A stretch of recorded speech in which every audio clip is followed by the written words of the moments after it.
Ladies and gentlemen, I welcome you to my small casting of EGC TV Summers. We are starting with the first game, Lucifron versus B. In the left corner of the map, or at least in the north of the map, we have one of the best players there is. We have Lucifron. In my favorite color, red. He is playing HRE against House of Lancaster. Very interesting matchup, we can see. And in my humble opinion, HRE has a little bit a small upper hand in this matchup because of the, well, all-ins just straight up work against House of Lancaster if you are not gonna watch out and you are gonna kinda overstand. So it will be hard. It will be definitely hard for B to keep up. On the number of sheep, B is starting with the 9. He will have 11 sheep brought at home. That's quite a good number, and he's chilling. On the number of sheep on the other side, we will have only 7, so B is slightly winning on the sheep numbers, and that will definitely help him in the slow transition to the feudal age, to the castle age. He doesn't need a lot of them because, yeah, we can see that Lancaster castle being put down on the gold right now, and B and Lucifron will be aging up slowly but surely, probably with the regnats, right? Not the regnats, probably with the chapel, exactly, probably with the chapel, and he is. We are seeing that transition to the stone, so we know that B wants to go for the manor play. On the other side, we see still 4 villagers on gold for the Lucifron. So that can mean fast castle, that can mean upgrades, that can mean a lot of things right now. We are not really sure. We are starting 11 sheep were brought at home by Lucifron, so he scouted 2 more. That's quite good numbers. And on the other side, we don't see sheep numbers because they are where? Oh, they are all here stuck in a TC. So, yeah, we have probably like 11 or 12 sheep for the B. So pretty balanced on this sense. Mill is being put down. That can mean pro scouts for the Lucifron, but we are not really sure. Actually, that can really mean a pro scouts because he's leaving those 4 on gold. So we will see how he will do with it. We are seeing denying the deer packs by B. This is just being annoying, really. If you do this type of stuff in the in the tournament or even in the game, is just being annoying because right now, if Lucifron wants to go for a pro scouts, which we will see right now, if he does or if he doesn't. He doesn't, he spent it, yeah, he does. Pro Scouts is in queue, so 450 resources, that's an expensive upgrade to have, my friend. Very expensive upgrade to have. And we are making manors. We mine a stone only for 3 manors, we don't want to go greedy, because if we go greedy, we die, basically. 1 manor is already down, second one on a go. Slowly, but surely, stables are being built for the Pro Scouts. And this match is starting, ladies and gentlemen. We have manors against pro scouts. We have last season build against new season build. Last season pro scouts were everywhere, and this season, well, the demon civ with manors is everywhere. So we will see how this will end up. Well, second manor is being built, and we slowly but surely should see some scouts in queue. Exactly. We have few seconds until the professional scout is finished, and he will be probably bringing this deer pack home first, if only because he needs food under the chapel, right? You want to switch to the deer pack as soon as possible. We see small engagement over here, two scouts battling it around, because Lucifron didn't want that this deer pack pushed under the Lancaster castle, so he will be able to snatch it up with the pro scouts. Basically, first deer is being brought up home from the backside. Okay, still very fine. no additional eco upgrades, just the pro scouts and just technology for faster gathering from the deers. And we see more scouts being queued up. We have 3 scouts in total, soon to be 4. And on the other side, 15 villagers on food. This is fast. Castle with 3 manors. He didn't want it to go greedy, and that's exactly what he did. It's absolutely perfect build order for B, and B is already having an upper hand in this battle only because of the strategic choice that he did. Like this is perfect. I must say this is perfect. He chose perfectly. Pro scouts will be in, and food will be slowly but surely getting in, but it's slow. That's the thing. This is kinda, slow. So what are we gonna do here? Like, sure, we can try to feudalage all in, but at this time we will feudalage all in into the white tower standing here, right? Feudalage all in is completely out of the question. Like, pro scouts delayed us so much. Yes, we will have a lot of deer from the map. We are bringing some deer from here as well. No, that's 2 spearmen. We were but I hope he will bring this deer peg as well. And we are seeing age up from the B, King's College. Hello, Mr. Sparta, and I hope you will have a great time. We are seeing King's College being built with 8 villagers. This is like not a really surprising choice. I would personally go maybe for White Tower just for the security, but we will see how it goes. Stables are being built, so we know this is going to be the night play, ladies and gentlemen. This is going to be the night play against Pro Scouts. Still, we will be slowly but surely aging up, even for the Lucifron. But we need to keep in mind Lucifron doesn't really have that advantage of 6 more villagers of manors, right? He has the chapel, which buffs the villagers by a lot at the same time. So on the total resources gathered, it may be similar right now, but longer the game goes, he will go from the chapel out on the map, and he's kinda cooked. He made two monks from the soon-to-be 3 monks from the TC. He's sacrificing 3 villagers for monks. He wants to take these relics. At the same time, King's College is being completed, and 2 knights should be in queue right now. Exactly, 2 knights are in queue. We have some spearmen, and B sees it. B sees the play for the monks. He sees that we are going for the relics, but I think we will be okay. We are not going to be able to snatch all 5 relics. 5 Demi-Lancers are going to make sure of that. This monk should be dead right now. 2 spearmen are not enough. 4 spears over here may be enough. This is gonna be great, and we will be getting at least 3 relics for Lucifron, which is awesome. We will be fighting over the 4th one over here, and engagement is happening, but monk is not surviving. This is 4 Demi-Lancers. They can just ignore the spearman, kill the monk, and go their own path. This monk is slowly but surely getting home safely. We have more manors being built in behind of this. We are mining stone for another 3. Spearmen are going down. This is looking good for B right now.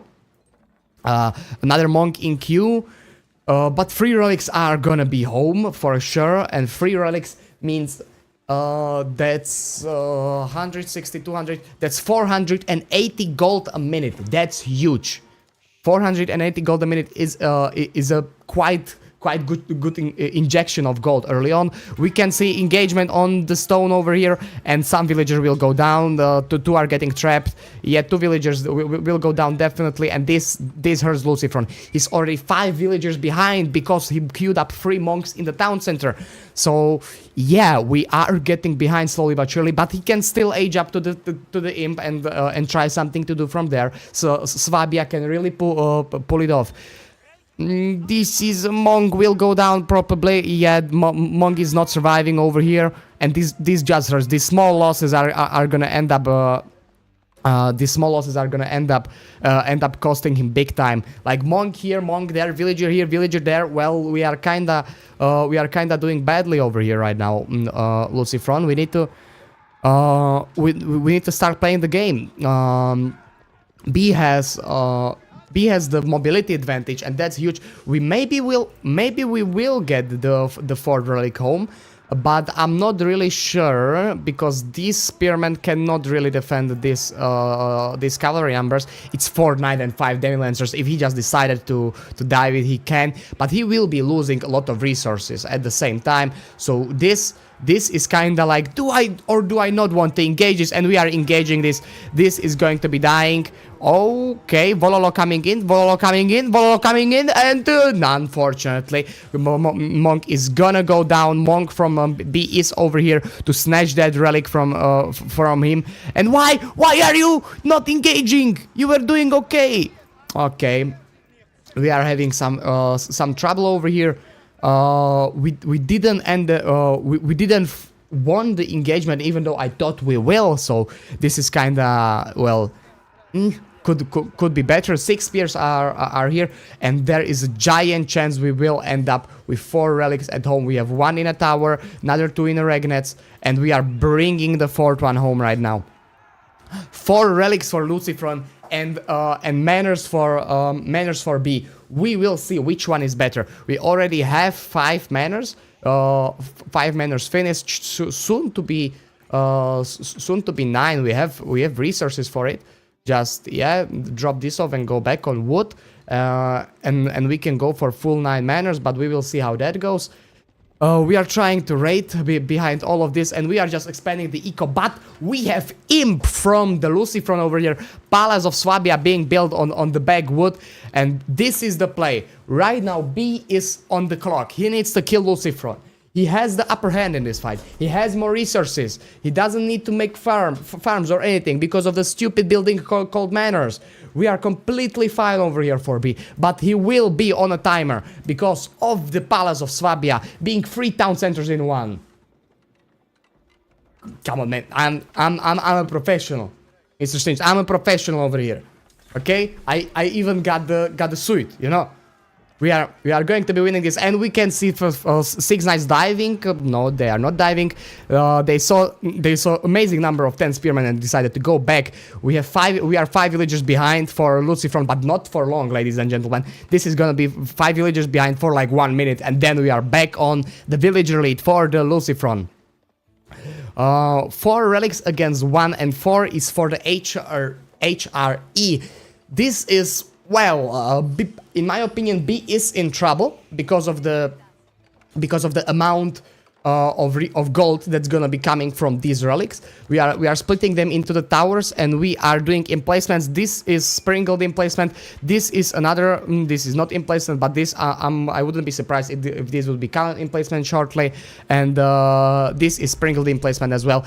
Diving Lucifron is not an option right now for B. He has only 8 knights. His army is not big enough. He cannot dive him. We have 15 spears on the other side, another 2 monks in queue. This is something that's gonna keep him from diving, but 8 villagers are in the danger, and they are not. They are not. Lucifron sees it. Lucifron is on time with the spearman over here. On the other side, we have 20 villagers on wood. I'm not really sure for what. Oh, I am sure for what. We are making yeomen, ladies and gentlemen. Yeomen are gonna be play here, but I'm not sure if they are the right play. Yes, they will. Yes, yeomen will counter the amazing number of spearmen from Lucifron. But at the same time, does yeoman do anything here? I'm not really sure about that. Because Lucifron can, in my opinion, just switch to the man-at-arms as soon as he sees it.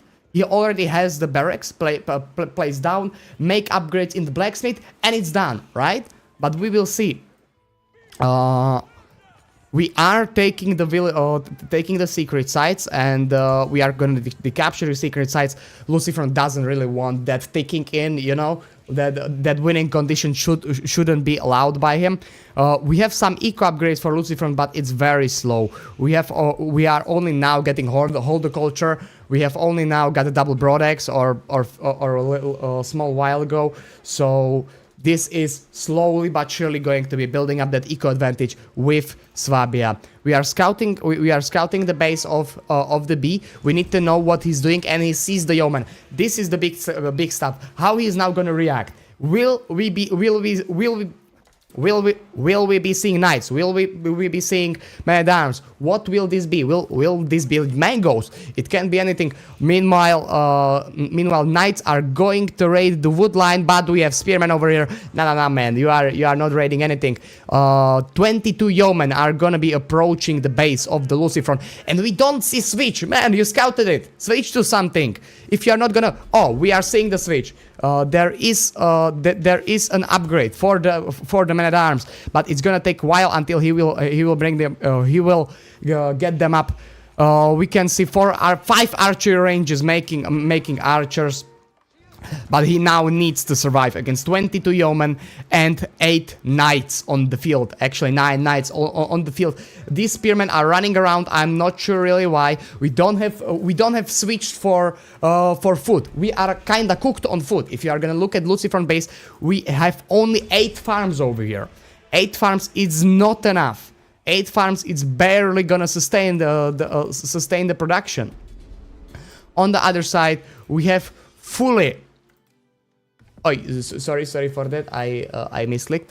On the other side, we have full 9-manner boom. 1 yeoman going on that gold vein. He doesn't really need gold. I'm not sure why are we making.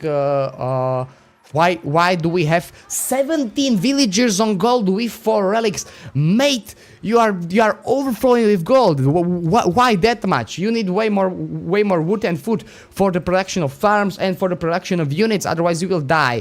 But B is for some reason scared. He doesn't want to die 3 towers with the sprinkled emplacements. Actually, only 2 towers with the sprinkled emplacement, but 1 can have it when Lucifer needs it.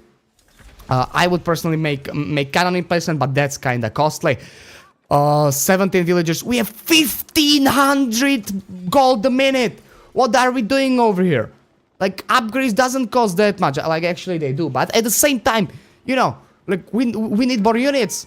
We have 40 villager lead, soon to be 40 villager lead for the Lucifron. Like, manners are gonna sustain us for a while, but B, you are on a timer. You need to go something. You need to do something here. Build siege workshops. Go for traps. Do something. If we are gonna just stay here and look at him playing the video game, we are gonna die. We can see switch to the. Is it switching to the Earl's Guard? No, it's not. But I'm not sure for what we got the barracks. We will know probably. We got 1 upgrade for the spearman though. On the other side, yeah, this is fully man-at-arm archer composition, and B kinda doesn't have an answer for it. Mr. Shumuli, thank you so much for following me. B doesn't really have an answer for it. 19 spearmen with 20 men-at-arms. With 20 men-at-arms, backed up by some archers. This is gonna be very hard to break for B. But we will see. We will see how he will try to break it. We have 40 yeomen here. 40 yeomen is amazing numbers. Like, we can try and we can kill everything. We are getting the second upgrade from the blacksmith. We have the secret sites coming in again, but it will be decapped shortly. So, well, Lucifron doesn't really want that military advantage to be here. B is cooked. Yeah, it kinda looks like B is cooked. We are soon to be 50 wheels behind. This is, well, we are not very well on it. But at the same time, we still have manners, and we are going to imp. We are in the imp, and we are in the imp with the OP landmark. We have the Vanguard Palace. Vanguard Palace over here, it will be meaning only one thing. This is gonna be pumping those spearmen and Earl's Guard every single second. This is very discounted units. This is awesome.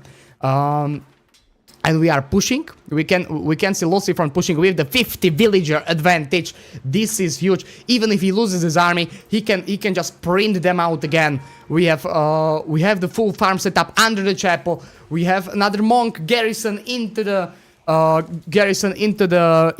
regnets and buffing another villagers around it. I'm not sure why we gave this buff to the HRE already OP safe, but we did, and we are seeing engagement under the TC. For 18 spears are here for against 11 knights, and yeah, this is a choke point. This is a choke point. You don't really want to fight over here with the men-at-arms. We can see 33, no, oh no, more, like 50 Omen over here are fighting, and this is gonna be just throwing away army. We are fighting in the choke points. This is not great for Lucifron. His army is gonna die. There's nothing he can do about it here, but at the same time, Yeomen are not doing really that much damage against Man-at-Arms, as we can see. We are missing that, we are missing the incendiary arrows from the university, and this means that these Man-at-Arms are actually surviving way longer than they should. And the knights are just roaming around, not sure where they should go. Villagers on the wood line are going back, and this is distraction. Like, B took a awesome engagement, even without the upgrades, even without the military advantage, even with wrong units. We don't have crossbows against this. He took the military engagement, and he's winning the engagement slowly but surely. But at the same time, like, men-at-arm numbers are not going down that easily. We don't have that many knights over here to deal with them. And we are getting into the trouble. 2 more yeomen in a queue, 4 more knights in a queue, and we are seeing the streamline of units coming to the base. We are, in the meantime, we are raiding and pushing the advantage of the villagers more and more and more. We are 80 villagers ahead for Lucifron. 80 vills. Well, 9 manors can be 9 manors, but it doesn't mean anything right now. We are on a gold here, but at the same time, Lucifron sees it. We are gonna spam some towers, ladies and gentlemen, and we will see how this goes. We can see 7 man-at-arms going over there. They will be able to kill all of it, but at the same time, B is transferring his army over there so he can keep the pressure going on. We are spamming man-at-arms still to the B's base, and this is, well, B is under the pressure. B didn't do the timing early on. He didn't fight back. We didn't see Siege Workshop in front of the Lucifron's base. He let HRE with 4 relics to boom, and this is how we end up with. I'm not really sure how we are gonna go out of this situation. 40 men-at-arms on the field for Lucifron, and well, we are diving the TC from the B. Still, we are over here. Nothing he can do. B is kinda cooked over here. We can see he needs this gold vein. He's over here defending this gold vein with everything he got. Every single yeoman. 50 yeoman over here with some units for front line. But there's no way he can kill these towers. Look, we have literally 10 units that can burn towers. What are we gonna do to them? We are gonna tickle them, or what is gonna be happening here? And we see another 20 men-at-arms coming this way from Lucifron. Well, good luck, have fun with that. This is going to be Lucifron's game. Lucifron is winning 1-0 in the first game. We are not seeing surrender button yet, but at the same time, even my untrained eye of caster can see that this game is kinda over, ladies and gentlemen. There's no way that B will be able to kill these man-at-arms. They are gonna be diving him. We have still 80 villager advantage over here. Like, what are we doing? We are still diving the TC. New villagers are going to be are picked up just when they walk out of it, and this is Lucifron is cooking over here. Even though we have the numbers of yeomen, we have the 50 yeomen, but we are still missing the incendiary arrows upgrade from the university. That's gonna give them +2 damage on this patch. We need it. We need that upgrade. Otherwise, we are cooked. Like, yeah, this is. And right now, it's in a queue. Only now it's in a queue.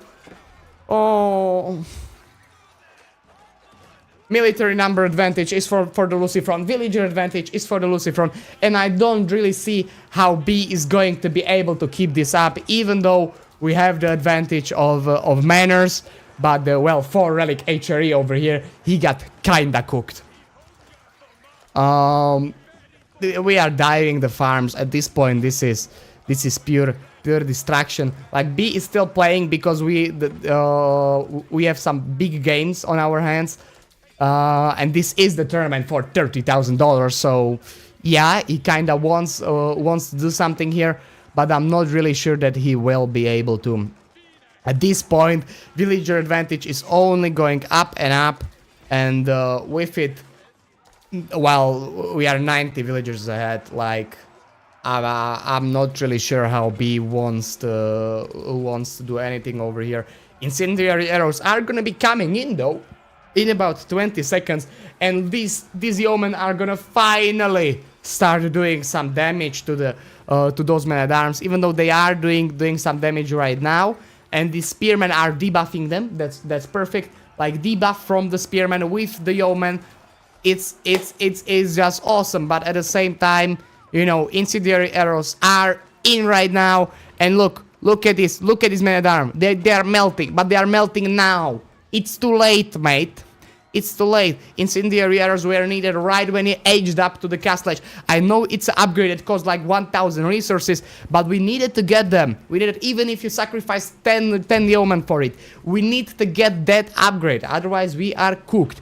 Yeah, he pushed him out of the gold. We are over here on the food. And, yeah... Lucifron is taking every single gold vein on the map. If we can look at the resources per minute, and we can see like Lucifron having 3 times as much food than B. This is...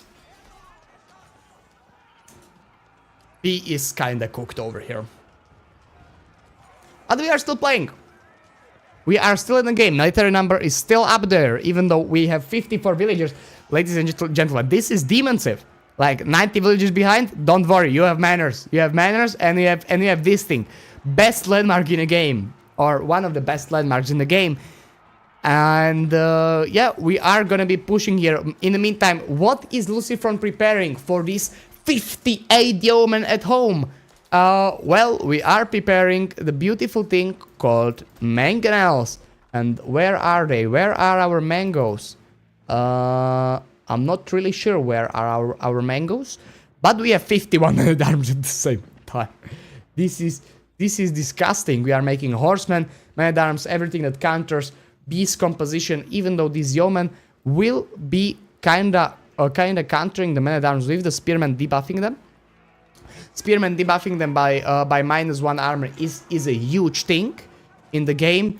And yeah, we are again just raiding party. This is just raiding party, but we are taking the main engagement over here, and we have like 40 men-at-arms fighting.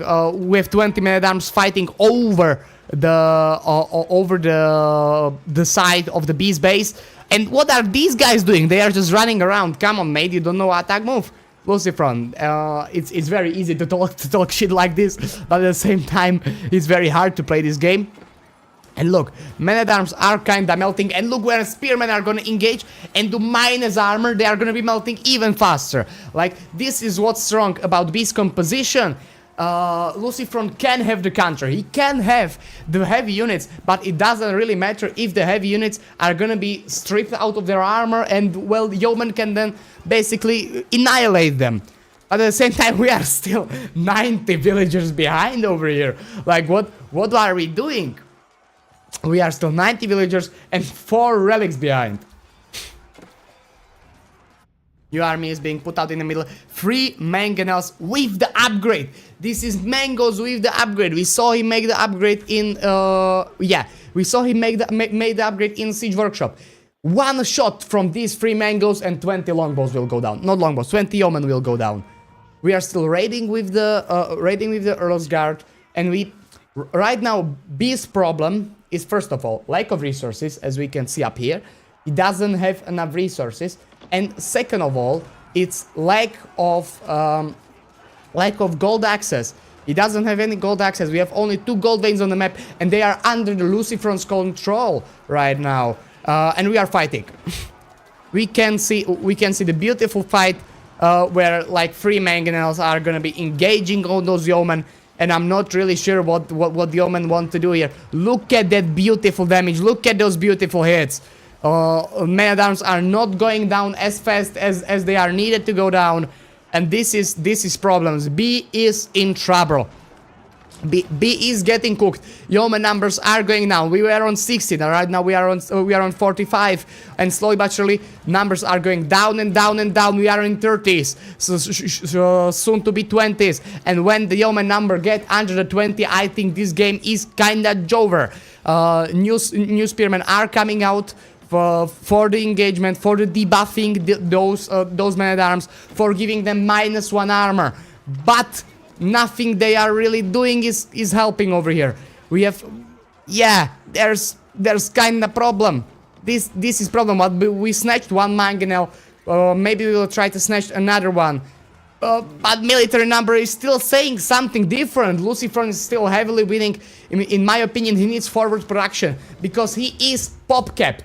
Lucifron is pop capped all the way. We are on 200 population for Lucifron and 100 population for the B, with twice as much pop for the Lucifron, both with the villager and with the military advantage. But it takes long time until the advantage gets here. Right now we have only 26 man-at-arms here fighting. The rest is on the way. Another 36 man-at-arms are on the way. We need forward production from the Lucifron to finish this game properly, because B is kinda good at defending, which is, well, it is what it is. Another upgrade from the Yeoman. We will see bigger range for them by 1.5 tiles, but I'm not sure that will do anything. 28 Yeoman against 25 man-at-arms. Another small group is going to be raiding. Another 20 man-at-arms are soon to be in front of the base. And even though we are taking fight in a very good choke point over here, this choke point is awesome for them.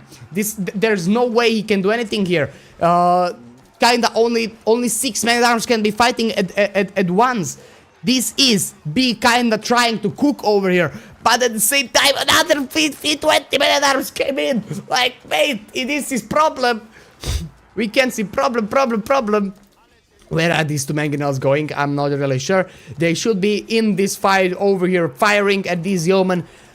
But this is 27 yeomen. We are out of the resources. We have 0 food in the bank. We have 1k wood in the bank. But at the same time, well, look at Lucifron's bank. If he wants to, he can go for a wonder soon. Like, we can see wonder play. If he mines every single stone lane on the map, we can see the wonder being built in the back of his base. 3k gold, 2k food, 1k sorry, 1k gold and 3k wood. This game is over, and ladies and gentlemen, Lucifron is taking the W. 1-0. And we are gonna jump into the second game that's already being played, if I'm right.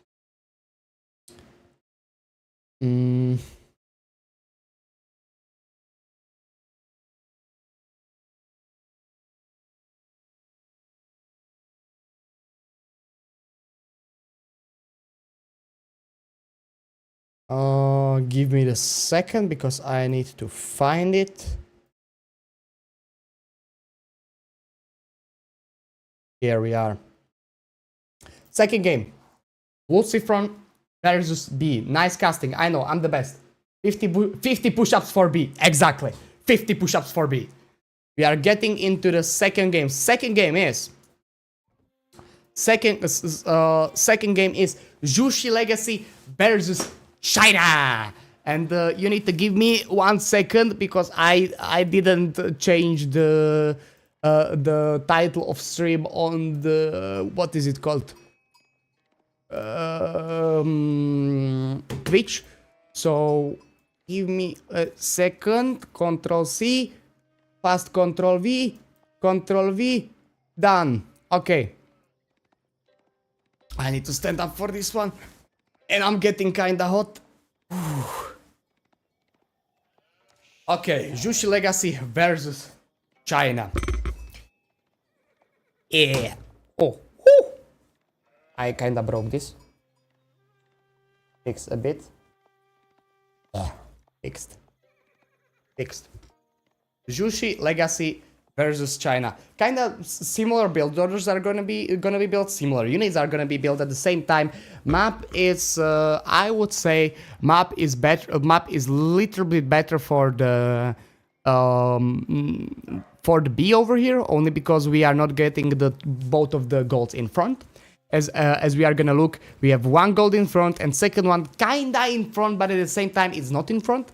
If we are gonna look at Lucifron, both of the golds are in front. Like, imagine B coming over here and slapping the,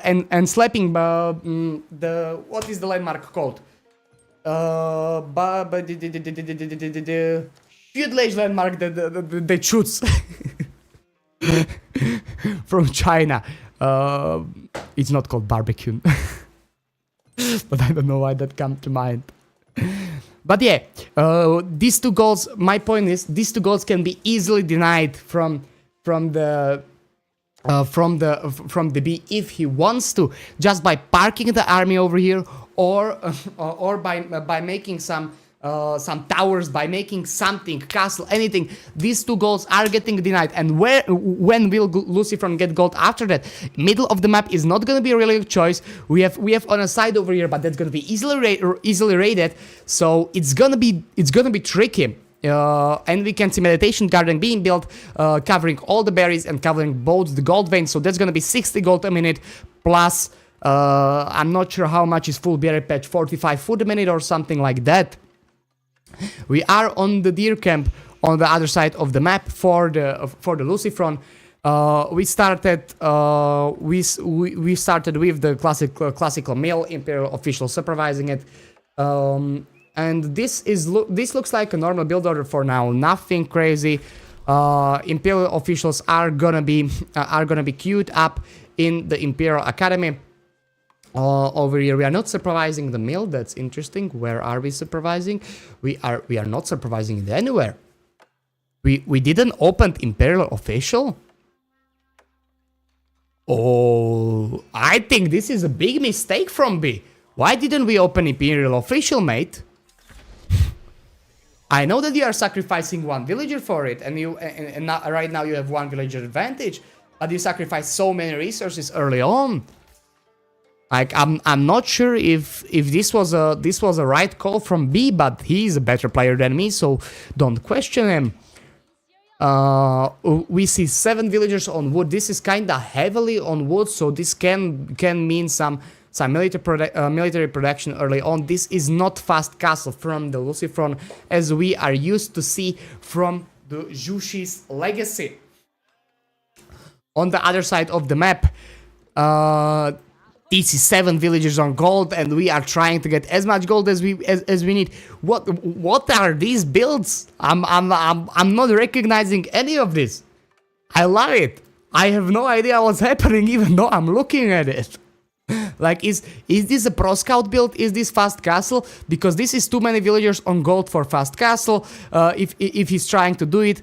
But it looks like fast castle, but he kinda screwed up on the macro. He don't need this much gold for it. On the other side is the pro scouts from the Jushi legacy. But pro scouts for what? There is literally no deer camps on the map. Like, sure, we have 2 here, we have 1 here and 1 here, but you are not gonna be contesting the other side of the map. You are not taking this thing. There's no way. No way you are taking that. That's too far away. Your pro scouts are too slow. You are kinda cooked. So we are doing pro scouts for it's gonna be for 39 deer. Okay, that's actually a lot of deer. We are doing pro scouts for 39 deers. And on the other side, we are doing the fast castle. I'm not really sure which build order I like more. Surely the B will have the advantage early on because of the he still has food under the TC, under the mill. He scouted a shit ton of sheep, so he will just go and spam those knights out as much as he needs. But on the other side, Lucifron will have the advantage longer the game goes. Longer the game goes, bigger advantage for the B is going to be. Not for the B, for the Lucifron. Sorry. For the Lucifron. An Imperial Palace is being built. He wants to see those villagers. He wants to see every single villager on the map. I'm really surprised that we are not doing a clock tower for the nesting bees. But at the same time, like, sure, Imperial Palace is very good with the night play for the raiding party. But we kinda know where all the villagers are from the Lucifron. But B doesn't know, don't know it. He probably didn't scout at the pro scout opening from the Lucifron. And this is gonna be stables put down, or what are we seeing here? We are missing wood. By my opinion, B is mismacroing this badly. Like, sure, B, you are playing good, but this is a lot of macro mistakes. Lucifron is already preparing for that knight play with the spearman, alright? So he's like, okay, I know that B got to the castle age, and what do you do when you got to the castle age and want to do quick damage? You do knights. So let's do shit ton of spears. That's the right call at the same time. And knights are being built. We have counter unit even before the main unit is being built. This is awesome prediction from the Lucifron, and by my opinion, this is giving him a huge advantage in a game. Because right now I'm not sure if B can do anything, right? Like this is gonna be him trying to raid Jushi Legacy that already made enough country. We have 9 spears against soon to be 1 knight. And nicely, we are even gonna engage with the spearman. We are even gonna try to go ahead and kill him on the way to our base. Like this is perfection from Lucifron, and this should be 3 hits from the spear and only 2 hits. Okay, we kinda miss micro that a little bit, but we are standing on top of the relics. We are thinking that B is gonna go for the relics, but no, he's not. He's not going for the relics. There's no monastery right now. We just double stables, pumping out those beautiful knights. On the other side, we have 11 spearmen and trying to go up. Lucifron is going up. This knight is gonna catch some of the scouts over here, so that's gonna be a small issue, but we can just drop the deer and run. Yeah, exactly. We are fine over here, and we are gonna engage on another one, but we will need to disengage because of the spears, or we are gonna take some damage. We have a lot of deer pack. We have a lot of deers under the mill right now, and I'm not really sure if we can do anything over here. We are trying to dive the castle age. We are making the academy to go up. We want those upgrades on the imperial officials. They are kinda nice. But yeah, this is maybe we are gonna pick up a villager over here, and no, we are not gonna pick up any villager over here. Lucifron has the eyes of the hawk. First archer is going out to counter the spears, but at the same time Lucifron is switching to the knights as well. So we will have knight again knight action this game. But one player will go knight archer and another one will go knight spearman. You may ask which one is better. In big numbers, knight spearman is way better. In small numbers, knight archer is gonna be way better. So B will have the early advantage over here. He will have the advantage, or he will have the advantage in like until 20 spearmen is out, or until like 20 to 30 spearmen is out, and he will have like 10 archers. He has the advantage. He can kite.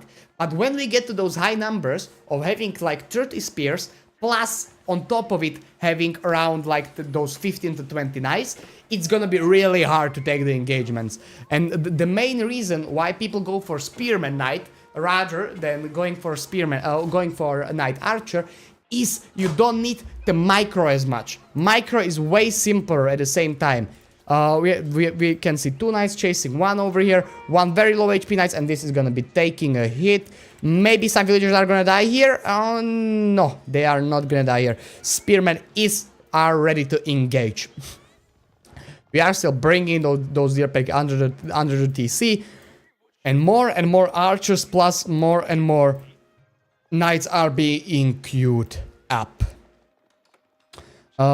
We can see 16 spears on the battlefield, 17 soon to be 20, with some knights from the Lucifron. By my opinion, Lucifron has the advantage, even though he is missing some villagers. He is missing those villagers because he needed to make imperial officials. All right, he doesn't have the luxury of the imperial academy. So if he wants to make those officials, he needs to sacrifice villagers for them. That's why we have the villager advantage for B over here. But at the same time, if B would make Song Dynasty, his advantage of villagers would be way bigger. So that's one of the things that are going into his favor. First monastery being built. Okay, we are gonna try to contest the relics. Love it. Do we have pro scouts for... We have pro scouts for B. They are kinda late, but we have pro scouts for B, which is huge. Pro scouts over here are gonna be are gonna sustain the production of knights for way longer. He didn't need it to go for them early on because he scouted literally 15 sheep, so he wasn't really pressured. And with this choice, if B gets the relics, I like the B's position a little bit more. But we are still very similar on it. This is not like one player is in the huge lead over the other. This is still Lucifron. Lucifron right now has a small lead because of the unit composition, by my opinion.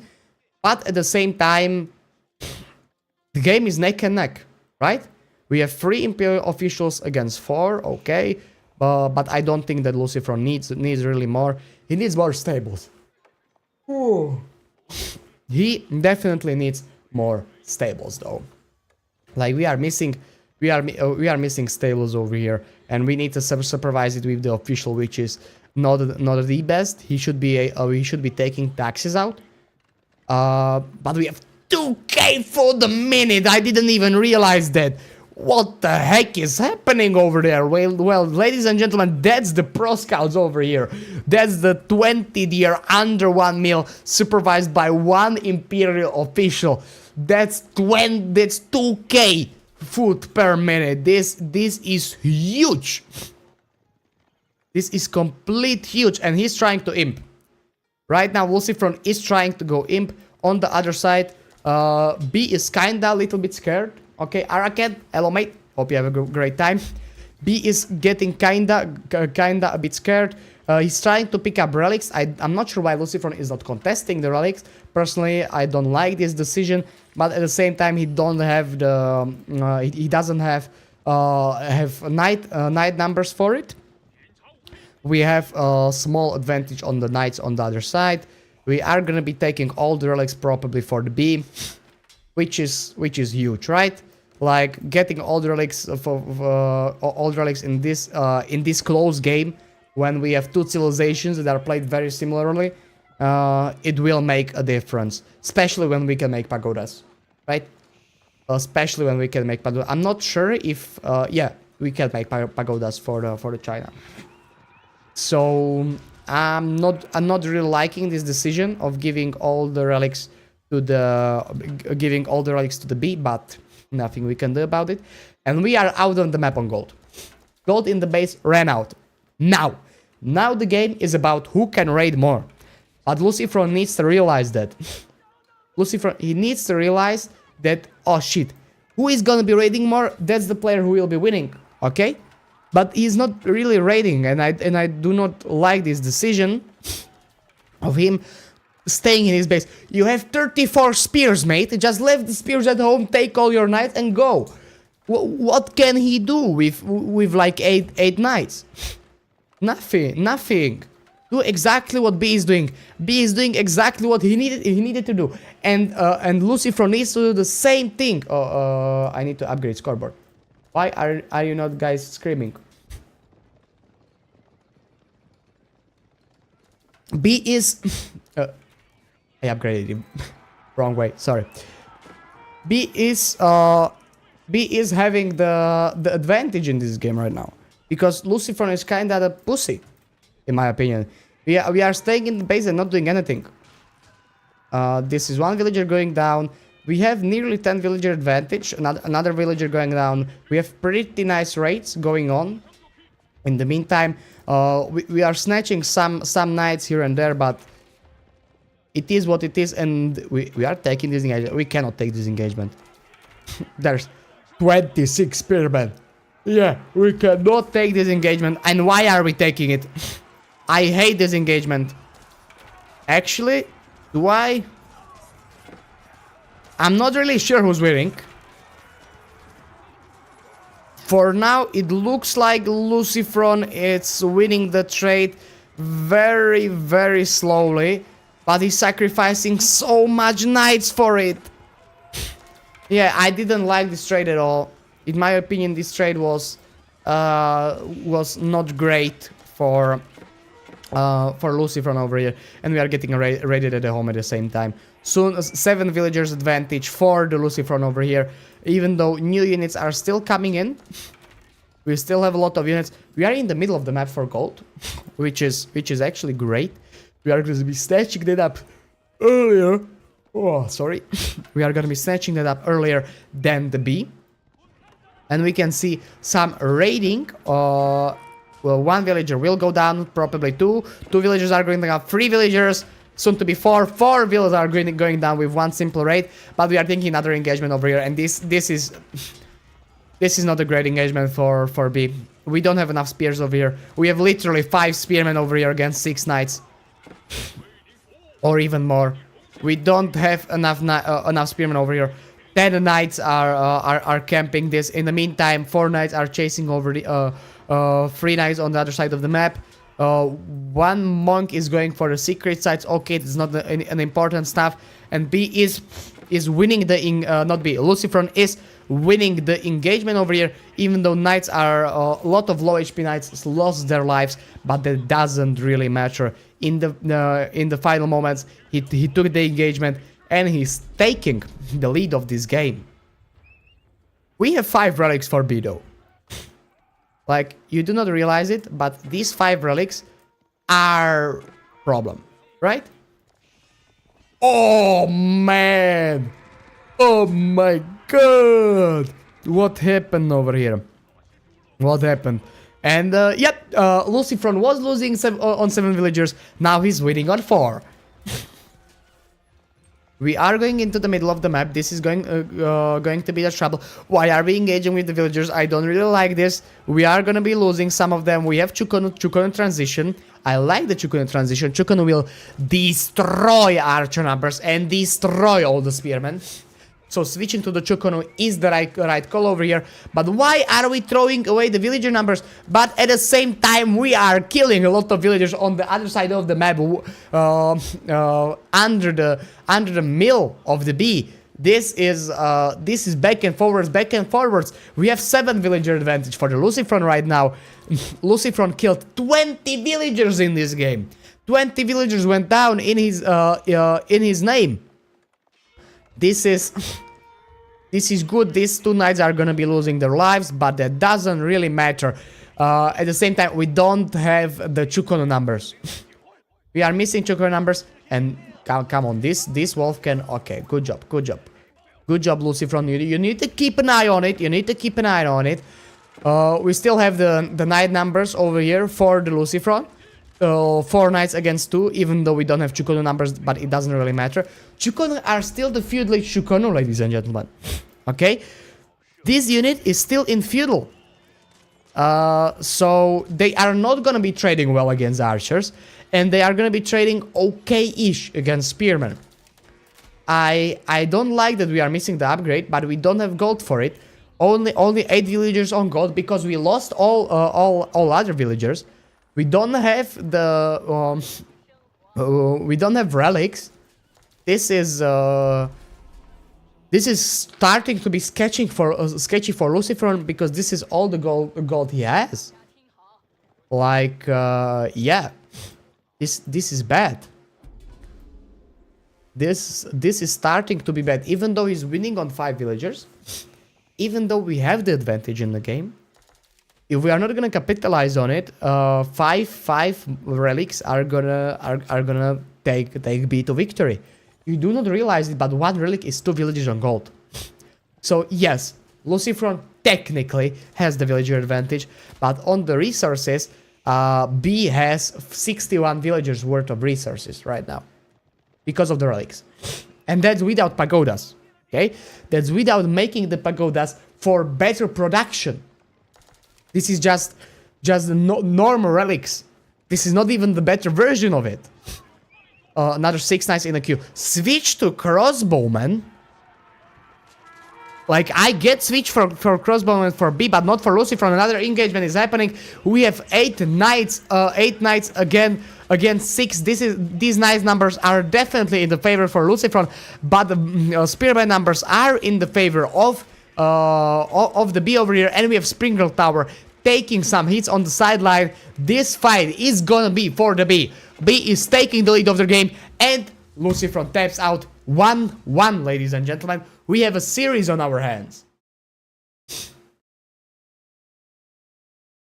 Ooh. This is taking a toll on me. Let's go ahead and get to the third game of the match.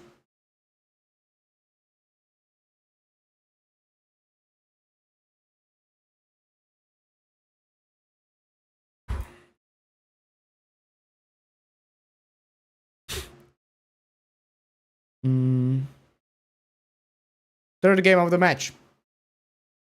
Malians against Ottoman. And you need to give me 10 seconds.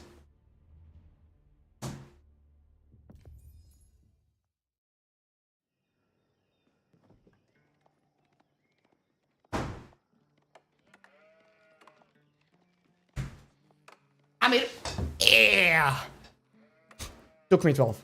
Sorry. Took me 12. Ottoman versus Malians. Very interesting matchup. I personally think early on, Ottomans have the advantage, but longer the game goes, Malians are gonna get up there. Longer the game goes, better it will be for the Malians because of the cow boom, because of the upgrades they can do, right? Lucifron is scouting. He don't have a lot of luck with the ships, but at the same time B has the same luck, so it doesn't really matter. We need to upgrade scoreboard, so let's update it.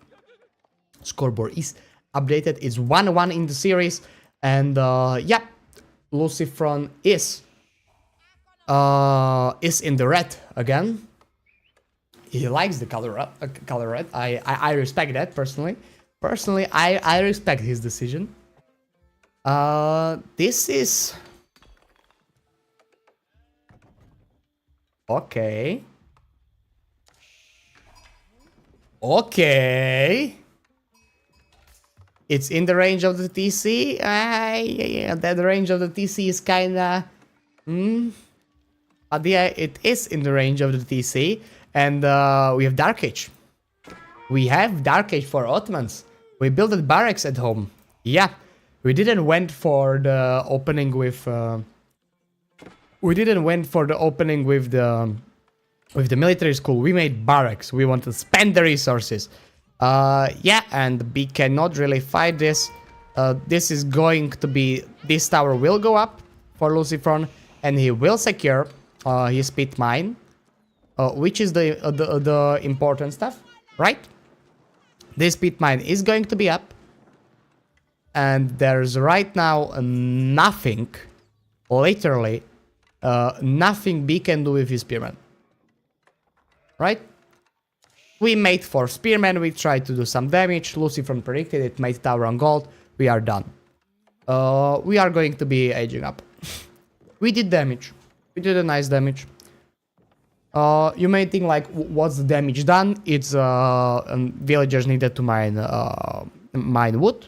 First of all, look at the food situation in the game. Like, B is heavily winning on the food. Gold is another story, but we just got on a gold over here. We are gonna be aging up in like a minute for both players, and this is chill game. This is starting.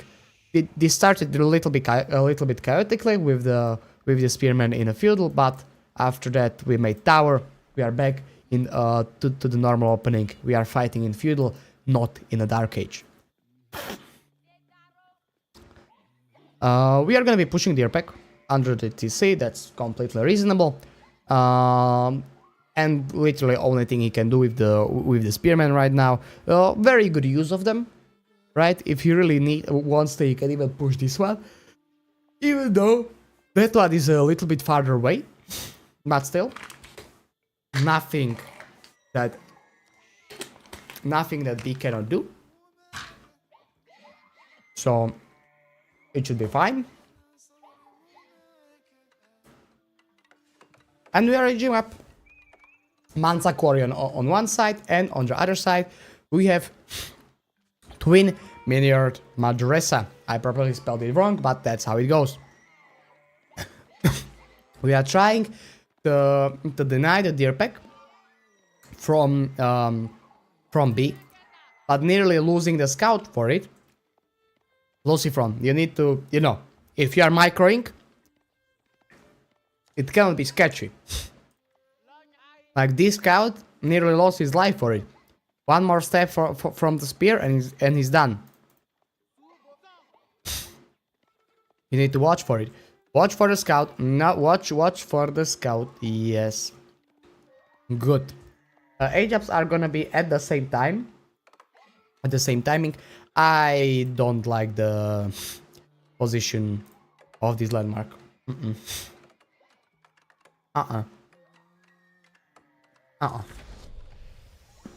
You may think why? It's simple. It's gonna require a lot of micro. Because of this berry patch here. Villagers are gonna go on this berry, yeah, exactly, on this one, then on this one, and then which one is the closest? This one or this one? This one. So they are gonna go here. Like, this landmark, it's strange position. In my opinion, it should have been like here. So you don't need to push deer pack so far away. And your deer is still gonna be under the TC. Stables with the Pro Scouts. Again, we have the Pro Scout opening in a third game. Are gonna be seeing Pro Scouts. This is... It is what it is. Pro Scouts here and there. You know? I knew that Pro Scouts are good, but... It is good? Really?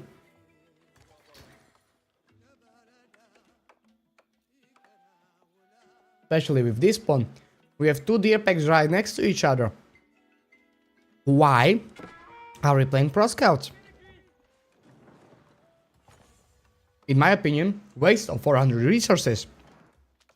We can just make a mill here, push this deer pack in with like spearmen, or even with scouts, warrior scouts if we want to, and chill. We don't need to do anything else. Okay, we tried to push another deer pack in, but it's not gonna happen. Monks.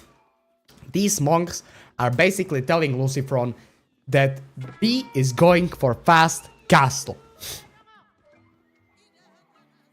Or they are at least trying to tell him that, right? These monks, by my opinion, doesn't really do a lot of stuff. Like, sure, healing, giant part in the feudal age all-ins. But if you go for a feudal age all-in, you are basically going for the mech tech with the bonus speed. That's the big thing. The speed that Vizier point gives you and your units is the big part of it. Is the giant part of it.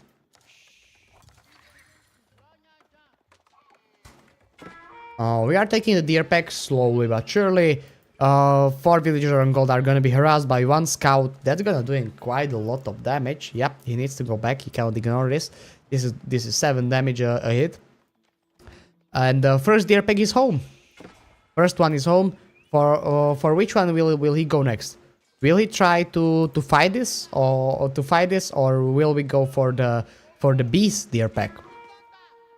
This archer is basically that we don't have spearmen and we cannot try to fight this. Nah, we can't. That's free Sipahi. That's too much.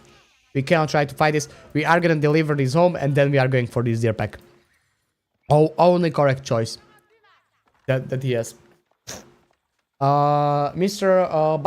Basilisk, thank you so much for following Twitch. Hope you'll enjoy your time. Sipahi are taking some engagements. Like we are denying this deer pack from the Lucifron, which is huge. Lucifron is not even trying to take this one that he already killed. I'm not sure why. Why are we not taking it? You know, in my opinion, we should be taking it, but it is what it is. What are these scouts doing here? What are they doing here? Like, are we trying to pick off archers or what? These scouts are not doing anything. Yeah, sure. Now you will gonna kill the deer. Now B is gonna look at the minimap and he's gonna see that deer are dying over here. And he's just gonna go here with the units. Yeah, nothing you can do. Exactly. What are these scouts doing over here? On the other side of the map for the other deer pack. What are you doing? Lucifron, think. You are one of the best players in the world. Think. On the other side, we have 5 villagers on stone. What is this? Second TC? Usually, if you want to go for the thingy, like for the more military schools, you are going just like 2, and you are leaving them there. So passively, you will gather up the stone for all the military schools. These 5 villagers is a huge commitment when you have only 35 on the field. But this fight is happening. We have 2 Sipakis engaging on the javelin throwers. Warrior scouts are engaging on the spearmen. This is not the best fight for Lucifron. Lucifron is not taking another 4 Sipakis coming in. Another 5 archers from the side. Lucifron is losing the fight. He needs to run back home right now. And this is B's fight. B is taking the engagement. Villagers are helping to fight the Sipaki. They are going back. One villager will probably go down. No, he won't.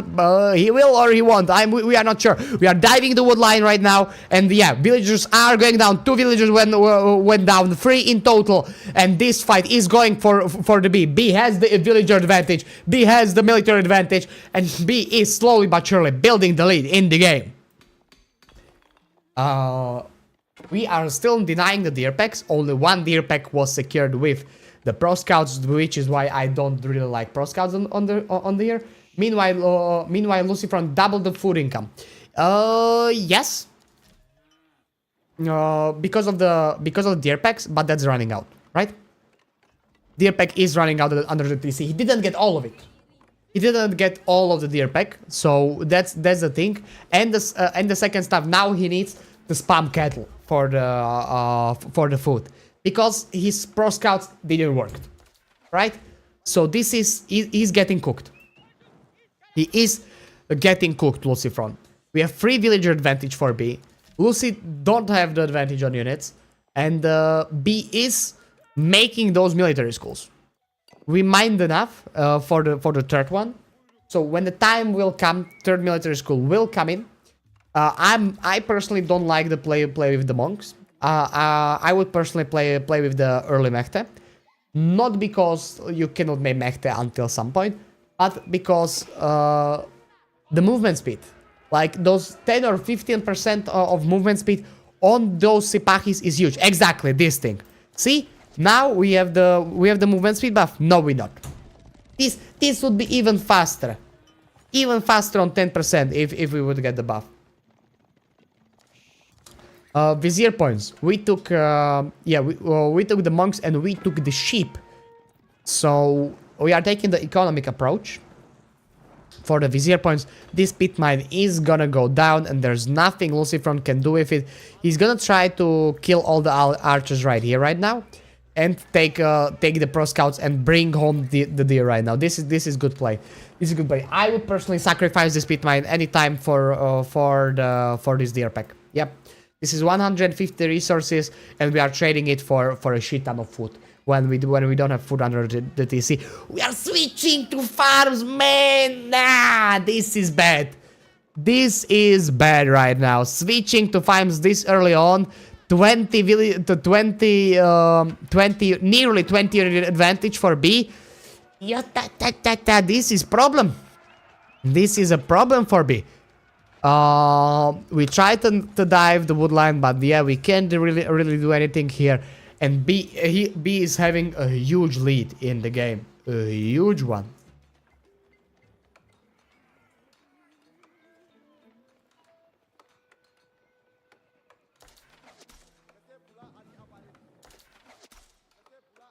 I'm terribly sorry, ladies and gentlemen, but from time to time, I'm gonna need to mute myself. Okay, we go back into the game. 15 villager lead, and castle is on the way. Oh man, how is gonna Lucifron respond? This is Jova. I don't think that that Lucifron can do anything here. Like B is cooking him right now. He's cooking him real bad. I don't really like this scenario. I kinda hate it. But we will see how they will do. I'm not sure how Lucifer will respond to this castlage. And we are gonna be seeing the dive under the TC with 16 Sipahis right now. We are diving the town center. How many villager will die? How many villager will die? First one goes down. Second one goes down. Another more. No, only one went down. Second one wasn't a good call from me. Farimba being built. Okay. We are gonna get the javelins with the poison. We are gonna get the javelin poison. Good thing. And this is gonna be diving the wood line. No, mate. Why we attacking barracks? Why we attack moving this? We are taking the fight. Why are we taking the fight when we don't have upgrades? I don't realize it. Why? I know we have an advantage on units, but we don't need to. We just need to wait 30 seconds and then do this. And he's dead. Lucifron, what are you doing, mate? What are you doing over here? This doesn't make any sense. This is a good fight for him. This is a great fight. Not Lucifer, B. This is a great fight for B. Like, B took a great engagements, but it could be way better. This could be way better. I do not understand why we took the fight under the TC without an upgrade. We should be diving now. Or like 10 seconds before now. Like, you know. We have the military schools at home. Fourth one will probably being built in a short while. Some Sipahi are queued up. Wheelbarrow is up. Wheelbarrow is up for B, which is huge. Pit mine is being rebuilt right now, and the third pit mine is being built also. We have the small villager advantage. Small means 8 or 7. We have 7 villager advantage for Lucifron. And first Sprinkled is out on the battlefield. Sprinkles are actually a better choice right now than mangoes. Well, yeah, it's I'm not really sure about that when I think about it, because of the Jeffs. Jeffs can insta-kill Sprinkles, so it's gonna be tricky to fight with it, but otherwise it's gonna be fine. We are taking the relics slowly but surely out on the map, taking every single relic we can, which is awesome, which is great. And fight is happening again. We have a lot of Sipahi trying, we have 8 Sipahi trying to do some damage, but only 20 archers against 17 Jevs right now. This is not a good fight, and this is what I was speaking about. Like, Sprinkled is gonna be getting insta-killed with the javelins. Literally insta-killed. And Lucifron is pushing. I'm not sure how, but Lucifron is pushing. I am sure how. B took a fight that he didn't need to take. Sprinkled again, dying instantly.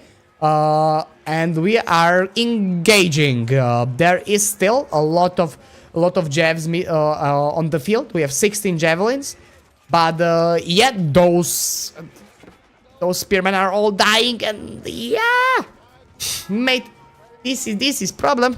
This is problem. All Jevs are gonna die here, and when all Jevs are gonna die here, this game is gonna be over. Ladies and gentlemen, we have B 2-1 against the Lucifron. G to the G. Ooh. Javelins OP. Yeah, javelins are good, but at the same time, if you miss macro, you dead. You die. Okay, let me look at what other matches are happening right now. What do we want to watch? We have. Nah, not this. Do this. This.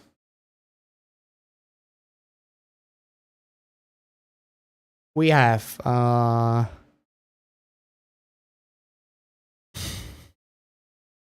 Oh, you are gonna see the results. I don't want you to see the results. Beetle Lucifer is happening. We have Louis Ramadan going on right now. So we can cast that one. And we have one and the demo.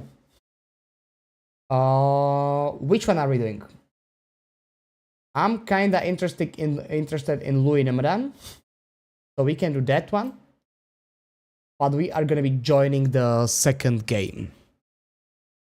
So let me check that up real quick.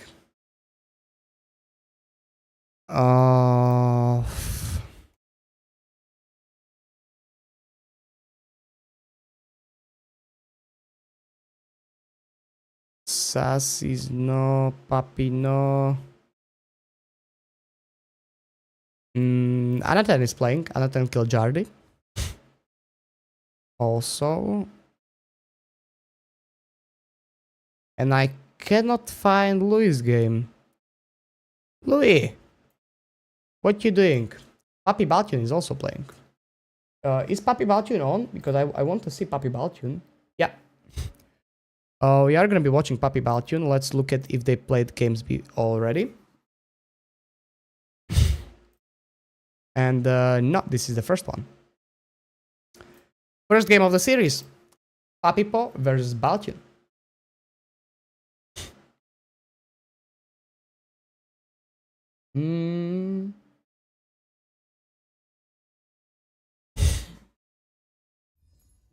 We have Byzantines against Rus. Let me update scoreboard real quick. This is all best of threes, by the way. So we are playing on the for 2 winning games. So last game, B took it. B took the last game, the last series, and right now we have Papipo against Baltune. Rus against Byzantine. This matchup is, I would say it's like fine for both civilizations. Maybe a tiny bit better for Rus, but I would say that there is no. It's not like playing. Where do you find the brackets? Brackets you can find on Star GG. On Star GG you can find the bracket, but you will be spoiling yourselves with the results if we are gonna be casting also the if we are also going to be casting the recorded games, because some players like MSN couldn't play today, so they played earlier yesterday, and we got the games from the recordings. Opening with 2 on stone for Papi. Okay, man. 2 on stone is interesting, and oh shit! I have the I need to fix something real quick. Sorry, terribly sorry. Me fixing stuff. Fixed.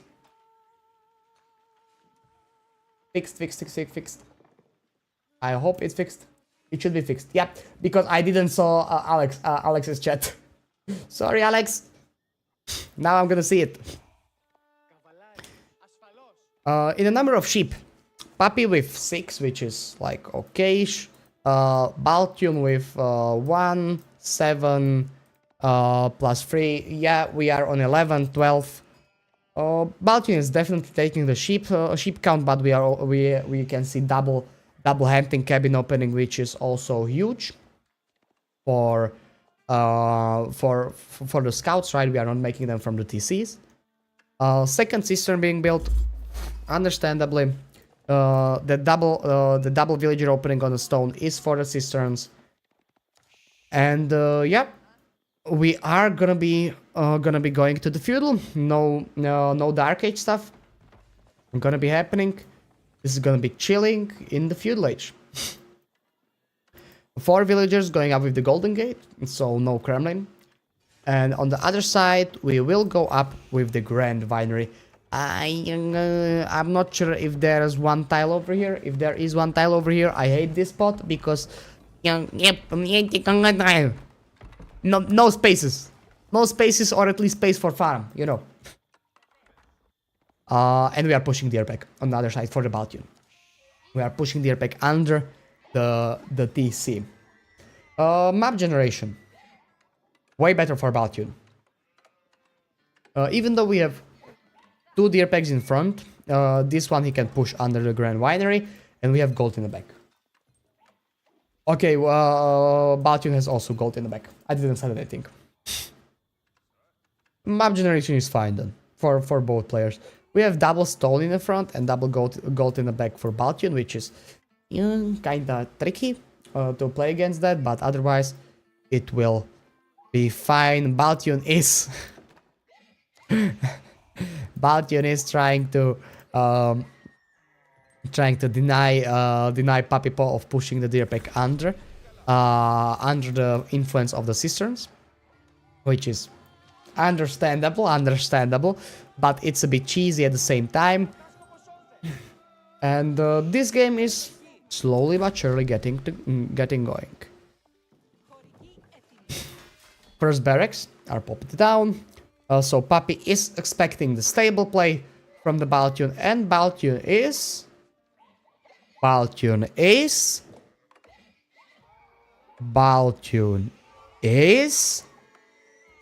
doing anything. We don't have any opening with the stables. We don't see archery range. We don't see anything, which is like okay. 11 villagers and berries for the mercenaries, so this is understandable. We are still scouting from Papi. We need to see what is going on in the Baltian's base. We need to see those military buildings, but he cannot see them. He's like, where? What is this man doing? Is this castle age? Is this what is this? What is this? I need to know. And this is gonna be fast castle, or it looks like fast castle right now. Yeah, it is. Wooden fortress being built on the wood. We are stacking those resources up for the castle age, and we are going to be getting there slowly but surely.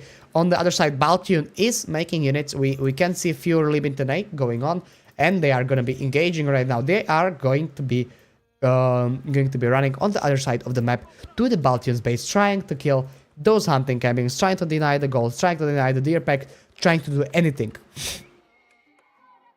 Don't forget, Papi has better eco because of the cisterns. Okay, on 1TC, Papi will have better economy.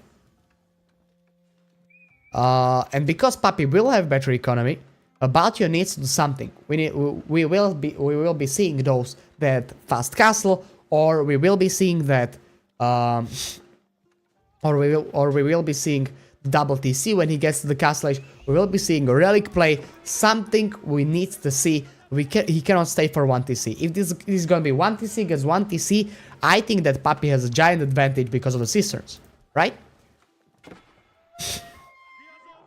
We are trying to deny the deer pack here. Papi is probably thinking that this is pro scouts. And is it pro scouts? No, it's not pro scouts. It's not a pro scout opening, so I'm not sure why are we doing it. We are seeing no pro scouts for anybody. First game today with 0 pro scouting. Let's go. High trade house being built. High trade house is being built under the TC, so he cannot die with the Limitane, otherwise his Limitane is gonna die. Exactly, Limitane is dead. Is being built with 9 villagers, so that's okay numbers. And Limitane are just turning and watching. First 5 longbows came out of the mercenary house. Third cistern is going up slowly but surely. Fourth one, it will be on the way. We have resources for it. We are missing 3 stones, so that's like we make 1 house. Yeah, we have resources for the cistern. 4 cisterns are gonna be up for a Papi if he decides to make the 4th one, and that's going to be a huge 22% bonus. So he's gonna be sitting on like 30 to 33 villagers worth of resources. Like, Baltian is starting to be on a timing, and this is double barrack opening. We are gonna see the legendary Burgrave with Rus. This is something that I did with a Jiggly in a tournament against Baltian and Sass. So he copying my tactics. He is definitely copying my tactics, and he is gonna be spamming melee arms. Exactly. This is gonna be man-at-arm spam, and he's gonna be playing this like a Burgrave. Or at least it looks like it with the monastery in the back. Yeah, this is gonna be Burgrave for Rus. Like, it's not Burgrave, but man-at-arm spam for Rus. He needs a little bit more barracks. 2 barracks are not enough. He has too much villagers. But we are missing some wood for it. We have 7 limited and 5 longbows behind our base. We cannot really go on that high trade house. That's a small issue. We are scouting the puppy. We need to see if he's going up to the castle edge or what is he doing over here. But I think that Burgrave is not gonna work here, or at least like man-at-arm spam is definitely not gonna work here for one and solely reason. It worked in my scenario because in my scenario Byzantine went double TC. But here Byzantine is not going double TC, so it's gonna be tricky. It's gonna be tricky to do anything. First warrior monk in a queue. He's gonna be taking the relics. So we are starting with the safe relics that are behind our bases. We don't need to be like running for the relics in front, because we still have the time. We have time until the puppy will get up with the golden horn tower, and then make monasteries, and it's gonna take some time. In the meantime, 10 longbows are chipping some damage to the man-at-arms. We already took some hits. 40 HP went down for one man-at-arms, so he need to make sure that he doesn't sacrifice that much of HP, otherwise he's gonna be in trouble. And yep, Limit and I are going to be trying to snipe off those monks, but didn't happen. We are gonna be going for another relic. We are camping one relic with the Limit and A. Golden Horn Tower is gonna be up, and this is gonna be cataphracts, ladies and gentlemen. Cataphract play for the puppy paw right here. Cataphracts are gonna be interesting, and they are gonna destroy those man-at-arms. Destroy. Baltian will need to switch to crossbows. This monk is gonna go down, but it happens from time to time. And this monk is barely gonna survive. Yeah, this monk... nah. This monk is not gonna survive. Is Baltian playing good? In my opinion, he's playing alright. But this man-at-arm play is not gonna work. Like, this man-at-arm play, even with all the upgrades, 2 cataphracts and we are cooked. He needs something behind it. And he needs crossbows behind it. And if he goes crossbows behind it, he is still cooked. Is this the first match? Can you see the score up there? Score up there is 0-0. This is the first match. Yes, it is. If the score is 0-0, it is the first match, Waffle. So don't question my professionalism. Yeah, this cataphract is destroying the man-at-arms. Even though we don't have the cisterns, the cistern play 5th and 6th cistern is being this is the 4th and 5th cistern is being built, so we will have the full bonus of 26%. And yep, this is gonna be problems for Baltian. Like, we are staying on 1 TC. We have only 1 relic. Papi is bringing one at home at the same time. So I like Papi's composition better. I like Papi's composition way better right now. Papi is kinda winning here. Like, why are we making knights against cataphracts? Cataphracts trade good against knights. Actually very good. And we have spearmen on the other side as well. There is a chance I'm too stupid to understand the composition, but at the same time, I think this composition is straight up bad. Yeah, and this is just kiting, doing some damage. This is 3 cataphracts. We are not even on the high numbers, and we are already trading good against 13 man-at-arms. In the meantime, okay, this nothing is happening at home. We are bringing the 2nd relic home, and we have 3 knights. Baltian is in trouble. Baltian is in a big trouble right now. This fight is not good for Baltian, even though it seems like it is. It seems like he is doing fight. He's gonna be demolishing the front line, but he's gonna be losing nearly all the man at arms for it. Like, this is horrible. What are we doing? We started with 3 cataphracts and we are left with 2. I don't understand the MA for MA for Papi. Is Papi making MA? Oh yeah, we have to do MA for Papi. Why? Maybe he just wanted to queue something up and he didn't have wood for limited A. I'm not sure. Maybe we are just putting something in a composition to tank the TC fire. But yeah, I don't like this either. 15 longbows, soon to be 20. This is going to be starting to be a small distraction for Papi. 6 cisterns being built. We have our economy is buffed up everywhere. And this is we can see it in the military units. Like, sure, Papi is taking better trades, but at the same time having twice as much military, it's not ideal for the Baltian here. Like, we need to do something. Yes, high trade hours is gonna be generating the resources for us. Yes, we are gonna be going all nights, but I still do not understand it. We are playing against cataphracts. Literally, cataphracts with few limited A here and there are gonna destroy this composition. Completely obliterate it. What are we doing here? Baltian. Why are we doing all nights? Like, sure, we can raid a bit, but walls are already coming up. This needs to be walled. We are already walling this.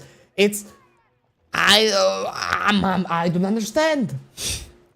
What is Full Knight accomplishing here?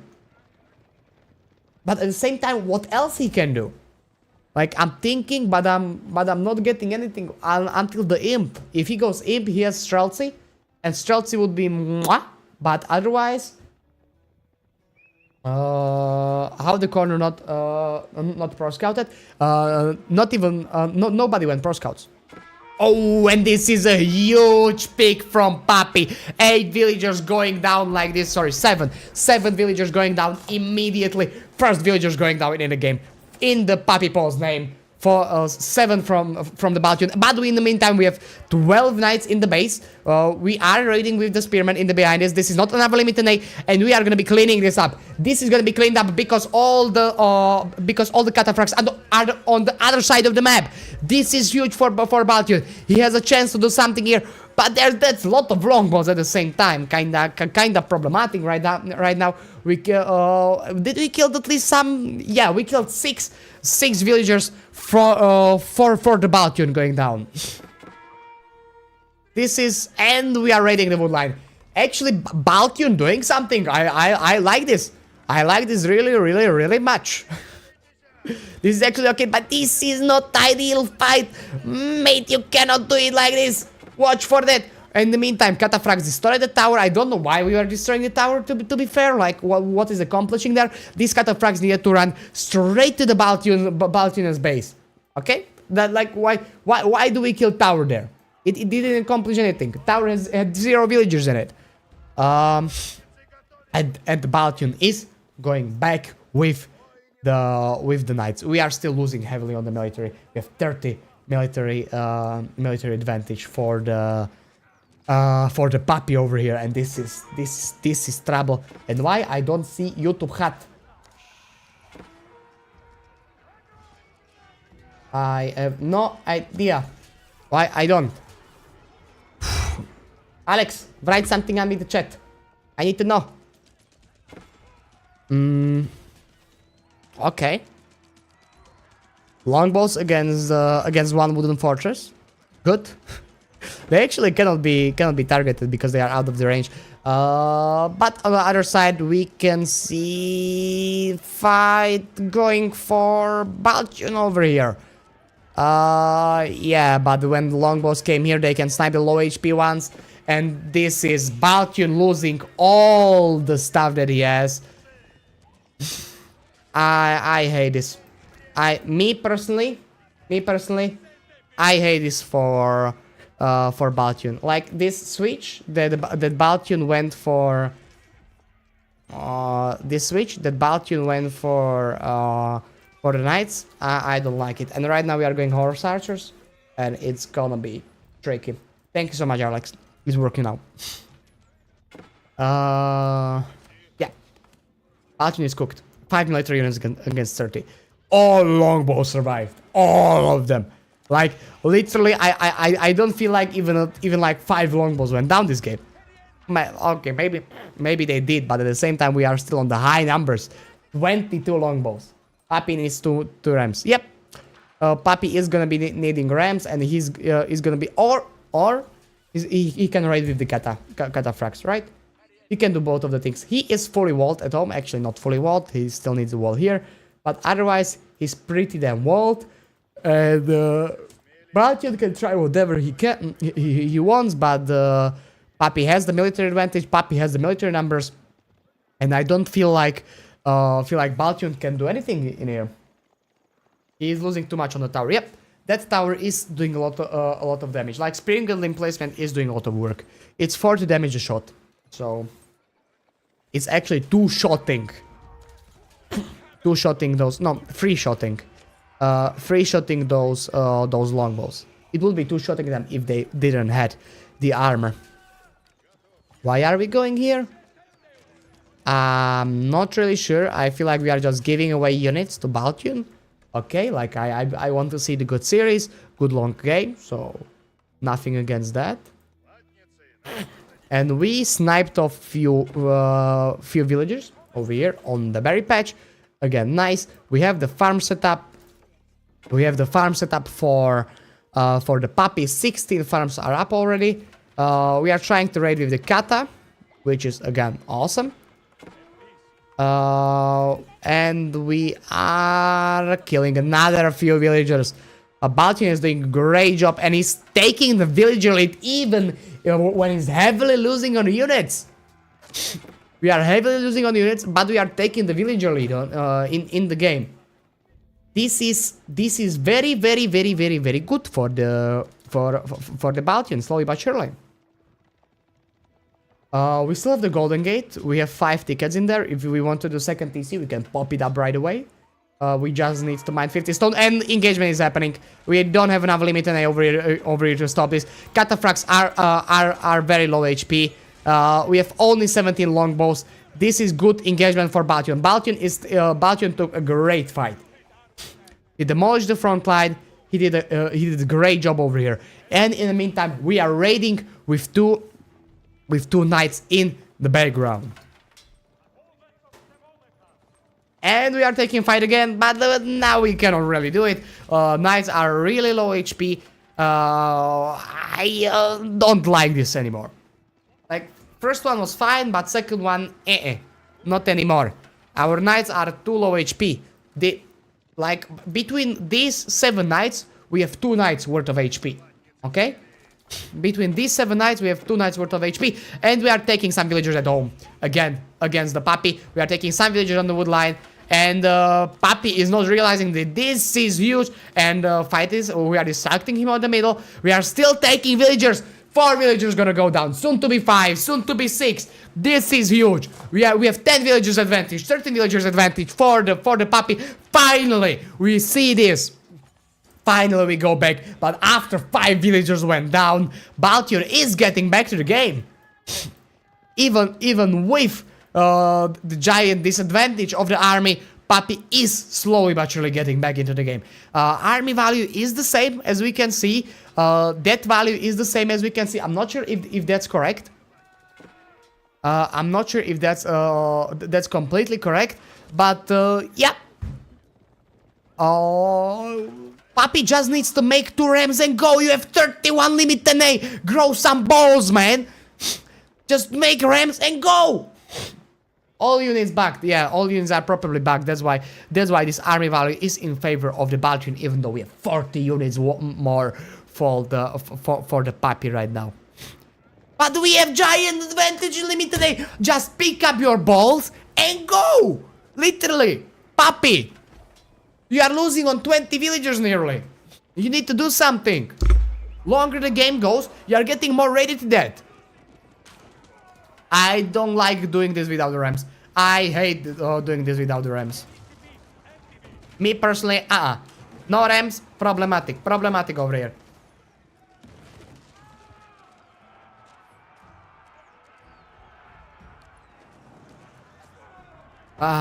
No, we are diving the TC. We are gonna be killing the relics. Okay. Still, no Rams is the problem. And we have 27... 27 knights against 29 limited A. This is a problem. This is a bad fight for Papi. We don't have enough limited A over here. But at the same time, we are going to be taking huge losses on the Baltunian side. Huge ones. We are putting palings for the longbows. We are taking the fight, but another group comes in and Papi is taking the W. First one going in his corner. Good. Papi did a very good job, and he destroyed. Ooh. Papi completely obliterated his opponent. Let's look at the second match.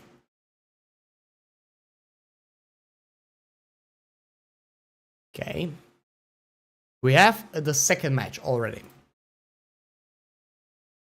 Second match is my ears hurt. Good. Terrible casting. Fuck you, Waffle. Be happy with what you got. Be happy. Second game. Second game of the series. We need to upgrade the scoreboard. I don't want to stay here. We need to upgrade the scoreboard, and Papi is winning. 1-0. Papi is on the match point over here. Papi is on the match point. Camera shaky. It is what it is. You know, it's gonna be shaking from time to time. House of Lancaster against China. Which civilization is gonna be able to boom more? Well, we will see. We will see. We have again this thing when we are not starting with imperial official. I don't get it. Like, is it better? Is it better to start without imperial official? Like, what is this new thing with China? Am I stupid or something? Is 100% to skip IO? Yes. Good to know, Xardas. Good to know, Xardas. Alex loves the casting. Alex on the YouTube loves the casting. 10 out of 10 casting. Good, good. Yes, yes, we are. I'm not that stupid. Come on. Okay, seven sheep from the Baltian. With the House of Lancaster, we're starting with 4 sheep more at the same time, so we will have the sheep advantage for the Baltian in this game. But Papi, on the other hand, has the advantage called China. Like, right? Longer the game goes, better it is for him. 6 sheep for Papi, not ideal. Not ideal. It's... yeah... I don't like it that much. Lancaster Castle being built in the front, right next to the gold mine. We have stone in the back, so we don't need to protect really that stone. And we are gonna go with what on the Papi side? What are we gonna go for? Imperial Academy. Okay, we want to get those IOs eventually, right? So here it comes. Here it come. Whew. 4 villager. 4 villagers building that Imperial Academy. That's quite a lot, right? We usually see like 1. Is this fast castle, or are we going for the pro scouts here? We are leaving 2 villagers on Goldvein, but that may be just for the IOs. 3 villager for the Lancaster age up. That means he will need to make house before. Alex, I'm not sure if I'm gonna be playing after. It depends how long this will go for. The turn will be on, because I want to cast a lot of games. First imperial official is being queued up. And yeah, this is pretty standard for both of the players. So we don't see professional scouts probably again. Just manor opening for the Baltune. I want to know how many manors will Papi go for? Like, is it gonna be like 6 or 7 manors, or are we gonna see just the 3 without the upgrade? We will see. We will see. First manor is going down, and yeah, we needed to make the second house. I'm not sure where we did it. I am probably blind. But we were forced to make a second house. We are pushing the deer pack under the influence of the manors. We don't have comment for OnlyFans. What are you trying, Soundus? What are you trying in the chat? I see you. And we don't have comment for Discord as well. We don't have comments for anything yet.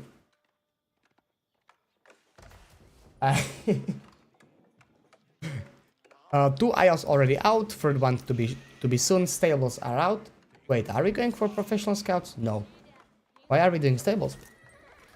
Are we trying to go? Are we trying to do the horseman opening? No, 2 scouts. Okay, we are going for a professional scout opening. Does anybody know how to switch these 2 like this? Because Papi is playing on the right side of the map, but up there he's on the left. Yeah, it's you know, it's not good for me. One of these 2 scouts already, so Baltune knows that we are playing pro scouts. And when we are playing pro scouts, I think Baltune will go for 6 miners. At least for 6. Right, we can see already 8 villagers over here, and we are leaving 3 villagers on stone. So yeah, we will be going on the 3 manors. Turn your monitor around, try it, plus. Yeah, sure, it will work. Definitely, Xardas. Yep. We are chilling over here. This is just a normal pro scout opening and a normal manor opening. Nothing crazy happening over here. 1 horseman chasing a scout away. Baltune still sitting on 0 units. So I'm not really sure what are we going for over here. Probably 6 manors, right? Yeah, manor upgrade is coming in.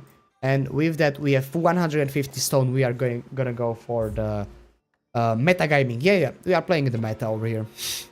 This is not some fancy build orders. 6 manors into the fast guys into the hobbler spam.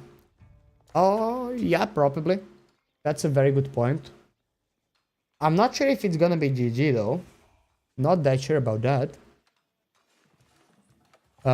China still can pull out a lot of tricks up their sleeve in the cast stage, but we will see. And 1 horseman is gonna be denying the stone, and is gonna be killing 1 villager. First villager in the game going down in the Baltune's name. 1 villager down from the puppy paw. First spearmen are arriving into the battlefield. I know why we are doing spearmen. We are doing spearmen because of the demi-lancers, right? Demi-lancers will be the deciding factor of how much damage you can do with them. They are gonna do a lot. But I don't really like pro scouts over here. What are we getting with the pro scouts? 1 deer pack is already pushed under the manors. We cannot contest that. Another one is kinda in the corner of the map, so it's kinda awkward to get it. And our 2 deer packs were behind our base. Like, why do we need to go for the pro scouts over here? Why? I don't get it. Well, it is what it is. 5th manor going up, soon to be 6. No, 6 manors is not gonna go up. We don't have stone for it. But castlage is gonna come from the Baltian and from the Puppy Paw as well. Puppy Paw going again, Imperial Palace, second time today, prioritizing Imperial Palace before the Clock Tower. We want to see all the villagers on the map. In the meantime, normal pro scouting is happening.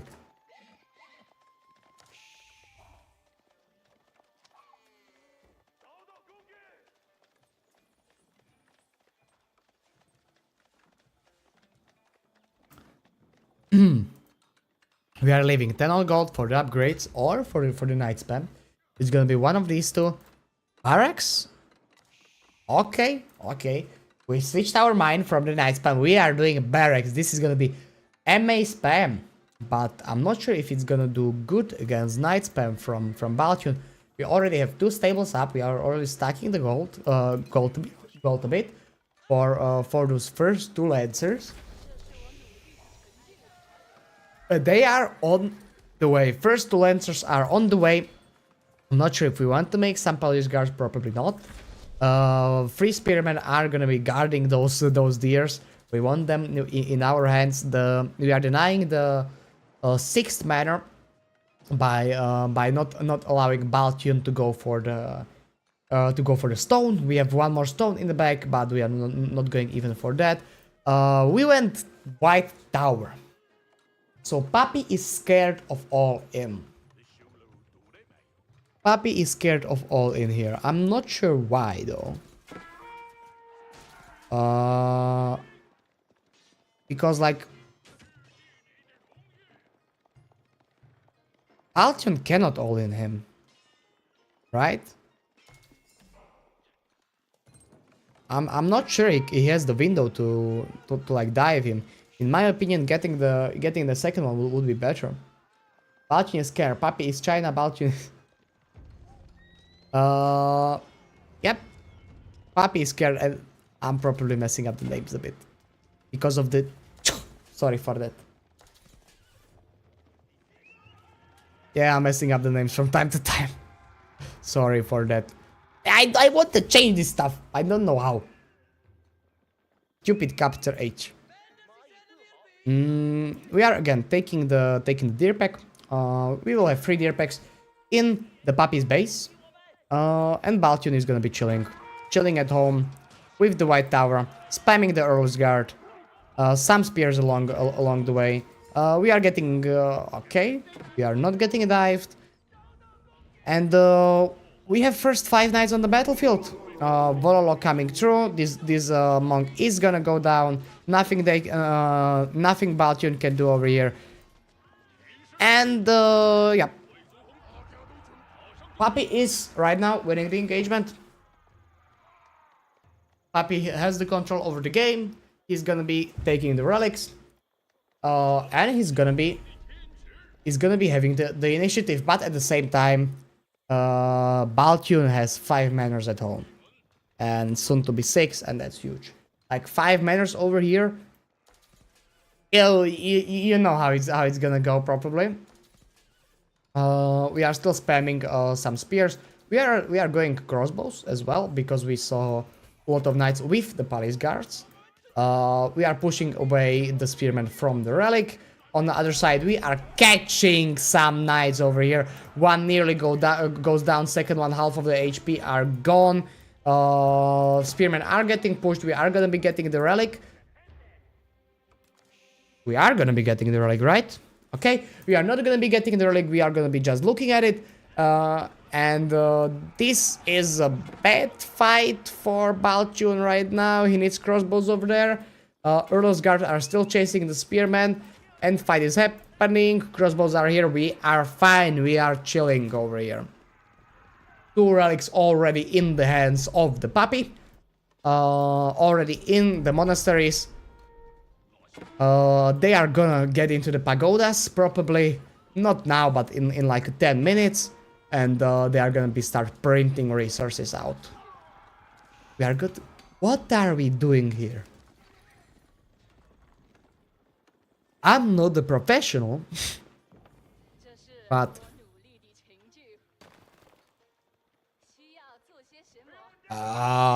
this is. I do not understand this.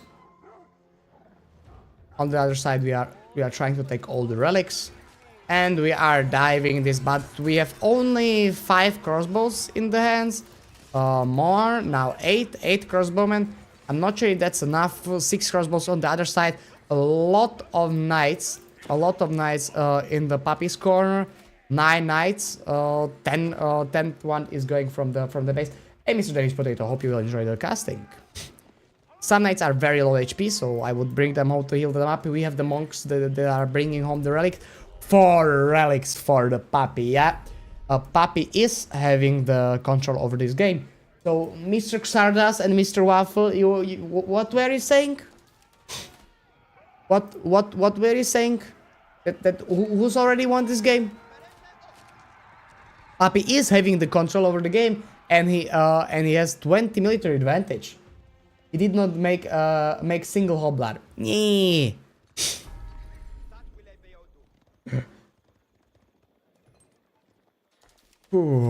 Okay. We are chilling. We have a wheelbarrow on the both sides of the map. We have double brodex with the second upgrade, which I'm not sure how it's called. In the puppy's corner, we want a lot of wood. I'm not sure for what really, but a lot of wood is still good. We will be eventually switching to the farms, unless we play against HRE or Rus. Okay. These sheep are gonna be running out. 21 villagers on the sheep. This is not gonna be staying here for long. And yep, Baltune is on the back foot this game. He is walling the side of the map. He walls 2 golds, one berry patch and 1 stone patch. So that's all. That's awesome for him. That's very good. But the puppy has the secret sites ticking in. Secret sites are gonna be ticking, and if the Baltune is not gonna deny it, in a 9 minute and 35 seconds, we will have the victory for Puppy over here. Just 9 minutes and 35 seconds. Mr. Waffle, you just followed Waffle just now. Okay, I'm gonna remember that. Waffle. This is horsemen engaging on spearmen, but that's not enough spearmen over here. This is gonna be completely obliterated for the cost of like 1 or 2 horsemen. So this is just take it every single time. We are gonna be taking the wall down. We have twice as much army for the Puppy Paw over here, and this is going to be Puppy Paw's game, most likely. Most likely Puppy will be winning the series 2-0 against Baltune. Baltune needs to do something over here. Yeoman in a queue. I don't like Yeoman here. For some reason, I hate Yeoman here. We already have 16 horsemen on the other side, and we are gonna be making more ranged units. Nah. This is not a good choice. In the meantime, 6 villager advantage for the Puppy Paw.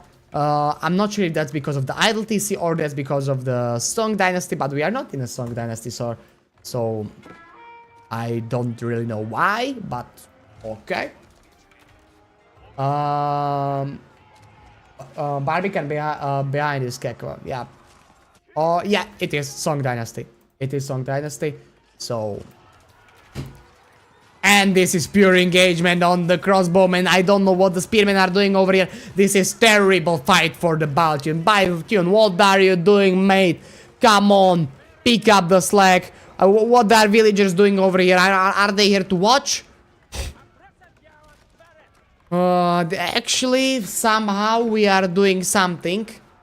Like we are... I think that Baltune is still cooked. But Puppy is doing something. China full stack of gold units, yet he didn't not even mine his gold. Yeah, like 900 gold still remaining, 1 villager on the gold over here. We have 4 relics, we don't need to be on gold over here. So this is cinema right here. 2.5 gold in the bank for Puppy. He can just buy Imp, right? Just buy Imp. Doesn't even... Why are we taking this fight? Papi, look, watch. Papi, what are you doing? Okay, Papi was distracted a bit. Okay, it's a problem. Papi was a little bit distracted, but it's fine. It's fine. We are getting there slowly but surely. Two knights are going behind the base to raid. They are gonna be catching some villagers, 25 villagers on the berries. I think like 5 of them will go down. At the same time, military numbers are kinda going to be equal. But yeah, I don't like this for the Baltians. Their first villager is gonna go down. And yep. Only one? Only one? Only one?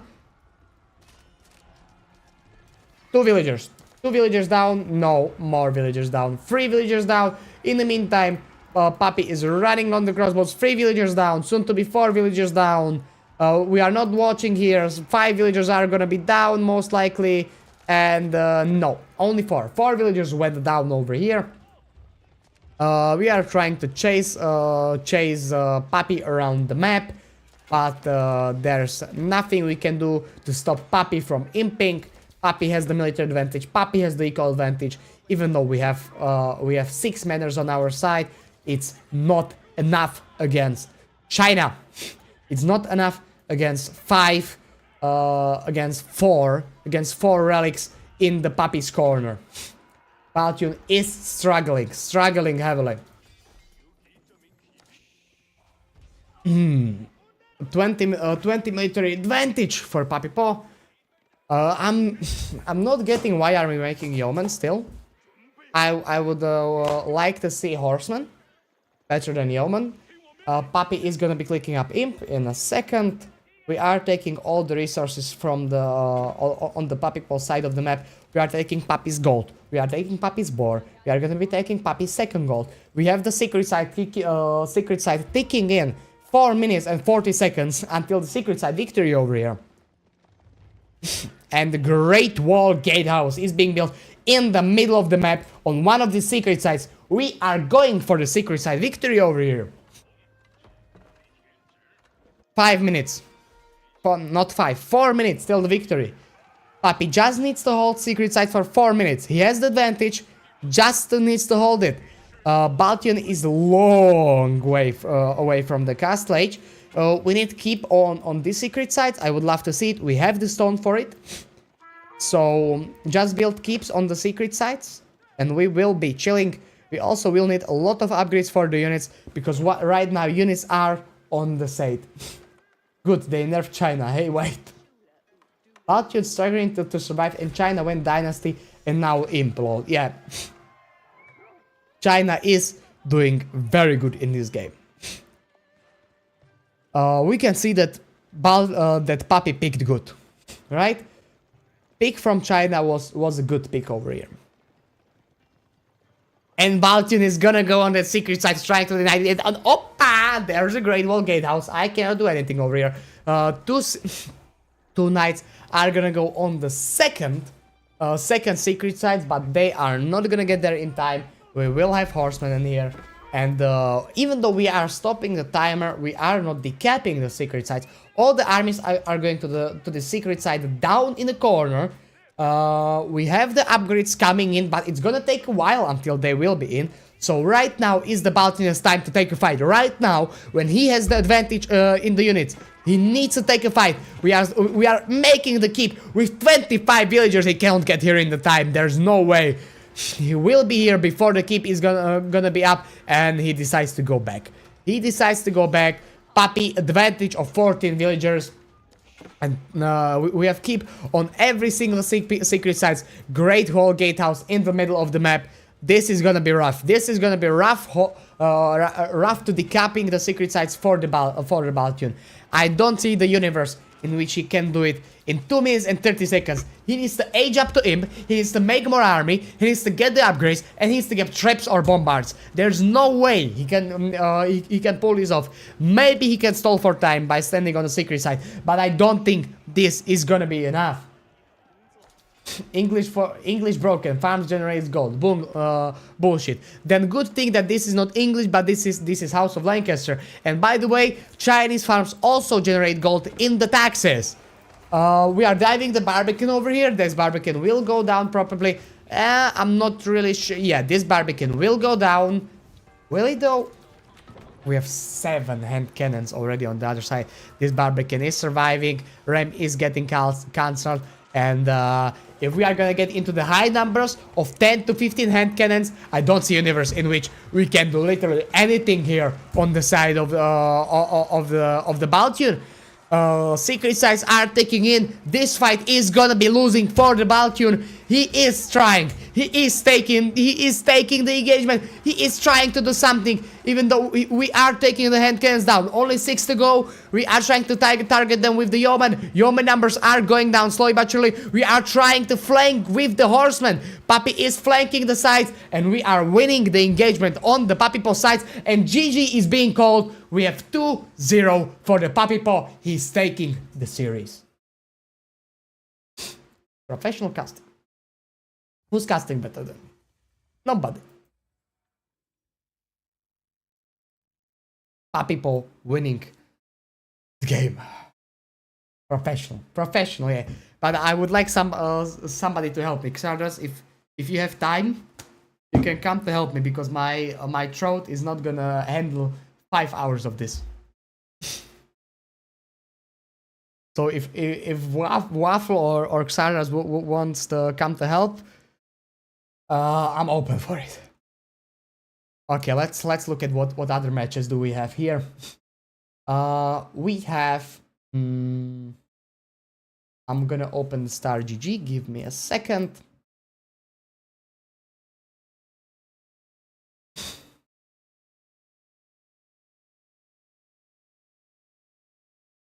And I want to see Beasty's match, but I'm not sure if he started already.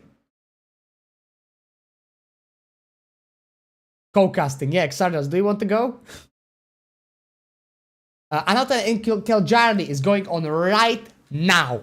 We can look at Anotan and Kiljardi. Beasty and Valdemar is already finished, so we can look at this one. Later on, we will be looking at the Valdemar and CSO losers bracket, or Demu and Numedan.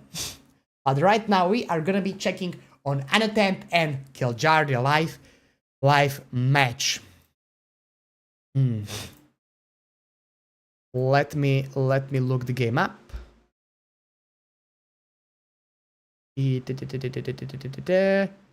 No, not Guli's game.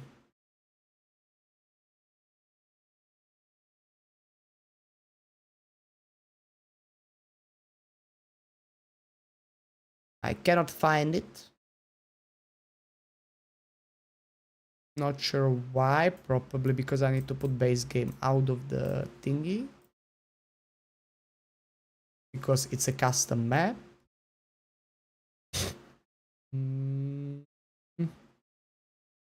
Anotan and Kiljardi, we have it. Oh, we are getting into the game. We are getting into the game. It's EGC TV Gorge. Xardas, you up? You up for casting? Or no? And we are in a game. Yes. Let's go. I'm gonna be calling you on the Discord. Xardas. Where do I have you? I have you here. You have the call there.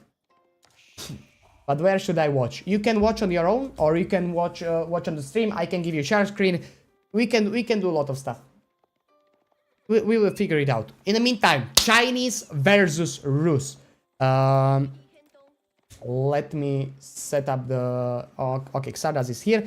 Probably cannot hear you because I have the. Okay, I should be able to hear you. Xardas, speak. Okay, I can hear you. Now I need to do the chat to hear you. So give me a moment in there. It's gonna be this one. Discord, say something. Yep, sound is perfect.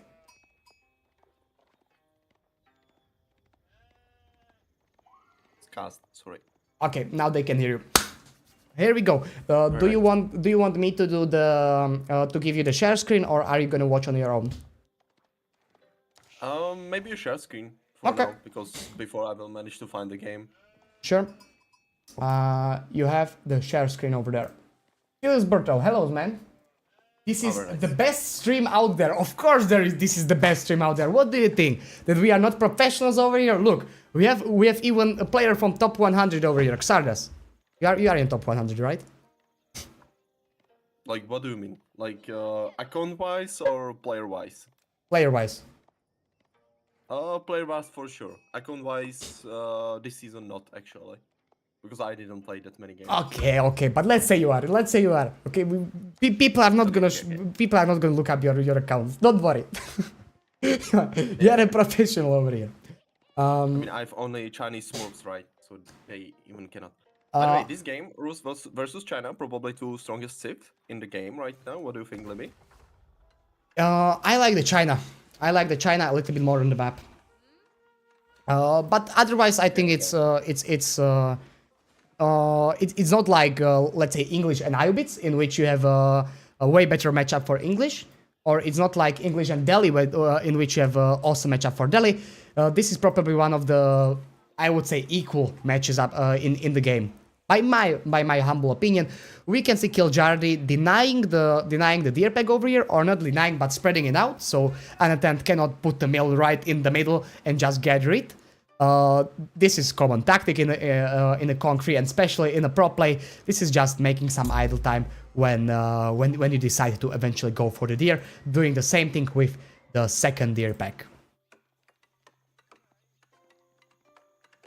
Golden Gate being built. 5 villagers building the Golden Gate. On the other side, we have Imperial Academy, and again going for the Imperial officials. Xardas, I want to ask you, why is it better to not make Imperial official early on and wait until the Imperial Academy and then make it? Like, I get that you are getting one villager more, but at the same time, aren't you losing so much resources on taxes and supervising? Actually, you know, the difference, you have to consider that you are getting the villager really early on, right? So the earlier you get the villager, you know, the more time the villager gets for paying for himself. So in the past, of course, it used to be like you are saying so, but basically the meta changes the moment you can make Imperial officials from the Imperial Academy as well. Okay, good to know. I see that Waffle is also happy with the casting, that Xardas is co-casting. Yeah, I can only imagine, like. Okay, we. You know, it's funny because if we lost the 2v2s we played yesterday, he wouldn't be speaking to me for like a month or so. But yeah, I'm glad that he's in happy mode. We have the Golden Gate up for the Kiljardi, and he's going to be going for the Pro Scouts probably, or is this going to be something else? He has the resources for the Pro Scouts, so I can imagine going for the Pro Scouts as Rus. But I'm not sure if that's the right play against China. But even so far, it looks like Kiljardi wants to go straight for the Pro Scouts. He can also afford it, right? He can just sell something from a Golden Gate, and suddenly he has the gold for it. Yeah, we already have it in queue. But the Chinese, like the Anotan, it seems like he wants to delay because he left this gold completely for some time, right?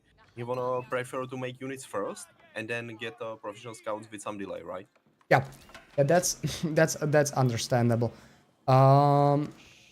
Funny thing is that even after all the nerfs that professional scouts got, they are still pretty much in the meta in a pro play.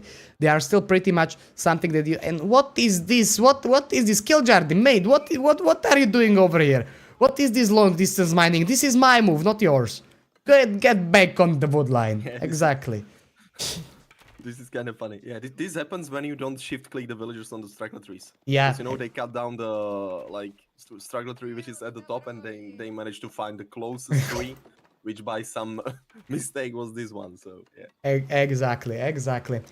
We see the wooden fortress for the buff, for the 20% buff on the wood gathering, but this is a lot of villagers on wood. 18 villagers on wood. Why do we need so many villas on wood? Like, is this like archer play? Yeah, it looks like it is. We have 2 archer ranges being built, and this is going to be archer spam. We are not gonna see knights from the Rus over here. This is gonna be a bit different than the normal Rus game. This is the very old old build order.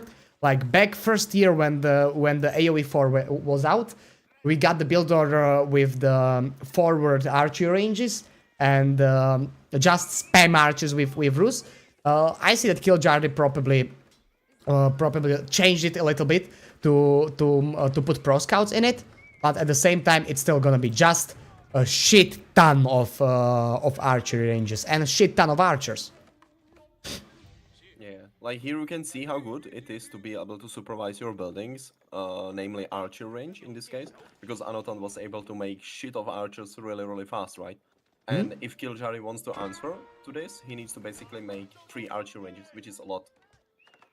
Yep, he needs to invest in a lot more production buildings. So this is the strength of Imperial officials switching to the different units, or just early pushes are way stronger because you can try to skip few production buildings. We are not really that successful with pro scouts over here. I'm not sure if we even brought home 1 deer from the Killjardy. This is kind of problematic. Right now, you invested 400 resources into something and you are not getting anything out of it. Killjardy is doing really good job in denying it. Really good job. I mean, it's Anothan, if I'm not mistaken, you know. Yeah, it's Anothan. It can happen many times that, yeah, because of the UI, it switched again. So yeah, it switched. I have no idea how to switch it. Yeah. And I need to look it up. Yeah, Anothan is Chinese, okay? Anothan is Chinese. Let's predict Good. that Anothan is actually Louis, and Anothan is Louis, and he's playing Chinese, okay? Yes. Good. I'm terribly sorry, but I'm just looking up here, and okay, left side is the left player down here, right? Yes, exactly. We are pushing the spearman away from one of the deer packs, and we are bringing it home. On the second one, we have 12 archers chilling there. And the first deer pack is going home for the Killjardy. We are still on. Anothan managed to managed to get some deers of his own because again he supervised them. He got the professional scouts really fast, right? And now I would prefer, like, I would love to be in a position of Chinese players, because on top of all of this you are of course getting plus 20% of food from all the deers you are getting, right? Which is pretty Exactly. And I see that Killjardy decided to go for a bit of raiding with his archers. This is a bit risky because he don't know if Anothan is trying to switch to the light cav, because Anothan saw 3 archer ranges. Okay, it can be just Anothan pop down one stable and then start printing out those horsemen. So this is kinda hit or miss. And here it is. And here you can see the prime example why do I think that China's is completely S tier, very likely maybe even way better safe than Rus in some situations. You can see that Anothan is for not on the gold for a very long time, yet take a look onto his gold income per minute and onto his gold in the bank. That's crazy, right? And he mined 140 gold, which is enough for age up into the feudal and 1 imperial official. Yeah. And yet take a look onto his gold count. Yeah, taxes are huge. The taxes are definitely huge. We are refreshing lumber camps for the Killjardy, so we can see some normal macro. And this is what I was talking about. Going out on the map with 12 archers like this and not knowing if your opponent is switching to the horseman is too risky. Like, sure, these are horsemen without the ranged armor up. They have the ranged armor upgrade. This is gonna be a lot of archers going down right here. This is gonna be a very bad trade. Archers are coming from the both sides. Okay, we have the supporting numbers. Fortunately, we have 30 archers and first a knight on the battlefield for Killjardy. So we are going knight archer, pretty normal composition for the Rus player. And yeah, we are taking an okay fight because Anathan's army is all over the map and not on the one spot. But on the other side, Killjardy has everything at one place in the middle. Yeah, and Anothan is aging up behind all of this, which is pretty sweet timing. again, you need to consider you can just supervise the archer ranges and you can get the veteran upgrade really fast. Plus the upgrade from the blacksmith as well, which means that your castle age archers from Chinese player will be actually more than capable of even killing the knights effectively, right? Exactly. We have 9 villagers on the age up, and in the meantime, Kiljardi is trying to push. She's trying to push the gold, but there's nothing on the gold. Like Anathan is just surviving off of the taxes. He's like, gold. What is gold? I don't need that. I have the imperial officials here, mate. Spearman raiding in the back, but we have few archers over here. And right now, Anatan sacrificed map control for the castle age, but he's gonna get it right back when the upgrade for the archers is gonna be finished. We have pretty similar archer numbers for both of the players in the front. We have 26 against 28 archers, even though Kiljari has another like 20 at home. 20 at home. This is not something that means that he can engage the castle age archers, right? Yeah, for sure. Can you just take a look onto Kiljardi's golden gatehouse if he was like selling something? Yeah, Because it makes he sense for is me. using it Yeah, to. he was, he was selling the wood. That makes sense. To get gold in order to He is using it for the gold because he is not on gold at all. He didn't mine a single gold from the start of the game. He's just surviving off one hunting cabin and golden gate. So that's By the way, Kiljardi you can see right how now. kind of desperate he was with like seeing his opponent reaching castle. We can even see normal market, like not only the golden gatehouse, but there is even normal market on the right side. Yeah. So very likely, if you hover over the numbers, you could actually tell which resources he was selling. I think He was selling wood. it could be either selling the wood or buying the food. He was selling the wood. And we are taking the engagement. We have, fortunately, 4 knights over here that can be tanking, but they are not gonna be. But they are not gonna be tanking for long. These are feudal age knights against castle age archers with only 1 upgrade for the damage, but still castle age archers over here. 1 lancer is going to be able to tank a lot of archer shots from the Kiljardi, and this is not looking good for Kiljari right now. We are diving the TC, we are trying to pick as many villagers or as many archers as we can, and we decide that we don't want to sacrifice that many archers in the dive. On the other side, we have giant problem with the food on the Kiljari side. Deer packs ran out under the TC. We don't have sheep. We are switching to farms this early on. This is disaster for Kiljari right now. Yeah, this is going to be deciding factor very likely.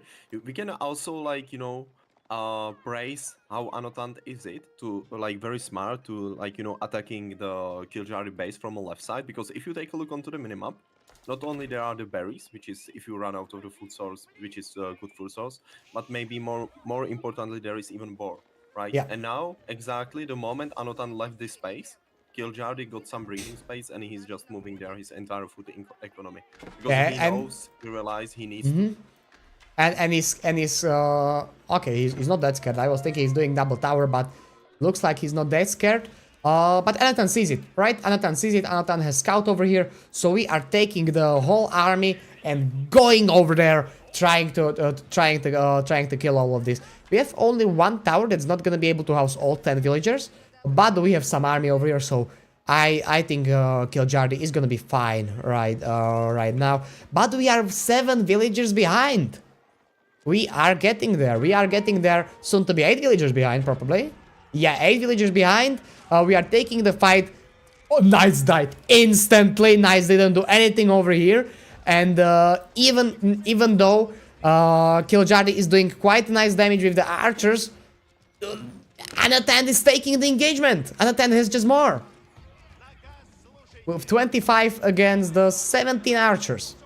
And 1 lancer to tank a lot of damage. Eventually, Kiljardi will be able to clean this up. Probably. Right?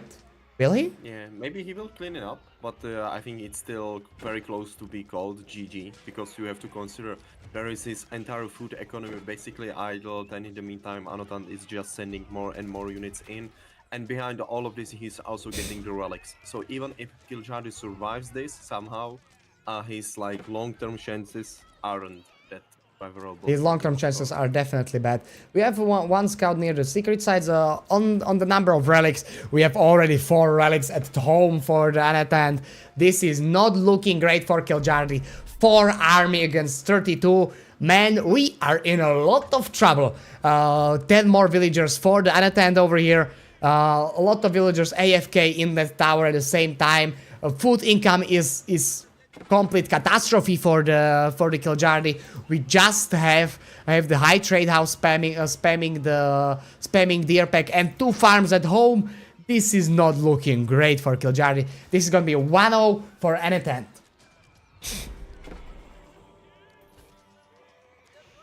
Yeah, this is destruction. This is destruction right now. 20 villager lead. I'm not sure if we can do anything right now over here. Yep, it is. It's over. G to the G. GG's. I wonder what was the biggest mistake the Kiljardi did if he didn't scout it like his opponent making this many archers this early on. You know, because with China sometimes it's really tricky because of the supervision. You might be thinking, okay, he just built the archer ranges, there will be no archers for some time. But suddenly there is like, 10 archers going onto their way to kill your scouts, getting the deers. So, and his response was quite late. I would.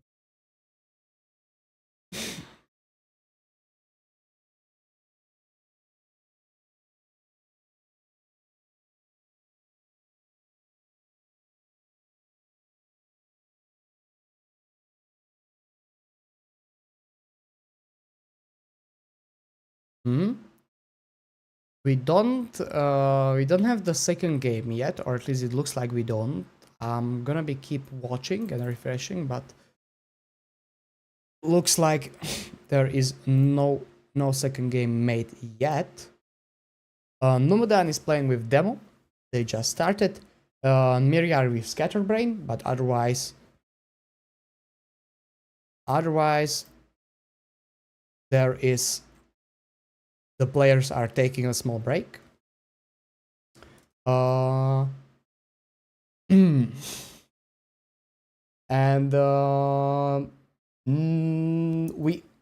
we have the second game. Okay, we have the second game. It's just me being stupid.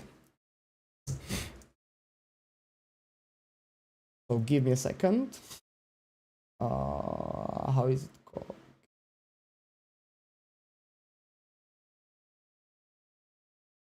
They already played it. First one was for the unattended, and second one we are gonna be watching is gonna be. I don't have the mod. I should be able to have the mod. Excavation. I have the mod.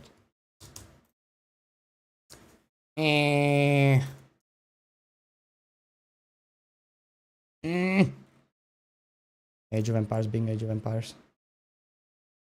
I need to restart the game.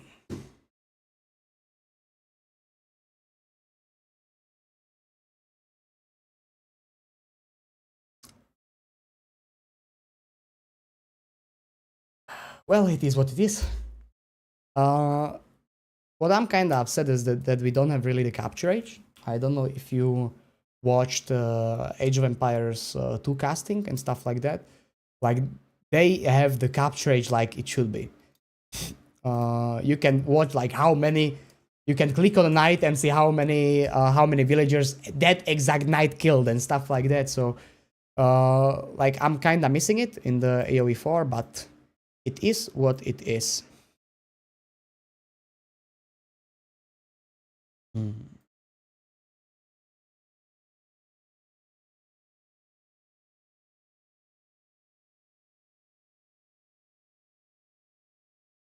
I'm going to look if I have the map for one time.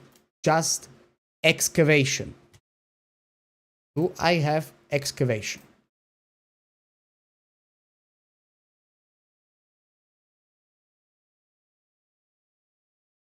Search.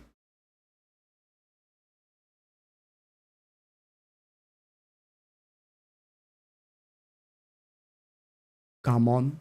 Age of Empires mods. Come on. Come on. Age of Empires mods doesn't like me. And I should have excavation. Or I don't.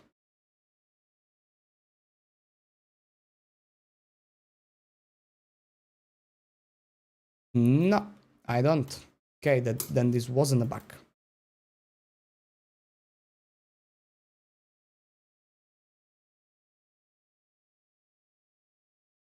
Let me download the map real quick and then we go. Excavation. Good. We can go.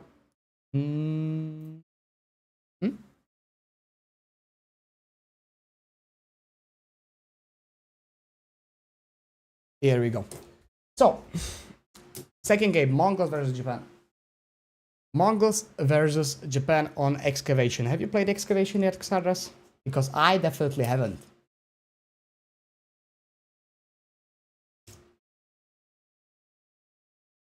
And YouTube streamer like as well, we can see your face. I know it's very nice. No, don't worry, don't worry. I'm working on it. Yeah, okay. Now we can see the game, but I need to see. Very good. Don't worry, I got you. Okay, we have Mongols versus Japan. This is gonna be Dark Age, right? Yep. Potentially, let me take a look onto the map. Like, we have 4 deer packs on the map. Quite a lot of sheep, it looks like it. We have a lot of valleys, a lot of cliffs. We have a lot of forgotten ruins. A lot of forgotten ruins. Oh man, this is 1, 2, 3, 4, 5, 6 TCs worth of stone in a forgotten ruins. No, 7. Sorry, 7. 7 TCs worth of stone in forgotten ruins. This map is not that rich on food. We have only 3 berry patches per player, and first one is like close. Second one is not very close, and third one is basically in the edge of the map. So we are gonna see Dark Ages right now. Fortunately for Kiljardi, he has okay spawn. So if he really needs to, he can just pop out TC a little bit closer to that Ovu. If he will really need it, if he will be losing the early engagements with the Spearman. He has a bag of gold, double bag of gold actually. That's quite nice for him. On the other side, Anatent has also double bag of gold. Very good for him as well. We have garrisoned 1 villager into the Forgotten Ruins. So there is a chance we are gonna go. Is it garrisoned? No, it's not yet garrisoned. Okay. It's just captured. It's just captured. But I think we are gonna go for Forgotten Ruins to get second TC or upgrade for the daimyo for the Japanese player. We are. Oh, can you tell to our viewers and to me as well personally, because I didn't play it with these ruins on the map before. It gives you only a stone per minute. Forgotten Ruins, it's relic and stone at the same time. So you put villager in. Right now he put a villager in. You can see that 1 villager is in, and 1 Forgotten Ruins, it's gonna excavate the relic, but he needs to get 350 stone before. So you are getting like every 15 seconds you are getting 15 stone. So it's a very good get rate for the stone. But at the end of it, you get 350 stone. At the end of it, a relic is gonna pop out from it. That's the Forgotten Ruins. But you need to capture it before also. Yeah, so very likely you want to capture it with the villagers first, and then just with the army first, and then just send the villager in, right? Yeah. That's the reason why he built a farmhouse there, was there for some time with the villager gathering the resource, and then he just jumped in. Yeah, he was gathering the resource from this sheep, and then he jumped into the Forgotten Ruins for the stone. We are gonna be getting the diamond. Now, even the civilization pick really matters if you think about it. Like picking Mongols and Japanese, that's not a random pick, of course, on this map. I would say these are Definitely. two most dependent stone civilizations from the game, right? So, That definitely, as you can see, we can see already two Forgotten Ruins being captured and two villagers being in them for the Mongol player. So Kiljardi wants to go for the units in the feudal age. I think this is gonna be. I think he has a very good chance in the feudal age or in all in, because we have the Ovu and we have double Forgotten Ruins. This is gonna be a lot of units in the feudal age for the Mongol player. They are still spamming a lot of spearmen early on. We pushed to one deer pack under the DC. Anatan pushed his deer pack. He wanted to get the. He wanted to get another food source under it. He is making Kura storehouse with 6 villagers. I think that's overkill. In my personal opinion, 5 villagers it's enough, but it is what it is. It is what it is, and yep, we are chilling over here. Right now, we are making archer range though, so it's gonna be spearmen plus archers. Looks like it for the Kiljardi right now. yeah, and that's I think the reason why Anotant kind of rushed the age up, because he was scared of the fact that if you only make like 2 archers, like from double production as Mongol, you can kill spearmen very very effectively and very very fast. So that's basically the worst like counter army engagement you can take from the entire game. So Yep. I think he was scared of it. Also, you need to consider that he will be getting farms for free, and the farms will be really, really strong, really, really early, because of all the stone you are getting from these. That means you will get the upgrades on your TC fast, which means your farms will be way better than usually they are in normal situations. Definitely. We saw one pick on the villager, on the Forgotten Ruins in the front of the Kiljardi's base. He's sending another one, on another one in, and this is the reason why it's kinda a little bit risky to go for the Forgotten Ruins, but at the same time you kinda need it as a Mongol. You want that stone. You want to double produce those archers all the time, as we can see. We are double producing, and he still has 200 more stone in the bank. That's gonna be a lot of archers. And Anatan is forced to go back. Anatan is decided to go for the Yumi. Is Yumi the right call over here? Okay. I mean, he had option to go with the Horseman, of course, or with the Yumi. I think Yumi is still better option, of course, because Kiljardi then can just add, a lot of spearmen into his army composition as well, because of the double production. And of course, you get access to the Bannerman instantly, because all of the stone you got. And the Bannerman makes the biggest difference together with the Yumis. So it kind of makes sense from this perspective. Like, yes, definitely. No, we are gonna be seeing Kiljardi attacking the gold, pushing Anatan off the gold, and yep, Anatan is off the gold right now. One more villager watching for that. Okay, he's watching, but we can see the stone and double production of these archers were a huge thing. I think for Kiljardi early on is massively leading on the army. He's gonna be leading even more with the double Keshiks. If we made two more production buildings, not Kiljardi, Anatan made only one, and we are going for the one samurai and spamming of the Yumi.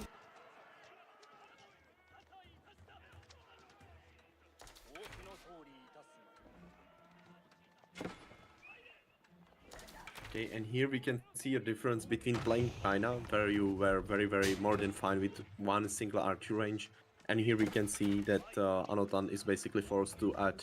I think he's on 2 archer ranges already, right? One is behind his base, if I'm not mistaken, and he basically wants to add even 3rd one. Yep. Definitely. We are gonna see a lot of Yumi, but this is a lot of unnecessary picks from Anatan. I feel like Kiljardi is playing this well, and Anatan is playing a little bit sloppy. I personally don't like this play. We are already 3 villagers down actually from the Anatan side, and will probably be more. We are seeing it. But at the same time, Anotan somehow managed to kill 2 villagers as well, so the eco difference isn't that horrible yet. But of course, like the Mongol archers walking around your wood line together with the Falcon ability, that's like pure nightmare. I think everybody witnessed this and nobody liked it. Yeah, exactly. This is gonna be really hard to deal with. Tower on gold already, but this tower doesn't really accomplish a lot of stuff. Because even if he's gonna go on gold, he can stay with the archers right here and poke him.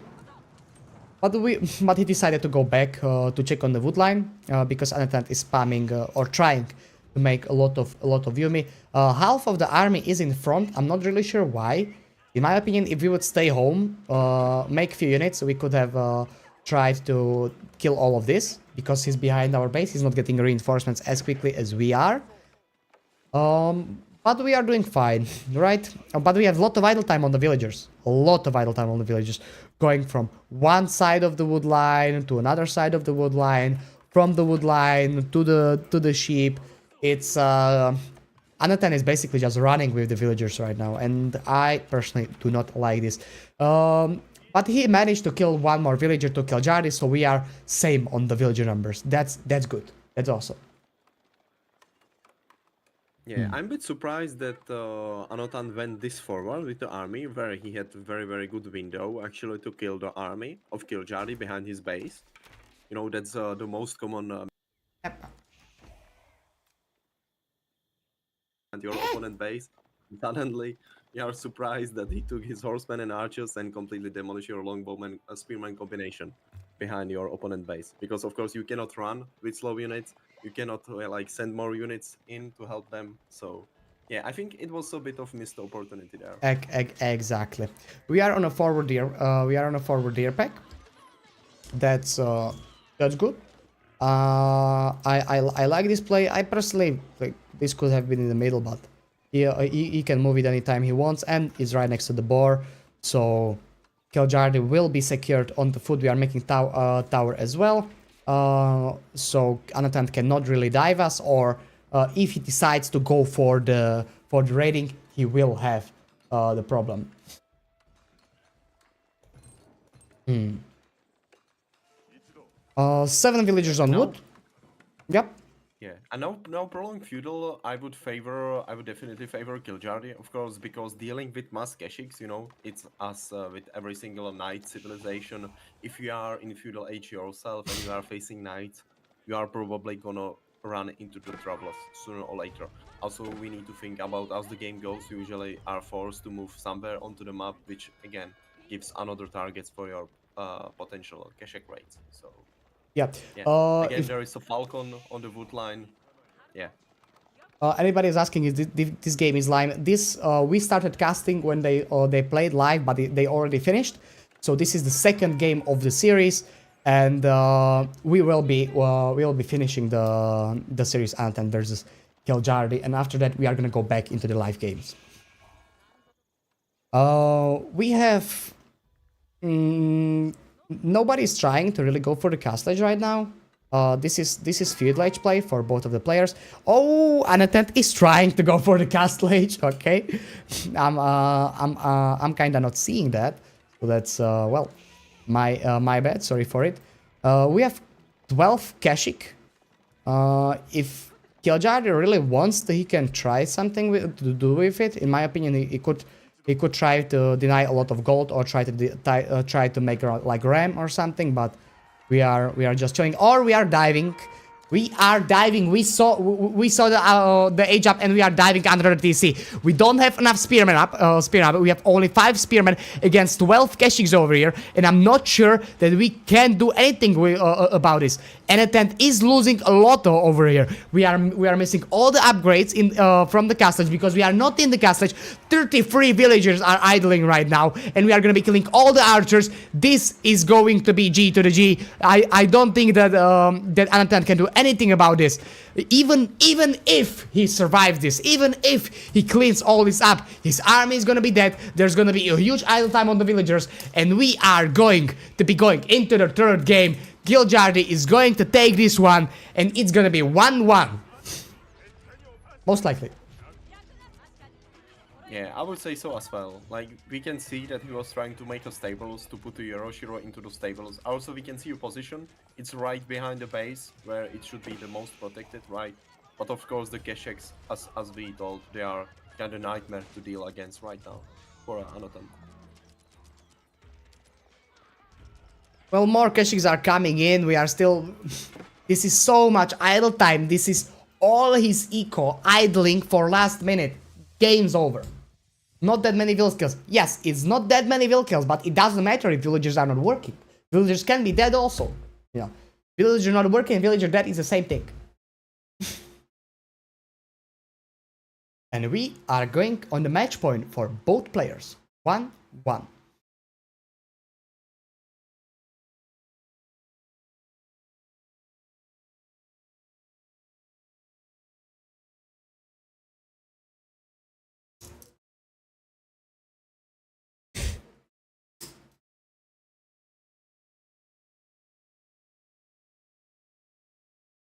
The gold on Castle Age himself, right? So he was preparing for this push basically a long time in advance, I would say. Yeah, and I need to add you to the... because when I switch to full webcam, people can't hear you. I need to add you to Oh, that. nice. Also, could you start the stream, please, on the Discord, because I need to keep watching the Twitch and it's on the delay. So. You should have it. I mean, I see only your profile picture right now on the Discord. Okay, let me do this. Working? It's still only the profile. It's like, you know, the smiling face. I'm not sure why it's not working. But it's fine. I can watch the stream. But you know, very often you just spoil something to me. Yeah, Like, I'm he's gonna be driving spoiling a under the lot. I'm TC. gonna be spoiling a lot, exactly. On my stream, I could still see like, you know, Kiljar the army to be still. So I was like, oh shit, it's happening. Let me try to fix it up for you. We are gonna... I'm not sure if it's the call thing or if it's something else. Let's try to go for the on the Discord on the 1A and I'm gonna stream it there, okay? Down to the to the tourney room.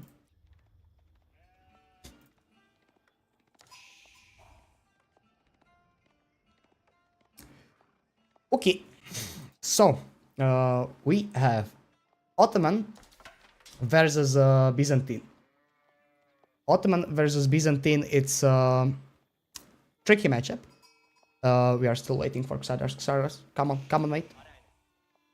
Ottoman versus Ottoman versus Byzantine is kind of tricky because, in my opinion, Byzantine is gonna have a head start, or it's gonna be doing a lot early on. We see Dark Age. Why are we seeing Dark Age every single game? What's this? And hello, Xardas, you should be here. Can you see?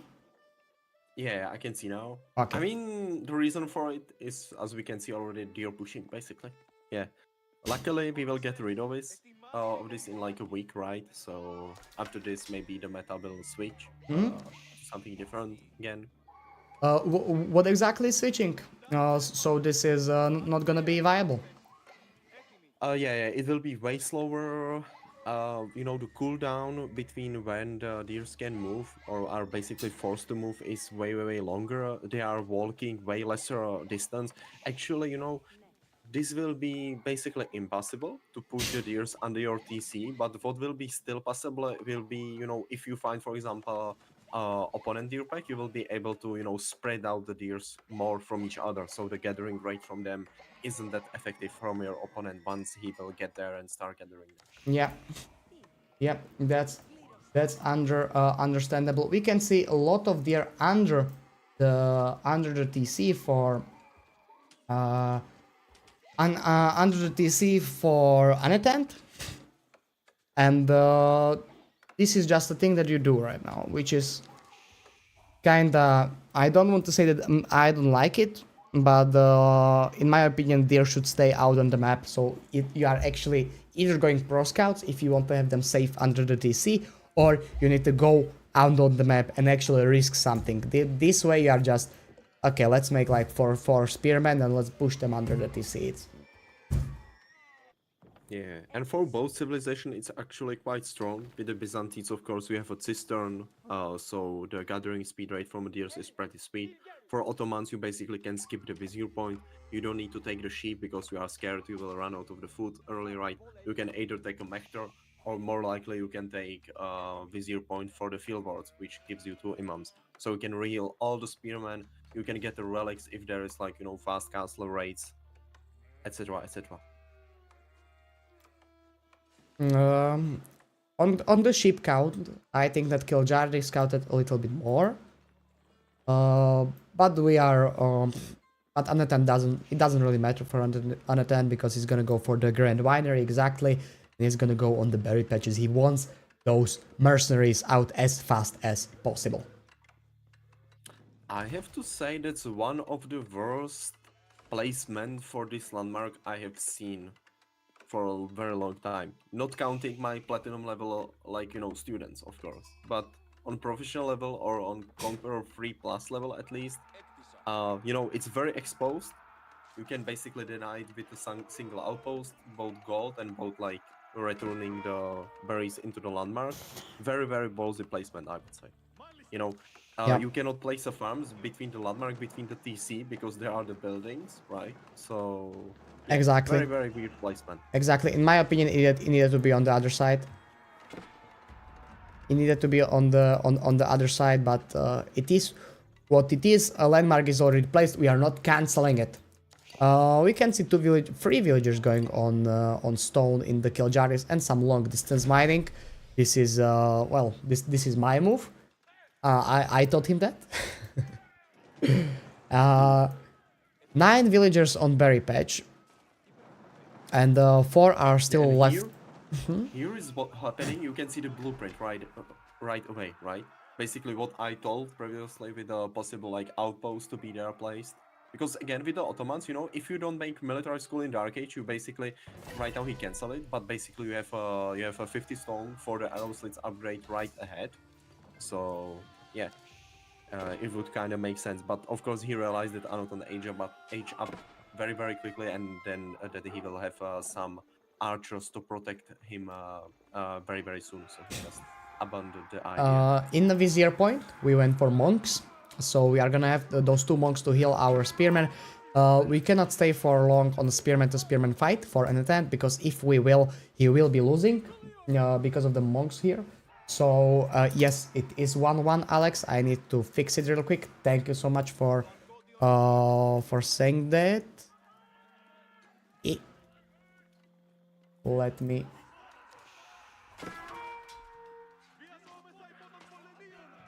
Also, it looks Anatan is not producing archers of his own yet, so it seems like he wants to go with longbows. That would make sense. But yeah, we will definitely see in very very short time. Exactly. Our outpost has the arrow slit in placement, and we are making towers all over the map on the berry patches, it looks like. Okay. Or I'm not sure what this outpost is. Why is outpost here? I think the outpost is here only because of the reason that he wanted to make an outpost at the front. He sent the villagers forward, and now he, during the middle of the way, he realized, oh shit, I cannot make an outpost there, so where I'm gonna place an outpost, right?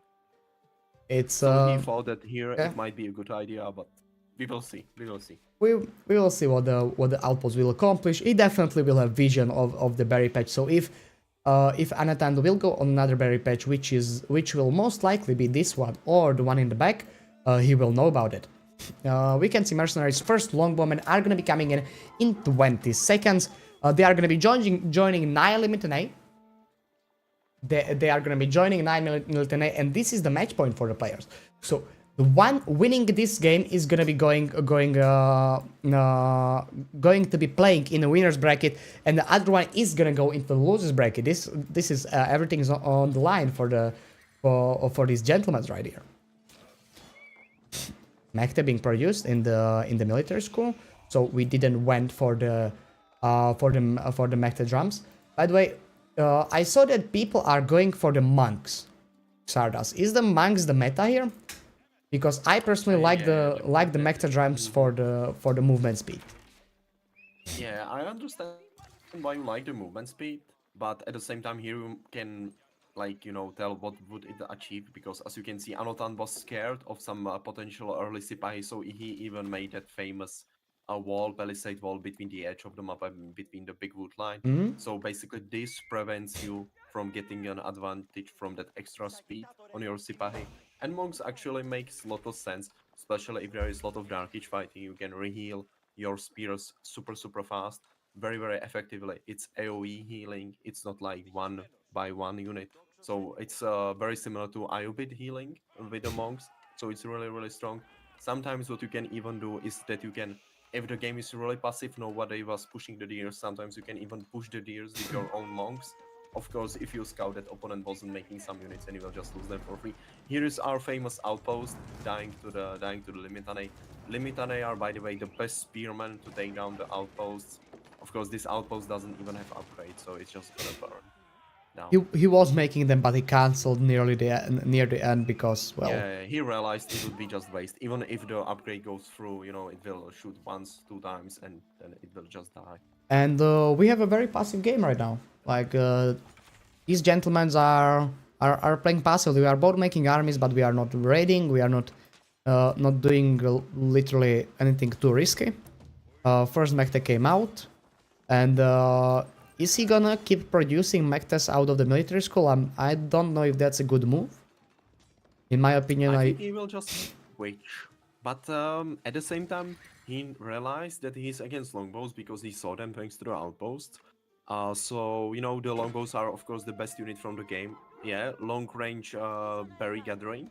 This is happening to me like in every second game, because sometimes I just skip the shift click with how fast I'm moving my fingers on the keyboard. My famous exactly. APM hashtag, by the way. And yeah, back to the Mectros. I think he's scared that he will lose the first Mector quite easily to the longbow fire, so maybe that's the reason why second Mector is in the queue from the military school as well. It definitely can be. First, upgrades in the blacksmith are coming for both players. Both players are gonna be doing +1 pierced armor and +1 pierced damage. So we will be having the archers that are as strong as the other, but also, but at the same time, Kiljardi will have the 15% attack speed, and Unattempted will have the longbow, so with bigger range and one more attack. So on the archer game, it's gonna be interesting. But one side has Sipahi and another one has just a horseman. This is, by my opinion, feudal age armies are neck and neck. Like, in theory, feudal age army is as good for both players. Yeah, in theory for sure. Like, what's giving you real advantage with the Ottomans is again the Mectra. If you put it on like range defense, that's really sweet. It's very noticeable against longbowmen. Here, of course, we can see Keljari aging up already. He was saving the resources for some time, and this is the power. You can see that he still have the deer left. There are still some sheep, and he made an army. He spent resources on the castle age. This is the power of combination of the landmark, where you can basically spend 4 or 5 villages depending on your upgrades you have, and the fact that you push the deers close by. Exactly. So Having here he's aging up, and definitely what we can predict mangonels, right? And very likely together mangonels together with Sipahi and archers. in the meanwhile, raid is happening in the background on the back deer. We are catching one villager off guard, but tower is going up, so we are not gonna be taking more. We are aging up on the both sides, and raid is not gonna accomplish anything more. We are aging up with the golden horn tower for the longbow production mainly, and on the Megade Imperial Armory for the mangonel production. Making Sprinkles is probably a very bad choice if he decides to go for that. Right now, this is gonna be definitely mango spam, and yeah, this is the, like Xarda said, this is how strong the Twin Miriam Madrasa is. You having basically four berry patches until the end of the game. It's quite a lot of food for you that are gathering 50% faster as well. Yeah, of course. Maybe what like is Kiljar a mistake right now? You can see still on the map that there are still 5 relics left. and he's in the car stage for like 30 seconds. And he got Basically, what do you want to do with the Ottomans is the moment you age up, you can immediately grab the relics, right? Especially the relic where you have outpost next to it, or second relic where you have basically your scout at least present, so you are sure that the imams are not just gonna die for free to some potential opponent units, right? So I think we could grab those relics way earlier. But yeah, we will see how this unfolds. Because again, exactly, but I relic don't think we can minigame try to is take quite fight here. important. Yeah. Relic minigame again is quite important because you don't want to allow Byzantine to take free relics for free, because then it means, of course, very good income of olive oil from the landmark. Exactly, and even if Ottoman will get it, like, remember, 5 relics, it's 10 villagers on gold until the rest of the game, so it's quite a good buff to have, right? That's why higher you get on the elo, the relics are more and more important. They are generating a lot of gold, and we are gonna be trying to take down the first military school, but we have still feudal age limit, and hey, Anatan, what are we doing here?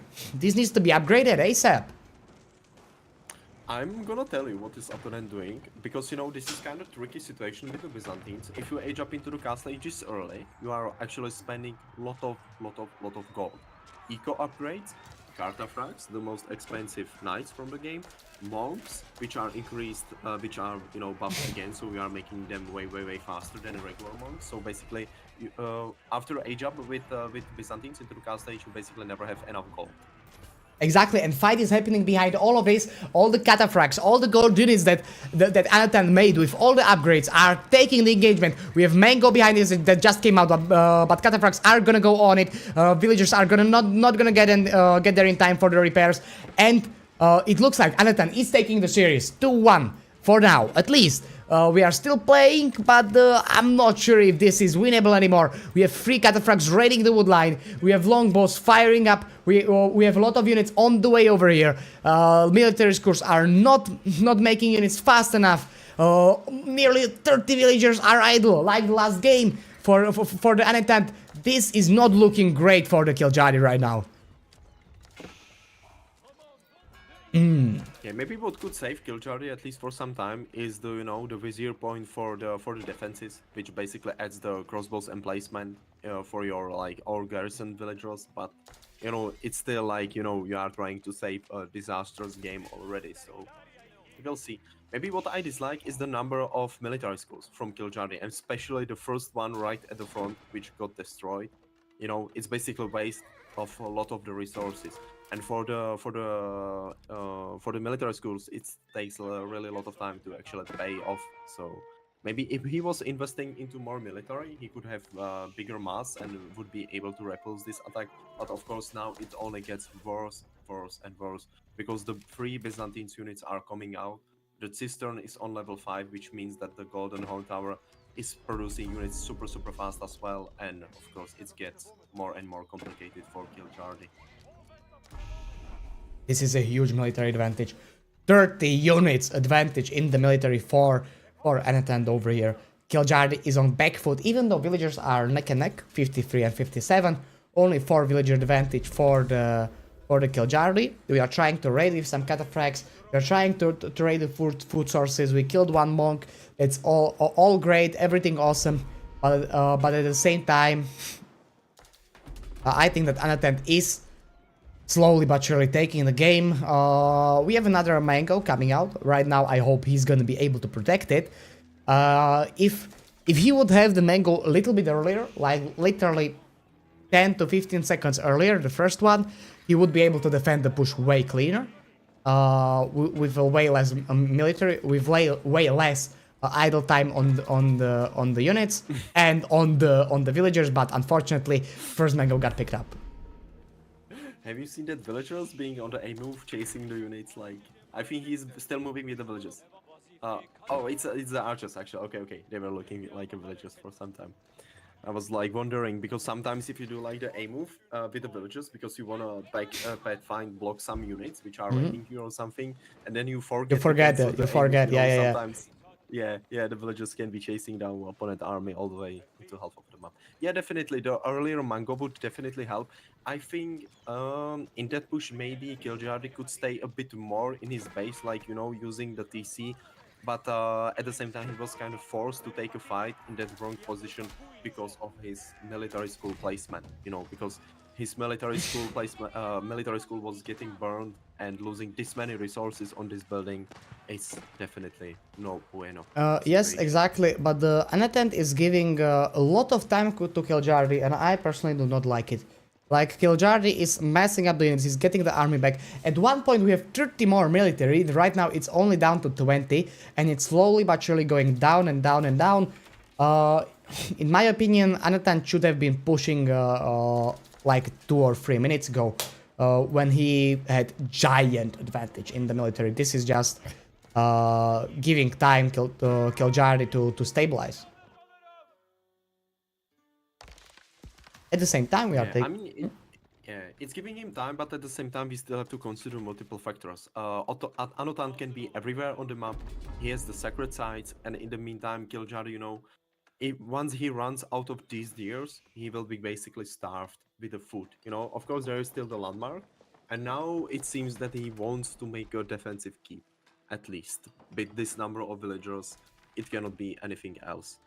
It seems like a keep or second TC together. Maybe like he will try to use the increased villager production on his TCs, but I don't know about that. That's Yeah, personal looks like a defensive keep for now. By my opinion, he is kind of scared of the army from unattend. But we can see some Janissaries. The Janissaries are gonna be giving a tough time to all those cataphracts. We don't have a lot of them, we have only 8, but at the same time it's still 8 cataphracts, that's a lot of resources. So we will see how the fight will end up going. We are on the nearly same military numbers. Anatan has the 10 more military if we count the Mango as well. And we have map control. Yes, exactly like you said. We have a lot of map control. This is nice pick. This is free Lance Knagel basically dying for free. He was, Anatan was thinking that the Kiljardi will be on the berries out on the map, but Kiljardi still have some food under his TC, even though he's switching to the farms. We are not having any villagers on the landmark. Come on, man, this is a mistake. We are doing farms before we have villagers here. I don't like this play. But at the same time, we have a double TC for Anatan.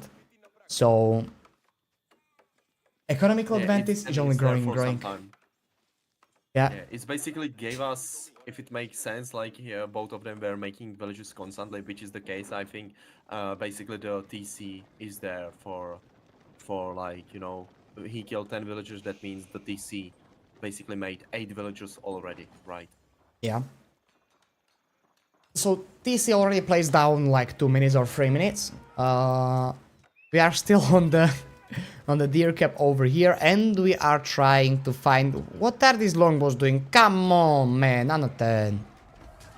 What was this? You don't want to raid with longbows. Longbows needs to be nice and clean, stay in one mess, and then go push.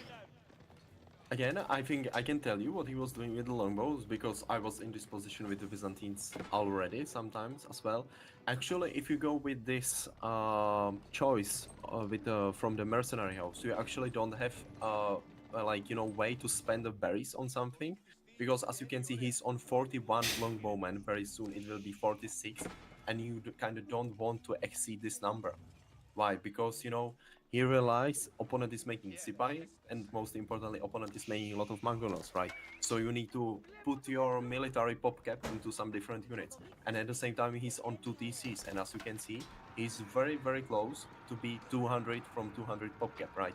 So he basically told himself, oh shit, I need to sacrifice some longbows, so I have some mid shield units in front of me, and I can still be perusing villagers at the same time. That's understandable. First great bombard is out from the vizier point, and this is a choke point fight with the 3 mangonels. I don't like this for the Kiljardi. No, not Kiljardi, Anatan. I don't like this fight for the Anatan. This is very good fight for Kiljardi on the other hand, and this castle solidifies the position on the middle of the map. But we are leaving the Great Bombard alone. Ahmed, what are we doing here? What are we doing here? This needs to be protected all the time.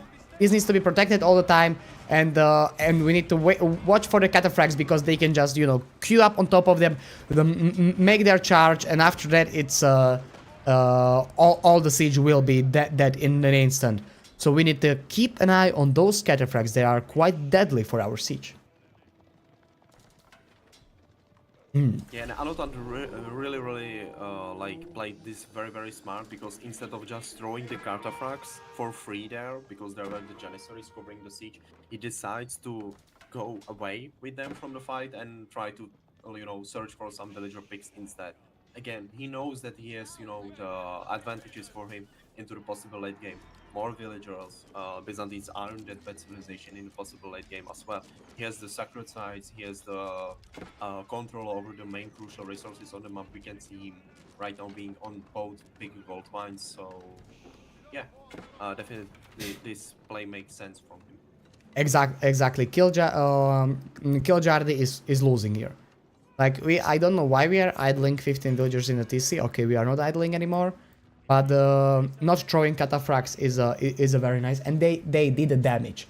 They basically made Kiljardi to sacrifice around 500 to 600 resources worth of idle time, right?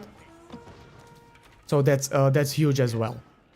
Here's the again, why? Because he's fully popcut, right? He basically cannot spend the resources unless he wants to delete like villagers, more longbowmen or something.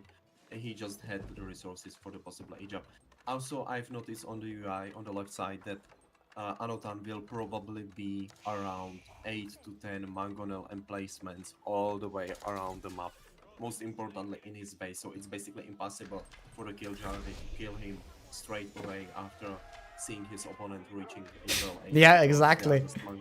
It's like emplacements everywhere on the map. Every single tower over here has the emplacements on it, and this is annoying. And by annoying, I mean very annoying. Even with Great Bombard, it's gonna take you some time to kill these towers. Fortunately, these ones are not fortified, so it's gonna take only 2 hits from the Great Bombard, if I'm correct. But at the same time, it's buying him time, right? So we don't need to actually fight right now. Yeah, and Ano is just waiting for the upgrade for his longbows, because here is the thing: the longbowmen, they kinda suck if they are Castle Age longbowmen against Castle Age armored units. But once your we sniped 2 Mechte before the fight. This is huge. Oh, that's a bit shame. That's a bit shame for sure. 50% attack speed is so. Longbowmen, there is nothing basically to counter the longbowmen efficiently. Of course, there are the mangonels, but if the Anotan is gonna spread the longbowmen, it's not gonna kill them. And there are no spearmen over here, so Cataphract will just charge right through, exactly, kill all the siege instantly. This is gonna be instant siege death, and the game is over right now. Like nothing can be done. 0 Cataphracts died, or at least like one Cataphract died in this. One. Here it is. Here is the one Cataphract that died in the engagement, and it's G to the G. I'm gonna pull up Xardas. Yeah, don't worry. Okay.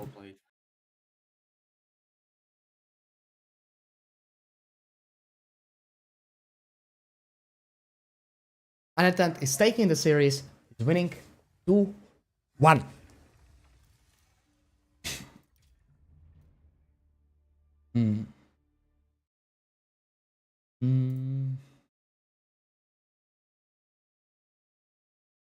Okay. Now, what other series do we have there? Let's look. So, series that are going on right now, it's Numidan against Demuslim and Valdemar against CSO. Which one do we want to watch? Which one are you more interested in? Xardas.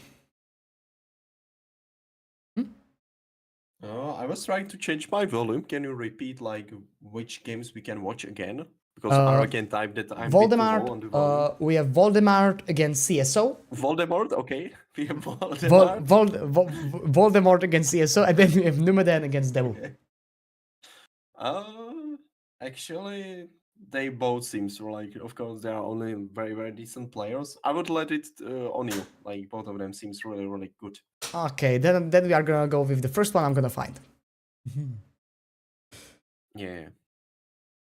You need to give me a second. And we are gonna go with Myriad and Scatterbrain are playing. We are gonna go with the CSO and Valdemar. That's the first one I found. Okay, we are joining late to the series, so series is already playing for a bit. So if we are gonna look at the scores, score is already 1-0 for CSO. So Voldemort, not for CSO, for Voldemort. So so Voldy is already on the match point. Let me do this. So Voldy is already on the match point over here. Let me fix the score. Fixed. And we have Rus against Jushi Legacy. We saw this game. We saw this before. We saw this before with the China. We saw it with Rus and China, and in that game, China dominated. Is something different with Jushi, or is it basically the same?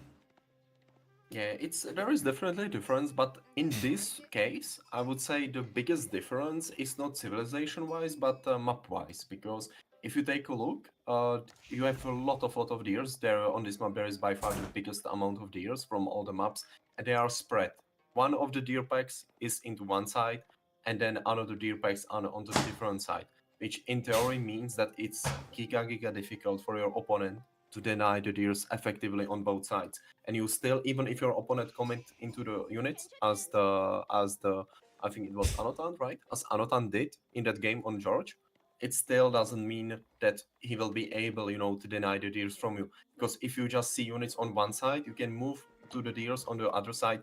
And for you as an offensive player, it's pretty difficult to go all the way around your opponent base again and try to contest your scout on the other side of the map. So I think that's a really big difference.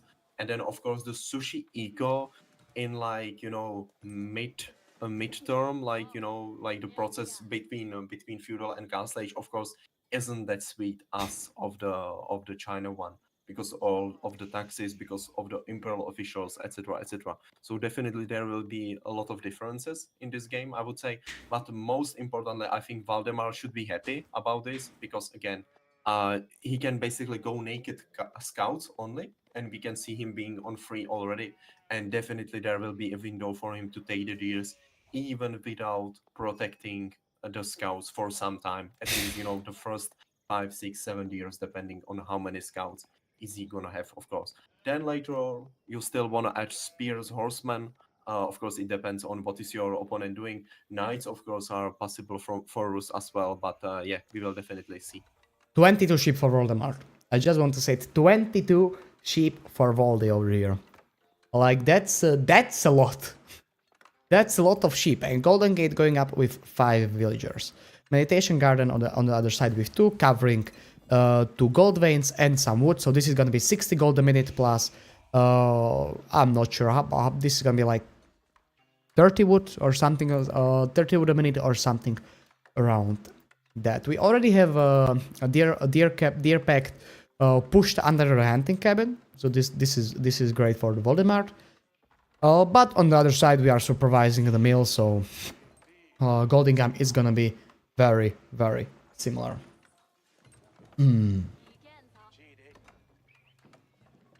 Are we gonna see pro scouts from the CSO? He's leaving free on Goldway. I think this is pro scouts from CSO, right? You are muted, Xanos, by the way. You properly know it. So there is a chance this is gonna be pro scouts for CSO, and if that's the case, then we have a pretty nice split of the scouts, because if we are gonna look at the map, alright, we have pretty safe deer pack here, pretty safe deer pack here. That's gonna be in total 26 deers going for the CSO, and basically the same thing for the Voldy. We don't have any deer packs in the middle of the map that are gonna be contested. Everything is on the sides, kinda, so we are chilling. And yes, it is pro scouts for the CSO. Valdemar is not very researching pro scouts yet, but if he wants to, he can. He can just sell food or sell wood. Go for the pro scouts then, but we are not going yet. We have we have a lot of villagers on wood. I'm not really sure why. We have 8 villagers on wood, so CSO is playing very inconsistent. Okay, we will see how he does. Well, Voldy is on the match point, so he needs to figure out something over here. If he's not gonna figure out anything over here, he's kind of dead. He's kinda going to the losers bracket. Not losers bracket, he's going out of the tourney if I'm correct. If he loses over here.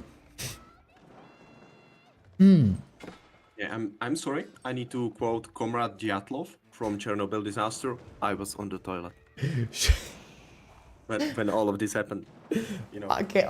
Yeah, definitely Sushi going pro scouts makes absolute sense again because this map best map by far from all the like pro scouting possible maps. So because not only like the deers are on quite good spots, you know, there is not a forward deer pack, there are 2 deer packs into both sides, and there is of course also increased number of the deers themselves. So it makes absolute sense to go professional scouts. Honestly, on this map, I would go professional scouts even with English. That's how good the professional scouts are on this map. But Voldy is not doing it. Like we are not seeing professional scouts over here for Valdemar. Is he trying to delay it and try to do something with the knights, or is this just a straight up mistake? I think he tries to delay his opponent, of course. I mean, so far he's doing good job with the scouts. Like, you know, 3 scouts on the landmark all the time means way less resources, right? So that's a good job there. I still think he will just get the professional scouts at some point for himself. He will just sell the wood and suddenly bang, he almost have the resources for the professional scouts instantly. Also, I think he realized how annoying it is for his opponent to deal with the knights, because if your opponent has the knights in the feudal age, you are committed to make spearmen basically with most of the civilization, which makes your entire army immobile. So yeah, and this is forward tower denying both goals from the CSO. This is very unlucky for the CSO to have 2 goals denied by just 1 tower over here. This is gonna be kind of tricky for him right now. He has 1 in the back. He can fall back for it, but otherwise it's gonna be fun. Well, it is going to be fun. We are diving with 2 knights and not even 1 will kill. That's unlucky, and a lot of knight HP is gonna go down. 1 knight is nearly dead. Another one is just scratched, so it's not that bad. Meditation Garden will eventually fall, and after Meditation Garden will fall, we will see on the Wooden Fortress probably the emplacements. And if the emplacements are gonna be on the Wooden Fortress, there's no way CSO can gather gold. Like, but does he really need gold at this point? He has taxes. He has enough for the castle age. I think he's chilling, even without gold. I mean, he's chilling, but at the same time not, because you have to consider that he's not Chinese with the Imperial Academy, which means way less taxes in the end. And if you want to fight opponent knights, you of course need knights of your own. Sure, they are castle age knights, but at the same time you need the numbers. You just cannot fight 3 Rus knights with a single, or even with like 2 knights. It's gonna be very uneven game or engage. But at the same time, I think Valdemar changed his plan based on seeing that Cizo is on double gold, which is next to each other, right? So now if he wants to get access to the gold, he's basically forced to move, you know, directly into the corner. But as we can see on the minimap, there is some Valdemar unit moving. It's either knight or scout being on patrol move on the over there. So yeah.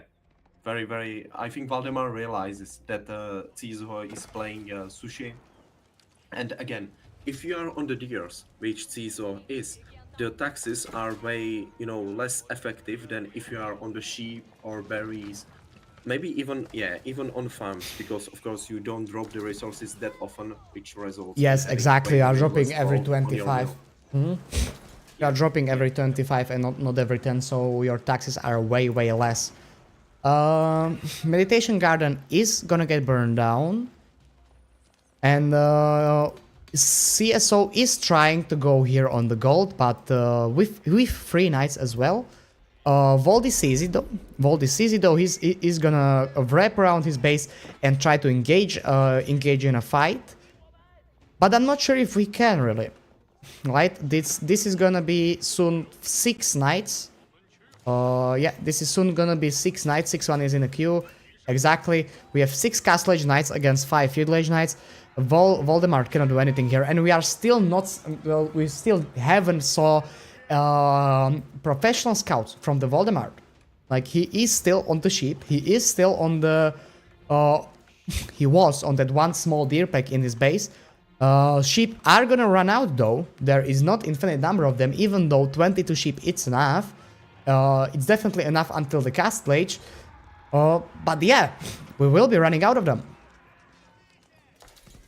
yeah. Like this is pure all-in economy-wise from Valdemar's side. You know, it's not like classic all-in, which we can see on like Platinum, Diamond, even Conqueror level with Rams. But this is eco all-in. Basically, he knows that there is only a window for him before he runs out of the resources which are next to his TC, aka sheep. Because then he is forced to move onto the map, which is a big delay. You know, you need to go there, you need to make a mill there, you need to make an outpost there, so you don't get raided easily by the knights. And here suddenly the game changed, or the situation changed, and now I favor CSGO. Definitely what saved CSGO from disaster is that market, that he was able to spend some resources from the market, and now Castle Age Zushi Knights are really scary because of that additional attack speed bonus from Yeah, Blacksmith. I'm we not have. sure if we even have the Blacksmith and the bonus because of the lack of the gold he had, but of course he will get the upgrade and it will just get worse and worse for Valdemar. Yeah, we have 12 knights from CSO against 6 from Valdemar. Valdemar is miles away from the Castle Age. This is looking very good for the Jushi here. And is it gonna be the second time today that we see Jushi or China completely obliterate Rus? It definitely looks like it right now, even without the really good gold access, because he was denied 2 gold veins. It is gonna be probably Jushi taking the game, and we are gonna go into the series. This is gonna be 3-game series, most likely. Voldemort is still in the game, but well, we have twice as much numbers for CSO. Relics are slowly but surely coming home. We don't have enough spears to deal with the knights yet, and we are running out of sheep over here. Where you can see a lot of idle time on the villagers just by walking. We are walking without the wheelbarrow even, so it's even more painful.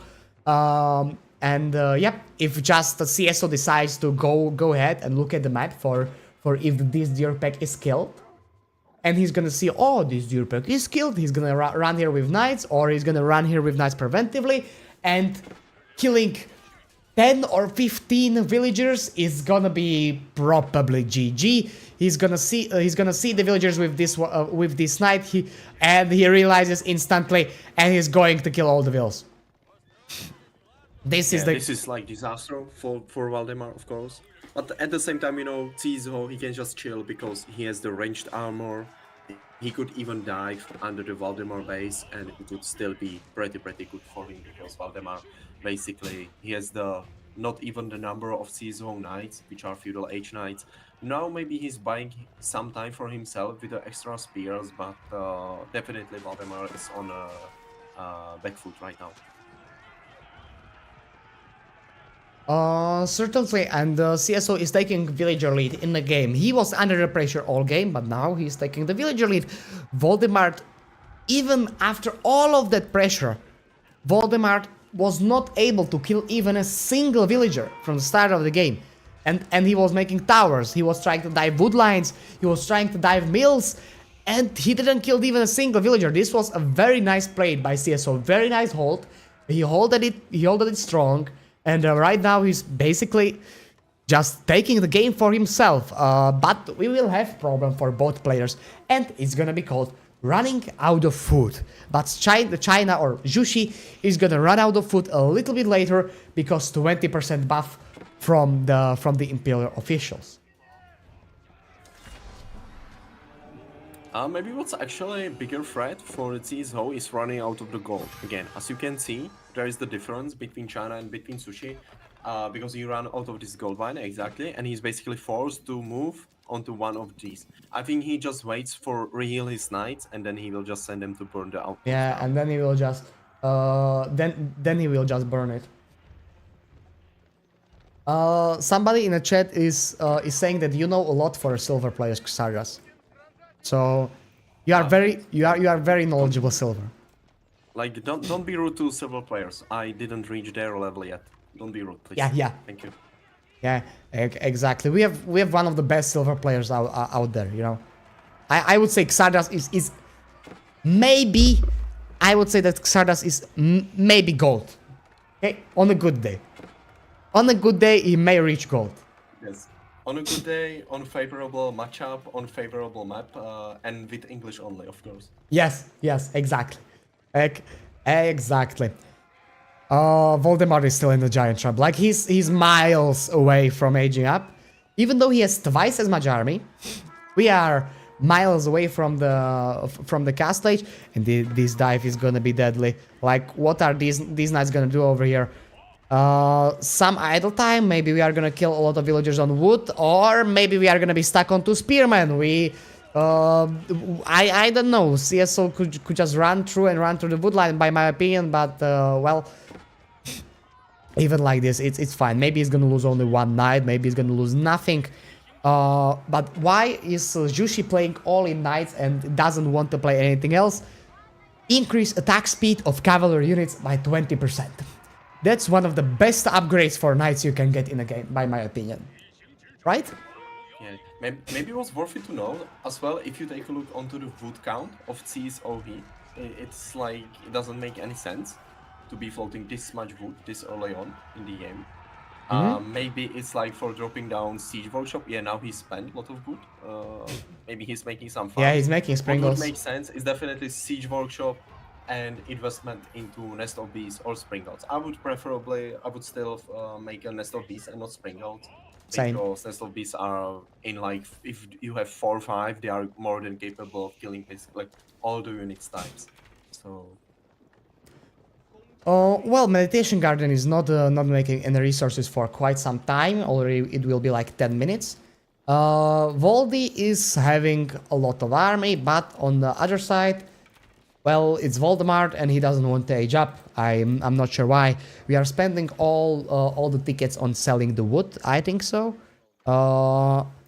In the Golden Gate, we are mining some gold wire, but we mined on only 100. Oh, I can see it happening already.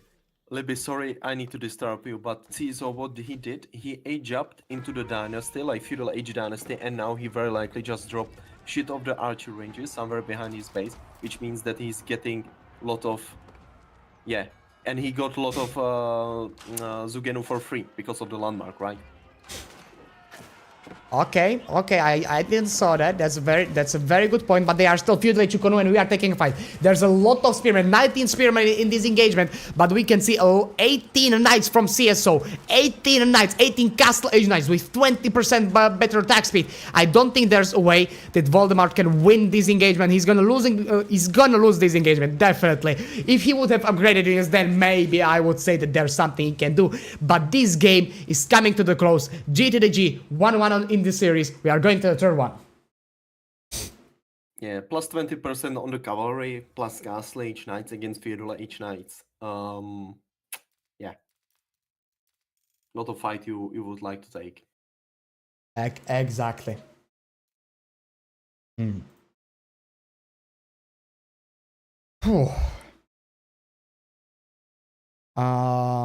So it's 2-2. Last game, it's gonna be on... Last game, it's Byzantine English. Byzantine from Valdemar, English for CSO. And we are playing on Frisian marshes. Well, we will see what how this is gonna go. And we have observer delay. We finally catched up with the live games. We have observer delay 3 minutes, so we need to be 3 minutes and speak Xardas right now. Speak for 3 minutes straight, or chat with you in a chat. mean, what I really wanted to praise is if you take a look onto the loading screen, how there is like the flag of the map and it's actually moving. That's pretty sweet, especially if you compare it to how the situation was during the first year after the release, that there was even a lot of important information missing on this exact screen. I think back in the days you basically cannot tell who is playing against who in team games, basically. And I think there was even like name of the map missing or something. So we can praise the developers and the modding community that they did really good job on this part. Yeah, they definitely did. And what is your opinion on cavalry costing 2 population? Because Waffle in the chat over here is saying that cavalry should cost 2 pop. In team games, yes. In 1v1s, I'm not sure. Like, Waffle is arguing that cavalry should get a little buff and it should cost 2 population. In team games, I agree. Yeah. But in 1v1s, I do not agree.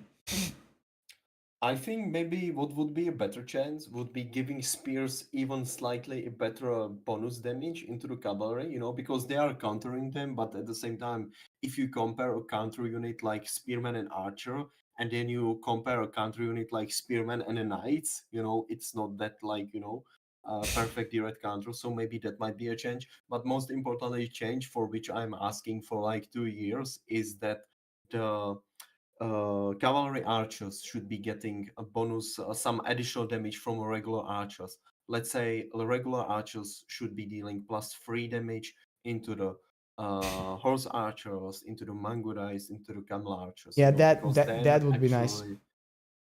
Yeah, that would be nice, because now the only real counterplay to the cav archers and to the mangurai is horsemen, unfortunately, if you don't have longbows. Yes, exactly. So that would be nice change. We have 1 minute. Who do you prefer in the matchup? English or Byzantine?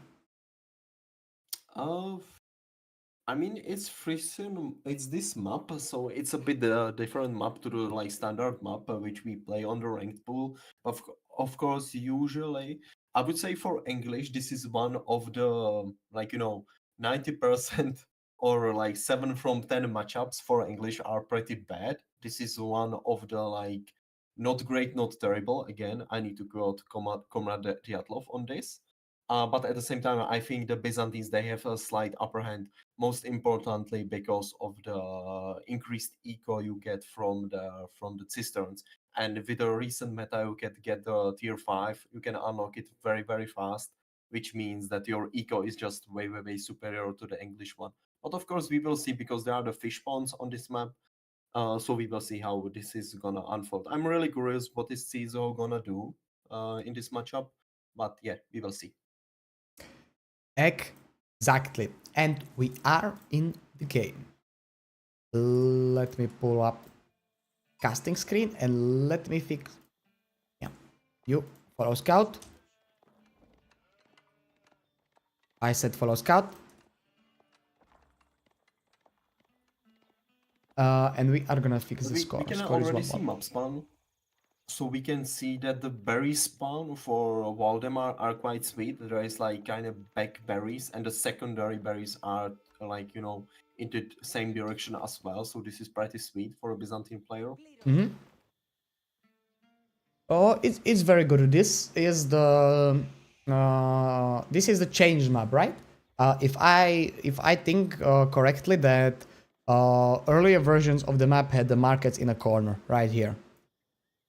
If I'm not mistaken, not in the middle, and it was a big thing with Mongol. Exactly as you are saying. Yes. And it was a big thing with trading. If even French went for a trade on this map, so which is like Yeah, it logical. was most importantly done because of the Mongols, I think, specifically on this map, because here, as you can see, you have forward golds in most of the cases, and together with like extra safe trade route and good food sources on the map, aka fish ponds, and even before all of this, the Mongols were a really, really strong civilization on a hybrid map, so Mongols were like must go pick on this map, basically maybe together with like HRE. But then again, if you picked HRE, your opponent picked Mongols, but you still had quite difficult times to dealing against them. So it was mostly done because of the Mongols, I would say, on this map. Would you go with longbows with Byzantines against English? I would personally not go. That's a good question. It's a bit tricky, you know, because early on you get really good advantage from the javelin throwers. Of course, as the game progresses, the javelin throwers get worse and worse. And worse, You worse, know, yes. you basically aren't getting that good value from a higher number of javelin throwers. The same situation as with the Malians, of course, because you simply like the DPS. Camels, you basically aren't getting increased like value from the camels neither, which are, you know, together with the javelin throwers in that mercenary contract. Specifically against English, of course, if you are playing French, you are getting way better value than from against English potentially. But you know, the longbows at the same time for Byzantines aren't that decent option as well, because English they can get the armor chet upgrade from a barracks once being in a cast stage, and their own man at arms can tank a lot of damage against opponent longbowmen. So it's a bit tricky situation, and yeah, I think both of these options have some cons and pros, of course. CSO decided to go for the double TC over here. Like very early on, he went on the stone, which I personally like respect. I would do it a little bit differently, but I'm not a pro player, so he's probably doing it better. Only 3 villagers are left on the on the food over here, so he stacked up some food and said, okay, even though I'm gonna be losing food over time, I want to have only 3 on food. We are aging up with 2 in an abbey, so we will eventually age up and go for the king harassment and have double TC in the back, which is like normal play for English, but will it be enough against one? If Valdemar decides to go for 1 TC all-in, I think it's not enough. I personally think if the Valdemar goes for 1 TC all-in, he's gonna get he's gonna destroy CSO. Like we will see. It's gonna get really rough for the CSO, because let me ask you, as English player, where you need to make a second TC right now? Where you would make a second TC if you were CSO? If I was CSO, well, you need to make it on gold. Yeah, exactly. You need to make it on the gold, and you can see how easy would it be for Valdemar to apply some pressure over there, right? Because it's outside of the range of your first TC. Maybe again the placement of the Abbey of Kings isn't like, you know, pretty decent, because keep in mind that you could still maybe delete the mining camp and place the TC on the spot of the landmark actually. But yeah, you definitely need access to the gold as an English player, and it doesn't matter what you want to do. If you want to go straight for the army in Imperial, which makes sense, you still need upgrades for your longbowmen, eco upgrades. Otherwise, the difference between your eco and your opponent eco is incredible. And now we can see he's making a TC there, which means that his gold will be exposed. And Valdemar sees it. Where is his count? Valdemar definitely sees it. So only hope for CSO is right now to get enough gold to get the most crucial upgrades, like ranged armor, range damage, yes, and then maybe even like eco upgrades, wheelbarrow, double brodex, of course, and yeah, just trying to survive the potential push from Valdemar. Yes, it's gonna be really hard defending. I would say that Byzantines have one of the strongest feudal age all-ins, just because of the rams that have ranged at the end, because of the mercenaries, right? It's really hard to play against them, but at the same time, English is very defensive. Like you have the 20% bonus, but like you said, we will have a giant problem on the gold. Is this a new patch? No, this is not a new patch, if I'm correct. New patch is starting with a new season. So we are still playing in the old one. And Scone is asking if it's hard to harass with the king against the Byzantine, because Byzantine have basically villagers with sticks. In my opinion, yes and no. Like, if he just needs to activate it once, and if he activates it once, then you are chilling. You just need to not get off guard. Yeah, at the same time, it's quite simple, but sometimes difficult as well. Just be aware of the fact that you can easily get stuck as a washing machine with your king if you are charging the villagers on the berries. You know, the pathfinding around the berries is very, very tricky. So if your opponent decides to do a move on his villagers and trap your king on the berries, it can very, very easily happen that you cannot run away. So you need to take care of this. And of course, what we can see right now, that's also something what I recommend my students to do. If you want to counter a king, do not commit into the spearman unless you want to like make your spearman in long term. Just make a few horsemen and you can chase the king down. Because right now, the only option CSO has is to run away with the king. Yes, exactly. That's one of the best options that that you have as Byzantine, because you will be making horsemen anyway. You need to make them to counter the longbowmen, right? So why not make them to counter the king as well? On the other side, we have only 8 villagers near the TC. That's strategical by my opinion, because only 8 can get in, which is very good. And by the way, Leo, thank you so much for the follow on Twitch. But this gold needs to be abandoned, exactly like we said. It's very easy to put pressure on here, and CSO will have a hard time defending this. We have only 3 horsemen yet with the king, and even though horseman and king is quite a nice combination because of the healing, it's gonna be really hard to do anything here. It's gonna be really hard to basically put pressure, to really do anything. We don't have numbers yet. Even though we are leading on 6 villagers, it's not enough. It's not enough. Second TC hadn't paid off.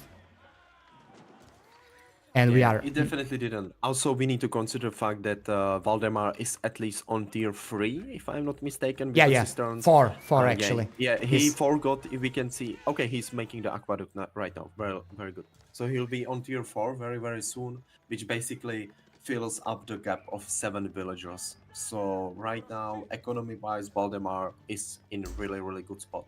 Yeah. Maybe it's a bit worrying to me is that only what we see from Tizo is producing the horsemen. So if Valde managed to scout this, because he definitely expects longbowmen from his opponent, because longbowmen are very good to defend yourself, right? But Tizo is making his only horsemen so far, in order to pick up the longbowmen on the map as he tries right now, but we will see how it goes. Well, going all in horseman is by my opinion the best play he has, right? Because his horseman with king can do okay against Voldemort horseman, but he can heal them, which is a huge thing. And longbows are basically getting countered by just going horseman at the same time. He doesn't really have a choice of going spearman, because if he decides to go for the spearman, he's cooked, right? He is gonna be getting cooked. So this is gonna be mass horseman. Yeah, he would be definitely massively cooked. Also, what we can see, okay, this is very, very ballsy, by the way, but what we can see behind all of this happening is 23 villagers on wood for C. So what does it mean? Previously, I thought that he will just drop down 2 or 3 archer ranges, maybe 2 at the start, and he will be just spamming longbowmen non-stop. But this is definitely for the farm transition, right? Because he realized that very soon he will run out of the deer packs, and he basically need to do farm transition now, or it's gonna be late very, very soon. Yes, this is kind of huge for the CSO to go. He's securing gold on the side, but it's ballsy. Like Xardas said, he has balls of steel, because if Voldemort finds this, it's -5 villagers instantly, right? It's there's no way he can defend it. But we have a lot of horsemen. We have the same number of horsemen. We have 17 horsemen for CSO, 17 horsemen for Voldemort. By my opinion, Voldemort should add some spears right now.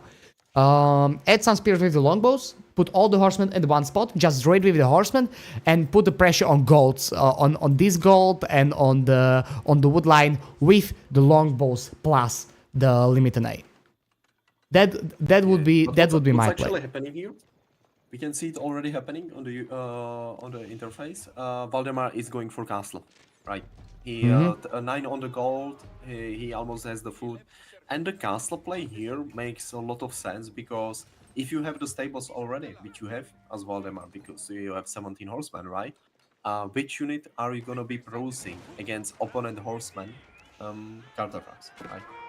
And Yeah. then, like, you basically Cizo lacks any effective way of killing the Cartofrax, and his only hope is to make White Tower in some good spot, protecting both like his base and the gold, because he will need the gold once being in castle. Exactly, himself, and behind this reinforce golden horn moment, tower nice. is already being going up. played. It's going up exactly like Sarja said. And we are gonna be seeing probably mass cataphracts. But this is nice catch.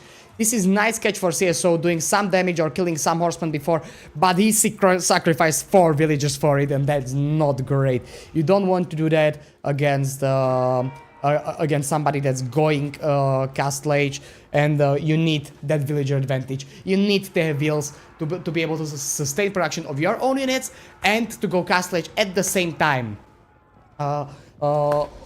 Sconner in the chat is asking how the hell you counter longbows plus or archer plus horsemen.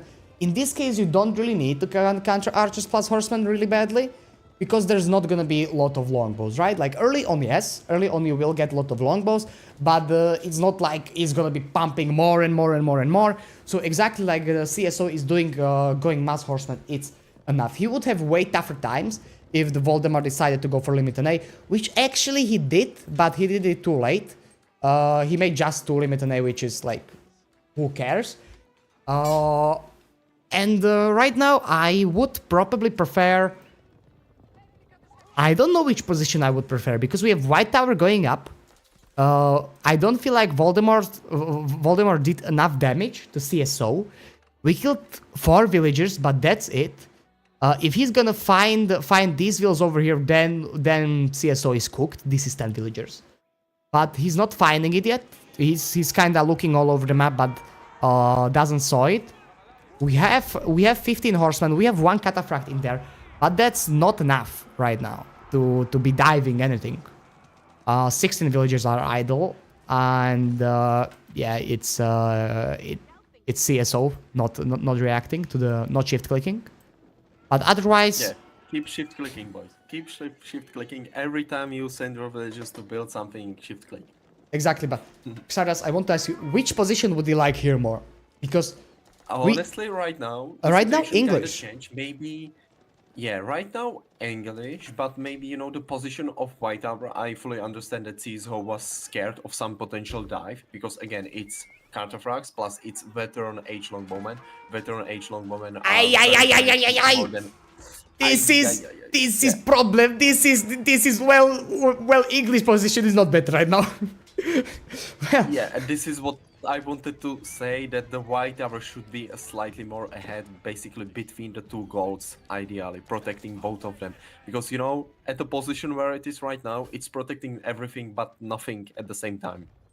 well, 10 villagers going down like that immediately, and second TC is basically out of the question. Like, having second TC was fine, but having second TC for only 7 more villagers, we are basically same on it economically. Actually, Voldemort is better on it economically because of the cisterns, and behind all of this, even though CSO is slowly but surely switching to farms, it's not, firstly, not fast enough, and secondly, Voldemar has way bigger army, twice as much army as CSO, nearly. Yeah. Now the Valdemar, he should focus on is definitely trying to starve his opponent out of the gold. Because if you don't have a gold, like you basically lack any effective units to deal against opponent longbowmen, you don't have man-at-arms, you don't have knights, you don't have potential mangonels, you basically have nothing. You don't have ranged armor upgrades, so you are dying fast. This is huge. very fast. So This is very good. Even if all the horsemen die here, this is, by my opinion, good for CSO. Yeah. We are dwindling the numbers of the longbows over here, and the CSO kinda like have and doesn't have, but I would say more that he has the economy to rebuild this horseman mass. Okay, this is ballsy. I mean, I need to tell you this. Can you make a guess how many villagers died during that engagement? 10? Oh, you mean this one? Villagers? Yeah.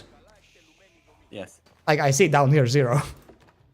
Yeah, 0, exactly. So, although for some time it looks scary with the villagers, you know, because they were part of it as well, in the end, Valdemar didn't lose a single whale, and right now he's in a position where he's able to, you know, apply pressure onto opponent gold, and that's what we were saying earlier. Basically, if he cuts the CSO from a gold right now, we are stuck with longbowmen and horsemen against cataphracts, right? So, yeah, we will see. Exactly. We have 5 cataphracts on the field to be soon, which is a problematic, because CSO doesn't have anything against cataphracts. Like, we don't have crossbows, we don't have knights. Cataphracts are gonna be end of us. So if cataphract numbers are gonna get to 10 plus, CSO will have a really hard time to deal with it. Yeah, Valdemar is also getting the relics. He has 1 garrison and 2 are on the way already, which is pretty sweet for him as well. Maybe could you take a look onto the farm transition, like how many farms CSO is on in and Valdemar? Okay, we have lots of we have English number of farms. Okay. Well, we have 26 farms for English, 8 being built right now, and for the Valdemar we have 4. Valdemar is not having the farm transition, and he's going out on the map on the fish, and we have Scholar asking if there is a possibility of imp for English. Let me say, if CSO right now decides to go in for English, he's dead. Like, he's dead immediately. Like, the moment he starts building that landmark, the moment he's getting dived by 10 cataphracts, and there's no way he can kill them. So he definitely cannot go imp right now, because of course, if you want to go into the imperial with English, you still need access to wood and most importantly to gold. And CSO is really struggling with the gold. Well, Voldy found 10 villagers. And we are again on the same villager numbers. I kind of wonder what these villagers were doing here. They were over here at first. They were here at first, and then he started.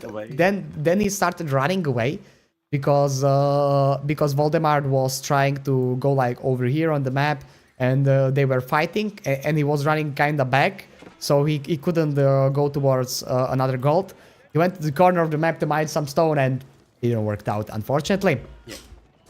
By the way, now CSO just got double Brodex upgrade for English. 20-minute mark double Brodex. That's how bad his gold situation was throughout the game. And of course, right now he's getting the veteran age upgrade finally for his longbowman, and he's on 25 longbowman already, and he's in castle age for some time as well. So yeah, here it really highlights how important it is to keep your opponent out of crucial resources. What is the best option for English right now? Well, English is kinda cooked, by my opinion, because he lost 25 villagers during the game. If he wouldn't lose those villagers, he's on 100 vills right now, and he can do a lot of stuff. Okay, if he had 40 villager advantage, he can literally do anything. He can go imp, he can try to push, he can try to go for feudal play, not for castle play. He can try to do anything. But right now we are on the same villager numbers, but CSO has better units. No, not CSO. Valdemar has better units. He has cataphracts, and CSO doesn't. CSO is not making an answer for cataphracts. Just now he queued up 5. Yeah, finally here are the crossbowmen. Yeah. 5 But at the same crossbowmen. time, we need to keep in mind that you still need to really micro them, because there are the horsemen in the mix, there are the spearmen in the mix who can tank a lot of crossbow bolts. So it's not like that you make 20 crossbowmen and suddenly you are chilling. it Yeah. still takes a lot of effort to actually fight opponent army. Very, very likely not only the effort but the white tower to help you as well in some crucial fights. Yes, But yeah, exactly, and definitely this is we can. this is awesome. This is awesome. Taking these small engagements is the way is the way back to the game for CSO. He needs to be ready. Basically, he needs to be ready. He cannot afford to go for the main fight, and he cannot afford to take any giant engagements army to army. We have 30 army advantage for the Valdemar, so there is no way we can take the main engagement right now. We need to be ready. And exactly like you are saying, crossbows are really hard to micro with a lot of lanes connect in the mix as well. So we need to micro longbows on the lanes connect. Then we need to micro crossbows on the cataphracts. It is gonna be hard, and fight is happening right now. We have only 5 of the crossbowmen, so that's by any means more than enough to be killing armor units effectively. Here the plan for CSO was, you can see how many food is there in the bank, how many gold. Definitely he wanted to try to go. He wanted to go that imp exactly like like our gentlemen in the chess asked, but it's not enough. Maybe he's gonna be able to defend. That's not a lot of cataphracts left. Only 5 or 6 cataphracts are left over here, and everything else can be killed by the longbows. But cataphracts need to die. I'm not sure if cataphracts can die over here because we are missing missing crossbows here. We have only 1 crossbow and 1 lonely crossbow firing against those katas over here, and a lot of villagers are idling at the same time. I don't think there's anything he can do right now. I think this is gonna be over. Maybe or maybe not. Yeah. Is he going out of the tournament or is he staying in? This is the battle for the life. We still have a lot of village on the wood. If the Valdemar decides to check that wood line, we are on the... And Valdemar is taking villager lead at the same time. We are killing more and more villagers, even with the farm transition, even with everything happening behind us. We are losing. We are losing the game. This looks like a GG over here, but we are cleaning this up. This is going to be cleaned up, and after all of this ends, we still have okay villager numbers. We still have okay military numbers. Maybe CSO can still play this. We still have 2.6k food in the bank. He still can play this. This is not completely over. Even though he lost his advantage of double TC, even though his double TC died, even though all of his army died, we still have the farm transition that we are missing on the other side from the Valdemar side. Sadas, now you need to speak up. CSO managed to barely survive. That's fine, no worries. But again, keep in mind, in long term, Valdemar has a villager advantage right now. He definitely have tech advantage, but most importantly, he's on 5 relics, right? So long term wise, if these games, even if CSO ages up into the Imperial Age right now, of course he is going with Vanguard. That's way better option.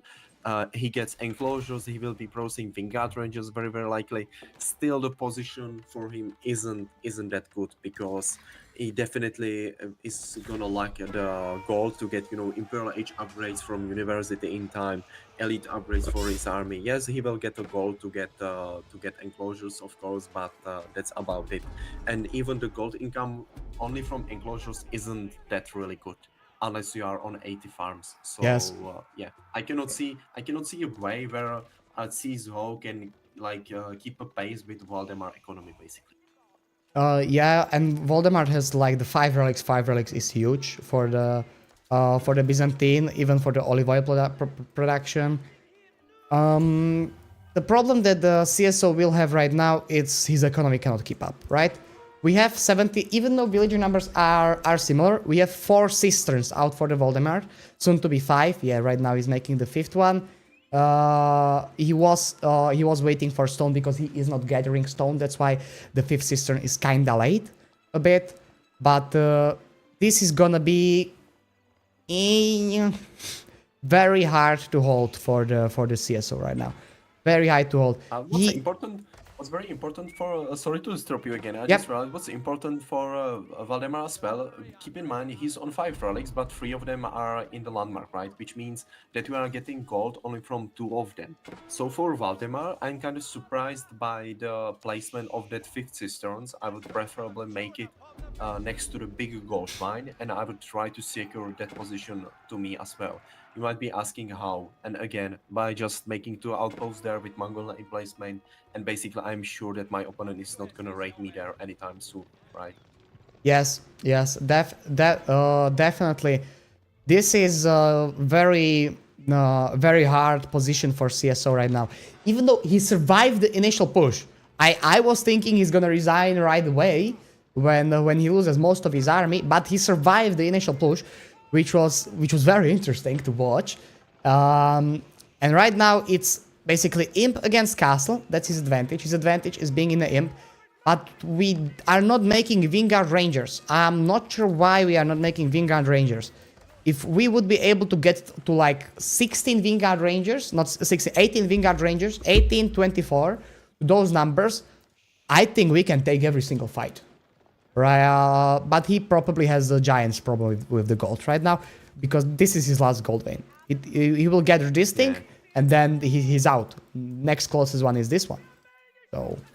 And also, in order to be producing like Vanguard Rangers effectively, you need really very big wood income, which CSO right now don't have. He's on 14 villagers and on wood. And I can tell you, if you want to be producing Vanguard Rangers and at the same time you want to get university, you want to get upgrades from blacksmith, which costs you wood as well.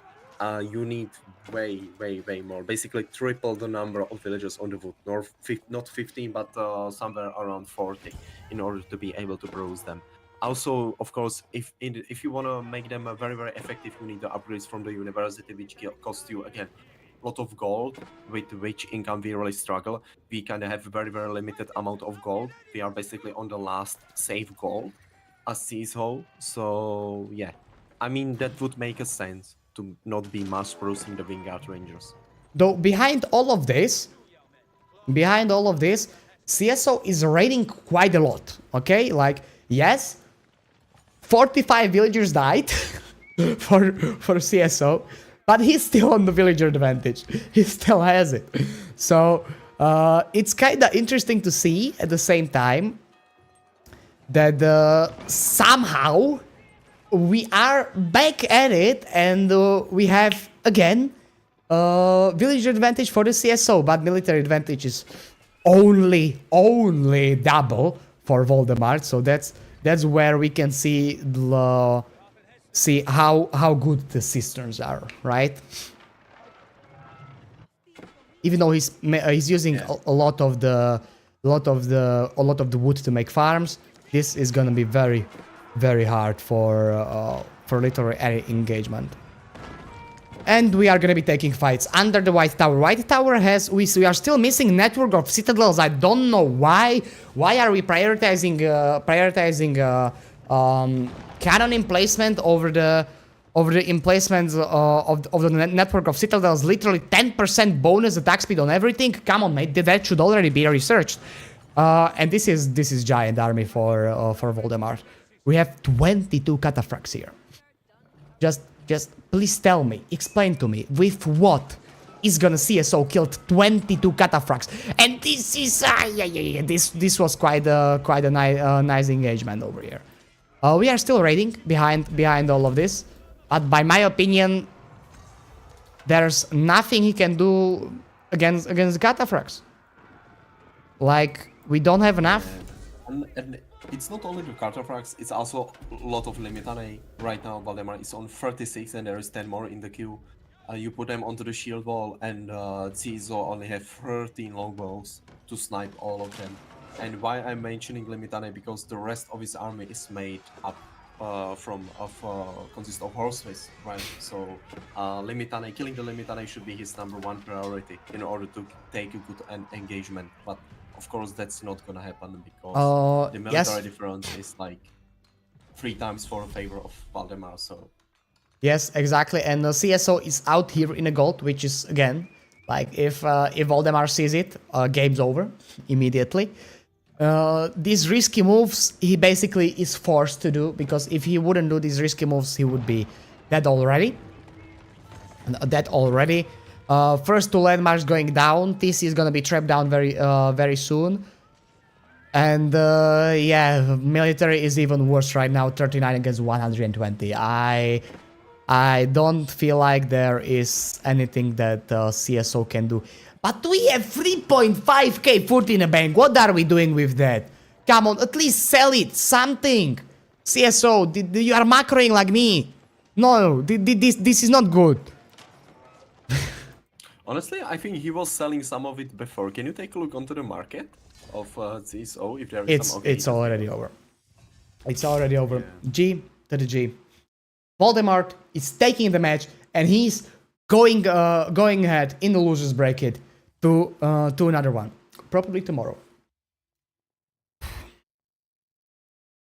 Ooh. G to the G. Yeah.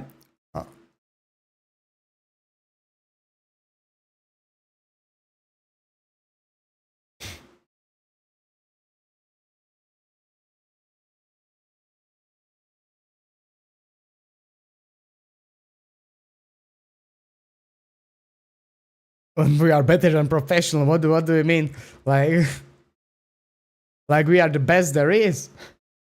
Definitely. Voldemar is taking 2-0 in the series, and he's basically going ahead. And now we have last series going on, and that's Numadan against Demu. So I'm trying to find the match, but they have a long game already. Numadan against Demuslim. We are joining a bit late for the game, but we are. We will. Numadan is already leading 1-0 against Demuslim in this game. So it's basically again for the survivor of Demuslim. It's gonna be about who can win. Is Numadan gonna be able to score one game and bring the series to 1-1, or is he still going to be is he going to be losing like CSO 2-0 against Valdemar the Dead? What do you think about map spawn over here? Okay, this is again a very specific map. You know, we have all the camps here which you can capture in Dark Age. You can already see that both of the players basically open with the same strategy, making barracks in the Dark Age. Again, they are not doing this randomly, and the spot also isn't random. They are making it so they can basically capture the point while they are building the building with a villager. You know, Yeah. then it's very effective. Yeah, usually you can see a lot of dark age play here on this map. Also, you don't want to overcommit into the spears because again they can be easily countered by the good timing in the field by the archers. Maybe I would favor Knights Templars honestly on this map, but of course we will see how the game unfolds. And yeah, map spawn wise, maybe what's worthy to point out is that Numudan spawn is a bit better because he has both back gold and a back stone. And in the meantime, Demastem he has kind of forward gold, or not like directly forward, but of course in the direction of a base of his opponent, kinda. But of course, you can easily go around this on this map because walling that spot from the cliff to the edge of the map, it costs you around 30 to 40 wood. So it's not even big investment. If you want to play Yeah. a bit more defensively, you can definitely do it for a very cheap cost. Yes, exactly. And me personally, I like to play Knights Templar on this map because of the, well, pilgrims are very you can secure them easily, right? Basically one keep in the middle of the map, and your pilgrim passage is secured most of the times, or you can easily wall it if you want to. That's the reason why I like Knight Templar here more than I like the Numadan play. We will probably see them going for the Wolfdent, or no. Okay, I hate this. Personally, I hate this from the Numadan. Going on the gold is, by my opinion, a giant mistake. You should be able to go for like 4 spearmen, and with 4 spearmen and scout, you can easily kill Wolfdent for the 130 gold, and then you can age up. I don't see the reason to go on the gold, and again, are we going on the gold here? No, we are not. Why did we mine gold for the demo slave? Well, was that a mistake?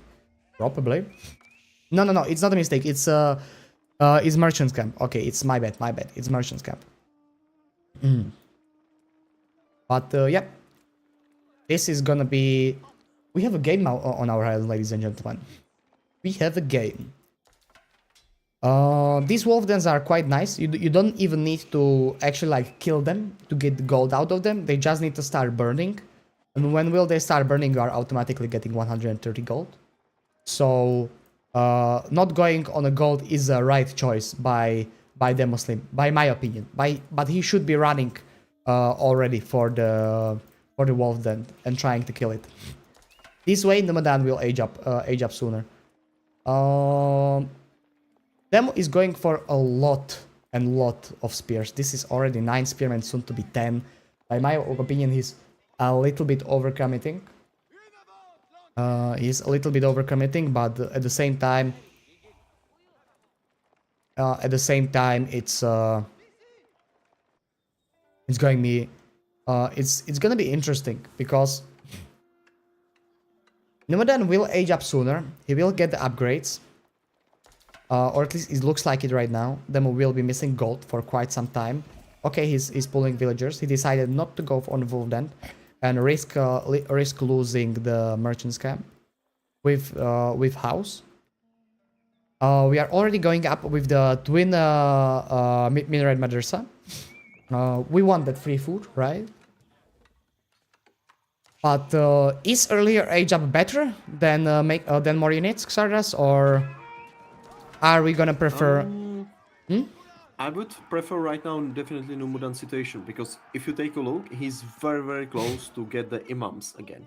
So he basically can afford to take engagements. If he will micro really well, he can just re-heal the spearmen super fast. And once the imams are out, they can heal the spearmen during the fights as well. So you basically get a really good advantage over your opponent. That's a very nice point. Engagements. That's a very nice point, and we see also age up from Demoslim. We are going Kingdom of France, and we are taking fight in the middle. We have 12 spears against 12, so that's normal numbers. Aging up will be at the same time, so that's also good. But Nomadan has barracks here, so Nomadan will have the army advantage as soon as the first spearman will come out. Maybe Scout is gonna be dead for the Nomadan. That's huge. Scout dying is a huge thing because we don't have stables out. We don't have stables out, and if he wants next Scout, he needs to sacrifice 1 villager for it. We have 2 imams out for the healing, so Demon needs to run. Demon needs to run. He cannot take a fight. Yes, exactly. He is running, and situation is stabilizing.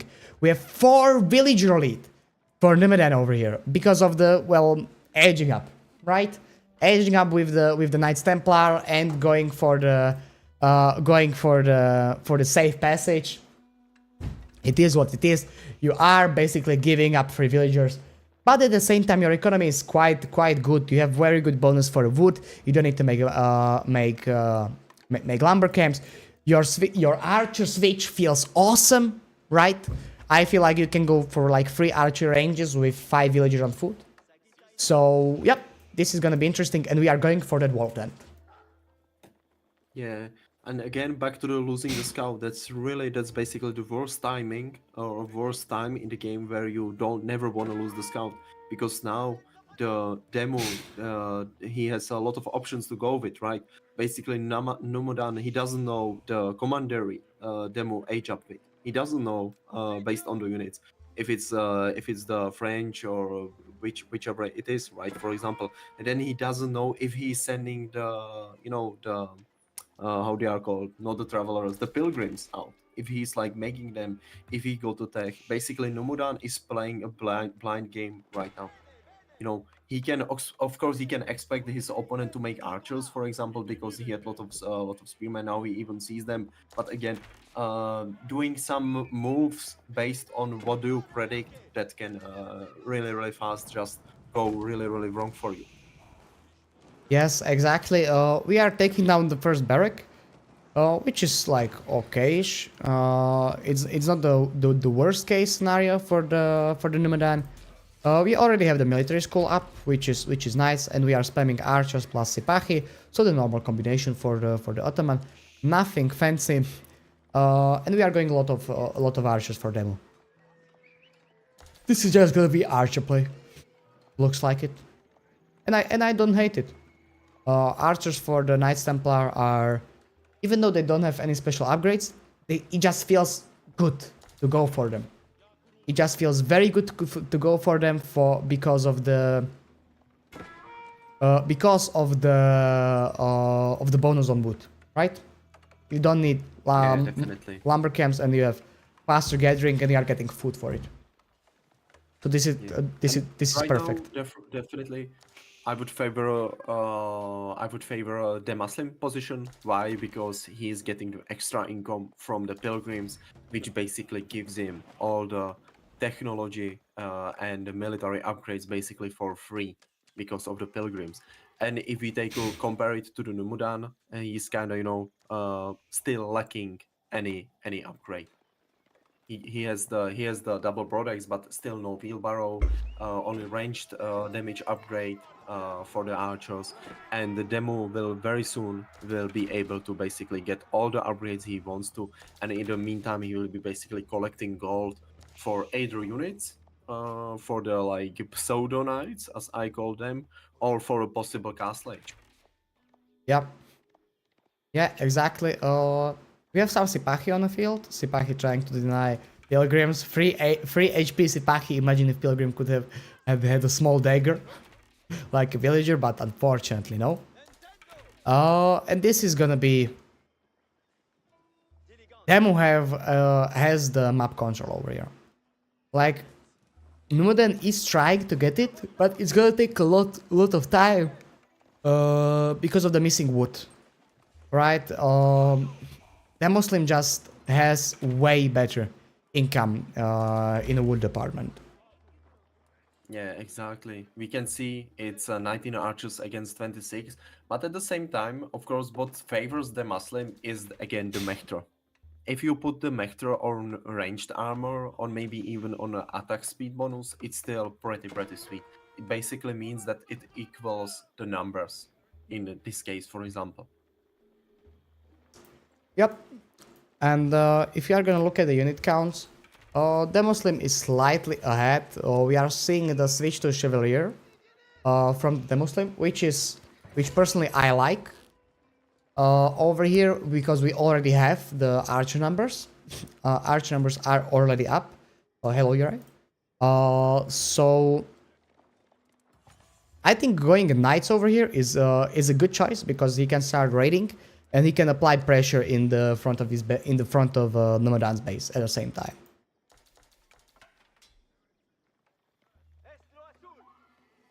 Yeah, I think the demo he realized if he maintains a map control, sooner or later you are still forced to move outside of your base because otherwise you will run out of the food sources.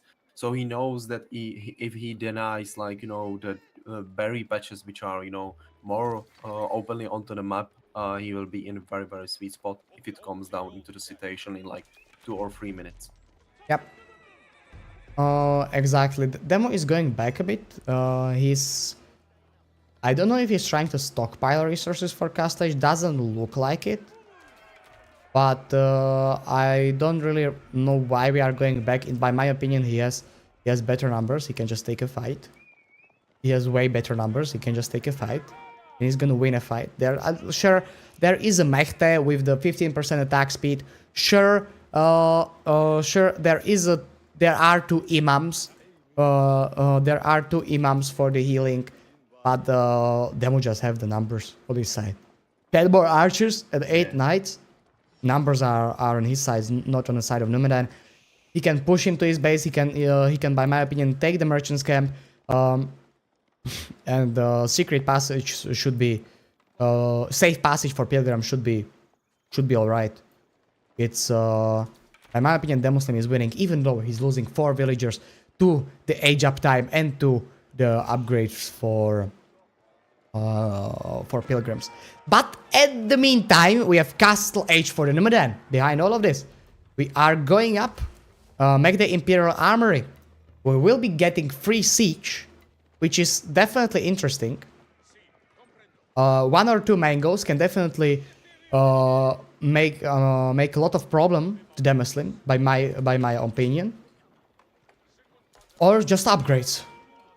If Demo will just if Numadan will just get the upgrades, I think that Demo Slim cannot even hope to fight Castle Age archers over here. They are gonna melt knights, and they are gonna melt. It really comes down to get upgrades in time.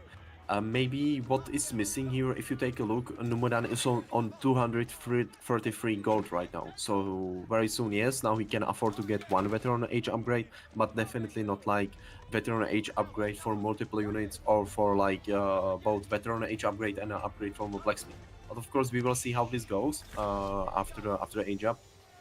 Veteran age upgrades on your archers definitely make sense. And now Demo wants to push. At least down, like, you know, into the direction, basically at the bottom of his base. Yes, exactly there. Because there is the gold, there is even the landmark, there are the berries, you know, there is multiple targets to hit. He doesn't know about landmark yet, though, and I'm not sure if he scouted.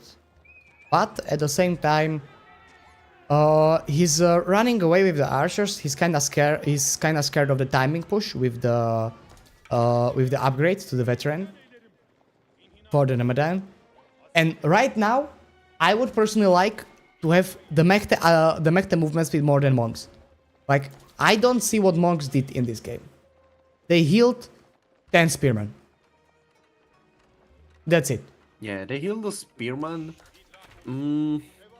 Because if he would now have, if he would now has the upgrade for the movement speed, you could actually chase down those archers, right? Because you have 15% more movement speed, you can attack, go, and you are still in range. Like now it's and we don't even have monks out on the map because Demo Slim has the map control, and that means we cannot take relics yet. But he probably could have, by my opinion, he can try to catch these two if he would just go. Yeah, this seems like a real gentleman game because, you know, the Muslim basically gave room or space to Numudan to get his upgrades, and now Numudan, after getting his castle age upgrades, he gave a space to the Muslim get his castle age upgrades for his own units.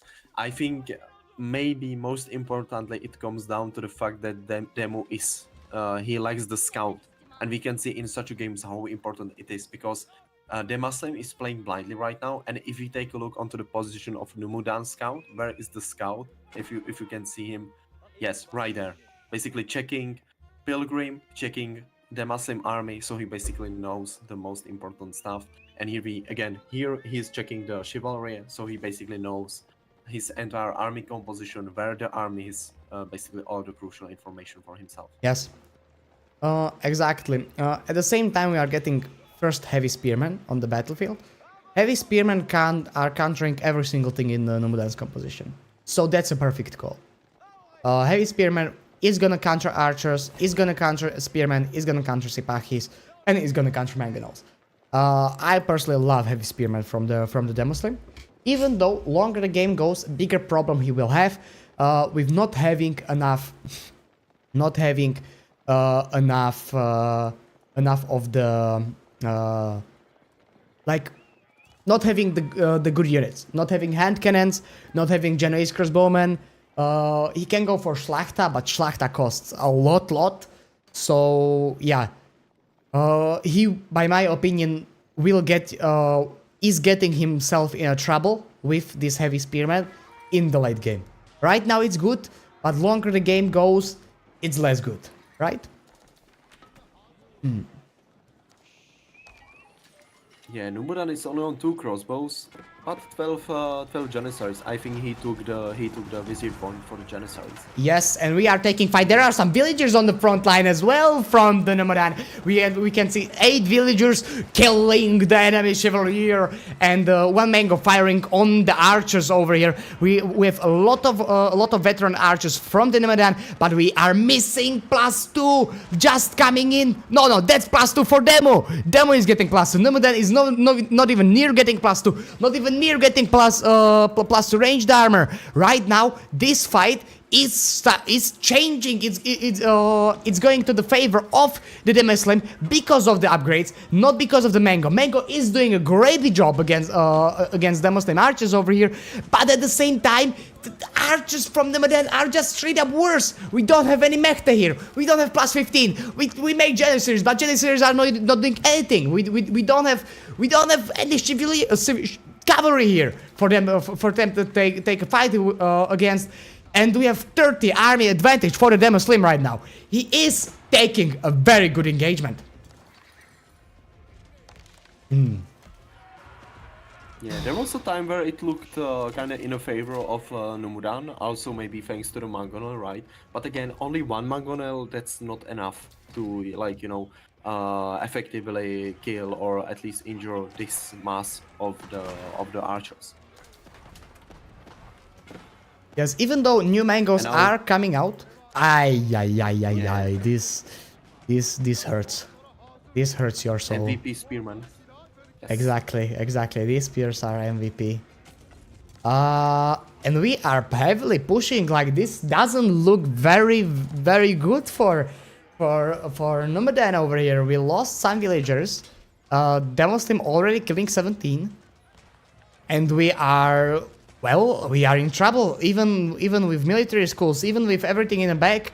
Demoslim can just go for, like, second TC right now if he wants to, and Numadan is forced into making a lot of units. He cannot even hope to do anything else. We need Sipahi at the same time, but we don't have answers for heavy spearmen. We need crossbows. Or I don't think that Janissaries are a good play here when we have these numbers of archers. I think that the only good answer against heavy spearmen is going to be crossbowmen here, and we are seeing some. Yeah, of course. I think it's still the, you know, 3 Janissaries from the Vizier point. But of course here we can see the difference in the eco. The Muslim is on the map, he's on the board, he's on the gold or on the wood there. So his, like, income is really good. And in the meantime, right now Numudan is trying to sneak some villagers, yes, outside of his base. As Cizo did in the previous game so many times. But yeah, the situation is really looking bad for him in his base. Yes, exactly. Even though we are taking okayish fights, like, if the Muslim comes too deep and Sipahi just comes out of the stables, then the Muslim is in trouble with his army. But at the same time, this isn't looking great for him. Like, Demo is heavily pushing, and Numadan is in trouble, is in giant trouble. We see switch to farms in the meantime. We are on gold on the map. 20 villagers were sneaked in, but that was a lot of idle time while running here. Demoslim is switching to farms slowly but surely, but it's not something that's done immediately, right? And we are mining some stone for the fortresses.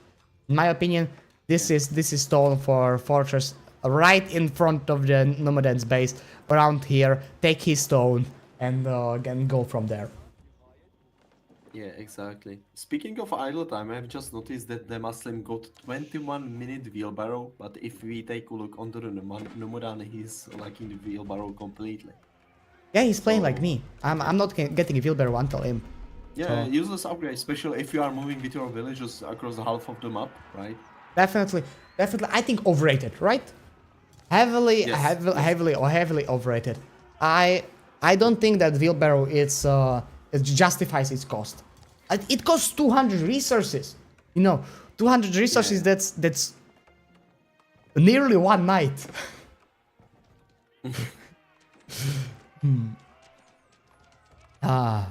On the Relic side of things, we have Demoslim with 3, and Numadan with 1. Where is the last one? Last one is here. We have last Relic right behind Numadan's base, or right next to Numadan's base would be better to say.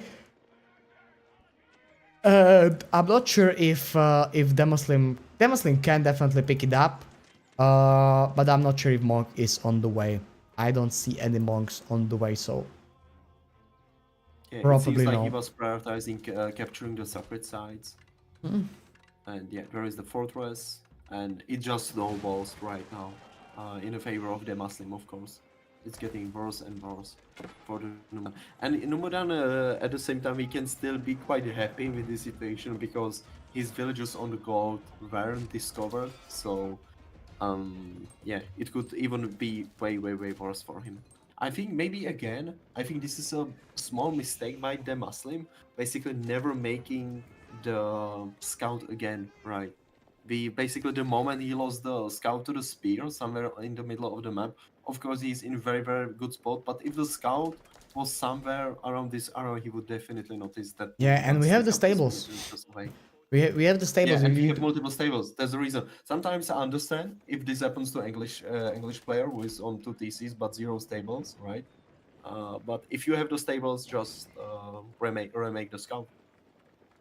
Yeah, I reckon I'm aware of that, but it slips out because he was named Demon Sleep before, but not right now. It's Demon, so for sure we need to keep that in check. Yeah, we don't have Corvinus in the scene. We still have Salami. He's still there. Yeah, Salami is still there. Salami is still there as well. Still there for us. We are taking the secret side. Secret side timer will be ticking in the meantime behind all of this. Villager number is the same on it, but the Muslim has just a bigger advantage in the eco, right? He finished his farm switch. Even though he is on the berries on the map, we have the pilgrims going on. Fortress is giving us more pilgrims, so this is going to be about imp probably. The Muslim Demu don't want to push, or at least it looks like it doesn't. But I really love the stone wall next to the Numenan base, but it's actually the Demu stone wall, Yeah, like you need to keep your opponent. Yeah, this is such a flex, I see you have made a wooden palisade, I can make a stone wall at the same spot, you barbarian. Exactly. Imagine he took secret sites 10 minutes ago. Yeah, I reckon it would be great if he took secret sites 10 minutes ago. He would be winning by now, but unfortunately, he didn't. We have a lot of heavy spearmen. 33 heavy spearmen. That's we are spamming the boys out. That's very interesting. On the other side, we are gathering gold. Still on the now discovered gold mine. Gold mine, and this is gonna be painful because these villagers are, well, at least half of them are dead. Maybe not half, but still 5. Still not wheelbarrow villagers. Yeah, overrated. Wheelbarrow is overrated still. Very overrated. Two Sipahis trying to raid the pilgrims. But again, Demo, he's playing like a gentleman. He's not moving his army, to block the path. For the opponent villager. He's a real gentleman in this game. He's chilling. He knows that he's ahead. Kingdom of Poland on the way. Szlachta will be out. I hope that we will see Szlachta. We have gold for it. 2k gold in the bank. That's the gold for Szlachta, but unfortunately upgrades are gonna take that away. Just like that, It's gonna be few upgrades clicked up, and it's Jova of the gold situation. But still, 2k gold a minute. That's a lot of gold. 2 fortresses are down. I wonder where the second one is, and it's here in the front. Demu is starving Numedan out of gold. Like, sure, we took some gold over here. We have 1 gold vein over here, but after this gold vein, no gold. Gold is done, right? We are gonna be cooked. Yeah. And because all of the fortresses check out the pilgrim numbers for the demo. Like, the gold income is only getting better and better for him. Yeah. And right now it's 4 pilgrims, and it's gonna be even better in the future. So he can definitely afford, we can see Szlachta for real incoming already. And you might argue that Numudan has access to the Janissaries. He just added some Janissaries into the queue, but still, Janissaries, yes, they are countering cavalry, but the HP pool of the Szlachta cavalry is such a big that it takes still lot of time and a lot of shots for Janissaries to be killing them, Exactly. effectively. Exactly. Schlachta is coming in. It's gonna be really hard to deal with them. But at the same time, Numadan has Bastille to deal with Schlachta. If he really wants to start spamming Janissaries and he can do something, but like you said, HP pool, it's huge. It's massive, so it's gonna be very hard to deal with it. We have 385 HP. Okay, I was thinking it's a little bit less. And this is without biology, right? Biology is not even in. Yeah, it should be even more with the biology. Yeah, I think. it should be over 400 if I'm correct. So this is gonna be hard cookie to crack. We have first Great Bombard coming out. I'm not sure if that was first from a Vizier point. Yes, we have Great Bombard from Vizier point coming out. And personally, I like it. Like, we need something to take down the fortresses. But at the same time, demo is soon to be popped. Numadan is still 30 units off a population cap, so it's gonna be really hard to do anything. 3 secret sites, 5 relics, by the way, plus keep bonus. Yeah, how many villagers do we have on gold? 18 in the meantime. 18 villagers plus all of that. And plus pilgrims. I think the demo is fine on gold over here. I think it's We very, can see very how good the on gold. pilgrims are effective, right? They don't cost you like any pop space. If you have the access to the sacred site, it's basically unbeatable.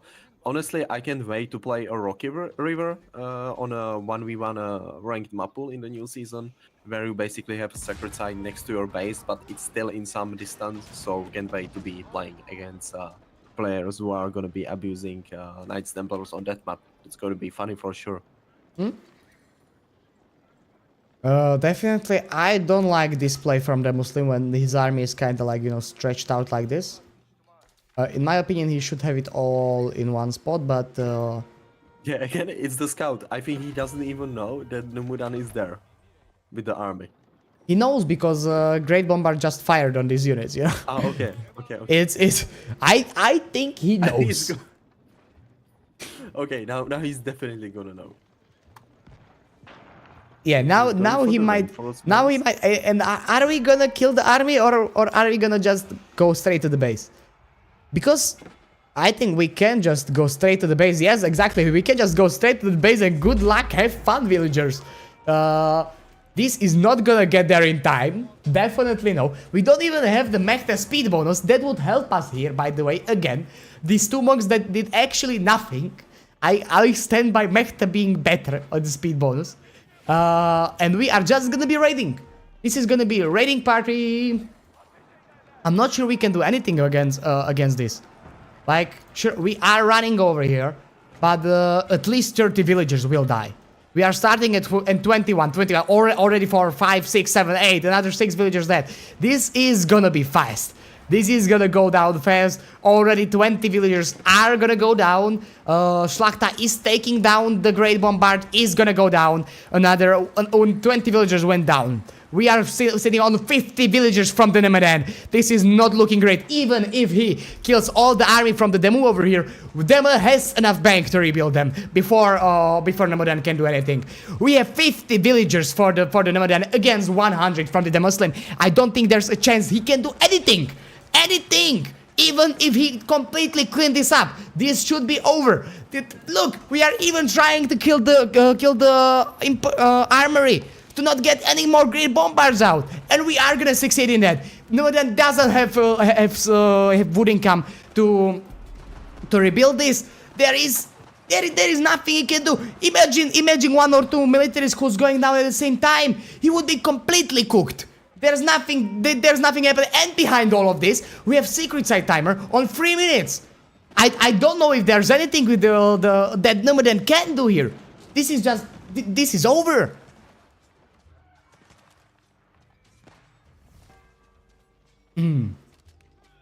This is looking like... Yeah, Game This is GG, yeah. definitely Joel for sure because we can see how many gold how much gold Demo has in the bank, so we can basically instantly we see he's just requiring the Schlachter. Although maybe I'm again missing some now he's making crossbowmen as well. Okay, makes sense because relying only on melee units in some big engagement fights, even though it's a Schlachter cavalry. Unless it's like team games and we have Magnavos in the team who goes full knights, doesn't make sense.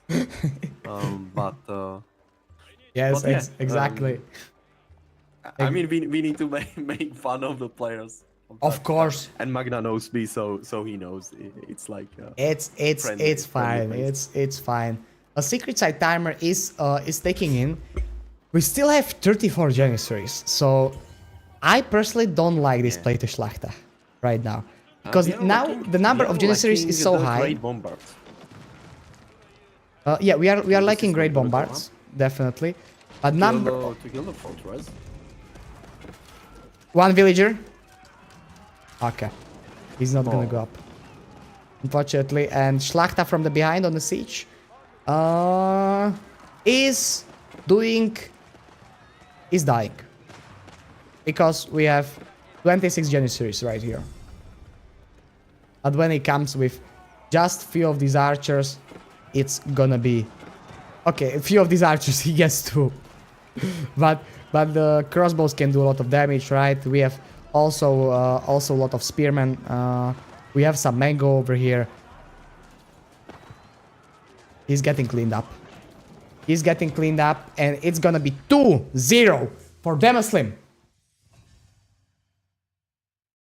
Just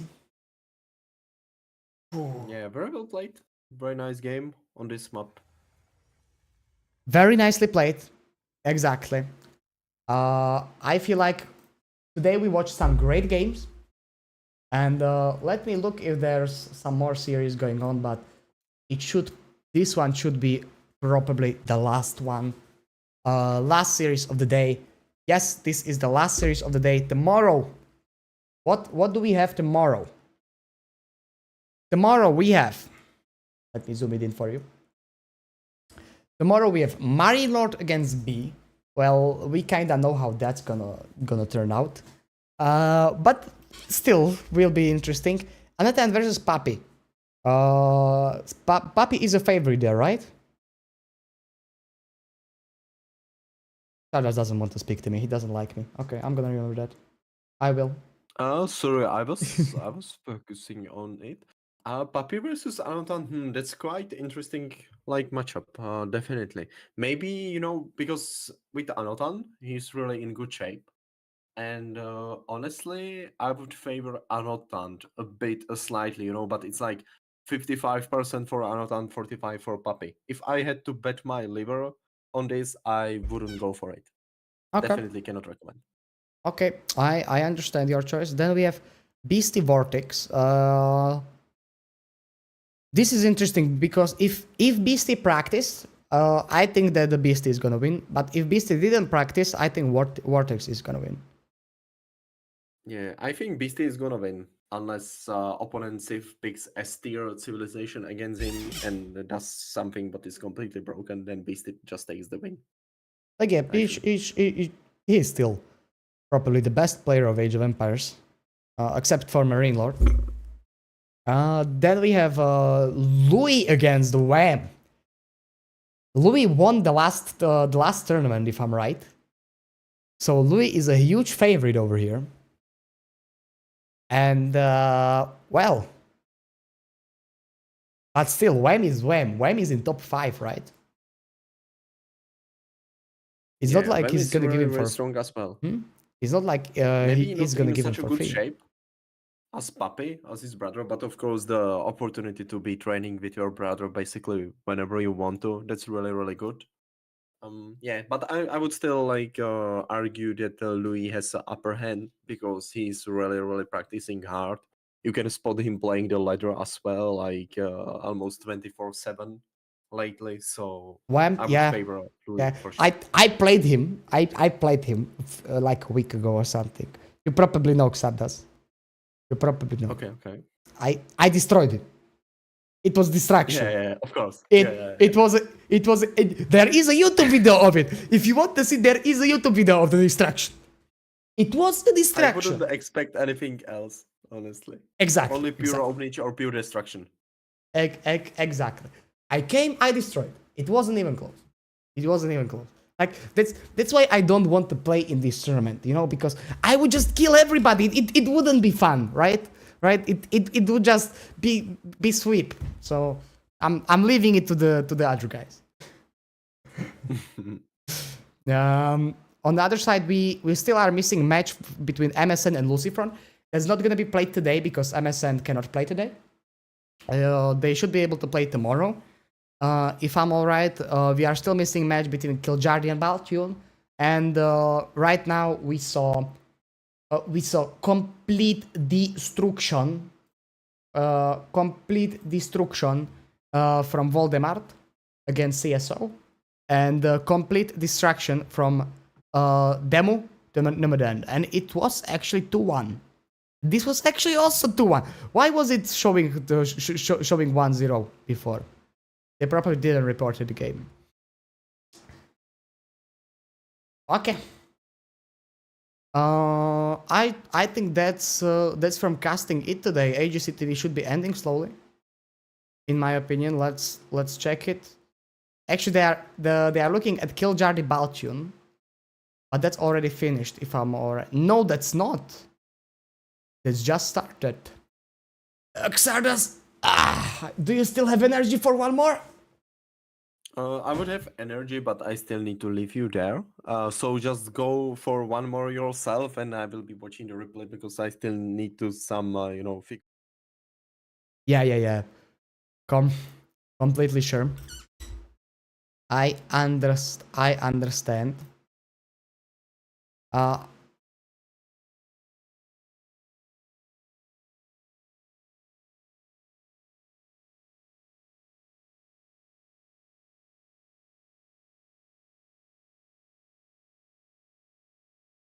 Thank you very much.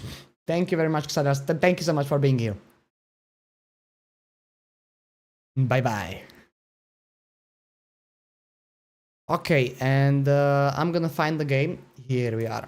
Baltune versus Kiljardi.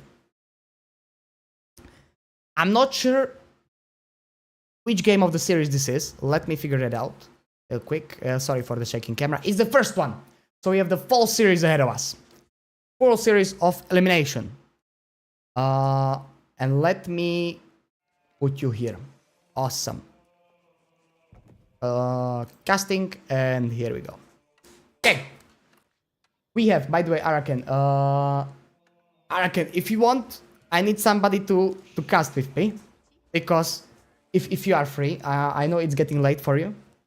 But if you are free, you can come. We have HRE against Rus. Arguably one of the best civs in the games, both with the Jushi and China. HRE in a great spot. I don't know why they are buffing that civ even more, like why they did buff it even more. In my opinion, they shouldn't. I don't feel like casting such a high level game. Come on. Okay. Just enjoy the cast then. HRE one of the best civs in the game, and Rus also one of the strongest civs in the game. We see Baltune opening on early deer pack. That's a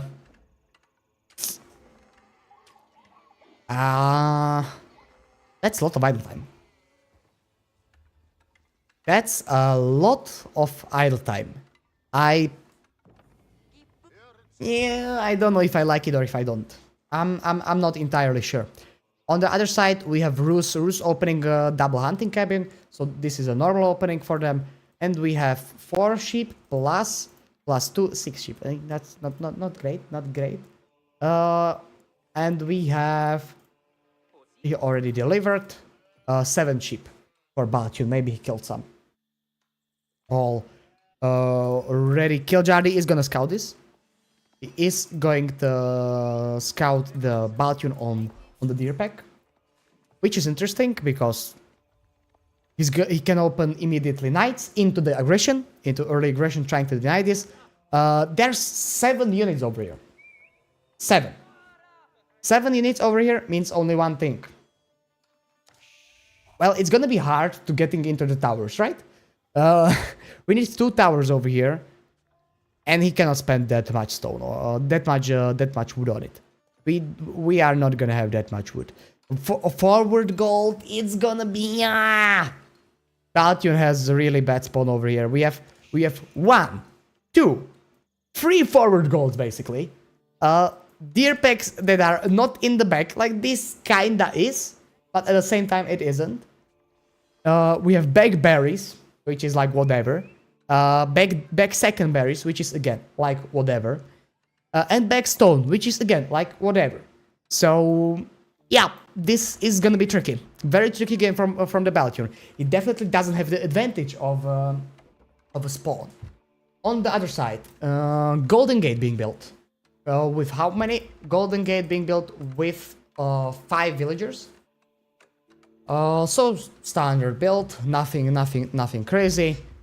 And we are gonna be doing probably knights. If I think correctly, this is gonna be knight play. Spawn is slightly better for Kiljardi, by my opinion, because he can just do 1 wall, 2nd wall, 3rd wall, and he walls in 1, 2 golds, 1 big stone, 1 big deer pack, and berries, and 1 small stone, and the wood line as well. Like you know, just the normal, normal walling stuff. So with one big wall, he will be able to secure a lot of the resources. We have scouts going in. Is this gonna be professional scouts? Looks like it on the resources. One gold is needed, and it is. We have professional scouts. That's why we are running over here with the scouts to snatch off the deer pack. Like literally, we are gonna take them away from while they are gathering it. That's actually a very good call over here. We are not making tower here. I hate it. If Kiljardi would go for the early night, he can snipe 1 villager here, definitely. So, by my opinion, not going for a tower here is kinda risky, because you are basically saying, I hope that my opponent is not gonna open stables. If he opens stables, we cooked. If he don't open stables, we don't cooked. So yeah, it's gonna be one of the harder things to pull off. We have first outpost going up on the gold, so this is gonna probably be fast castle, and yeah, this is gonna be very safe fast castle from him. We nearly have resources for it. Only 500 food remaining. We are gonna get that from the sheep. Our chapel is buffing the forward gold pretty nicely. I would love to see wall over here, just because of the night play, right? Make it even harder for knights to engage you. And in the meantime, this is going to be, yeah, look. He is trying to snatch the deer from under him. So this is quite interesting. Is this fast castle for Kiljardi as well? Scout is gonna go down because we are not what? Literally, you just needed to wait. You just needed to stab him once. But June, come on, mate. Just 1 step. Okay. This is gonna be fast castle for Kiljardi as well. So we have 2 fast castles against each other, facing off. Regnets probably against High Trade House, by my opinion.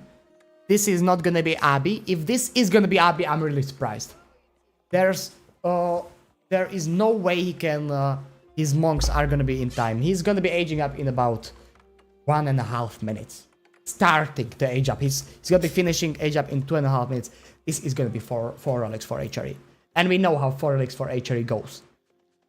But we will see. In the meantime, Baltian is scouting his opponent. He's trying to go around the base, see how many,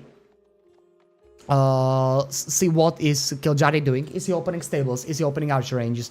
What are we doing over here? Are we pushing? Are we not pushing? Well, we will see about that. First monk on the first relic. Me personally, I would just send him here.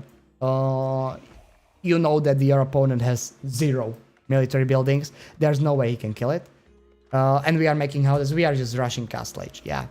We are just rushing Castle Age. Regnets is being finished. And we are taking first relics. Yeah, don't do this. Not through the secret side. Good. Good.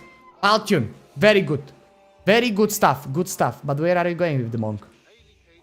Okay, for this relic. Very good stuff. Baltian wants to get 4 relics. Probably, if he would go greedy with this monk, he could get 5. But he didn't scout at this side of the base, so he didn't know if there's like stables here or if there's archery range here. If he would know if there is something like that, I think he would just go straight up, send the monk to the farthest relic and try to snatch it off. Kiljari sees the monk going for the relic in a corner. And this is going to be archer ranges, right? Yeah, this is going to be horse archer. We will get horse archers against the knights. In low numbers, very good for knights. In high numbers, very bad for knights. So we will see how that goes. More prelates are gonna be probably made. And we are chilling. There's nothing to do right now. Nothing to really cast otherwise than taking the relic here and there. First horse archer is in the queue. And we are mining the gold vein. We are still gonna be mining the gold vein.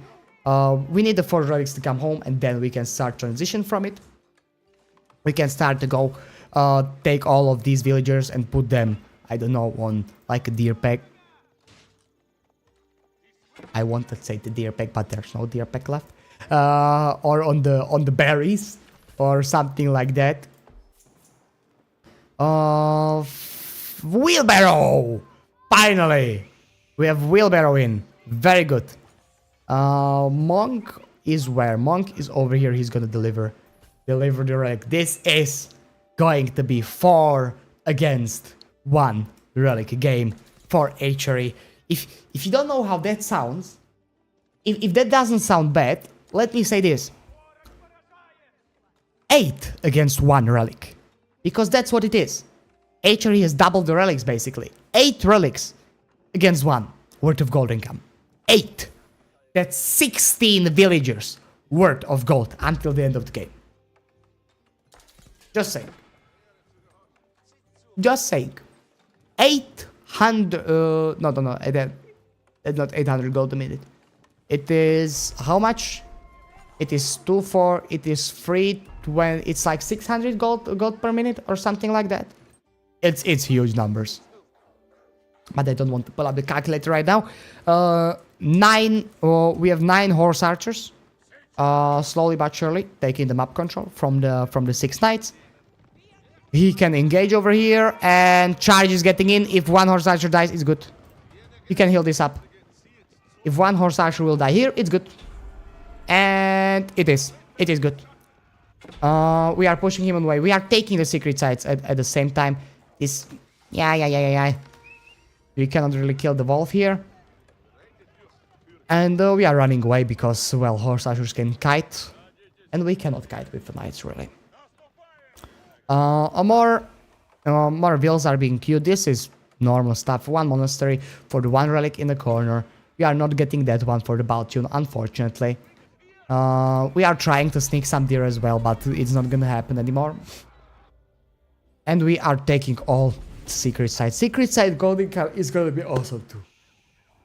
What? It's gonna be 100 gold per minute per secret site, plus 80 gold per minute per relic. He doesn't need villager and gold, exactly. He just pulled everything away and look at his gold income. This is disgusting. I think this is also with some villagers on the gold. But at the same time, it's gonna be annihilation on the gold income, even with a high trade house generating 130 gold per minute. That's actually quite nice. This is free normal relics worth of resources. So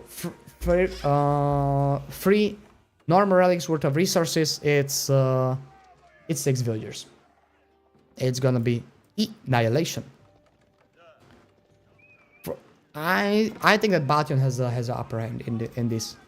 Oh my god, this is beautiful. Beautiful dive on the wood line. Opa, sorry. This is beautiful dive on the wood line. We killed 5 villagers over here. 5 vills died and a lot of idle time. Love this. So we are going back. Are we? We are not. Okay, we found 2 villagers over here that walling. This is unfortunate. If this will be walled later or like 30 seconds earlier, we will be fine.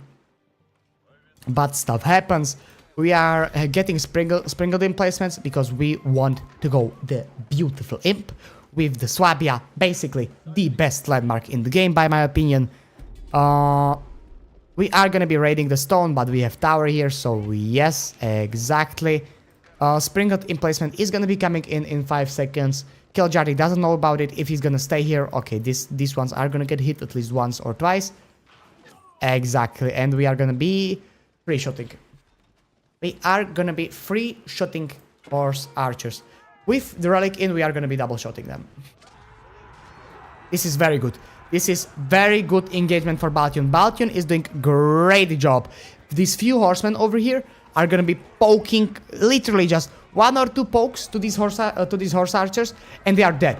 Exactly. 1 or 2 pokes and they are dead. So this is gonna be very hard to micro for Killjardy. I think he's gonna get out with like 4 horse archers at the end. At the same time, some horse archers are gonna be raiding. Scout is left on the corner of the map. We are switching to the horsemen. Why? I don't know.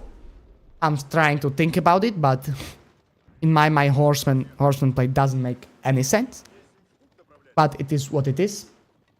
And we are switching to the crossbows. Crossbows does make sense to me. Crossbows against knights, very, very good choice.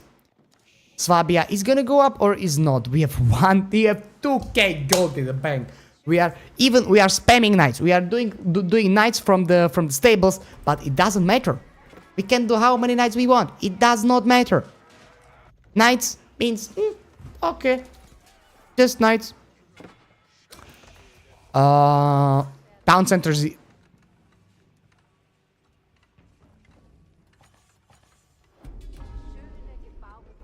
Really? I was thinking that stone is for cannon emplacements. But second TC? Second TC doesn't make sense here. Why not just go imp with Swabia, right? I think Swabia imp is a better choice. We can see upgrade for the Reknets.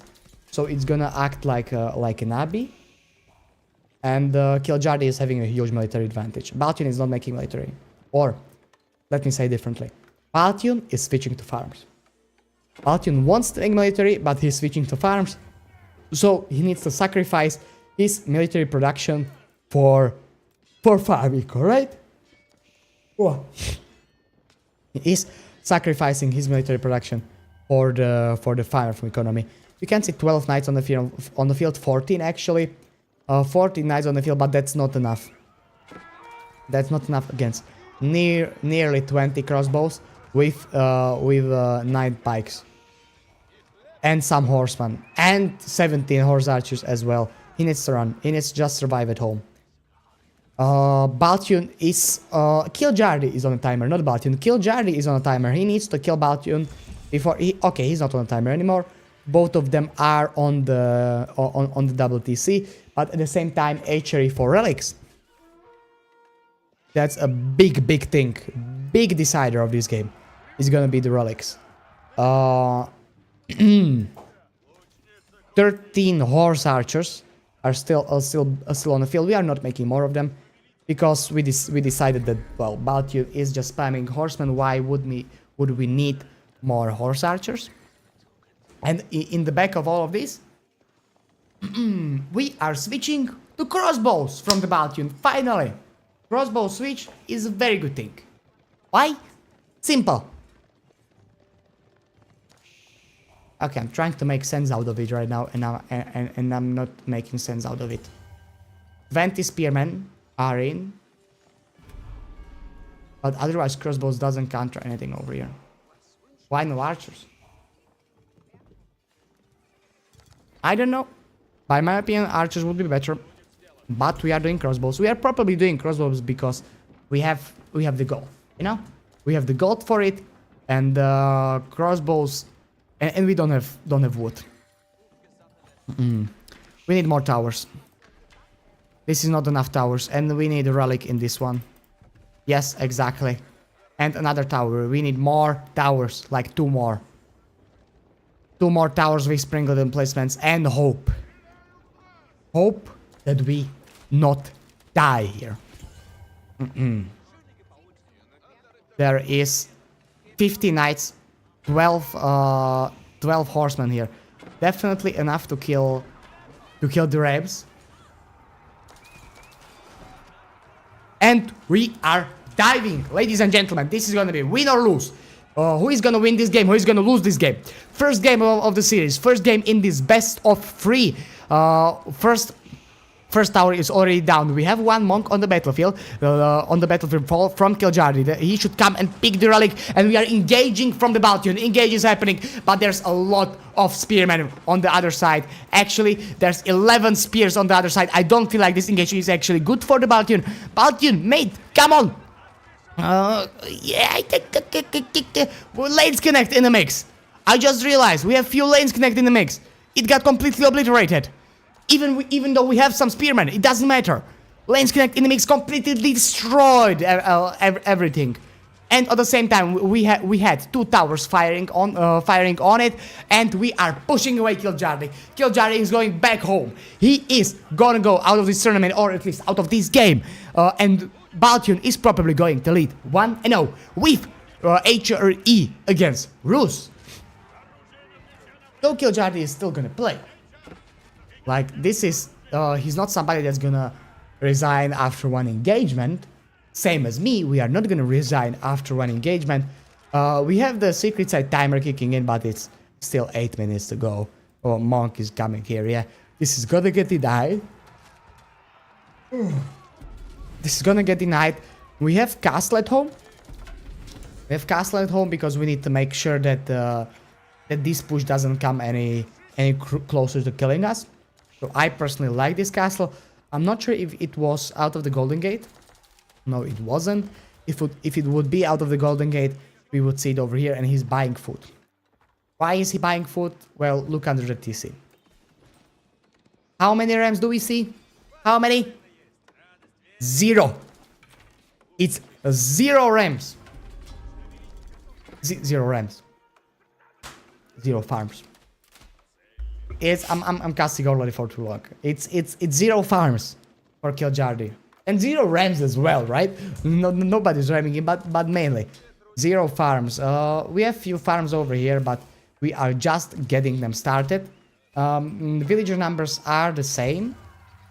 Okay, this is very good engagement. This is very good fight for the Baltian. Nice, good pickup, killing 4 villagers here and there. And do you know how many villagers did Kiljardi kill with this push that he did right here? 8. Maybe even less. But from this, he killed 8. Because 2 was killed before on this wall. On this wall. And if everything else was killed here, he killed 8 villagers, and that's it. So this is very good play from the Baltian. Very good defense. He played it awesomely. 43 guns, 53 military. On the population cap, we are same on it, so that's not a big deal. In the meantime, this raid is still going to be happening. These raids all over the map. That's actually awesome. But I don't like long-term composition from Baltian. Like, crossbows, it's kinda tricky. But Elsbech is being built, and by my opinion, this is chicken Elsbech. Yeah, exactly. That's what I like. This was chicken Elsbech. Good job. Even more forward. Put it here. Have balls. He doesn't have balls. Come on, this is still a little bit Elsbech, you know, it should be over here. Meanwhile, raids are gonna be getting cleaned up, and actually, is it chicken Elsbech? Yeah, it is. He had time to build it here. You had time. Elsbech's done in the middle of the map. 11 villagers are gonna go on gold, and I hope we are switching to hand cannons. Because with 4 relics as archery and you have regnets, just switch to hand cannons, right? Hand cannon light cuff would be my choice of composition right now.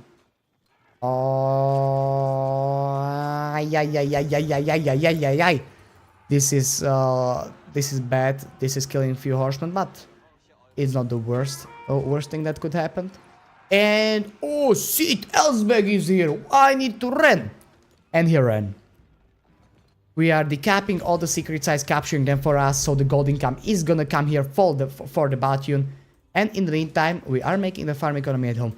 I hate that we are not doing more monasteries. We should be doing more monasteries for the bonus. I don't know why we are not doing it. Just make more monasteries, put monks in them, and chill. Relic in Elsbech, please. Yes, Relic in Elsbech is gonna be a huge thing, but unfortunately, it's not happening. It's not happening, even though we have 7 monks. We have 7 monks somewhere on the battlefield. We are gonna be picking up this veteran horseman, and I'm thinking if Batiun wants to play for secret sites, but by my opinion, he can just steamroll Kiljardi. Kiljardi is in a bad spot right now. He needs to age up to Imp. He needs to switch his composition to Streltsy. And he needs to get the upgrades. Batiun already did all of it. Look! We are getting the OP unit! We are getting the best unit in the game! Literally! Where is it? Where is it? Here! We are getting the Black Riders! The best unit in the game, and it costs 300 resources as well, but still, best fucking unit in the game. We are getting the hand cannons on horseback. And they are gonna be cleaning up the raid. And they have the ability when they can shoot while running. Like this is disgusting. On the other side, Kiljardi has already 2 traps trying to trap down the Elsbech, but let's say it how it is. Elsbech is the tankiest landmark in the game. Buildings take also 25% less damage. That's a very good bonus. Why are we repairing? We have the emergency repairs. Requirements in the influence. It's not in the influence yet. Then get it to the influence. Why are we doing this? Come on. We don't need all our army to chasing 4 horsemen. It should be over here.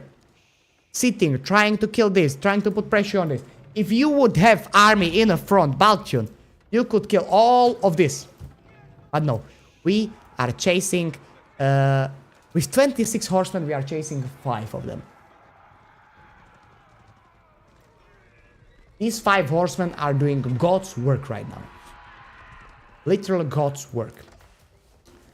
Finally, Elsbech is in the influence. We built the houses, and we are going to be. We don't actually need right now any villagers repairing this. Like, I think that emergency repairs can out repair 3 traps. If something bad would happen, we would put it in there. We are going for the secret side victory. We are going for it. In the meantime, 4 trebuchets are putting down on the Elsbech. Emergency repairs being activated. 70-second cooldown. He needs to wait a bit until he can activate it again. And right now, Baltune, please. Pick up your huge balls and just do a tag move on this. You destroy it.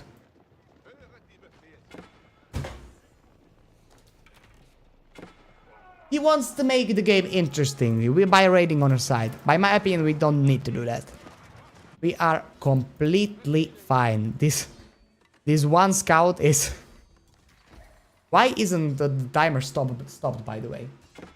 It should be stopped if scout is sitting on the secret side. Or if monk is not. I'm not completely sure what fight is happening. We are missing one of the biggest fights in the game, probably the deciding one. All the horsemen are engaging all the spearmen, but we have a lot of hand cannons on the horseback. This is not looking back. 11 of them. They are cleaning everything up with 18 crossbowmen. Good luck. Have fun, Kiljardi. Even though only 4 horsemen are remaining, this is not good enough. 21, 20 archers, 20 crossbows are not good enough to win these engagements. This is just gonna go down. Slowly but surely, it is gonna go down. Traps are meanwhile being picked up with some horsemen, and this is going to be Baltune's game. Even though Kiljardi is fighting bravely, he is not having the income for it. 29 villagers on farms against 43. He is not having the income for it. Right now, it's gonna get raided by the best unit in the game, and the best unit, it's called Black Rider. Black Rider are just gonna come and destroy everything right now. On the other side, we have horsemen coming around, trying to probably gonna try to sneak some villager kills over here. These 17 villagers are gonna have very bad timing right now. They are gonna be running exactly in the path of these horsemen. If Baltune is gonna be looking, and Baltune is looking awesome. Black Riders in the meantime are picking villagers in the back of the base. We are killing villagers on the farms. Income is horrible for the Kiljardi compared to the Baltune's income. His income is 2 times as much. This is not looking great. Not looking great. We have 16 horsemen again raiding everywhere. Secret side timer. Behind all of this, we see 3 keeps on the map. And these 3 keeps are allowing us to make in total 24 Black Riders. Or 3 keeps. Should be more. Okay, 3 keeps on the map, 24 Black Riders. That's a lot of OP unit. Yeah, look, it's just running and killing everything. It's just running and doing pew pew pew, and it kills everything. It's bullshit. It's bullshit. It's monkey die, but that actually can kill armor units. Who put this into the game? Which stupid developer had the idea to put this unit into the game? And first of all, which stupid one had the better idea to buff HRE more? Okay. We can see 2 culverins killing down keeps over here. It's actually 8 per keep with Elsbech. I think if you age up with Elsbech, you get 8 per keep. Yeah, 8 per keep instead of the 5. So it actually adds up. 3 keeps, 24 in total. Whew. 2 culverins are killing down the keeps on the map. We have bombards right here, but let's tell it how it is. Bombards are not gonna do anything. Even if 1 culverin is gonna go down because Baltune is blind, it doesn't really matter at this point, because this keep will fall. Baltune is not blind. He's actually saving culverin on 10 HP. This keep is gonna go down. We have a lot of horsemen with biology. On the other side, we have horsemen without biology. And I think that Kiljardi is gonna call this game pretty damn soon. This is gonna be G to the G, ladies and gentlemen. First game in a series going for Baltune. And why aren't you screaming on me that we have bad scoreboard? It's like this. Chat, you should be checking me if I do good. And you are leaving me like this with bad scoreboard on the thing. Ay. Yeah. It's G to the G. Because you are cooked, Mali. You didn't do the push-ups. I did. After you went away yesterday, I did my rest 77 push-ups. And you can check it. You can check it. I did 33 before with you, and I was missing 77, and I did that after. We can look at the timeline and look at the villager count, and yeah, this was a instruction.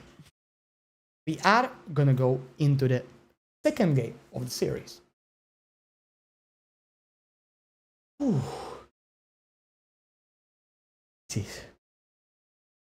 This is a lot.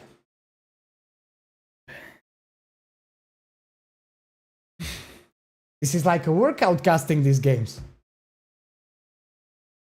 You going to play later? Probably yes. Probably I will be playing later, but we need to take a small break. So we are gonna watch probably Beasty or some video. We are gonna do some reaction stuff. And then we are gonna be playing because I'm already streaming for I don't know how long, 5 hours or something like that.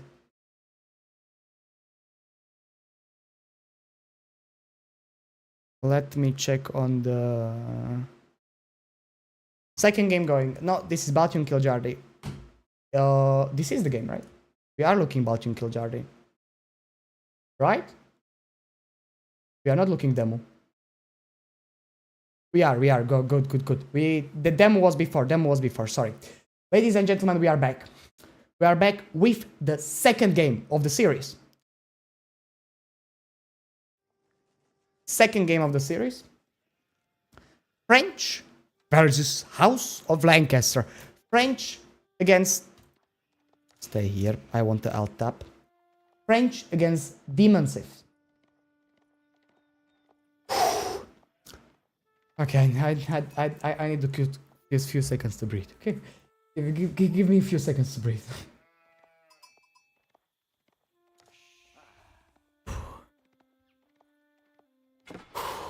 I need water as well. I'm gonna run after this game.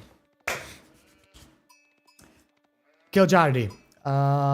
Kiljardi, House of Lancaster. French in the hands of Baltian. By my opinion, way better for House of Lancaster. I didn't play this matchup yet, so I'm not 100% sure. But if you go like 3 or 6 manners, you manage to age up and you get the upgrade for your knights as House of Lancaster, that you get plus bonus damage against that you get bonus damage against heavy. Then you will get then you actually can kill quite can actually engage. You can actually engage French knights. That's what I want to say. Finally, it came out of me. Why is House of Lancaster good on this map? By my opinion, you don't need the Mine Stone. Why you don't need the Mine Stone? Because of this. This thing is called Forgotten Ruins.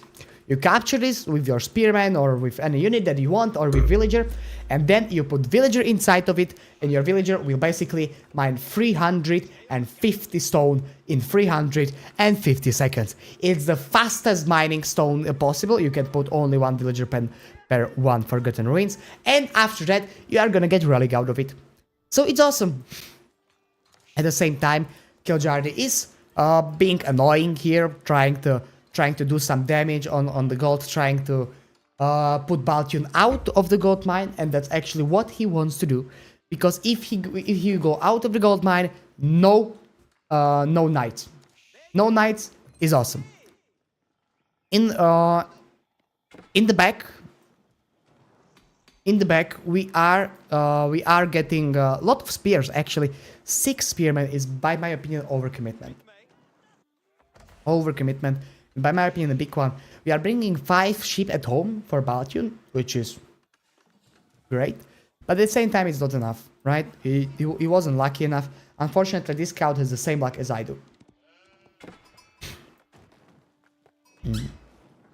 Casting is very exhausting, yes. It is, especially when you cast like me and when you scream. We are aging up with 4, right? Yes, we are aging up with 4, so we are gonna get nice balance of aging up and getting the first knight out. Oh, we don't have gold for it though. We don't have gold for the first knight because of this beautiful spearman play from Kiljardi. He played it exactly like he needed to do. And why aren't, again, chat, why aren't you screaming on me that I didn't upgrade the scoreboard? You are not a good chat. You are not a good chat. You need to do better. You need to do better. Baltin is winning 1-0 in a series. This is the second game of the series.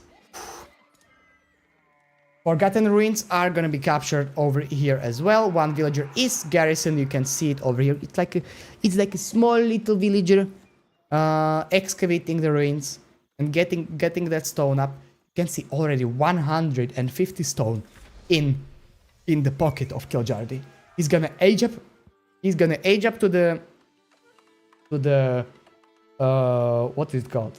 He's gonna age up to the feudal, and he's gonna pop out like 3 manors immediately if he's gonna have stone for it. He's leaving 4 villagers on sheep, and that's a mistake, by my opinion, because he don't want spam spearman anymore, and you have bonus for the get rate. 3 is enough. 3 villagers over here is enough. This is a small mistake from the Kiljardi. Archers are being made on the side of the Baltian, and 7 villagers are being brought on the gold. What are we doing here? Is it gonna be pro scouts? By my opinion, pro scouts, not good idea. Even though we have like 2 deer packs that are safe already. They are in the back of our base. Well, technically this one isn't, but it's in the corner of the map, easily wallable. You don't need pro scouts. We opened double scouts, or did we open the second scout from the School of Cavalry? I wasn't paying attention. If this was double scout opening, no, it's not. It didn't open triple scout. So we are going for the professional scouts upgrade. Definitely. By my opinion, yeah, exactly. We are clicking it up. It's clicked up. We are going for the pro scouts. We are trying to decap this, and if what happens to this villager if this got decapped, villager will pop out. If this will get decapped, villager will just pop out, and good luck, have fun, villager. If there are any units nearby, you are gonna die. And units will be nearby, but yours, so that's good. Spearmen are running over there. 7 villagers on gold, I think that's overinvestment. For what do you need 7 on gold? Kiljardi is already having mass spearmen. Are you going fast castle? Otherwise, I hate it. 7 is too much. 5 should be... Even 5, it's a lot at that point. And look! He didn't even touch stone! And we are having 3 manors built. And we have stone for another one. That's how stupidly OP this is. Like, sorry for that, but this is just straight up stupid.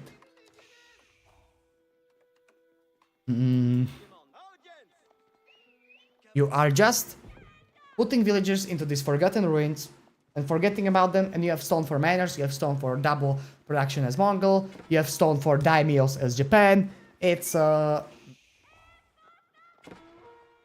in my opinion, not the best. We are gonna be taking deers. We are going to be taking some deer packs over here.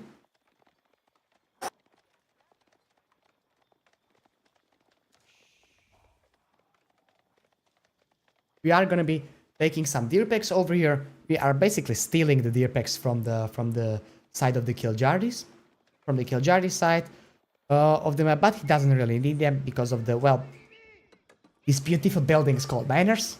So yeah, I think that Kiljardi has an advantage in this game. He already has a very, very nice advantage in this game, only on pick, because French is not doing anything with the stone. Like, you cannot really use these forgotten ruins as a French. And by that definition, you are giving up relics as well. Because you need to put villager over here, excavate 350 stone, and then you get relic out of it. Like, you are not even gonna have relics. Opponent will have their relics because he excavated his ruins, right?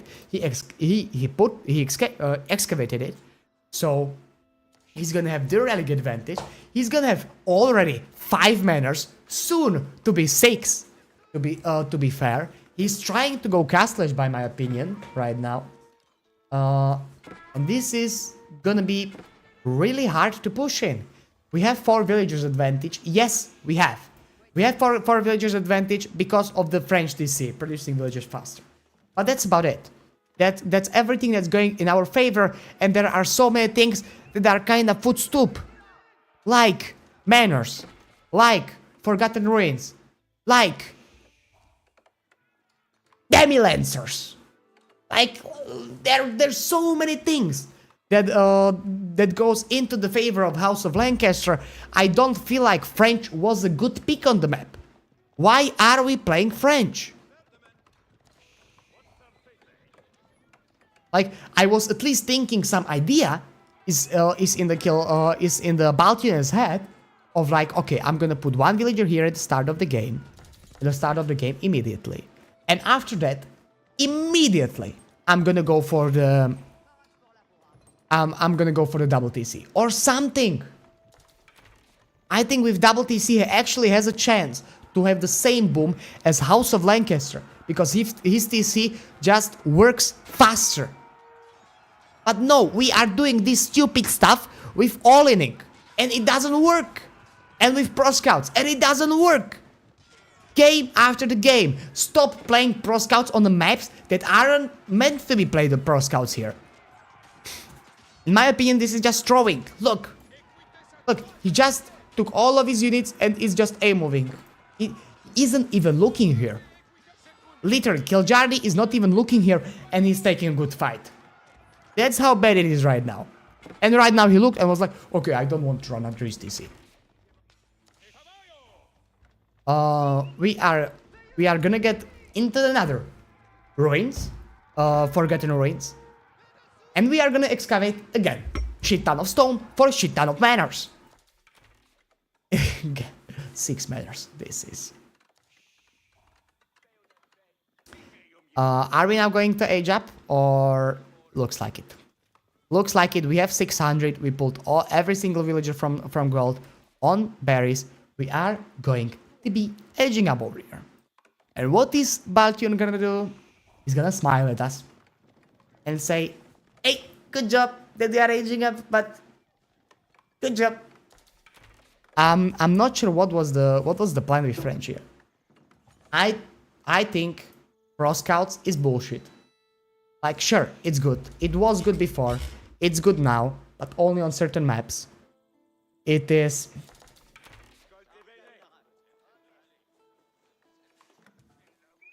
Like, we are on the same numbers of military. But at the same time that we are on the same numbers of military, one guy has 6 manors behind it. You know. This is... For now, this is a distraction from the Kiljardi side. And not because of he plays way better. Because of the thief choice. I don't feel like there was any reason to pick French here. I didn't saw the draft. Okay, I'm gonna say that. I didn't saw the draft. But come on, you should have drafted better for this. Hey, Mr. Angry Bird, hope you will have a great time. We are on the last 2 games, if I'm correct. Last 2. I hope last 2, because if Balthian will be able to turn this around somehow, then this is the last game. Stop doubting the Balthian. I like the guy! I like Balthian. What do you think? That I don't like the guy? I'm on the same Discord as him. I see him play with the Jiggly, Says, and people like that. And I like the guy. I don't have anything against him. He's actually a nice guy. But his thief choice is just shit.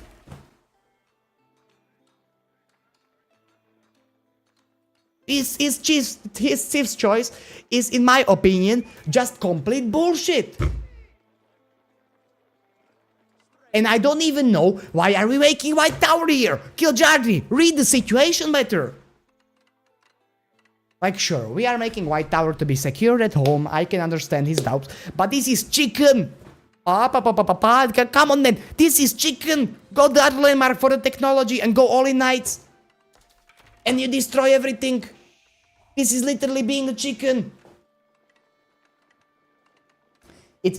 It's very easy to criticize these players, by the way, and I hope that every single one of you, and even them, if they will watch this, will know that I'm doing it for fun, okay? It is very easy to point out these mistakes when you see everything. It is very easy to do that. And when you actually can think about the game and not micro 7 million things at the same time. So yes, it is very easy for me to see these mistakes, but when I play the game, I do even worse ones, so don't worry.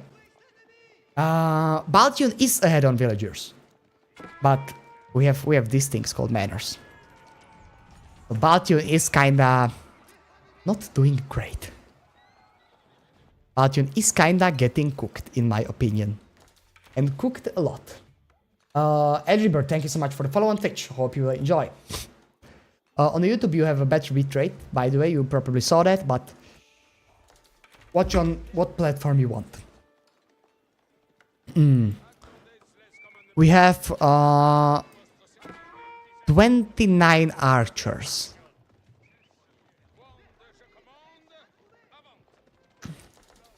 He needs to switch from archer playing to crossbows.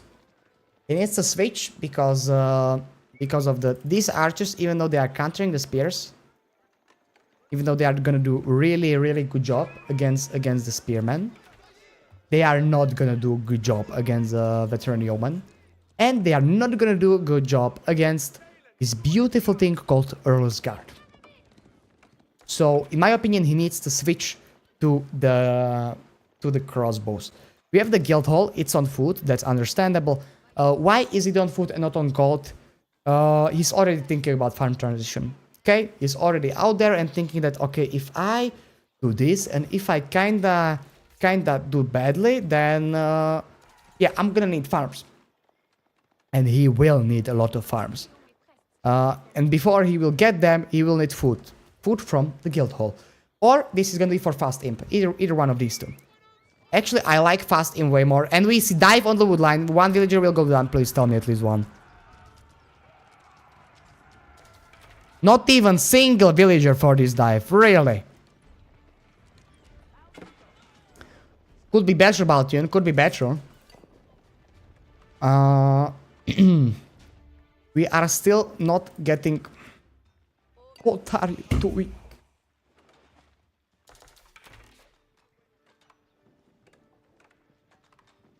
Baltian, do you know that Forgotten Ruins exist? Do you know that? And they are actually way better than mining stone manually. And I mean way better than mining stone manually. You will get relic out of it. Relic. And on top of the relic, you will get 350 stone. But maybe he didn't read the patch notes. Look, he captured this one right now with the army. But I guarantee you that he's not gonna send the villager. I can guarantee to you, because this one would be captured and mining villager in there a long time ago. No way. Also, this one captured, no villager in it. Because why? Because we can. We are trying to raid in the back with the veteran knights. If he would literally just take 2 villagers when he started to age up the castle age and put them here and then like here, he would have enough stone to make a keep in the castle age and he wouldn't need to mine this. Okay, maybe he needed to do it in like a free spot, but still, you get my point. This is very good catch. We are catching some villagers over here, but if we are gonna look at the Kiljari's economy, it's a disgusting 9 manors. 9 manors. Well, I think Baltian is not gonna have fun. He is not gonna have fun to play against 9 manners. Even though he has a map control because he's playing knights right now. He has a nice map control. He is still missing one upgrade for archers. He is missing the +1. That's gonna hurt. Especially against yeomen that will have +2 armor. So finally, crossbows. We are getting crossbows. Best crossbows in the game. And we didn't want to use them. French has window of opportunity. No. Window is closed. Window is completely closed. He needs to raid. Even if he dives here, he cannot kill this army. With. You need to understand that this is 9 manners plus TC plus this landmark firing at you. This is like extra 15 units in a fight. Just because you want to dive. Actually more, because if you garrison the TC, it's like extra 20 units in a fight. You cannot afford to die this. You dive this, you die. In my opinion, he needs to wait for the guild hall to get on like 2k food. Gather as much gold as he can. And then Red Palace here. Red Palace here, make traps and kill every single manor that's inside. That's what he needs to do, by my opinion. Or bombards. Bombards will work too. One of these two. Again, like it's captured. There is 0 villagers here. Captured. There is 0 villagers here. See? I guaranteed it.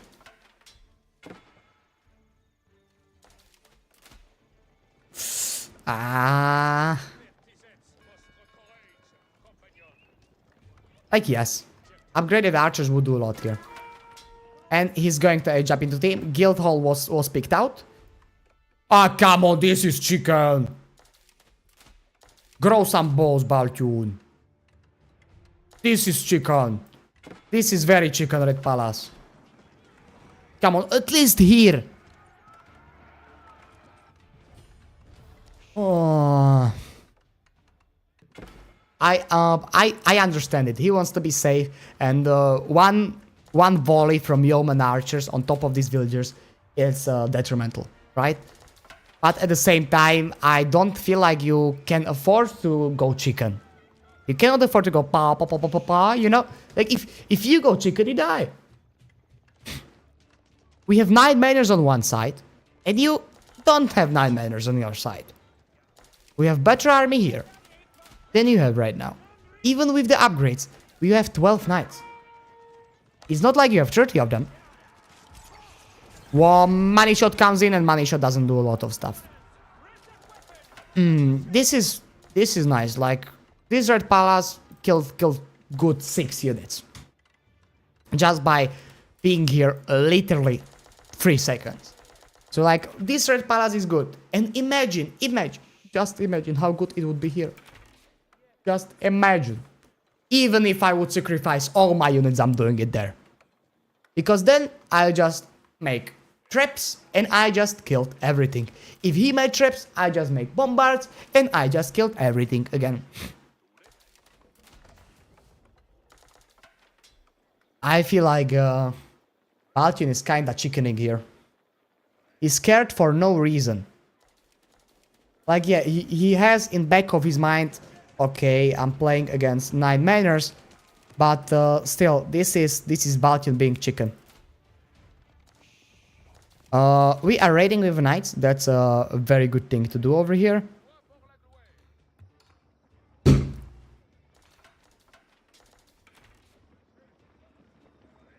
I guarantee you, he has no idea what this thing is.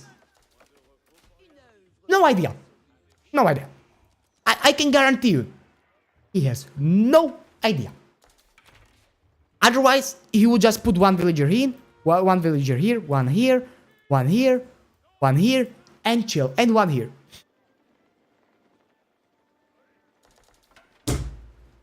Why?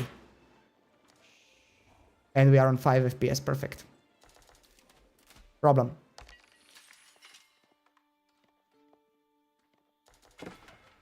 We have technical issues, ladies and gentlemen. It's gonna be solved. Working on it. It's Windows. Unfortunately, we are gonna be looking at the advanced mode right now, because until I get to the settings and do this, it's gonna take me a while.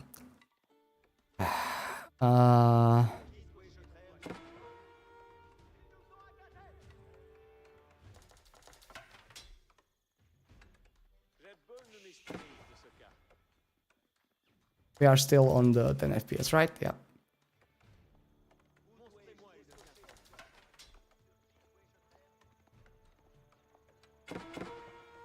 Are we still on 10 FPS? Fuck this shit. Come on! Windows! I hate you.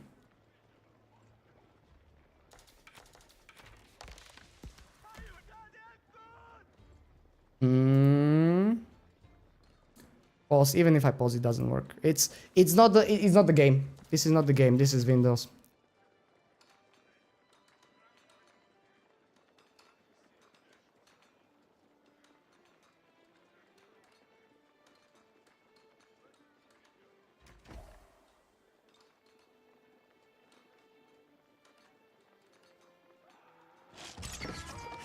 This is Windows being Windows. I probably need to restart the AoE. Fuck! Such a good game.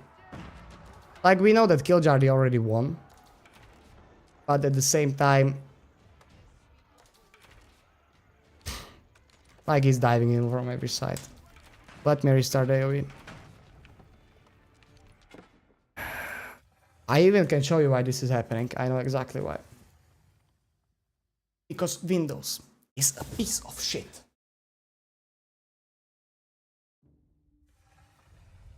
It's 1-1. At least we know that.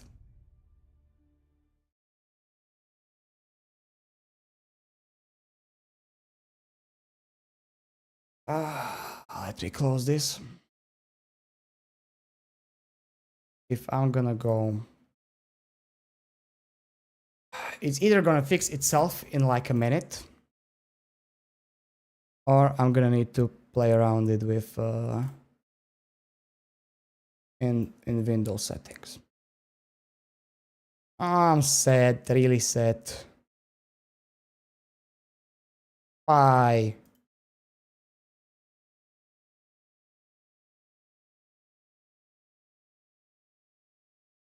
Let me open. If anybody is happening the same problem with the new Ryzen CPUs. I know that it's a Windows thing. I don't know which settings exactly to change. I think I solved it already. Looks like I don't.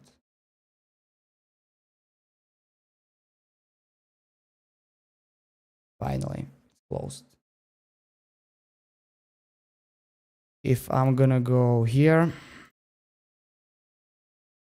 it's because of this. Watch. I either need to update BIOS or some shit. It's... I'm terribly sorry, ladies and gentlemen. You shouldn't be able to see anything in a second. Yeah, you are not seeing anything, and right now you should see something. Ryzen users, Kekwa. It's not because of the Ryzen, it's because of the Windows. That's the fucking thing about it. My CPU is alright, my motherboard is alright, everything is alright. I checked it. I stress tested. It's fine. And then just Windows, from some reason, decides to cut out power to the Ryzen. And I don't know why. Don't ask me why.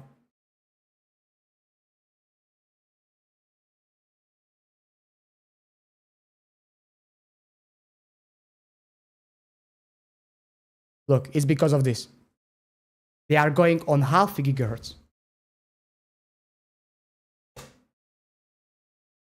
And it's fixing itself now. When I open this app, it fixes itself. I don't know why. And first game, it's not even 1-1. Let's watch on EGC TV. Because until I will get back into the game, it's gonna take take a while.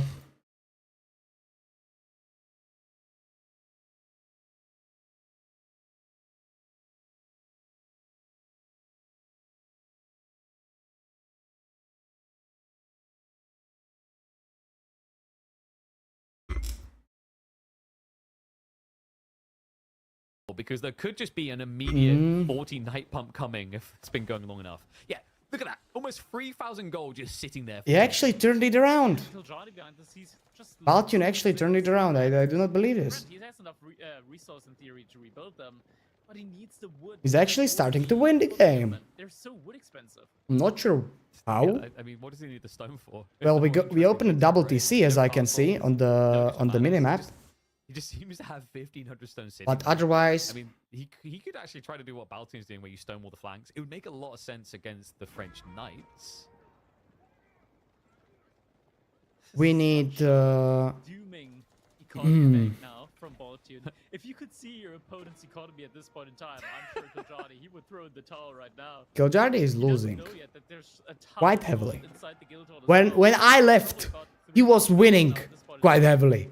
I'd offer him How did you fucked up? I'd be like, yo, Baltian, I'll give you 1,500. I know that stone, late game take French is 100 better than gold. late game House of Lancaster. Let's make this game. I know. cheaper. But how? I just want you to process the fact that we're You literally were winning by so much. And How are you throwing the game? One of 8 relics has been picked up. How? With 8 relics and nobody wants And by the way, Forgotten Ruins are still not picked up Stage, you know, by the Baltian. Do you know how I know it? Kili already had Zero. for them with 15 Zero stone just income sitting there. on the stone. Zero income on the Not stone, the basically. sink shot he was looking for. Not Oh quite. god. Baltian, he's just waiting. He's vibing. He's just waiting for Like yeah. Baltian is chilling. He could just He's exactly like and replenish all of the exactly like Keep in mind, this is also wow, a is he map that has called? breakposts. Fuck, And I know in the north name. side corner, that's what he's now doing. Yeah, traders just start spawning. I know the name. Baltian has infinite economy. You talked about the hyper late One game caster is French killer counter pigeon, units and with second their one is. Knights. Oh, I even made a my video God, about that's him. Filthy. Charges in, finds the workers, trays out the spears. Now finally, Robotiquin's gonna actually not just die straight away. They take 2 hits. save a wife one. Very good set. Rebellic Queens are not dying straight away. They are taking 2 hits. Very good. At least leave him the spoke wheel. Give him Chicken something. Red Palace That's worked. That's pretty bullshit. good. That Red Palace is bullshit. Baltian, Come on. like, is it It's- time to go shopping? That Red Palace is bullshit. It should have been in front. At least now. Yeah, I mean it's just accruing more and more. That Red Palace should have been in front. On one, and I'm on 100% sure about that. Okay? And we have trade. Like spam now as well. So many Okay. mines. We are gonna spam a Okay, so lot Gilead of just trade. spent 500 stone on something. That's gonna be Is it stone walls on interesting. these sides? That 10k sounds food. expensive. Like, that Yeah, seems he's just he's waiting for the Golden Gate Okay, maybe they right now, right? hear me He out. he's waiting for the cash out on Golden Gate. But there might So be we are something waiting else until in we have game like that he can 6k use gold that. over there, and then we just delete all of these archers. We just make pew, you don't exist, and make knights instead. Advanced when it comes to the mass, but army balance. And then we do something called attack move to the enemy base. It's ridiculous. That's the late game French for you. I just explained it to you. With the guild hall at the moment, waiting This is not that bad of the money shot, but still the spearmen relatively quickly do would have been realize better. That's not the best trade for them to take. No, and this is the power of win. Kiljardi is still surviving just because of the manners. And good thing that he has only 2 of them. Kiljardi is on 2 manners out of 9. He's not surviving on the manners, he's dead. So like this villager difference really does matter. This is French siege and it's over. French siege is good, but it's not that good. 2 of them sneak around the back. That forces the full army to retreat. Not without the College of Artillery. With College of Artillery, French has the best bombards in a game. Knights just get queued up.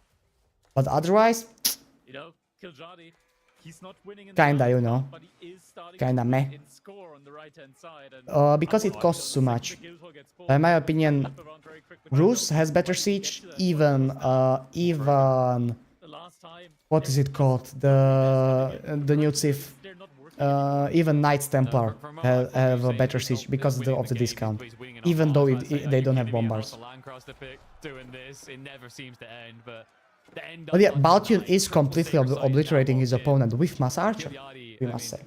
And this is gonna be even better after the new patch, because in a new patch we at are this getting point, yeah, it's like watching in a new patch we are two getting people box for 3 hours straight what is it without called? breaks. They're not, like, there's just kind of a whiff We of punch are coming out getting at this stage. Yeoman -1 attack. So in a new patch this is gonna be even worse for Kiljardi, but they are playing on the old patch still, because we are still in the old season, and this is distraction. I think that Kiljardi is out of the tournament, unfortunately. With this game he should be slowly but surely Important to remember, going it's out. getting late in Europe. Even though For both sides, yep. So we got a Swede. And he we put got up a Finn. great fight, and even though he was winning early on, and he was winning heavily, 12-30. I'm not really sure what happened here. I mean, there's a game. He probably Did Baltian just pull out basement, right? 5 bombers out of his ass and completely obliterated Maybe his there's a stage opponent? in life where he definitely needs like the little vitamin pills in the bowl. Like Chicken Red Palace is going to win. Well, more Republicans. We hear them active in the back. And that's what's interesting to me. Chicken Red Palace is winning this game. 10-gun salute. I look forward to Kiljardi seeing is how not that out of the goes. tournament.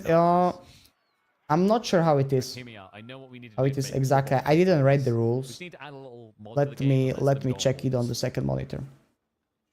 I didn't read the And then you rules. do, like, a roll across the enemy base. Kiljardi is gonna be. You have like the range upgrade from the archers also affect the Republicans as well, yeah? Yep. We'll call You it, sure that he's not? silk organ guns? Oh, he redeemed it! Yo, wait, where did it all go? Two-phase knockout bracket. How the two-phase knockout bracket works. Mass So much cannons, space. and he just deleted 30 villagers as well. He's like, okay, I've had my fun. I think it's kind of like when you know when you know what I'm talking about. When you're like in a trance. Okay, you need to explain to me that after the game. I just look at it and free brackets, losers, and knockout. This has been going Knockout. on for quite a while, and you look down at the resources, go, Mm. ah, yeah, I don't need this many workers anymore.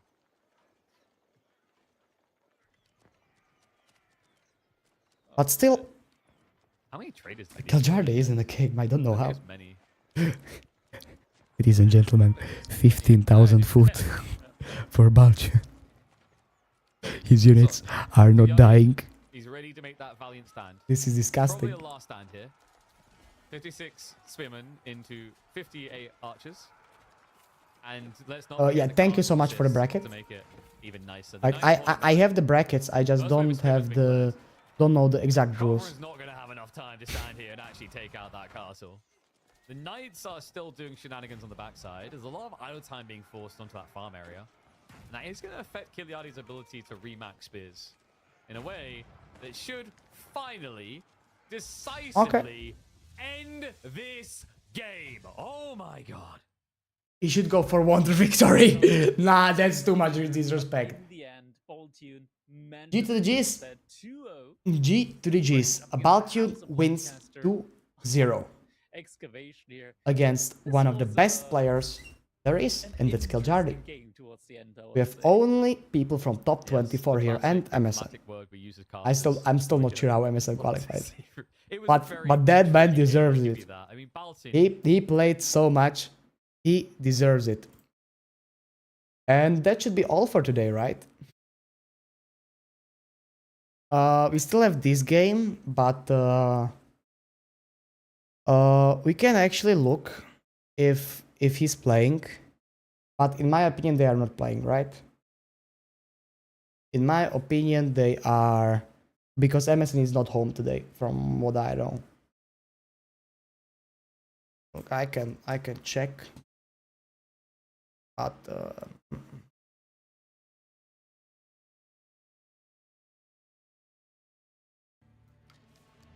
MSN Online!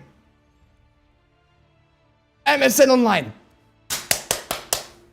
We will have the last game. He said he would need to forfeit, but he is online right now, so he is gonna play. That piece of shit is gonna play. Let's look at AGC TV if they are doing No, they are doing interview with about you. Let me ask him.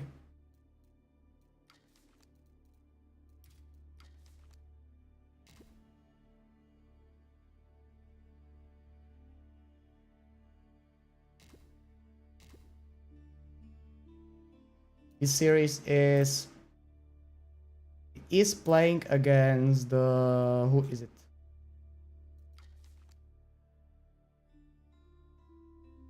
Lucifron. Gonna message him on Discord as well if he didn't check this thing. Arakan we have here. Arakan is saying that from time to time I kinda sounds and stuff like this, like which this guy, look.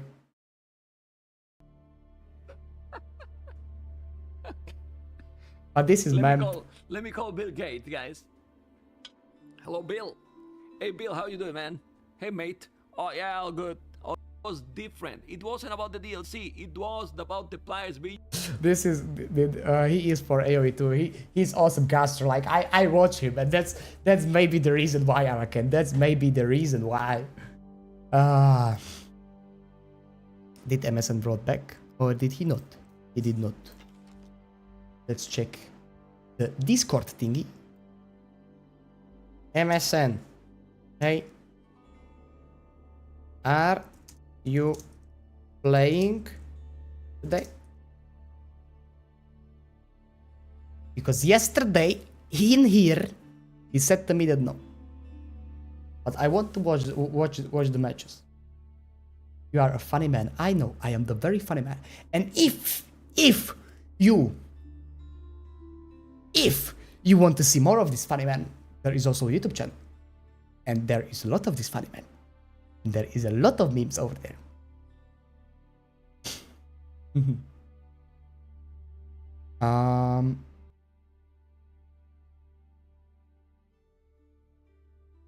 I'm kind of trying to figure out the situation, but I'm not sure if MSN is or is not playing. They are not saying anything on EGC TV yet. They are doing interview with about Baltuna. Like, what's your upcoming matchup actually? God, I had it in my mind as we got into the start, and then it's been a long day. I think if it flips, you might. It's either Anatand or Poppypaw or Beasty or Vortex. How are you feeling about your odds against those guys? Look at the picture he has here. Look at it. Not great, but we'll see how Look it goes. at the picture. I don't expect to get killed already, so yeah. All right, Something well, can you're happen. already exceeding expectations with a 2-0 at Yes. that. Well, mate, I'm going to let you get some sleep because it's getting late there, and I imagine it's been a long day, but looking forward to seeing more of you. I believe you've got... I want to look at this match. one The series tomorrow? Anton Papi up Yeah, there. one series. MSN is playing. But you go get yourself some rest, and... MSN is see you guys playing! tomorrow. Yeah, thank you. See ya.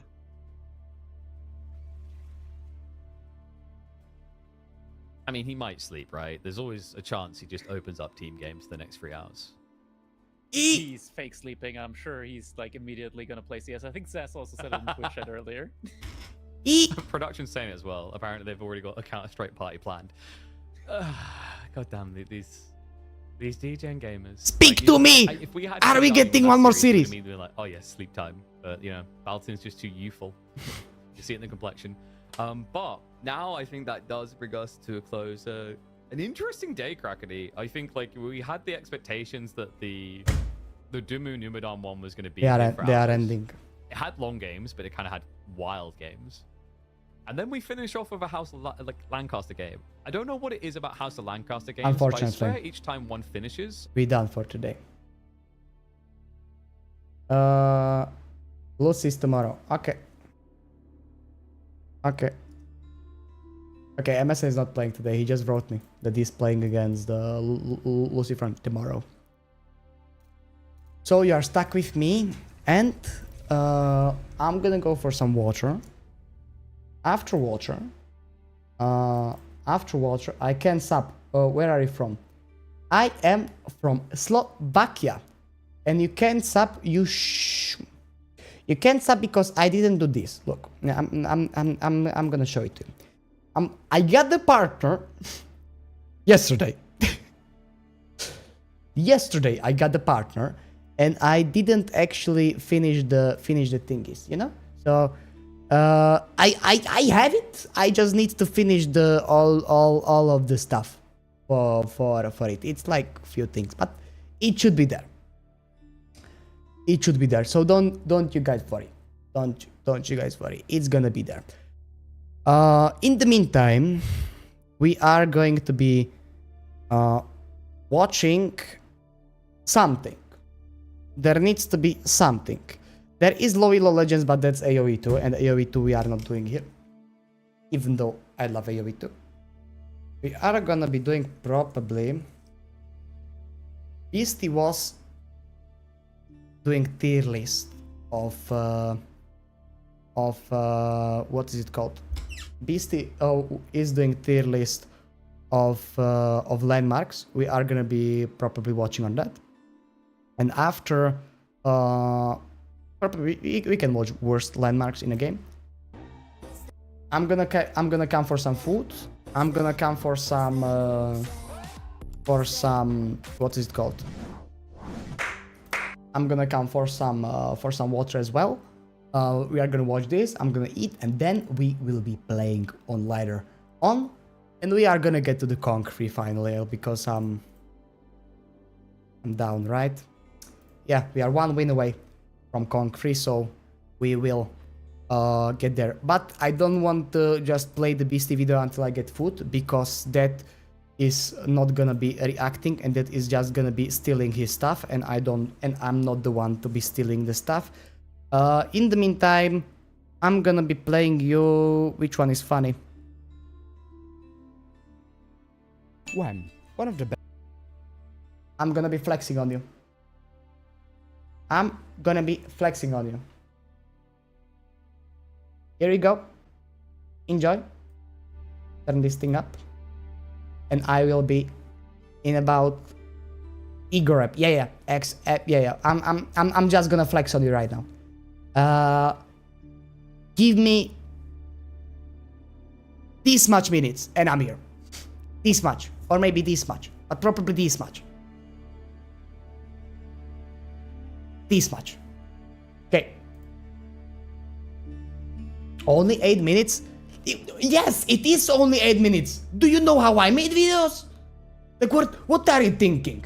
That I'm just gonna put out the video like this? That no, I'm gonna be editing that shit. And when I'm editing that shit, it's gonna be good. And when it's gonna be good, it's gonna be short. Valtune, thank you so much for the follow. I hope that you didn't hurt me casting your game. That was the replay. That was the replay. I love you, mate. Nah, it was fine. It was fine. But I was thinking you are losing the last one. And like heavily losing the last one. And I was thinking the Red Palace is very chicken Red Palace. And I mean like very chicken Red Palace. Like why wasn't... Can you just explain to me really quick? Why not to put Red Palace in front of his base? Or like more forward? I knew that it can it can't and it cannot work at the same time. It was very chicken, yes. But if you would put that down, I think the game is sealed for you. Or at least it will be way easier. I thought he had more army than me. He didn't. You were same on it at that point. Was scared. Yeah, it was chicken. It was chicken. Exactly. Okay. Guys, give... Very chicken, yeah. If anybody will be down for team games, I'm gonna go for food, come back, eat, and then we play. Even you, Baltune, if you want to carry me. Probably not. But if you want to carry me, there is gonna be a chance. If you are a silver player, I don't mind playing team games with anybody. And in the meantime, I'm gonna kinda flex on you a little bit by this video. So Ladies and gentlemen, enjoy. Wham, one of the best players out there, strategic god. And then there's me. Happy. Still good, but not that good. So what happens when we meet on a ladder? Guys, it does not matter what I do in this game. And I mean, it literally does not matter. I'm playing against like top 10. I would say Wham is in top 10. Or top 15, top 10. So it's gonna be hard. Let's try to put a fight. Let's at least try to put up a fight. Only way I can see myself win is with feudal. That's only way I can see myself win. There, nothing else. Feudal is probably the only way. Why did I put you free here again?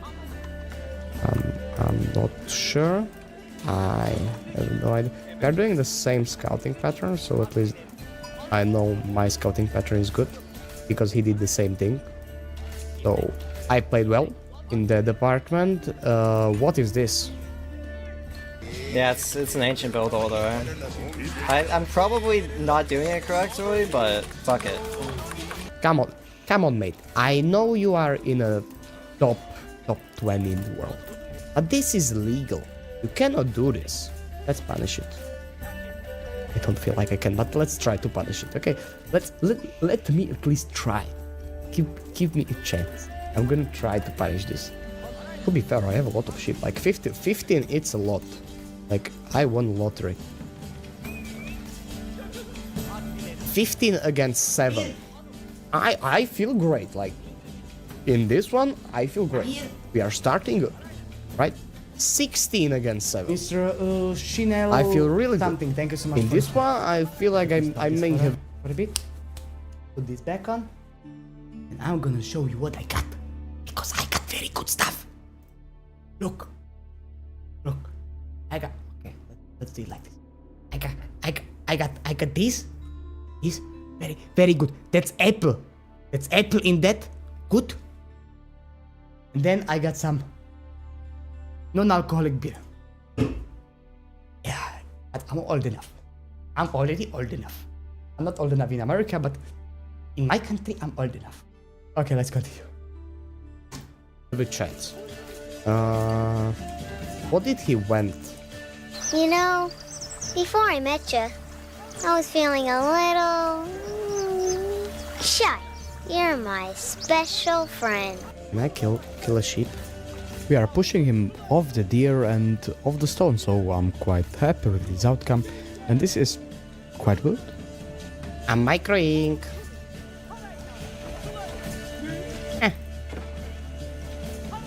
You may think, why am I leaving 3 on gold? And it's simple. I want to make upgrades. False. I left 3 on gold because I'm mentally retarded and I forgot about it. Come on, man, come on. And then I made this excuse on the spot, and I actually made the upgrades. But it was an excuse made on the spot. On, chase me. 67. New AI forecaster. I am the best one. Mr. Starry. I am the best caster there is. I'm jumping when I cast. I'm screaming when I cast. There is no caster like me. I'm the caster like nobody else. 18 against 7. I'm pretty lucky on sheep. I feel good. And we are gonna be here tomorrow as well, watching the games. Sheep. Like, I feel good. This game is starting great.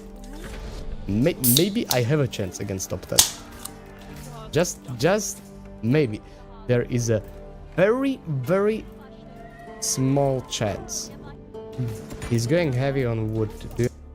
Oh, even better than Krakity. Let's say like it.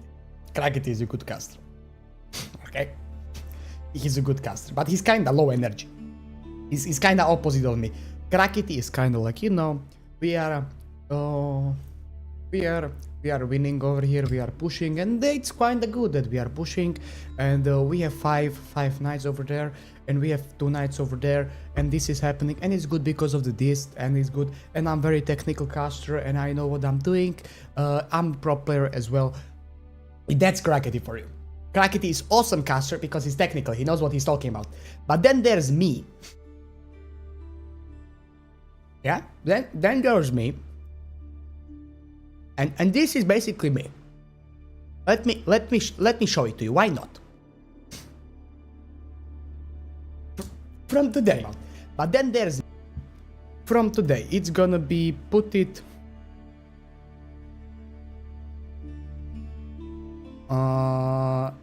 about here. I think this is all right. Then this is me. This is not gonna get there in time. Definitely no. We don't even have the Mechta speed bonus. That would have... Let's put it a little bit forward. 5, 6, 7, 8. Another 6 villagers dead. This is gonna be fast. This is gonna go down fast. Already 20 villagers are gonna go down. Schlachta is taking down the Great Bombard. Is gonna go down. Another 20 villagers went down. We are sitting on 50 villagers from the Nemadan. This is not looking great. Even if he kills all the army from the Demu over here, Demu has enough bank to rebuild them before Nemadan can do anything. We have 50 villagers for the Nemadan against 100 from the Demuslim. I don't think there's a chance he can do anything. Anything! Even if he completely cleaned this up, this should be over.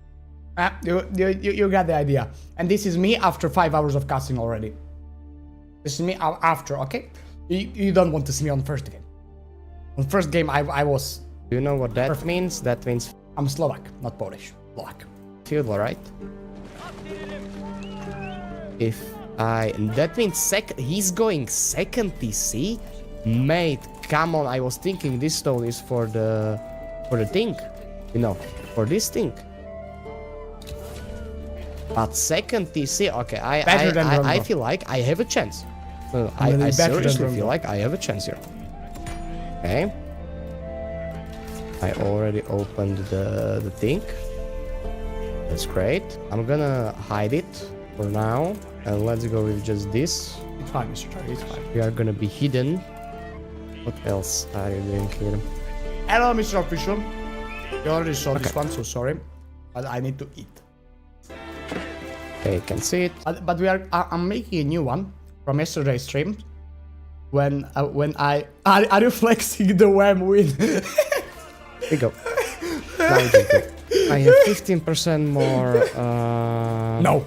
I have 15% more attack speed. I should have more units. This, I should be able to kill this. If I'm killing that, game's not over. But if I'm killing that with not a huge cost in lives, game's over. Let's come here, try to harass the wood line.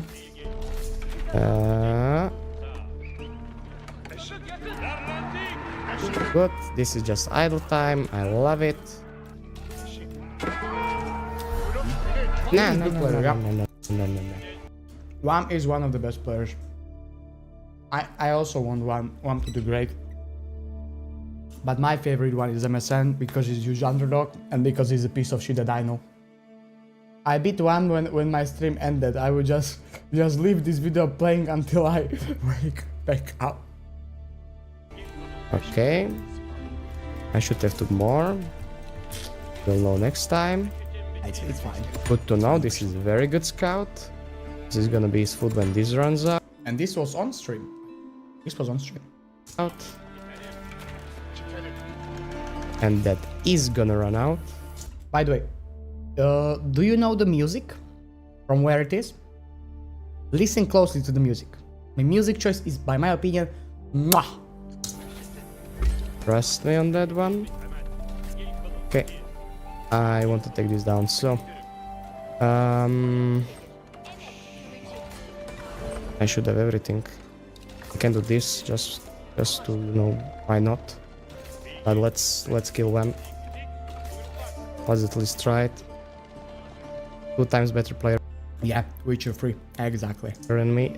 At least 2 times. In my opinion, way more than 2 times. Player of completely different caliber. Don't even know how to speak. How many rams do I need, chat? 2, 3, 4, 5, 6, 7, 8, 9, 10, 11. We are doing... Asmongold music. Asmongold music. It's not Asmongold music. Let's throw everything in this all-in. Monks are just coming. I feel like he's...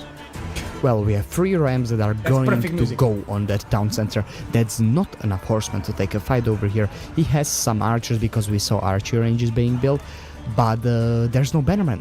There's no bannerman over here, so his TC is not upgraded. Maybe I feel like I just win. it will be upgraded right when we start ramming it down, but at the same time, like, bannerman is not gonna come out and his bonus damage is not going to be in.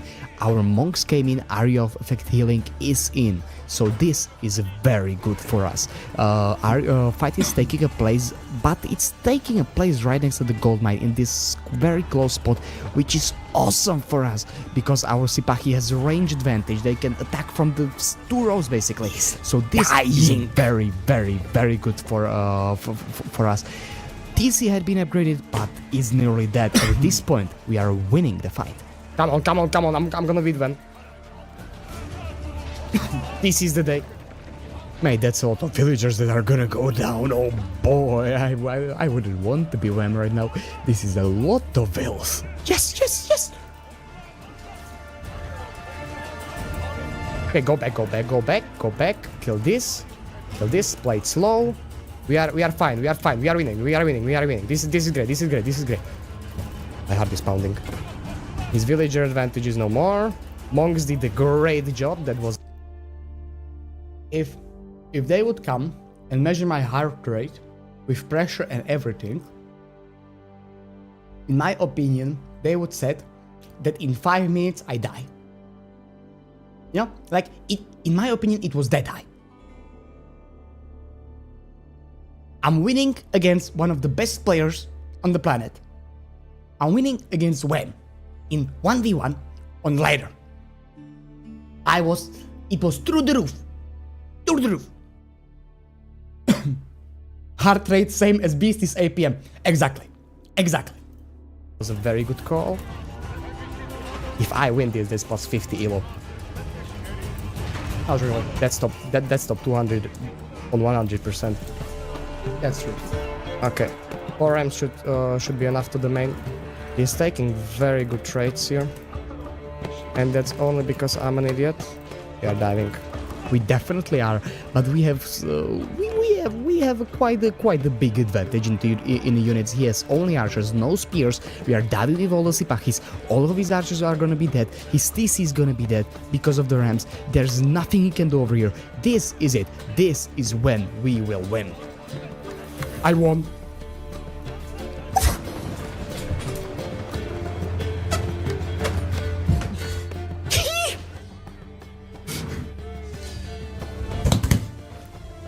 Happy, happy, happy, happy. I won against Web. I won against Web. I did the impossible. Plus 50. How much did I kill? Yeah. It was over. Basically, I was the happiest man that day. Happiest man. Come on, like people that are getting married, that's nothing. Nothing compared to this. Okay. We can get into the queue.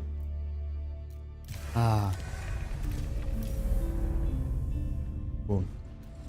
It was a lot of fun. It was a lot of fun, I must say. Bro, looking like a 5-year-old. Come on, mate. Looking like a 5-year-old is not that big.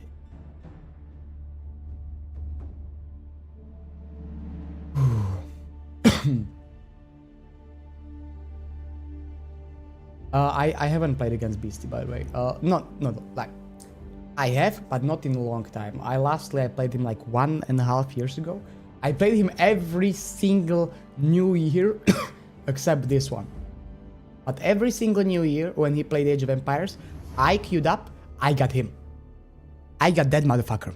Every single new year, he stomped me. But year before, not this new year, but the year before, he said that I'm actually not playing according to my rank. He said that I'm playing, for some reason, way better. And I actually was. And in my opinion, I actually am. In my opinion, I'm top 30 in disguise. Yeah? Top 30 in disguise. Okay.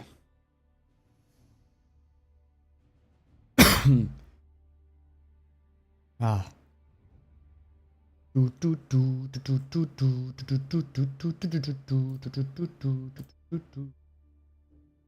Let's come and look at the these. These in these. I want this to have opened. Thank you very much. And I want to open also this on Twitch. Very much.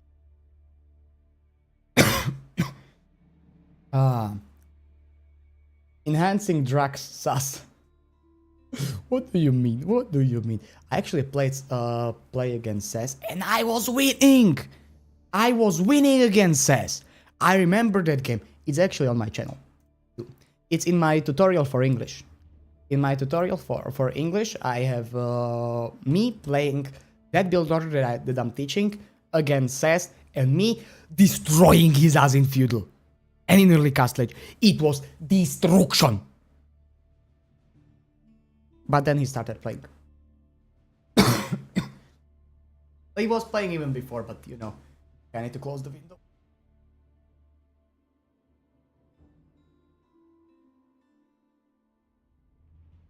And I need to wait another 1 hour until my beautiful computer will warm up the room by 5 degrees and then open it again. We should have a game by now. Wait, I didn't finish it. We still have a lot left. Where am I putting it? Not on a bed. It's not my bed. If my brother figures out that I put this on his bed, problem.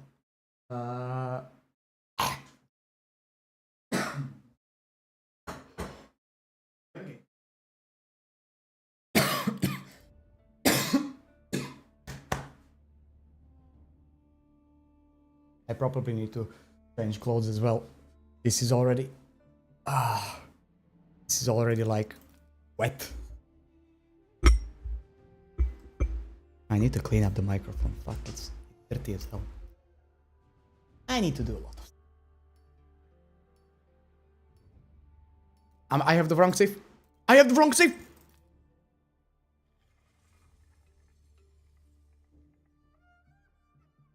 Ottomans, I at least know how to play a little bit. Delhi, I have no idea.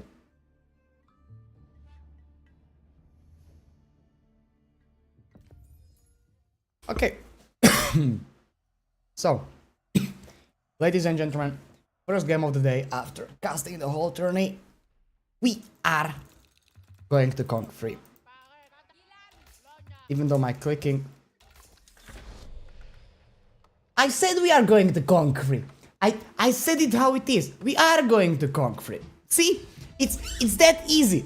If anybody wants me to teach you, I can. But actually, I want to play some games. Come on. Like, jokes aside, I want to play some games. Hey, the actor. Conk free. Conk free. It's easy. It's easy.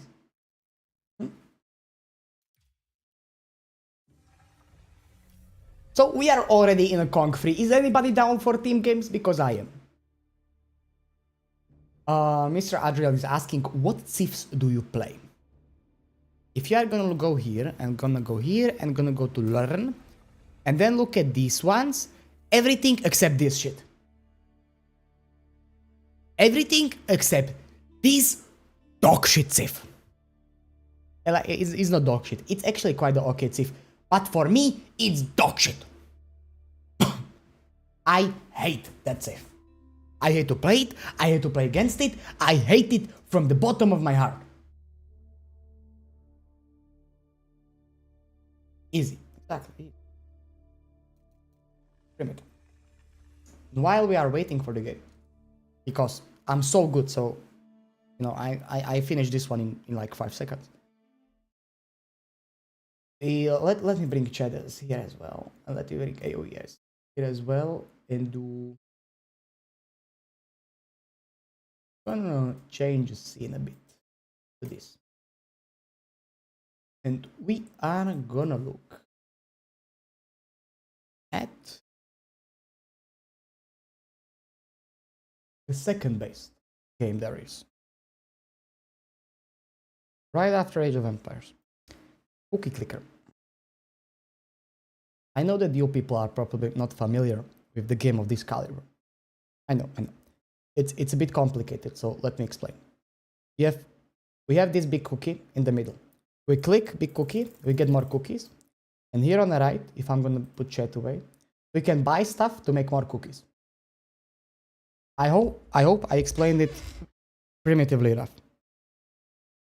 That's the cookie clicker. And right now and there's like some mini games. Okay? It's quite simple. It's not that simple. It's not that simple. Okay? Don't do like this. It's simple in a start, but then you have stock market. And you can gamble with your cookies on stock market. And we are doing exactly that. Right now we are heavily invested in salt. I'm gonna buy even a little bit more salt. I want my salt. Then you have wizard towers. Wizard towers, you can summon like golden cookies, or you can multiply cookies. All this or all kind of stuff. Or you can plant cookies. There's also that one. And then there's legacy system, but we are away from it for a long way. That I'm gonna explain later. Let's do KT.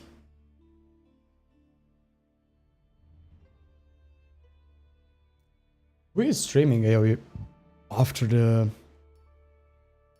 thing, you know. Like, do we have a lot of people streaming AoE, or did everybody kind of bailed out? We have Magnavos. Magna is playing.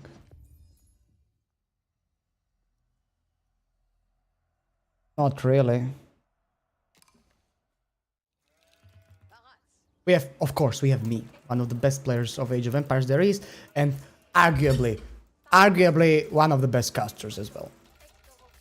Okay, like of course every single caster has his own pros and cons, but let's say it how it is. We all know who is the best one. JD, hey man, hope you are having great. Hope you have a great day.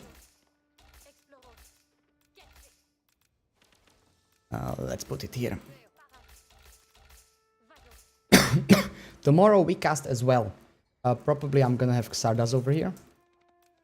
Again, Xardas or maybe Waffle. Or some good player like this to help me. We are gonna be jumping. We are gonna be screaming. It's gonna be fun. It's gonna be exactly how it should be. And today I want to make 66 mangonels again. That video is, by the way, cooking. 66 mangonels and 20 TCs in one game is cooking.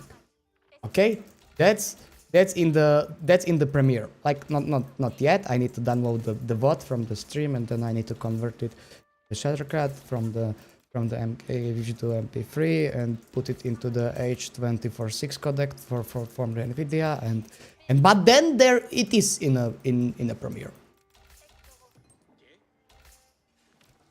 Fuck off, really, man.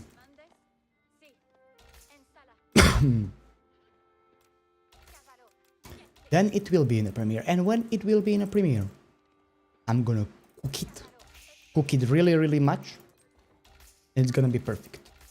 And I hope it's gonna get like at least 2k views.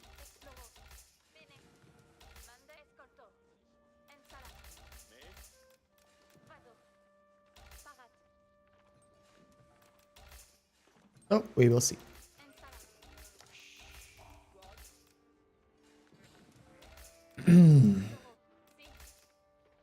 By the way, I want to ask you something. Do you guys like this chat below me? I can make it bigger or smaller. If it's too big, say it. If it's too small, say it. Like, is it okay to read, or can I make it smaller, or should I put it away completely, or you know? Would like to know.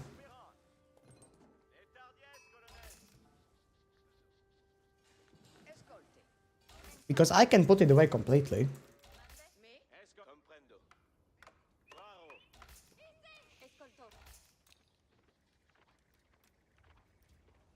But I'm not sure that would be good.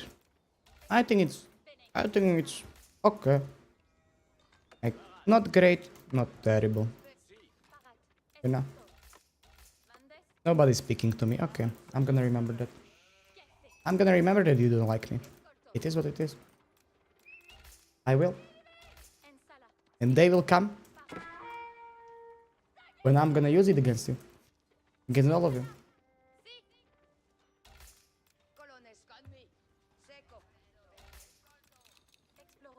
Looking fresh. Thank you very much. Okay, what are we doing here? Against mental schizo seal of solo. What is the rest? I want to know at this point. Mental schizo seal of Solom. Is the whole nickname. So against Mr. Mental.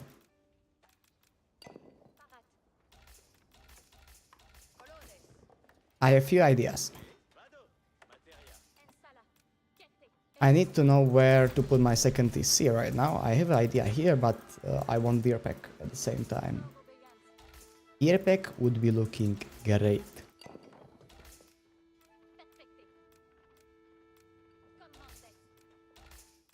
Please tell me there's Deer Pack here. Please, please, please, please do me like this.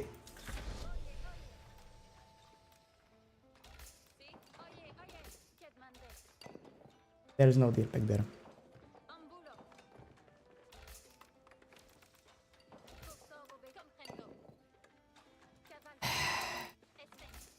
Please tell me there's Deer Pack here. Please. Oh!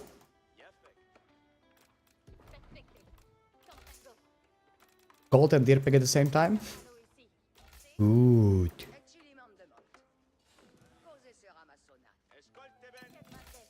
Okay. And let's check what this man is doing. If he's going like mass desert raiders, or if we are doing some other bullshit build.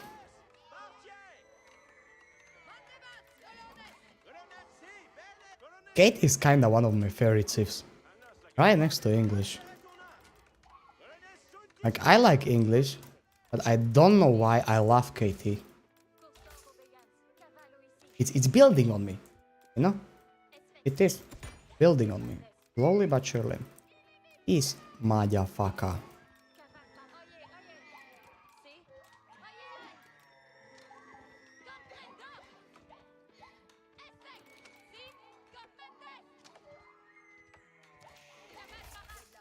That may be annoying little piece of shit. AoE 2-ish, yeah. Exactly. I love AoE 2 and KT is AoE 2-ish.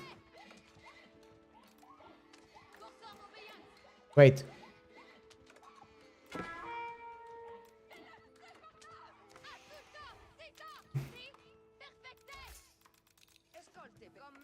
That may be the reason.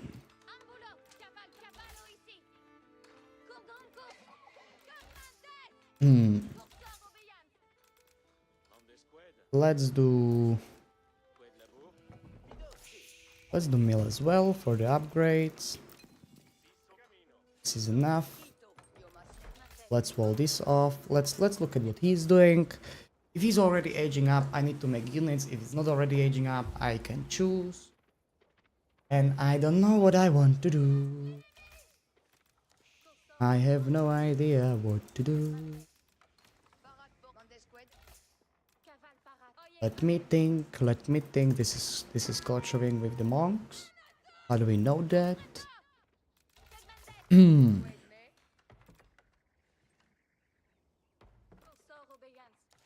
And this is eco-wing, and this is... Do I need to make units or no? I feel like I can just wall myself and run with it, you know?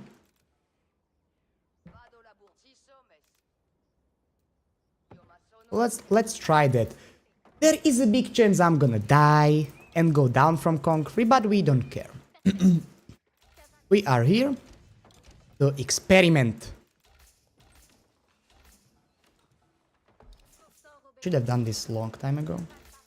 Anyway, my throat is kinda going going away from all the screaming. So I will be a little bit quieter. I hope you guys are gonna be still happy with my performance. Even though it's not gonna be as loud, you know.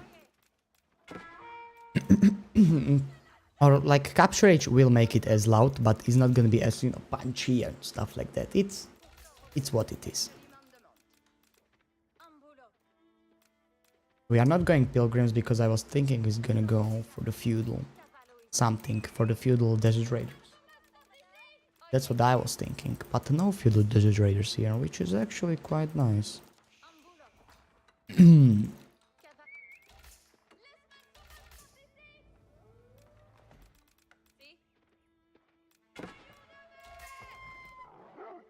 Okay. Okay. Okay, let's wall this real quick.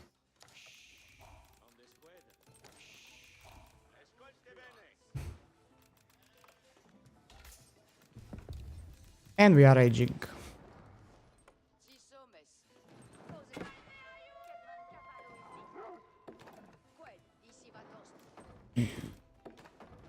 Let's wall right here.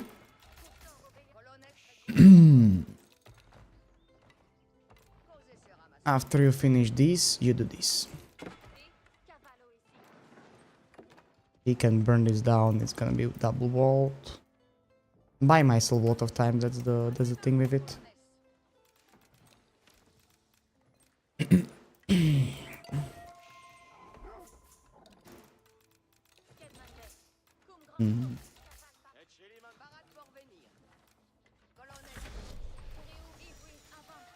Okay. This is really fast age up. Like 9:30 you can get it probably if you don't play like shit. And 9:30 age up with double TC.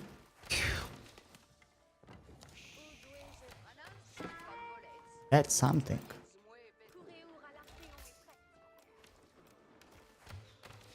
I'm gonna need way more here. And what are we playing? Infantry? Are we playing infantry? Are we playing melee? Are we playing ranged? Are we playing, you know, are we just flexing our win against Wham? Or what are we doing here?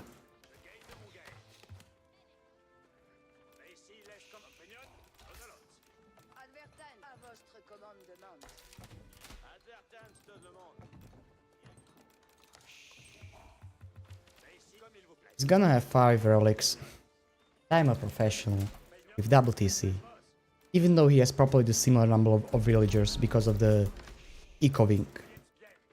But I'm professional with double TC. So we are gonna be destroying his ass.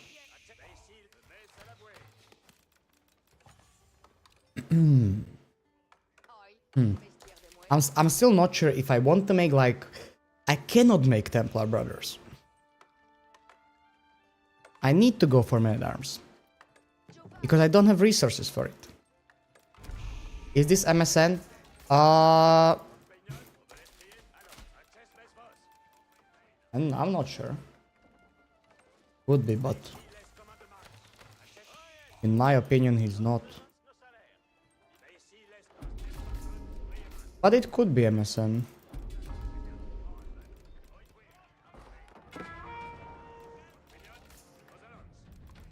But I don't think so. Well, we will know by the fact if I lose or if I win. If I lose, we know it MSN was, because I just lose to pro players. If I win, we know he isn't MSN, because, well, MSN is not that bad.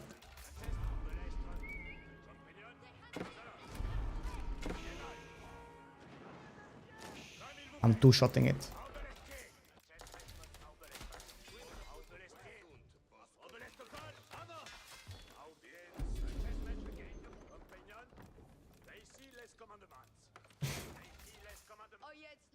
Let me mine some stone as well. Don't worry, I'm going there.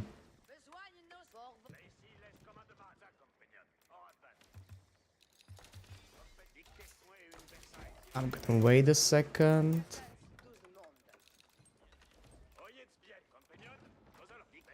Is this MSN? Yes. MSN in the channel. MSN is not that big a piece of shit that he would be watching stream as he plays me. Like, actually he is, but I think that he's not.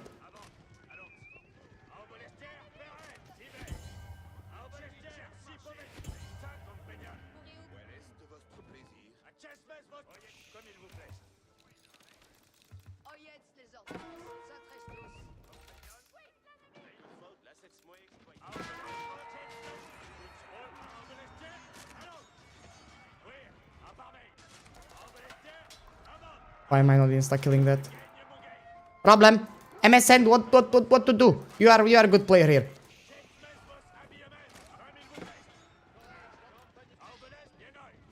Why haven't you told me that he's going all in cavalry?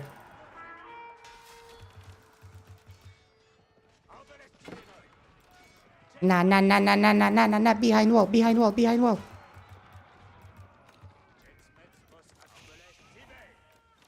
I'm cooked.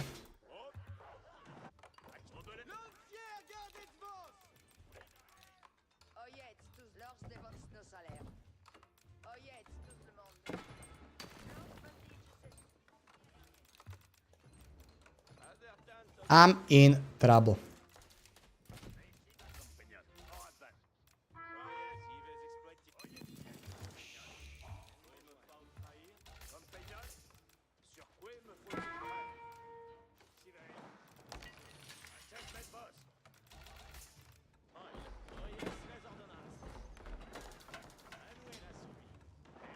I got cooked, overcooked. He's cooking me everywhere.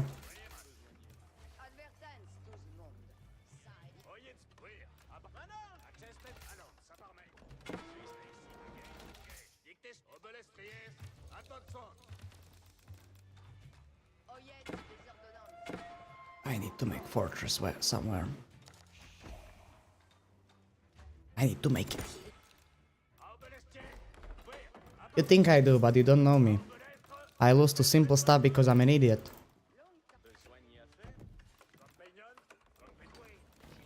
Like, Mr. Flat, you weren't here when I played a lot of 1v1s, you know? You were here, you came when I played with Dave. And when I'm playing with Dave kinda carried me. Now, there's no Dave. You know?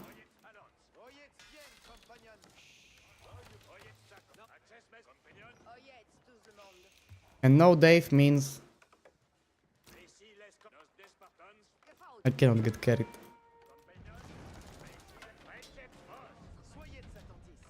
I cannot get carried anymore. Let's try this.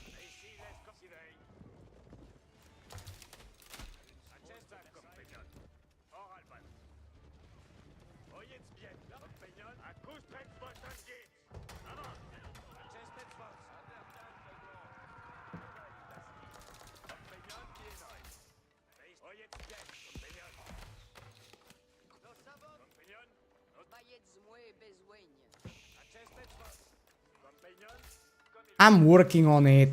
You don't need to be saying it all the day. Chill, video game.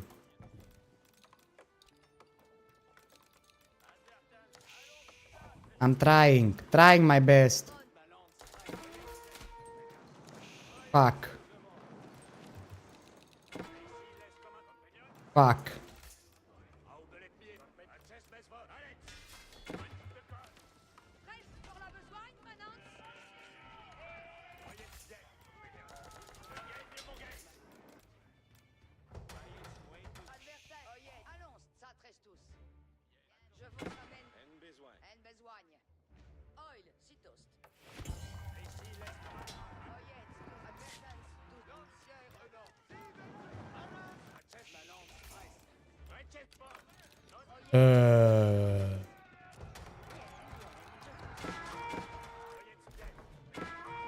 There is a small chance I got cooked.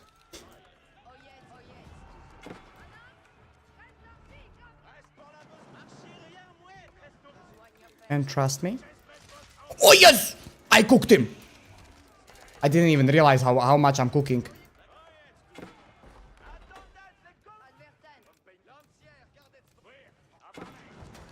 He's cooking me here too, but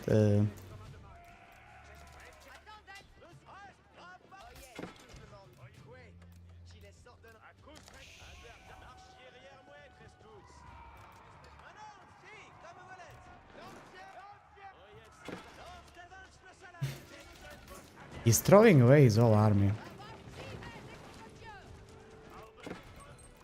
In my opinion. Like, look, I'm playing this like dog shit. Okay? But at the same time, this man is also not doing good job. Just threw away his whole army. And I still have double TC. There is a chance of me winning this game.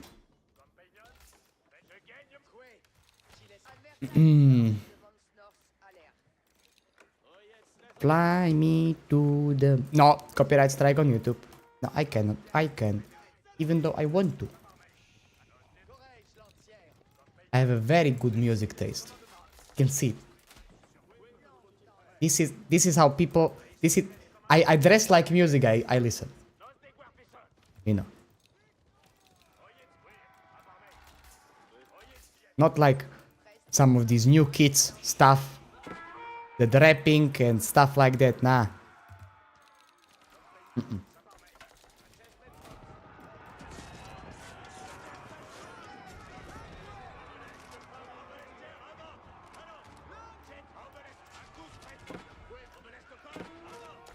I want to sing, but I can't because literally because of the copyright. YouTube strikes even live.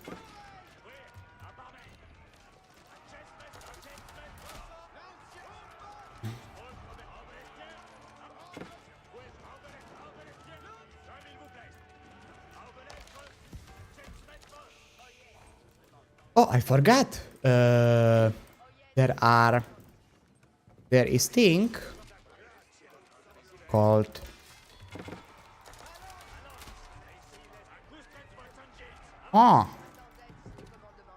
secret side victory. Yeah. Well, I feel like I'm fucked.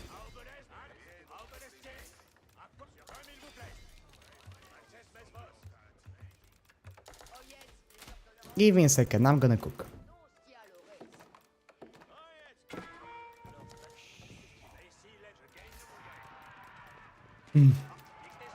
In other words, I love you. That's how it's ending, I think, right? And in other words, Frank Sinatra, such a beautiful singer. Love him. Siege, GG for you. Fuck you, Harsh. No GG for me. I win. Look.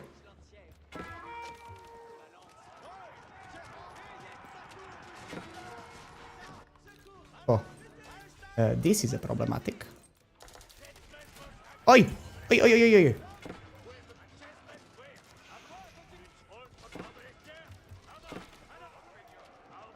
Okay, maybe Harsh is right. There is a small chance that I lose.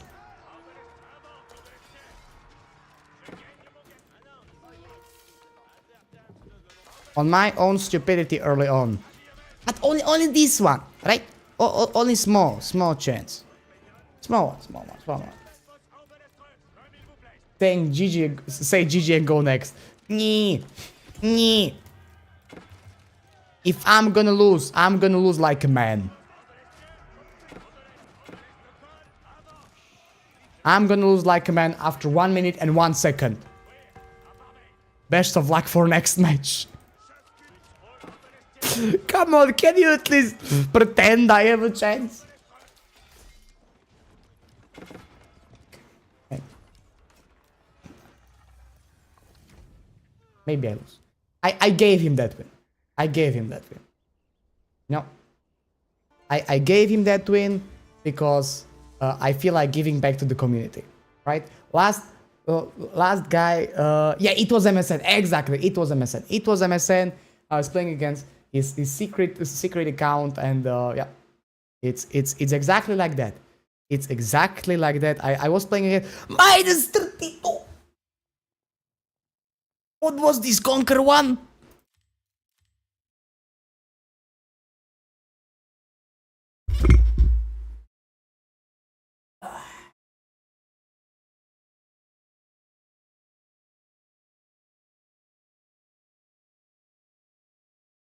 Well, it's bad. It is what it is.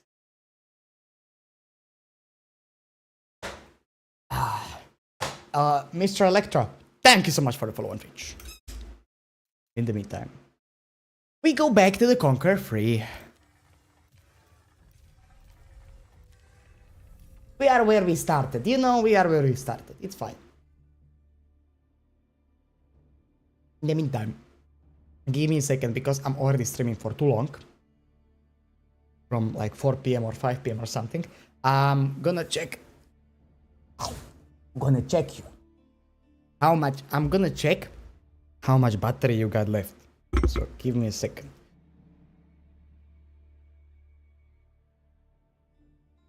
Did you go to the wedding? No, I didn't. I was casting. You have a lot of battery. Okay, good. I was casting, and that's the reason why I have like normal pants on me, you know? That's the reason. I have only the top part. And we have a game. Yeah! Let me put you back.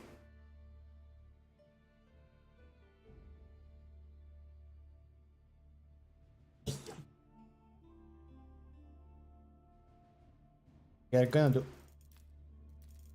English this one. Like this. And good. Put this down a bit. Should be alright.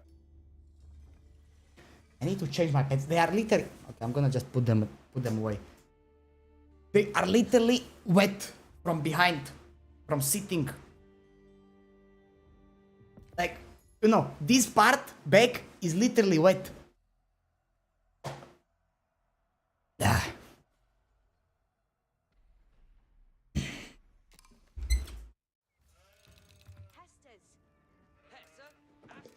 By the way, only fans in the description. Not just joking. Joking. That was Morgan. That's the guy that gave me free win. Will Morgan get me back into the Conk free? He has a counter pick though. Ah, Morgan's playing a video game.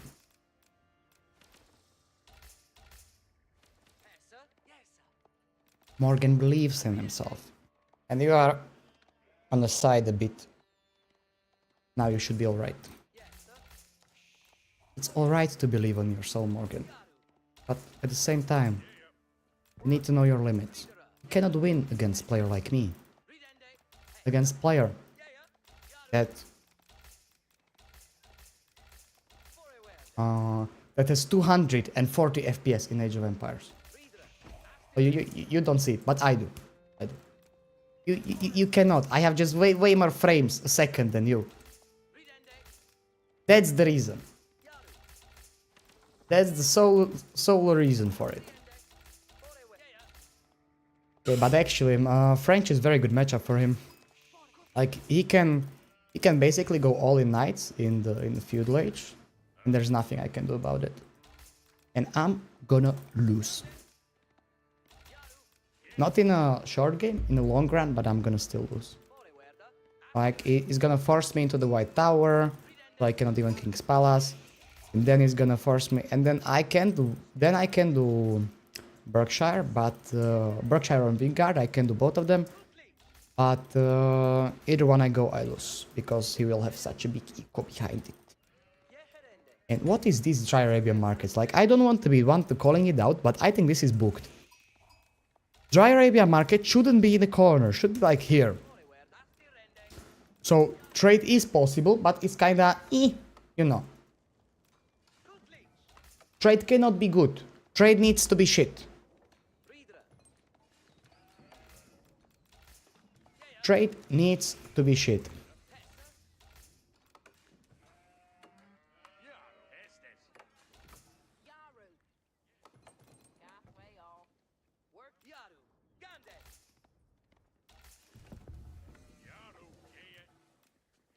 Yeah, we do Abi. Abi with 3. And idea is second TC and win.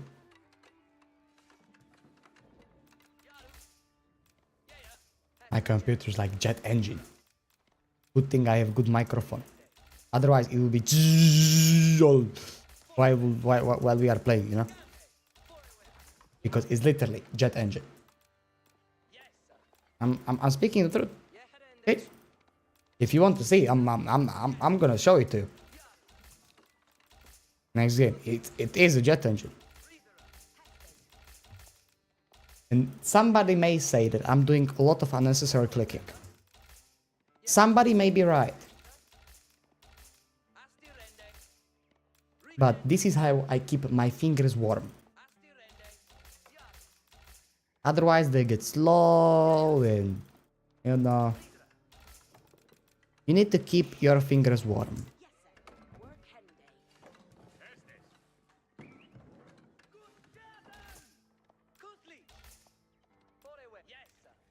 This is relatively fast age up.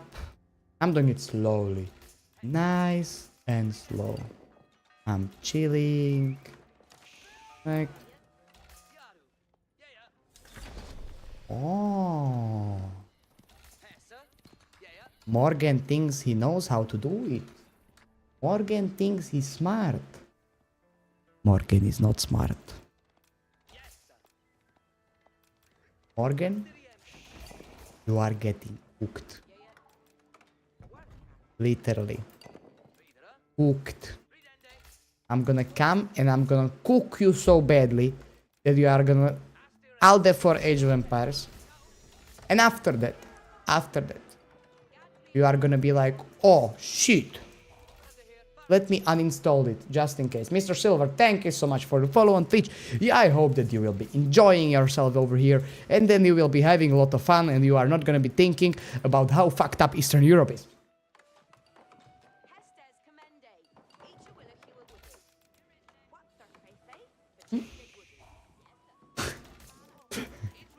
That was kind of out of the out of the blue.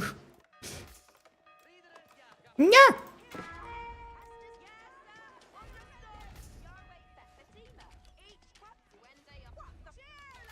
Professional. Professional. Isn't Slovakia Central Europe? Let me explain. Okay, after the game, we are going on maps. Because, yes, technically, you are speaking the truth. Practically,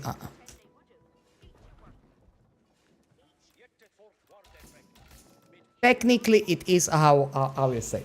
Practically, we are China. Not even that. Practically, we are like Vietnam. I don't know if Vietnam is Vietnam in English too. Vietnamese. It's English too, right? It's the same thing.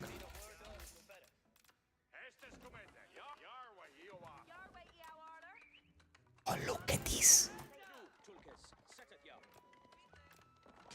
Oi, oi, oi, oi, oi, oi. I'm so good. So good. I'm so good. Again. So good. Come on, kill free, kill free, kill free.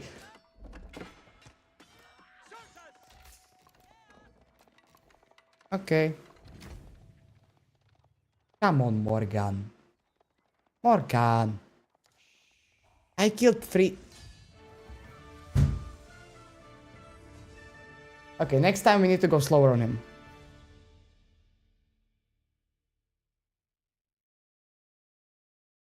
Next time we get Morgan on the letter, we go slow. Real slow.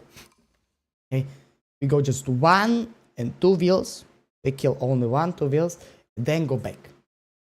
Okay, but slowly but surely he's getting there, you know. Last game I played against him, he was so scared he immediately resigned. Now he was playing, but when I came with the first unit, he was so scared he immediately resigned. So we are gonna slowly get into that. And he's again giving us Kong free. He told you, play with English. Like, I am the English main. Okay, let's get here. And let's explain to Mr. Namerxis. Where is Slovakia? Because he has no idea.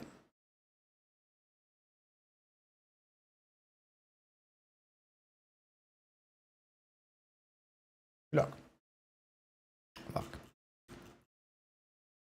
So this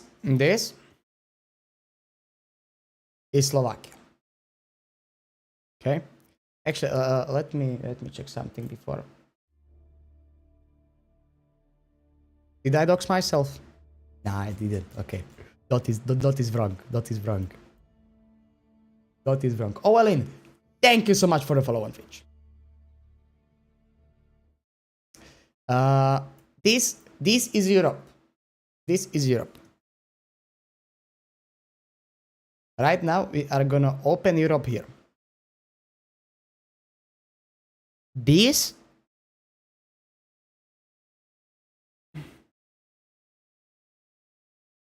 everything here is Eastern Europe. Everything here, it's Central Europe. It's Western Europe. There is no Central Europe, no Central Europe. You understand? I'm gonna explain to you why. Look here. I'm gonna explain to you by the average earnings per month. Over here, Slovakia, 1k euro. Over here, Czech Republic, 1.2k euro. Over here, Germany, 5k euro.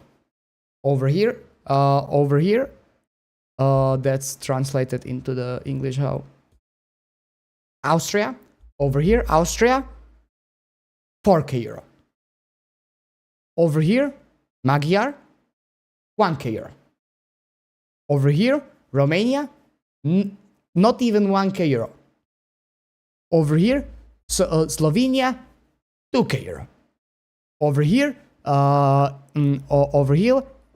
like Italia, 3k euro. Okay, you understand? People that are on this side where I am earn shit, and people that are on other side are rich.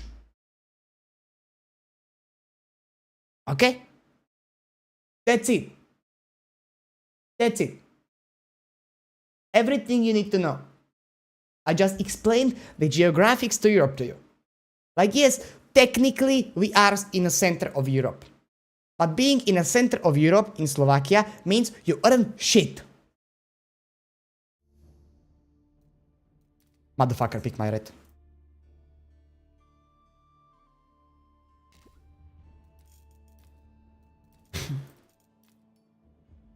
I have red. I'm happy. My red. Nobody's gonna take my red. Fuck, Katie mirror. I hate mirrors.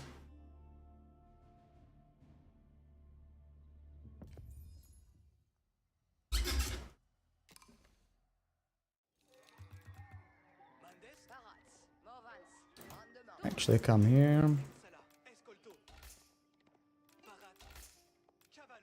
Okay, we go.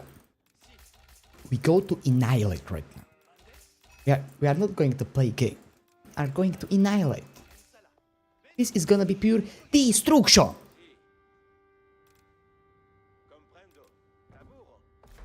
Let's do it here. Good old English versus French. Yeah, and I won. Mr. Official, you are aren't you a bit behind on YouTube? Because that was as the game. Yeah, like I know that YouTube is on YouTube you can like pause stream and then come back in like literally 30 minutes. And then come back in like 30 minutes and unpause it, and it starts from the exact moment that you paused it. You know, that's what's good about YouTube. You can watch back. You can watch back. So that's great. It's just yeah, you maybe are not recognizing that you are a bit behind. But if you come to see this after 6 minutes, when I say it, don't worry, we are here. We are here and we read your message. Don't worry. He won't respond in a while. He will. He will. After 6 minutes. Maybe even more. Because the queue time that I was in the game... I was in the game like 6 or 7... I'm from West... yeah. Mr. You are a bit behind, my friend. I'm from Western Europe. And I think I would much rather be living in Eastern Europe. Yes, Mr. Official, you are a bit behind. But don't worry, we like you anyway. Don't worry. What's your take on Spain? Spain is good. You produced one of the best casters I know, called Map. He is literally one of the best, if not the best, by my opinion. He is in AoE 4, not in AoE 2, not in AoE 4, but he is probably one of my favorite casters. And otherwise, I don't really have opinion against Spanish people, other than one simple thing. I would like to live there because there's always warm over there, right? Wait, again, people are too much reading for me. Who are you playing against? I have no idea. I have no idea, but it's gonna be distraction, trust me. Not sure if your YouTube chats are coming through. Let me check.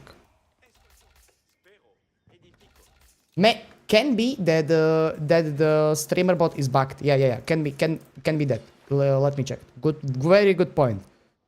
Wait,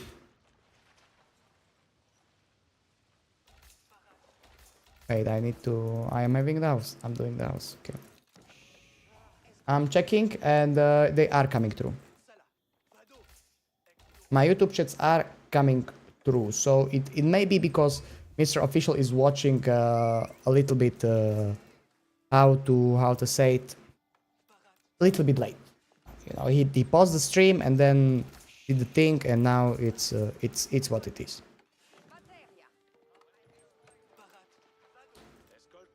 Okay, let's do this.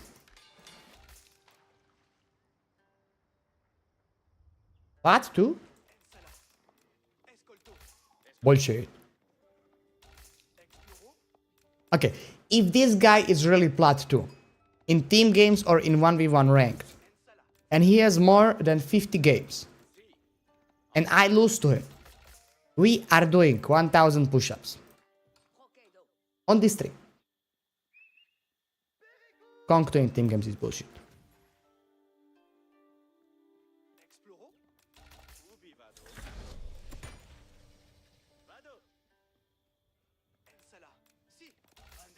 Okay.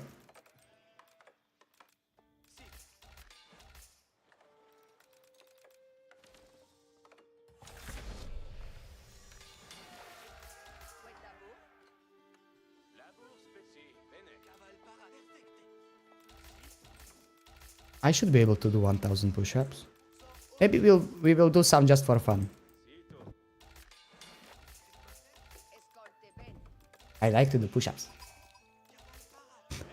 If I play with you, I would be like Conk 6 in team games. Like yeah, you can get up there. I got to the Conk somewhere around this, like 18 or 1900, while playing team games with your friends. So it's definitely possible.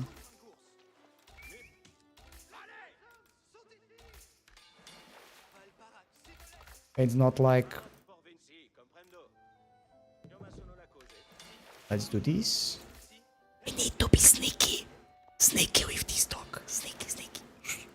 Okay. He's not gonna see us. Gonna see us. Sneaky. Wait.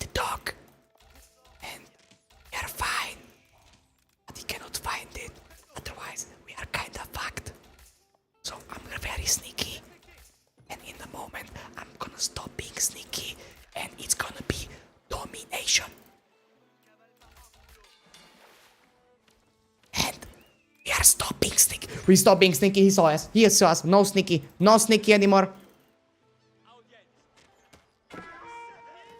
No sneaky anymore. Now we need to dominate.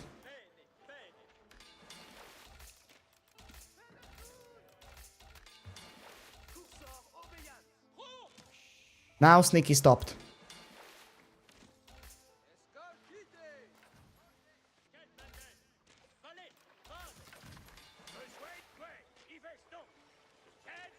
But I think we actually just won.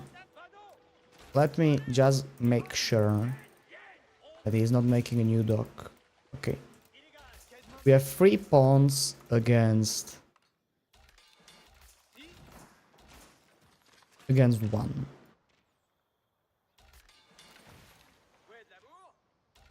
We should be fine, right? We should be fine. By the way, hey Golly, I didn't even recognize you. Hope you are having a great day, Golly.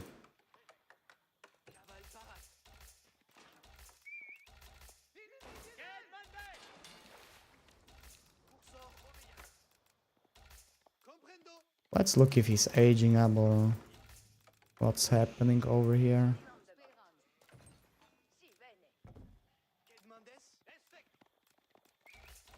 Okay. Go back on wood.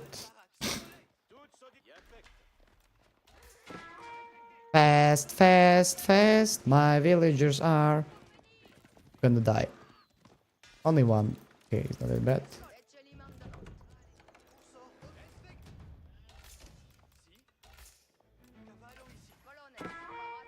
I need to go on that gold. Spec, thank you so much for the follow, and I hope that you will be enjoying yourself over here.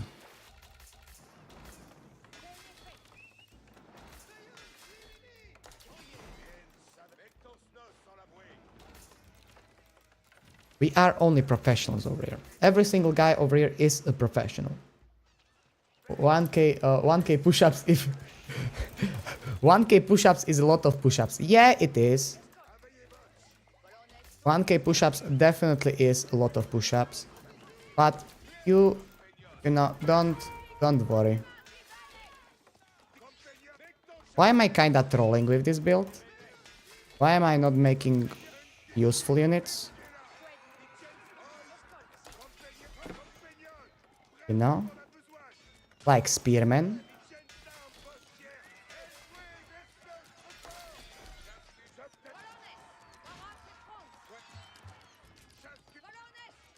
Okay, 1k push-ups is a lot of push-ups. No.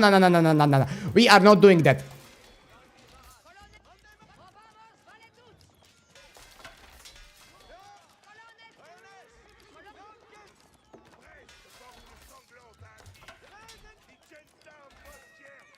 Fuck you.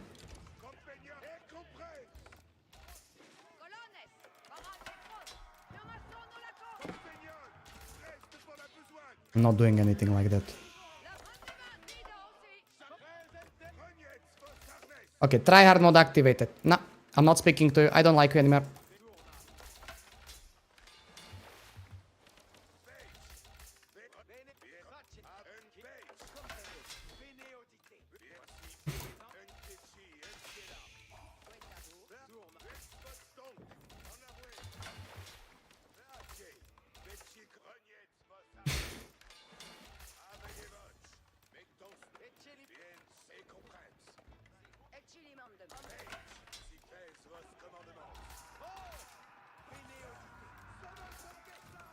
The thing is that he is now just gonna go for the archers, right?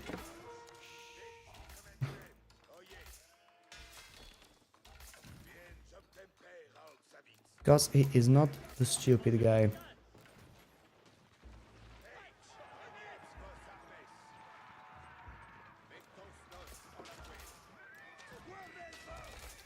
Well, I said he's not stupid. I'm taking that back. Do you think hospitallers need to cost less? No. Next, I'm calling this one. Next patch, the best thing that you can do is hospitalier thingy to the feudal. Next patch, definitely. Because 10% movement speed that they are getting is huge. Like 10% movement speed for villagers that you get from them. It's gonna be huge. Next patch, they will be the best thing you can go for.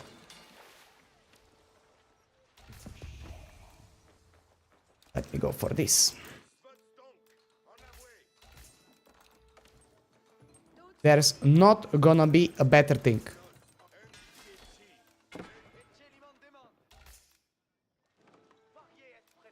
Let's come here.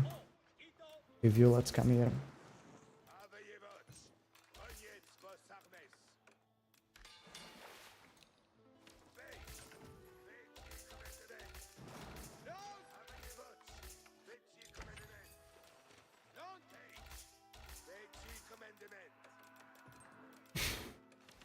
I need a lot of wood. Wood is problematic over here.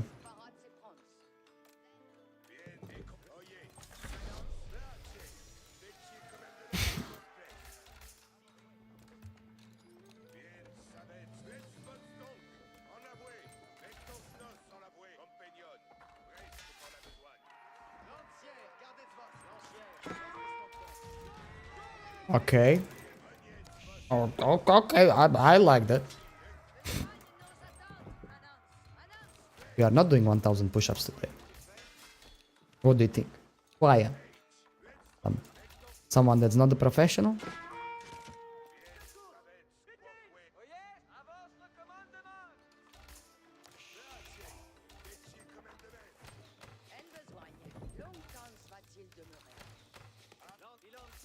Okay, I need way more food. Plat 2. What elo is this gold free? Come on, guys. I'm playing on Conqueror free. Come on. What are you saying? What elo is this? This is Conk free 1v1. Can you do me like this? Not happy. You are hurting my soul.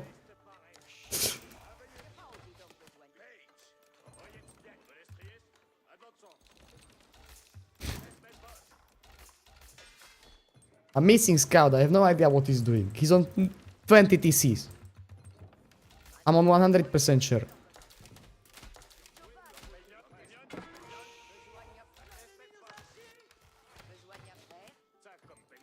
I want to go, but at the same time, if I go and I lose stuff and I need to do 1000 push-ups, I'm cooked. Do you know how much 1000 push-ups is? I'm not gonna finish till tomorrow.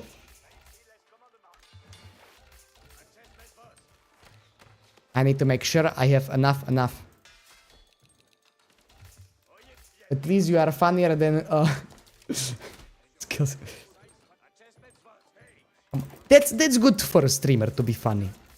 It's good. But we have a giant hole to fill. You know? We need to be at least as good as like Beasty or Drongo or 1014 or people like that. There's a gigantic wall, gigantic shoes to fill. You know, these people are one of the best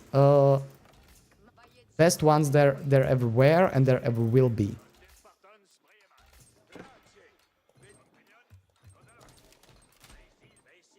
And if I need to be as good as them. Oh, he saw? Now he saw. I liked him. And I'm unfortunate for the things that happened to him. He was one of my favorite casters and it was kind of fun to look at him, but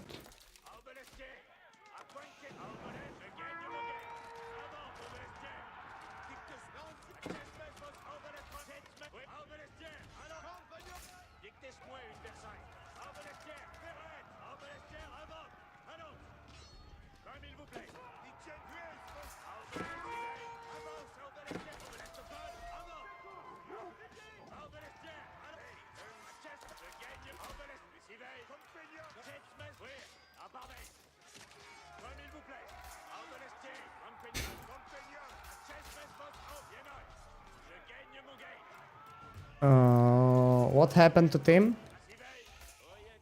We can discuss it after the game. But basically, people being idiots in the and when I say people, I mean like the officials.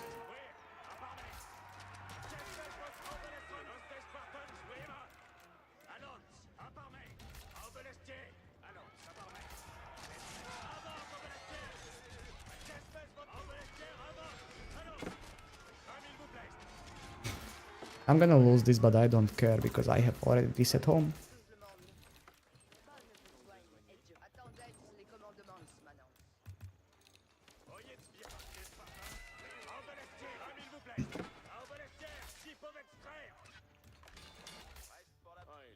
This is destruction. I'm still kinda sad for him. Because I liked the guy. He was funny. It was nice to watch him. And they do him like that.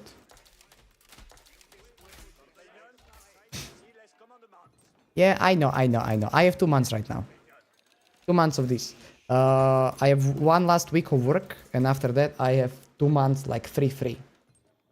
And after me, 2 months free. If I'm gonna be averaging around like 200 plus, which is a big, a lot of people, then I'm gonna give it a shot for a year. But I'm not sure if I can do that. It's gonna be it's a long shot.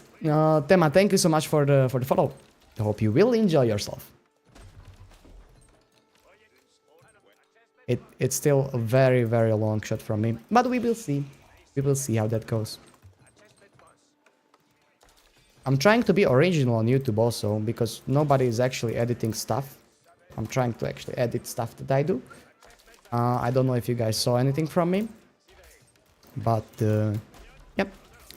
I think I'm doing that great, but at the same time, it's taking way, way longer. Like, me doing one video Jiggly that got less than 200 views or something like that, was 40 hours of work. 40 hours. Me working 40 hours for 200 views. I was very happy about that. Very happy. Yeah.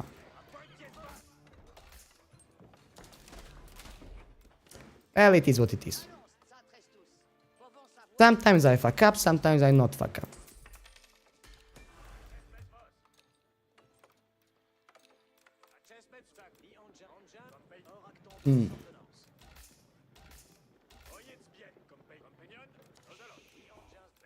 Thank you so much. Thank you so much. Do you do your own? Of course I do my own YouTube content. What do you think, that I have enough money to pay somebody? I am Eastern European. I'm from Slovakia. I don't have any money. You do not realize. I'm living with my parents right now. They are sleeping down and I'm screaming over here. That's one good thing about Eastern Europe, that we make good houses. If we make house, we make it so you don't hear anything. I can be screaming in this room and everybody will be fine with it because nobody's gonna hear me. That's one thing. We are not Americans with paper thin walls. That's good. But otherwise it's cooked. Like I'm gonna say to you how bad it is over here, living over here. Okay, I have, like, for my age, I'm in the 99th percentile of people that earn money, because I get paid $13 an hour. Yeah. In my work. Yeah. This is not lie, Uri. This is not lie. Anybody who is student and will try this shit, he will get like 7. This is definitely not lie, Uri. Okay, 99, maybe 95. I exaggerated a bit. But like, if you get 7 an hour, you are lucky and you are good.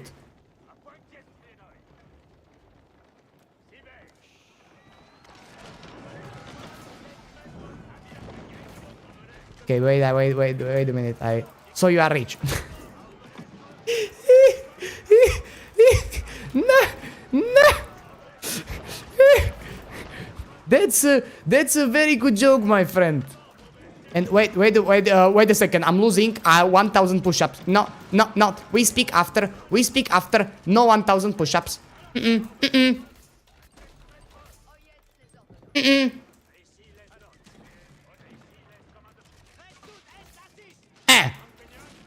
Then we speak.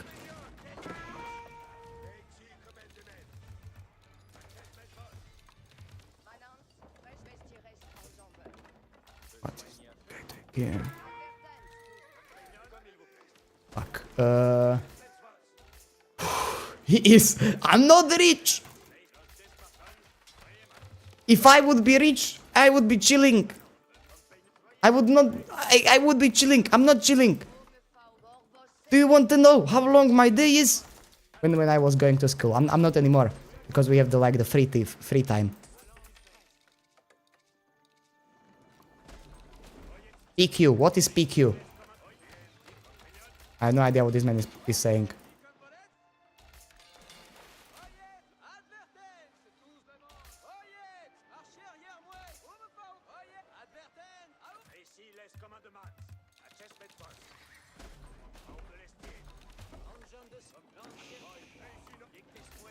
PQ is why? And what why? I don't get it. What is he asking?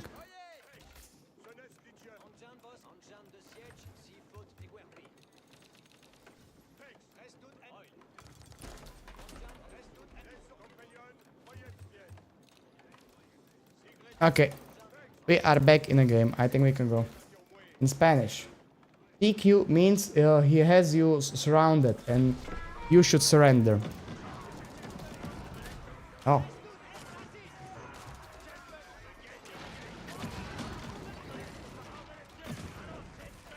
No, I'm not doing 1,000 push-ups.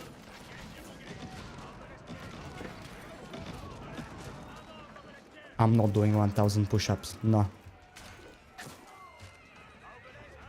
Fuck off.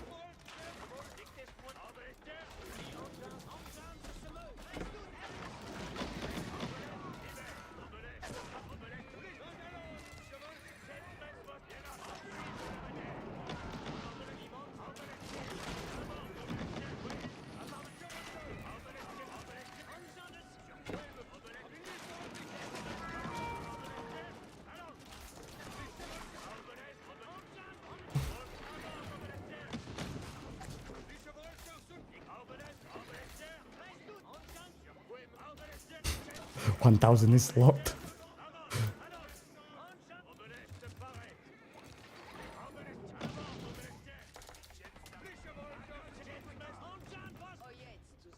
$1,000 is a shit ton of push-ups, fuck.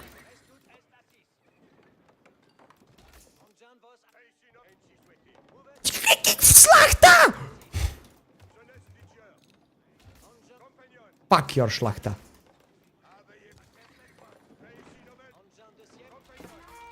I'm gonna cook your szlachta. Come here.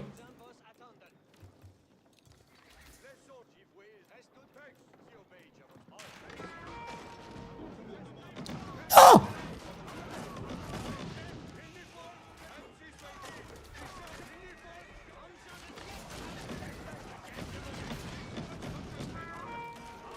Okay, there is a chance I lose.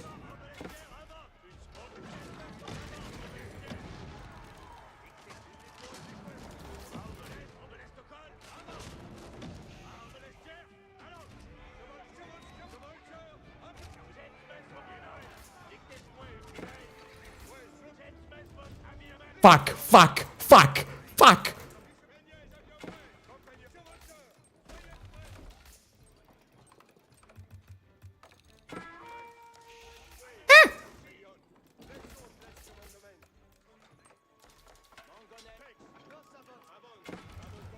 I need a lot of spears, I need a lot of mangoes, I need to...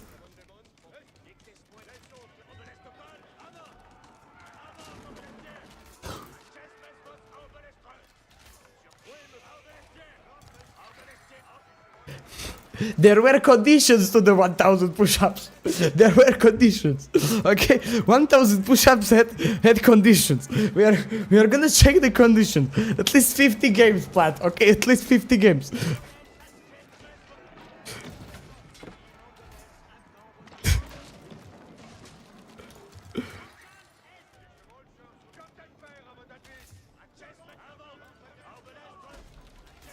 Conditions needs to be fulfilled. Okay? There are conditions. Fuck. Is. Am I really gonna lose game that was done because I play like shit? Okay. Let's look at the let's look. You are a cookster. Nah. I'm not good. Back to gold. Fuck off. Fuck off. We are only dropping from Kong free. Minus 40, I think. If he's plat 2, I'm getting minus 40.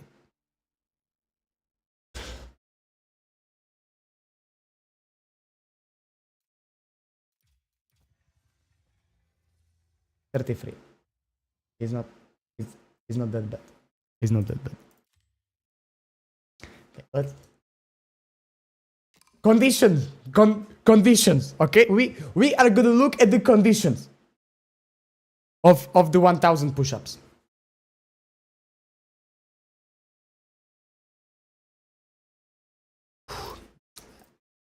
Tell me, less than 50 games, less than 50 games, less than 50 games, less than 50 games, less than 50 games, less than 50 games, less than 50 games.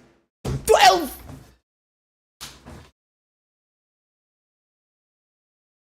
I don't need to do 1000 push-ups. It's good.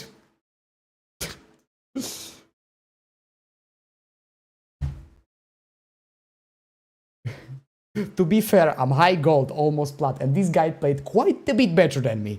I would, quite a bit better than I would. Okay, we don't need to do 1000 push-ups. Yes, Instagram over here.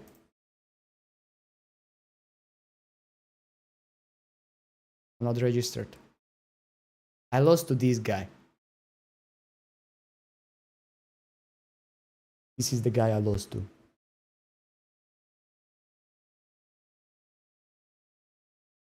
Yeah.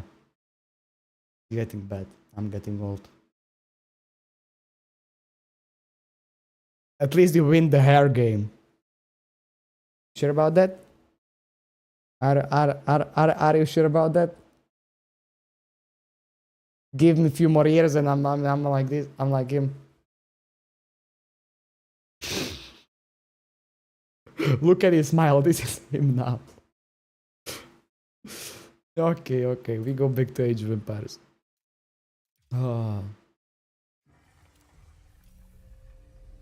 Cheers. I'm gonna do 100 push-ups just to flex. Just to flex, I'm gonna do 100. Don't you worry.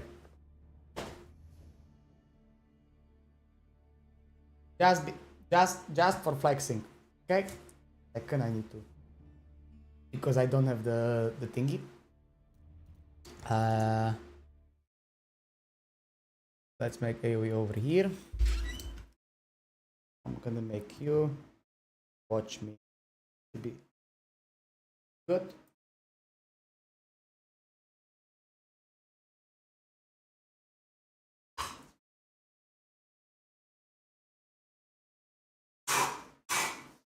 Let me get this thing done.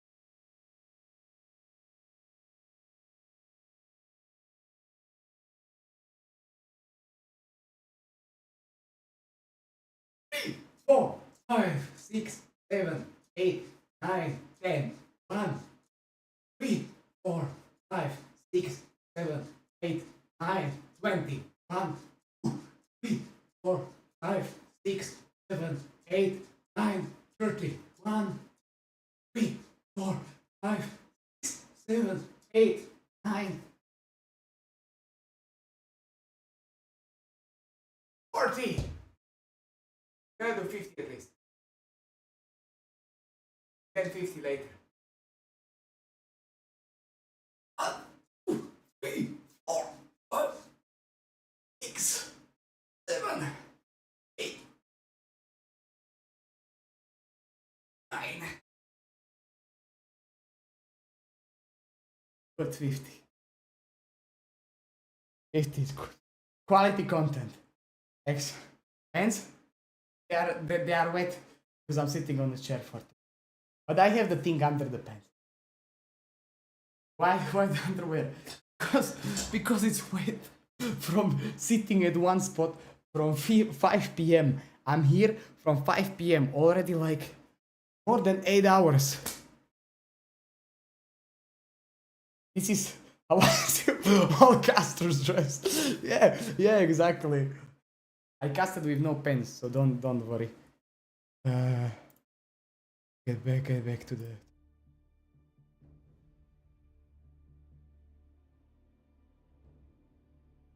And we are gonna be here for quite some time.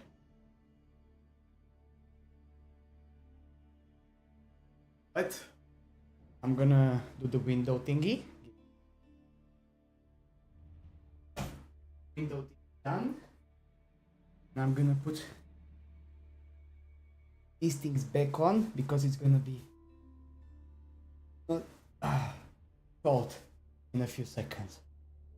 But I look good in it, right? Look, I look good in a suit. I'm a professional. And one more thingy.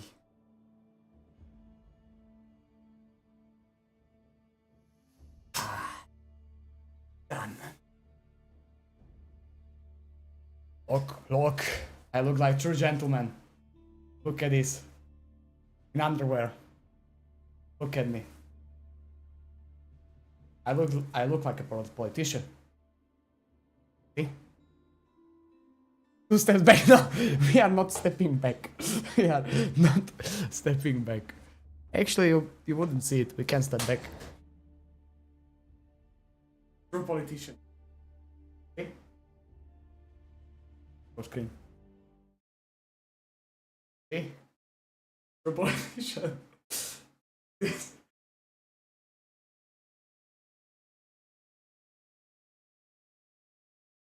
Yeah.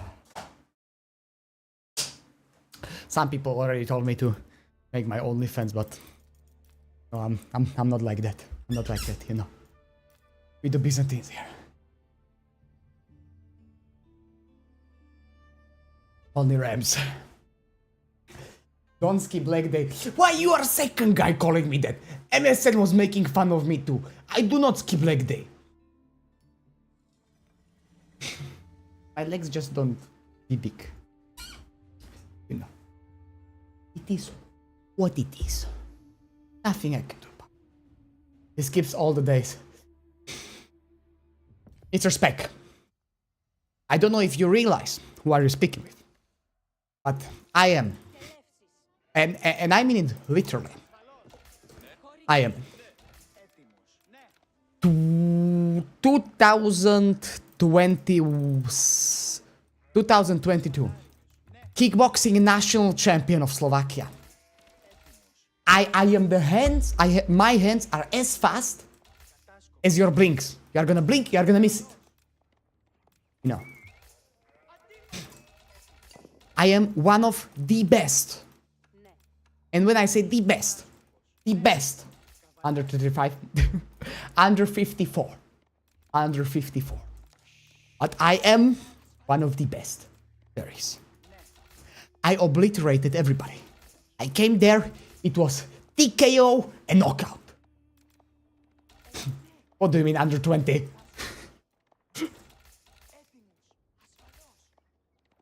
I just don't look that heavy on the camera.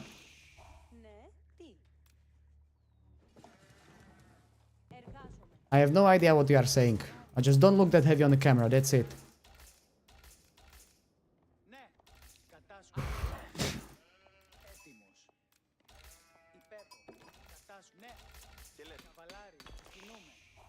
Everybody is all the other competing 9. I'm not competing against 9-year-old girls in my weight class. Nah, it's 15. It's 15 plus, so you need to be older than 15 years old. And it's men only.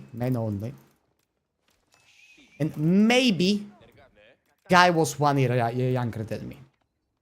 guys were one year younger than me. But I obliterated them. I came, and it was distraction. They didn't have any chance. I came there, I did jab, right hook, uppercut, knee to the head, and he's dead. You know? In the game. He's dead in the game. One guy, do you know how good my low kick is? One guy, I basically killed his leg. His leg was out.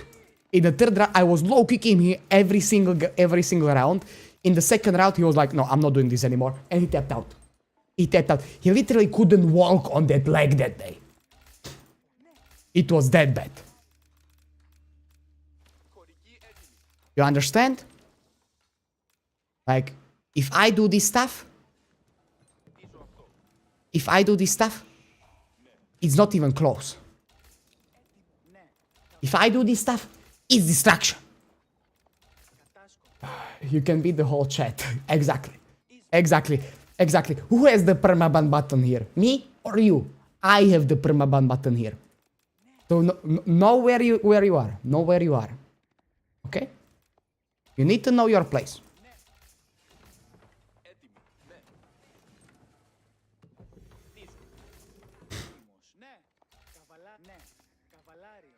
Or on gold, don't worry about my build order. It's gonna be fine. I'm winking it. Why can I not subscribe to you?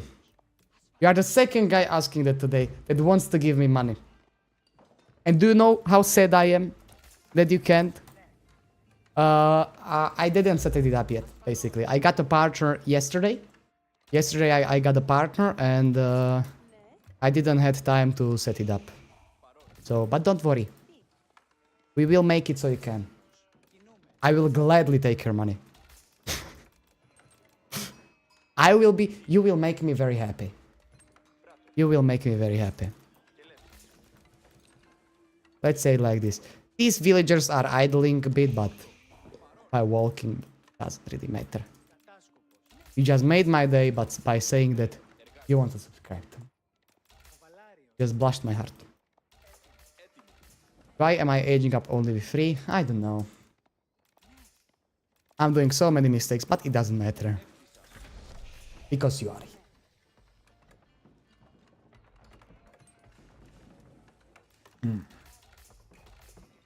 And that's the main point. Main point is to make you laugh and to have fun for me. That's the main point.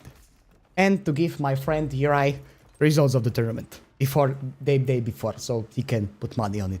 That's the second thing. But we do not speak about that. That's a secret. That's a secret. Okay?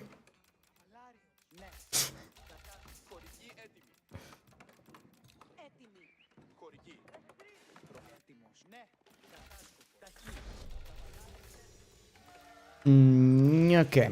We are doing this, and we are doing this. And we are going feudal age all in. You get the idea.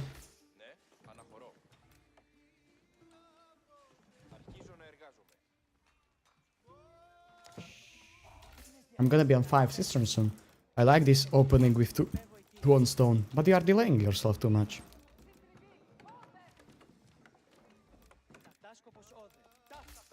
It feels good but bad at the same time. You know how it is.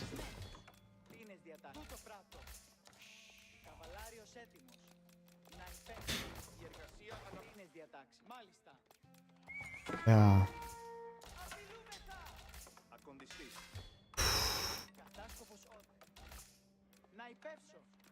Okay. Good to know, good to know. So.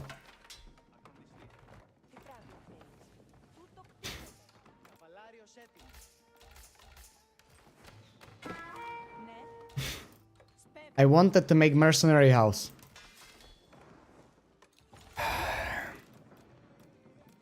I fucked up.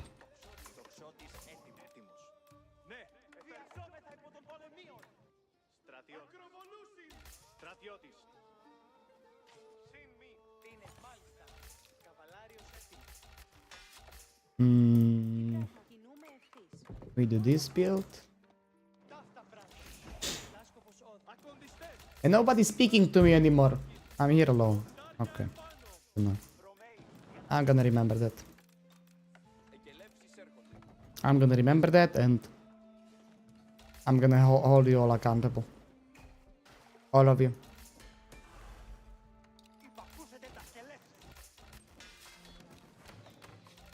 Am I making a house? Yes, I am. Good. Hey! We still have somebody here. Yeah.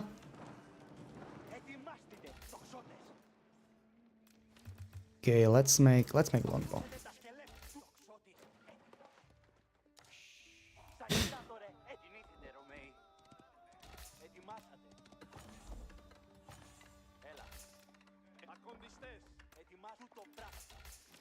This man, I must say, he has a big balls.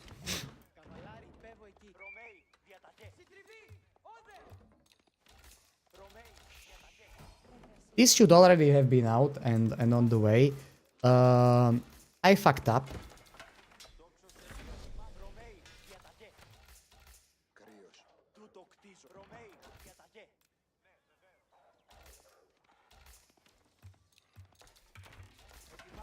But don't worry, it's gonna be fine. Me fucking up, it's a normal thing. It's gonna happen.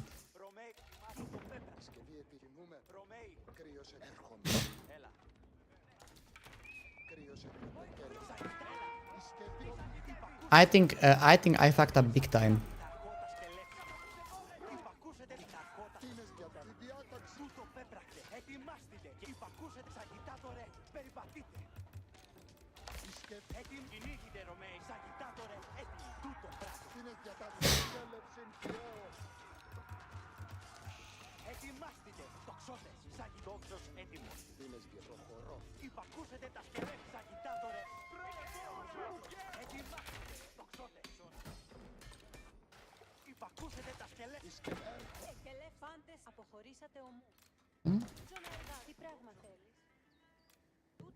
Okay.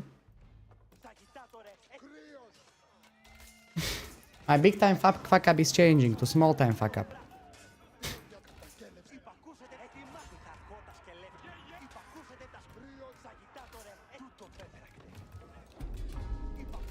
You don't need to worry.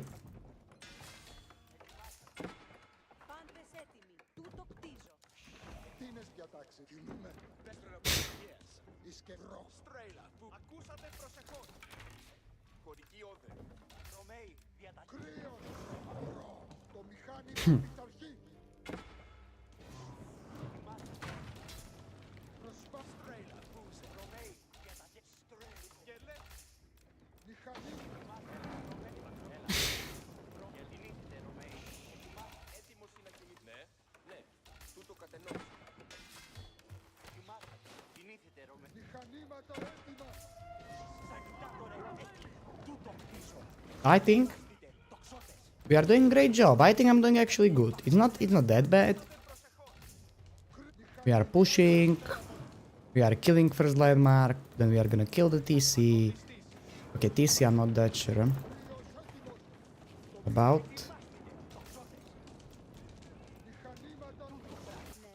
But we are doing great, you know? It's not that bad.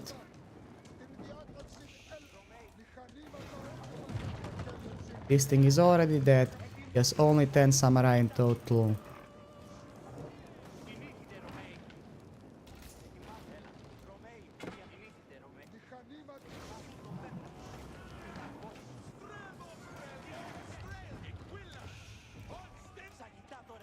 Run!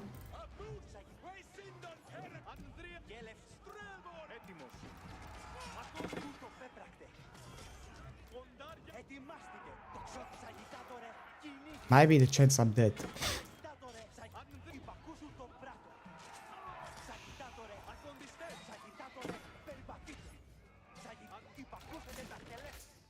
I might be dead. But don't tell him that and he's not gonna know.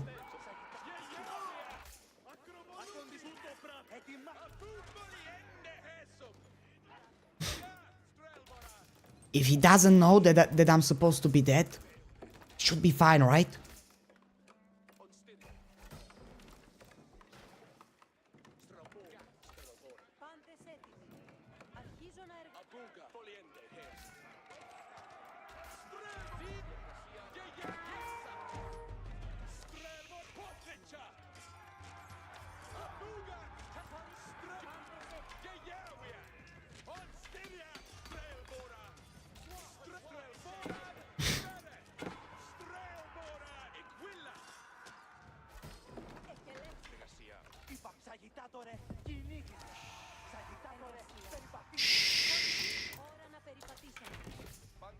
Don't tell him.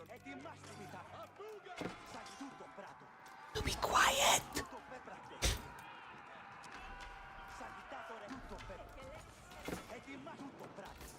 He doesn't know that I'm cooked.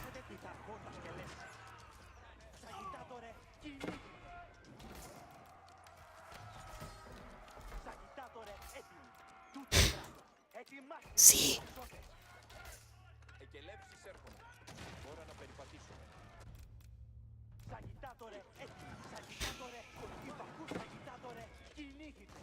Just need to keep it under the radar. He cannot figure out I'm completely dead.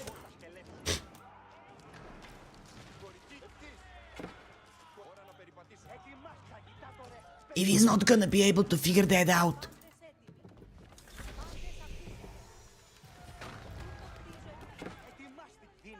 We are fine.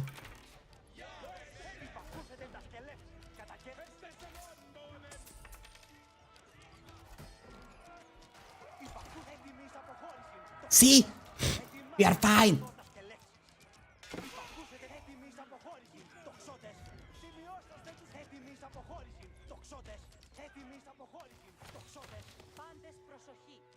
I'm a professional. Ladies and gentlemen, you think that I'm gonna lose to some stupid samurai stuff like this? Look at him. He's even struggling to kill me.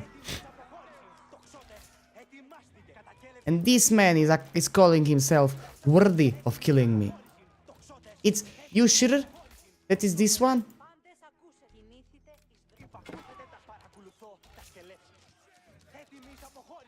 Yeah, I'm starting to be in trouble.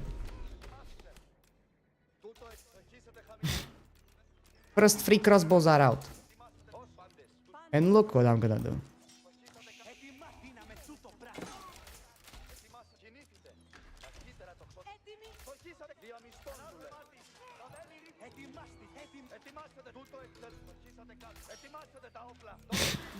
Look. Somebody suspect. You really think I'm cooked? You really think that I would be cooked on this simple of a push? You guys really don't believe me. Not at all.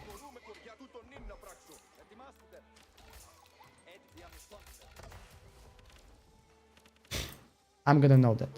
And I will remember.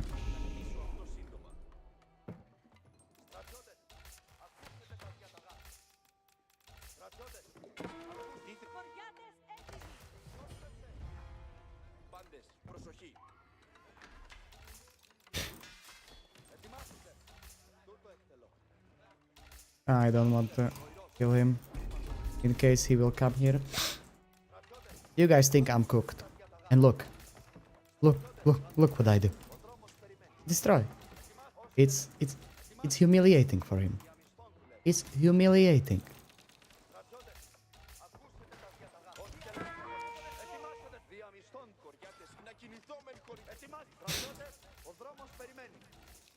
Look. You really think that this man will be able to kill a player like me?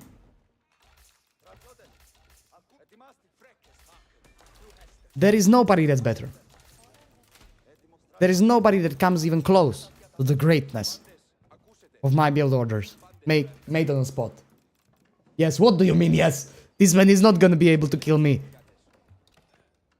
He's not coming even close. Making early wheelbarrow was worth it.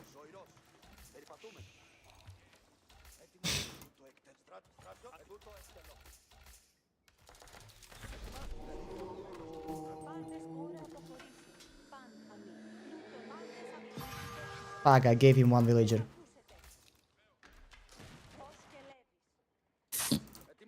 Unlucky, happens from time to time, you know?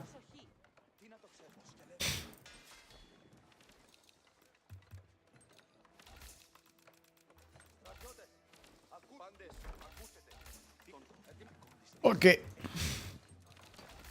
We should be... I think I can kill him right now.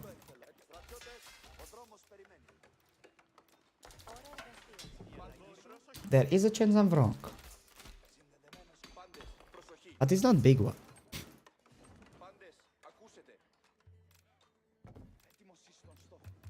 No.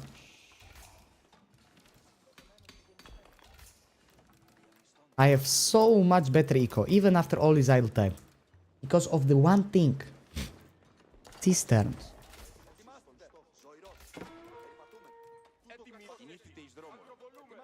Fuck off, man, really?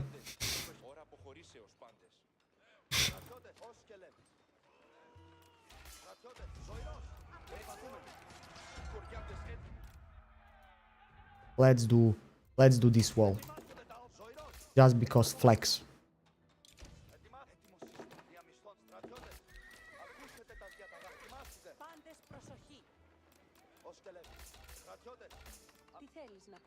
Another cistern.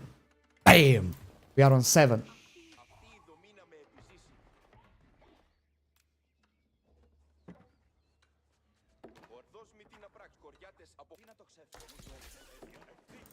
Okay, we go push right now. I should be good. Should be Gucci. I have only one problem. It's called lack of wood. Okay, lack of wood is my biggest concern right now. But other than that, it's fine. And we are slowly but surely getting back into the game. We are not getting back. We were in the game whole time. I was sure that he cannot even try to kill me with his build. In my opinion, he's here. So...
I'm not cooked. I'm cooking. That's the difference. I'm not cooked because I am cooking. Trust me. Why is every single crossbow debuffed?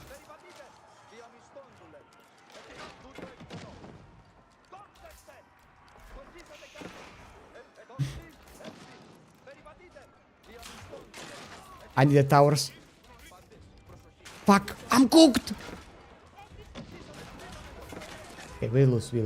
But this is monk bullshit, we lose. No. This is the monk bullshit that we are losing to. This is not because I play bad and I play shit build order. This is because this man is abusing strategies that should be out of meta. That's the solo reason. Solo reason. But this is Jova.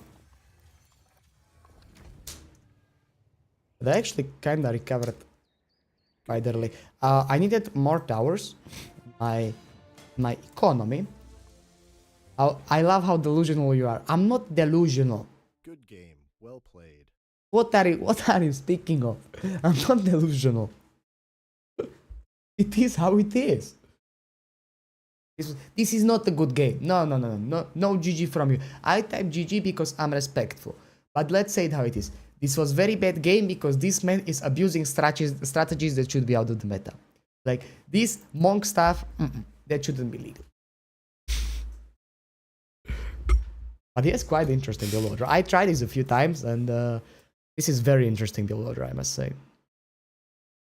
It didn't work for me, but this man knows how to do it. Hi! Conk one again.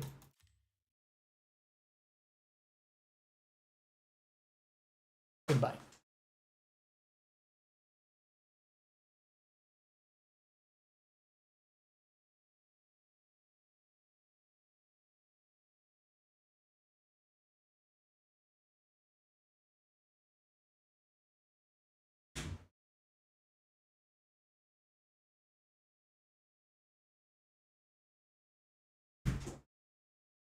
Do you want to know when I get serious?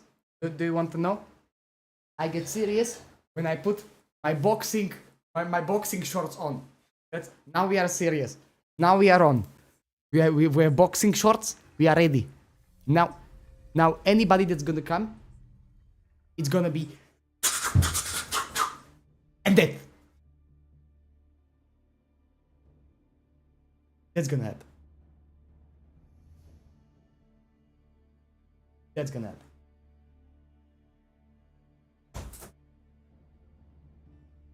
It's gonna be, it's gonna be like this. We are gonna keep fighting, and it's gonna be uppercut, knee to the head, and fucking dead, and drop dead. That's what's gonna happen right now. That's what's gonna happen right now. I have my boxing shorts on. We are ready. Gold is calling for you. Like no gold. We have boxing shorts on right now. In the meantime, we are gonna do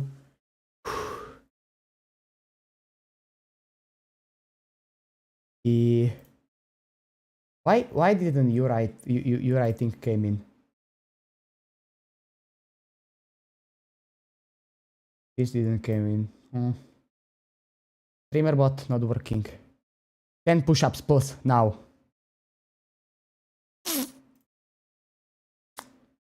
I'm still I still need to do my 50, so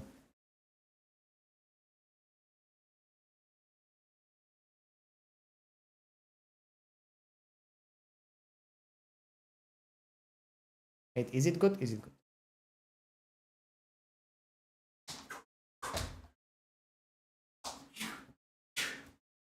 One, two, three, 4, 5, 6, 7, 8, 9, 10. 3, 4, 5, 6, 7, 8, 9, 20, 1, 2, 3, 4. We have a game. 20, 23, to 24. We are 24 done. So in total 74 push-ups out of 100. Remember, chat.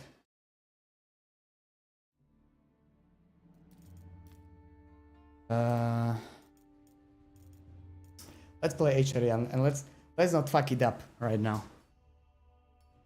I have my boxing shorts. There is my boxing career on the line. You know? I can't afford to be distracted. It's gonna be destruction. Destruction. Okay.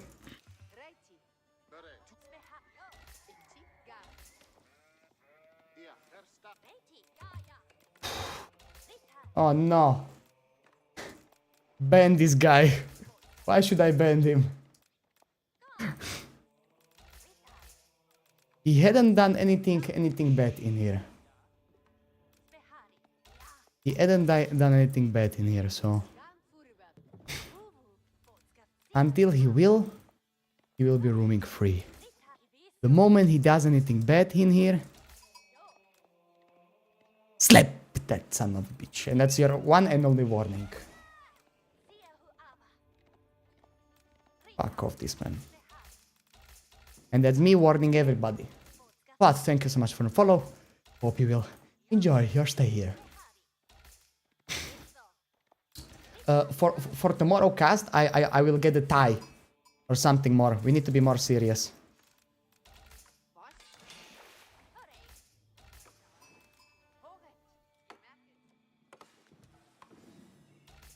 I already fucked up.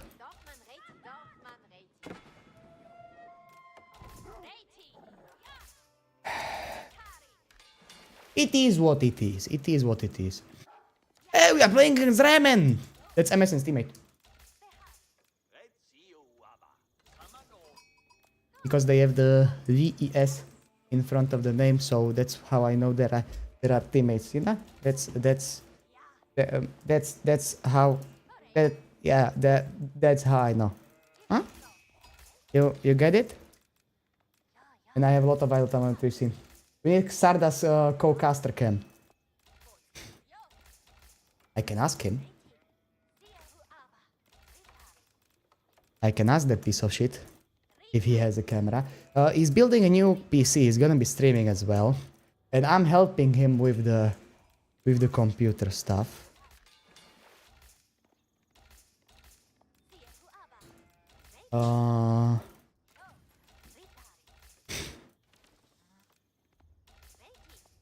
I'm helping him with the computer stuff, so he's gonna have a good computer.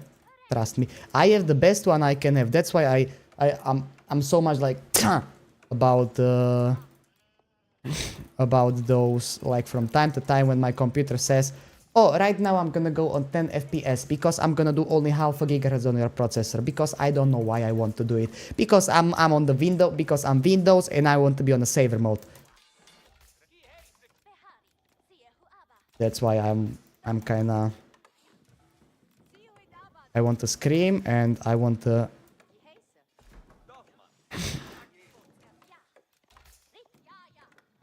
I'm kinda very upset when that happens, if you know what I mean. Very, very upset. Especially in casting. In 1v1 it's like, ah, whatever happens, happens. I don't care. And no, I'm not doing random thief. If I do random thief, there is a chance I play Delhi. I'm not gonna be playing Delhi. I play Delhi. Okay, let's come back. I play Delhi only if I play team games. Even then, it is kinda stretch.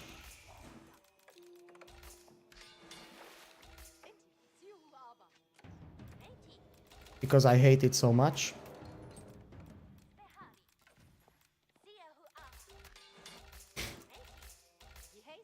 So, yeah.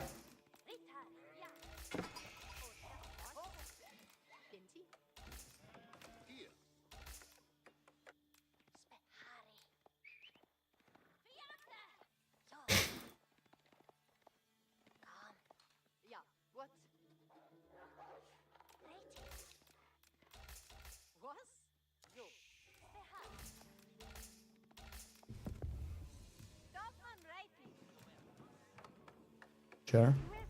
Like, he's trying to be sneaky, but I'm sneaky more. Look. And right now I'm gonna say to him that I know where you are, and he's gonna be like, oh shit, I need to go back. Wait, Delhi opponent always speaks French, so I insta die. I think with the Delhi and French is actually like good matchup for you with the Delhi, no?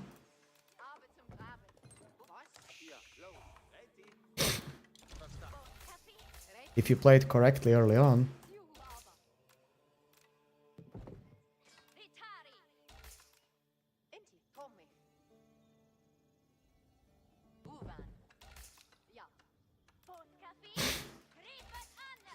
This man thinks.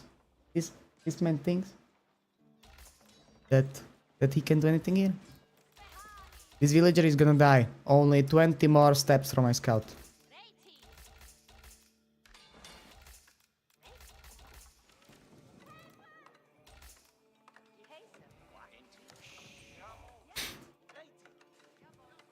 Oh shit, he's already up. Fuck! I miscalculated.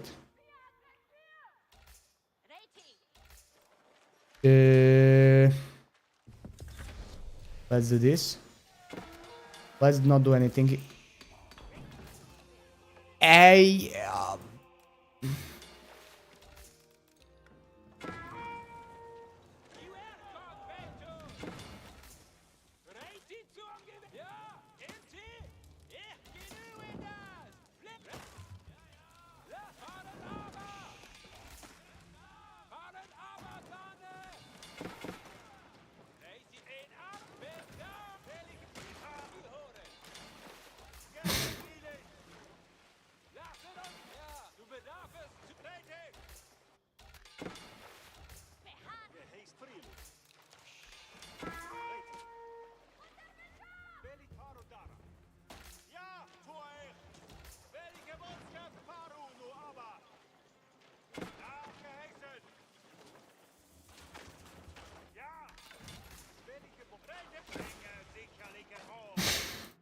Good.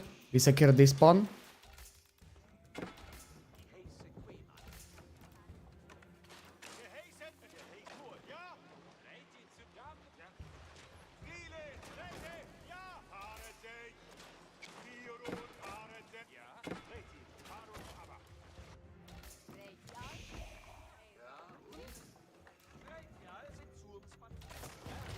Fuck.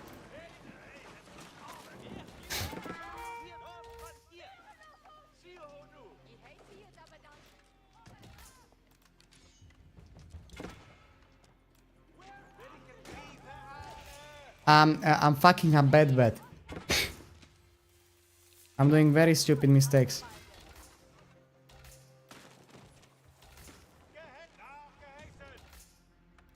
You have no idea how much stupid stuff I do here.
Okay. I'm starting to win.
I'm losing this one because well, I'm mentally retarded. That's why. Not because he's playing better. Um.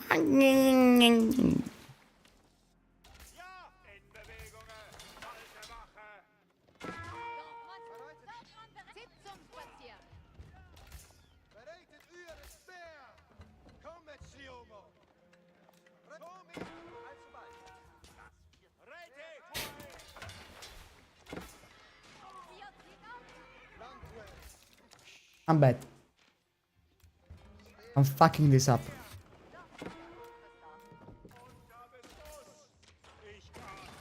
So badly.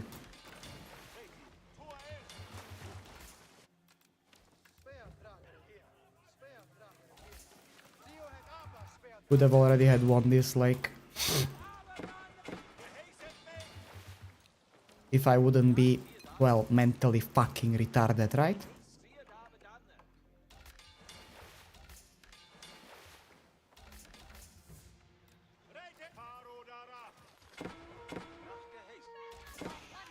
Game's over, let's go next. I fucked up so badly here. I usually win against this guy. Game well played. Usually win against Ramen. Oh.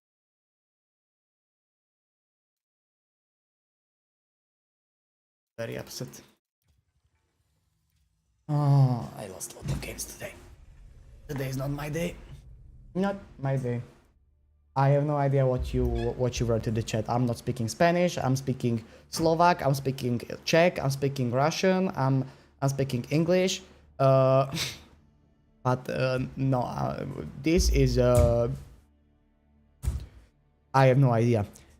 Anybody over here? I'm not sure if Alex is not here, probably. But anybody over here, if you are up to do team games.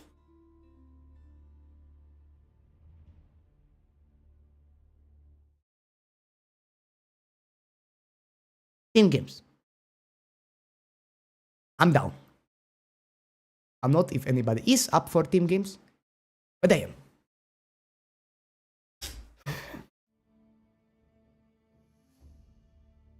Go English, win. If I go English, I win, yes. Most likely. Most likely, I'm still... I have 74 push-ups, so I'm still missing you 26 if I'm all right. If I'm not, correct me on that. But I think that nobody is playing anymore. Maybe Magna, but Magna will be ending stream soon. Don't tell me that Magna will be ending stream soon.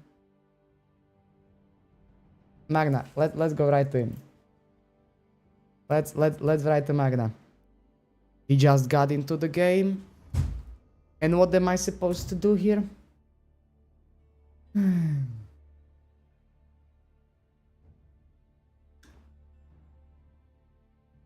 There's a lot of us in here. We can make team of our own. Pro players. Gold, silver, bronze, platinum, and then me. Anybody wants to play some team games? Speak up. If you don't want to play some team games, speak up that you want to play some team games.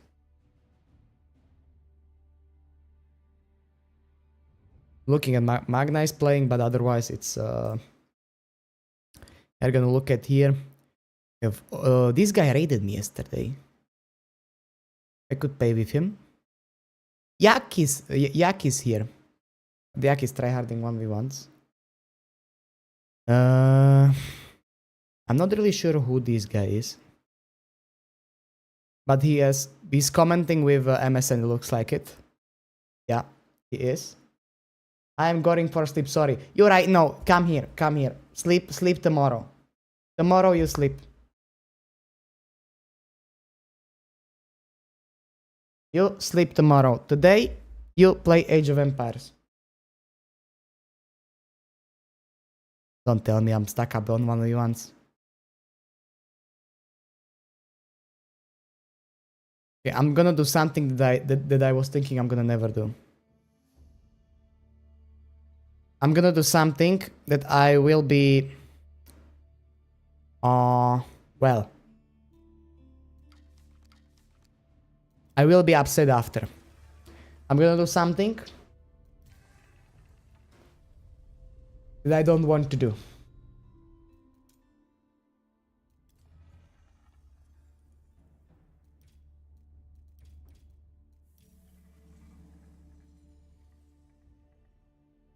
You are ready to fix your sleep schedule. Fuck sleep schedule! Fuck sleep schedule. Age of Empires, first place, anytime, any day. Sleep schedule is overrated.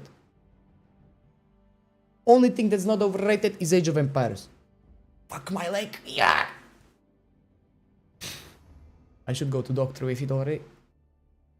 Oh my god.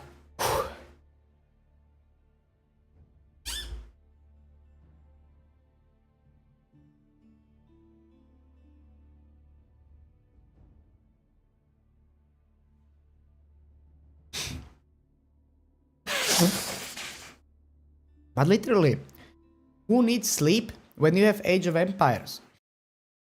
Let's say it like it is.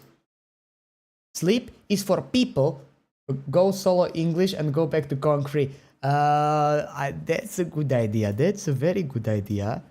I like your idea, Yurai. I like your idea over here. You are speaking the truth. But right now, important stuff. Okay. Cookie clicker. Okay. Let's say that our salt shot up. Salt shot up on the price. Okay. We are selling all salt. Burgers are down. We are buying burgers. What else is down? Nuts are down. And eggs dropped massively. Only to $10. It's painful to see this low. Yeah, it is. It is. But it is what it is. Anything for content, you know? Okay. We get a good golden cookie from the Wizard Towers. So that's good, and I think we are done. Cookie clicker. Yeah. Can I buy something else? Like cheeseburgers we bought? Nah, everything else is down. Is not too down. I need to reach Alex. Alex already sacrificed for like 400 legacy. So I need to reach him. That's another problem. In the meantime, we are gonna be... Did I lost right now too?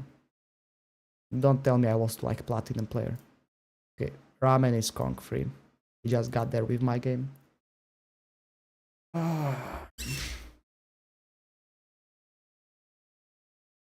The ramen isn't even that good. Good night, Yurai. Have a great day. Great evening. You will be at least conk free when I wake up. When you wake up, Yurai, when you wake up, you're gonna go on this thing called AoE4World.com on leaderboard, solo ranked, and I'm gonna be... No, I don't think I can be here, but I don't think I can be here, but I don't think I can be here, but I don't think I can be here, but 6th place is mine. I think I can beat this guy. I have no idea who he is, but I will be able to beat him. Now I click on it and it's like... This is either Louis or CSO. It's most likely Louis. But we will be there. We will be there.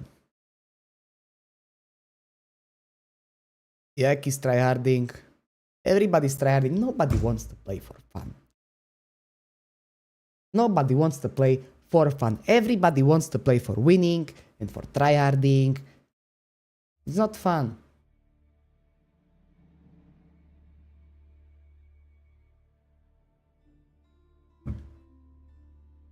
We are gonna go like 1 or 2 more hours and then I'm already streaming from yesterday. Just so you guys know. I'm already streaming from yesterday. That's day before today. It's a long time. And I need to set up alerts. I need to set up partner program. I need to set up. And I need to set up 2 things that I cannot say to you right now, but I will. When they will be set up, you will be happy because it's gonna be fun. I need to do so many more things.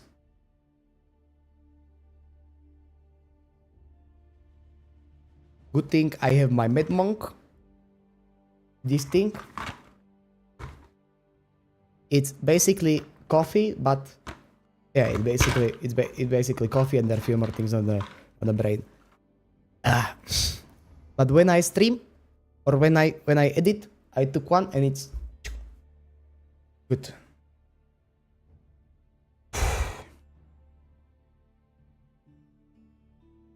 We are in the nomad queue, right? Yeah, we are. Why are we not getting game? I want to play the video game. 6 minutes into the queue. Why do I feel like Kong free high queue?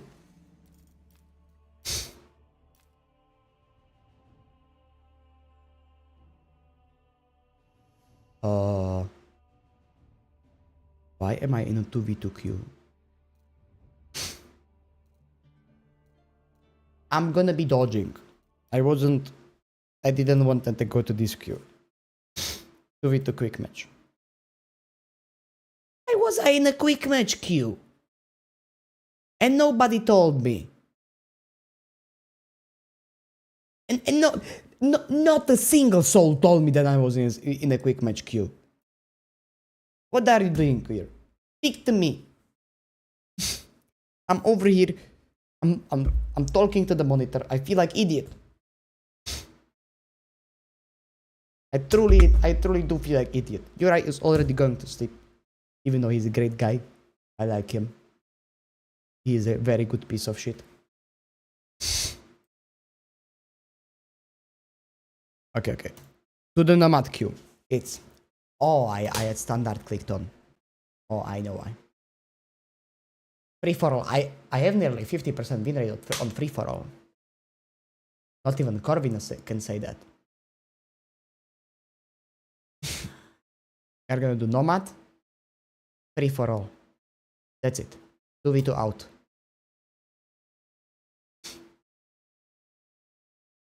It should be set up correctly. If not, scream at me. Really.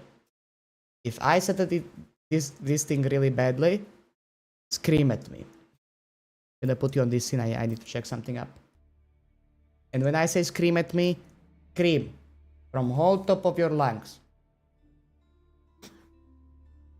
I'm dripping from sweat.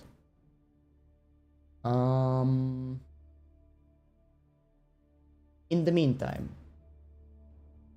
we are going to be... I have 2 times this open. How's this? In the meantime, there is a small... I'm not sure if you know, but if you go on AoE World and you go on... where is it? I think it's more... Don't tell me.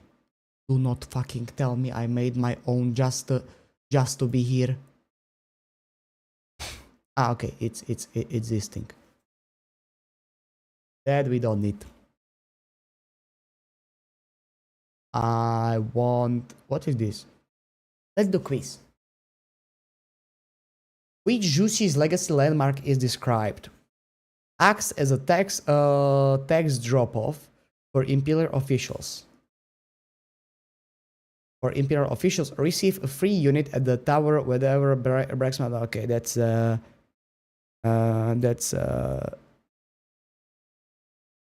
receive a free unit at the tower whenever a barracks, archery range, or stable is completed. It's this one, right? Yeah. I'm not sure how it is called. Which civilization can build Buddhist temples? Japan. Which civilization has the following bonus? Early knights available in feudal age. Rus. Which civilization has the following bonus? Chemistry technology granted for free in Dark Age, China. Double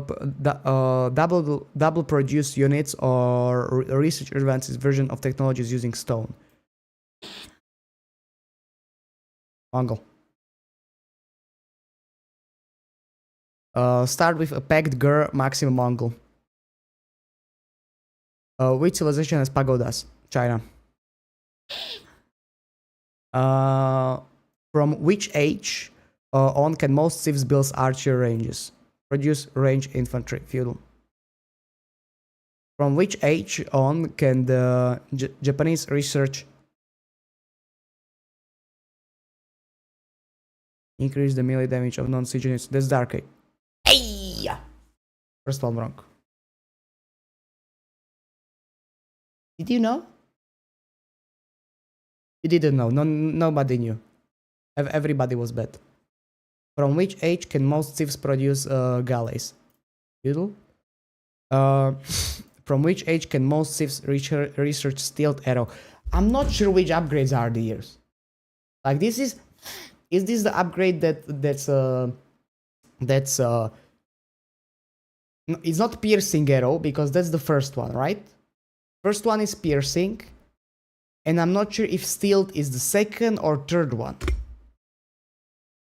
It's either castle or imp. Stealth. Let's say castle. How am I supposed to know this? I just know it's pierce damage 1, 2, and 3. How am I supposed to know how it's everything called? From which age on can most civs research advisors? What is that? Castle trade wing. Again. Say the question again. From which age on can most civs research advisors? I don't even know what that is. Castle trade wing. Construct the trade wing upon the completion grants 5 atabeks which can garrison in the from which age? From Dark Age, no?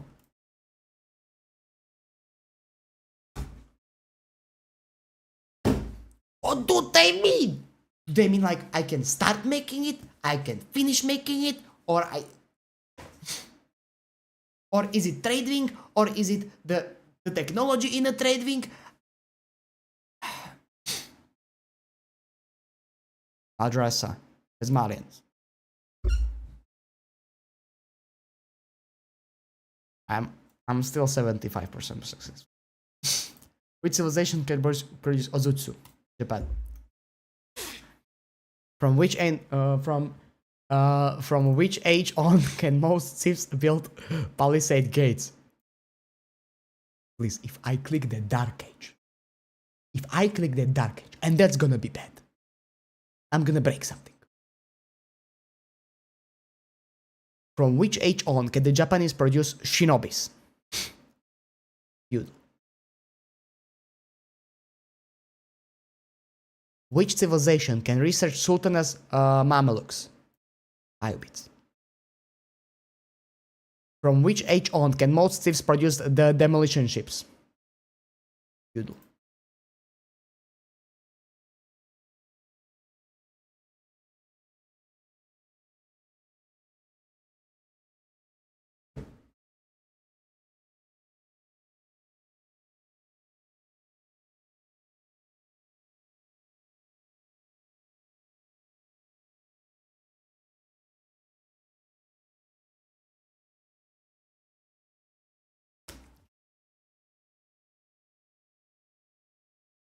This quiz is wrong.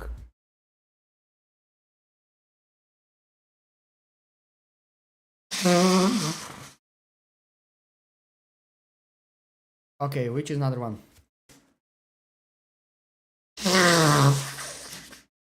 From which age can most civs produce horsemen? If most civs is not Mongol. If I click that feudal. Good. Which civilization has the following bonus? Field units capable of using various forms of Greek fire. Byzantine, right? Yeah. No, we have a game. Let's put red and let's pick House of Lancaster, because why not? No, House of Lancaster doesn't have a good late game. Knights Templar. What is the cost of Palisade Wall? 7. What is the cost of Barracks? 150. What is the cost of Hoblar? Hoblar is light cav, right? 720. From which age on can most civs build docks? Dark Age. What is the cost of Siege Workshop? 300. It was 300. Ah, this is bullshit.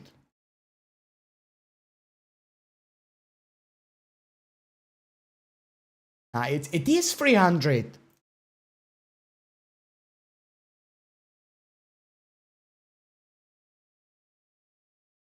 Not landmarks.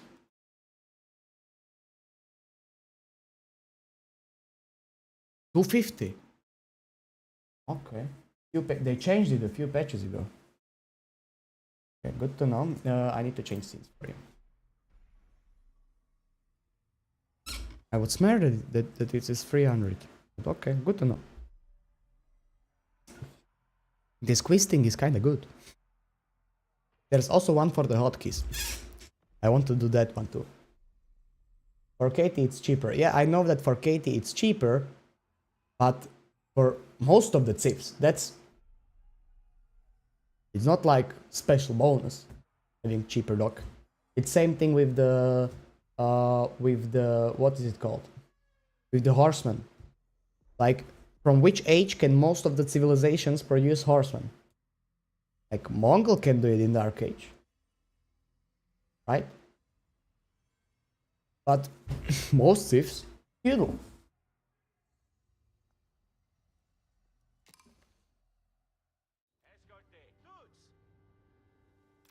I put land mega random. This is not land mega random. Like, I'm not the one to complain. I have water right here, but still.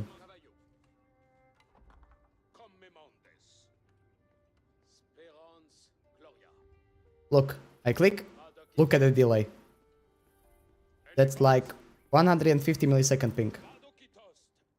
Well, it is when we are playing with 8 people all over the world. It's crazy Vietnamese gamer. Okay, then let's focus on him. Okay.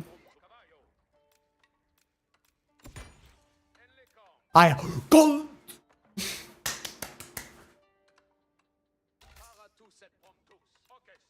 I'm happy.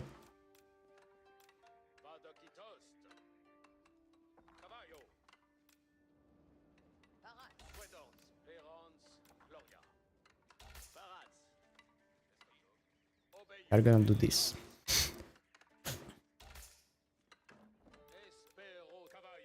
Like,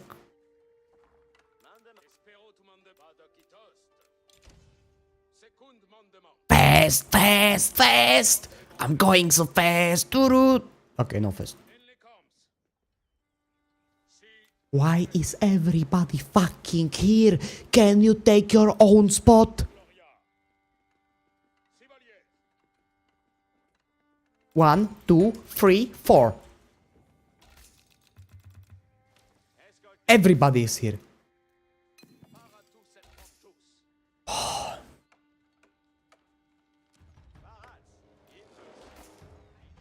Kill him, kill him, kill him, kill him, kill him, kill him, kill him, kill him, kill him. Lucky man. If he would be here when I finished it. If he would be here. Edison is which one? Okay. That was green. One I try to do is green. So good.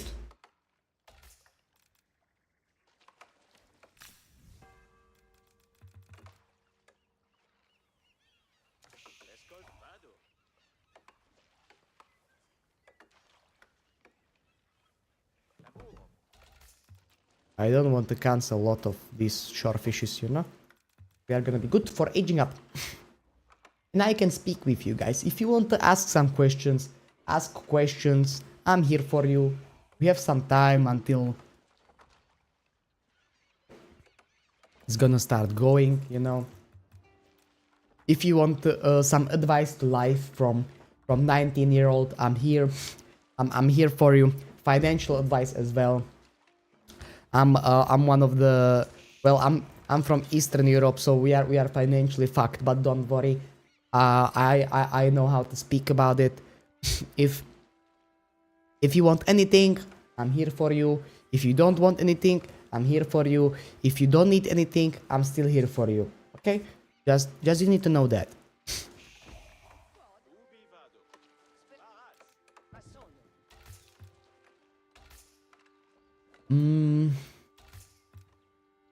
I'm thinking, how do we kill this guy?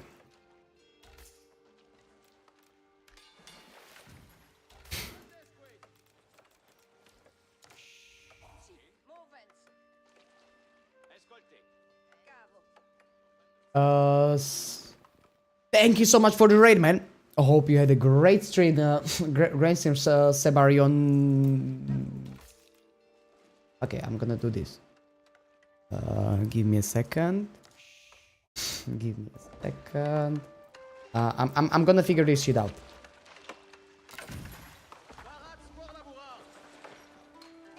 Sabarionics. Thank you so much for the raid. Hope you guys had a great stream, and hope you will have a great stream here as well. Hope you will enjoy me yapping about basically everything. And if you want to ask anything about the game, shoot. If you don't want to ask anything about the game, shoot. If you don't need anything, shoot. So, guys, I'm here for you. Your streamer gave me you, so I will take care of all of you. Okay, I will take care.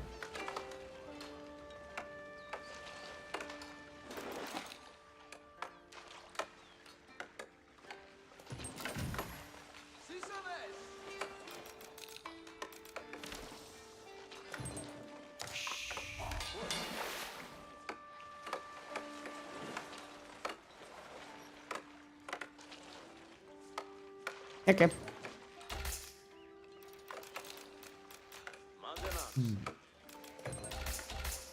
I need to make scout a bit around my base. One guy is already dead, which is like fine, but we will see. We are having we are gonna have some competition on this dog, right? We are gonna have a big competition on this dog, I feel like. So I need to prepare for the water fight, but that's gonna be fine. Okay, I do this. 5% cheaper. Gold in it is gonna be huge for the crossbows. It is 5, right? Yeah. 5% is gonna be huge, and 15% is gonna be quite good also for the dock thingy. We are gonna make another dock, and we are gonna win water. Okay, I don't want to be one poking the bear right here.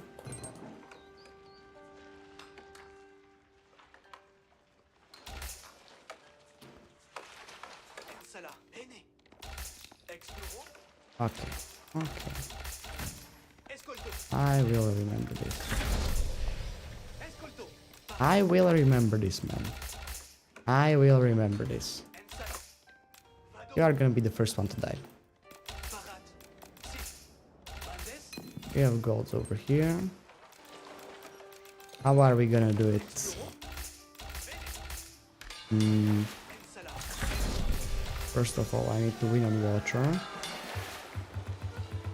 So let's start with winning the water, then we do get castled, kid. Don't worry, it's gonna be fine. We can go on this gold. Okay. We are chilling.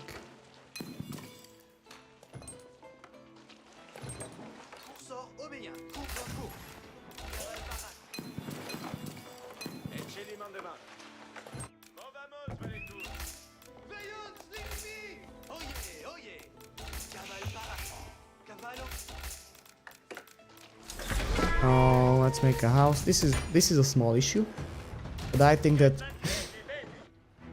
water is going to be the deciding factor right here. We only have one landmark, nothing to worry about. It's fine.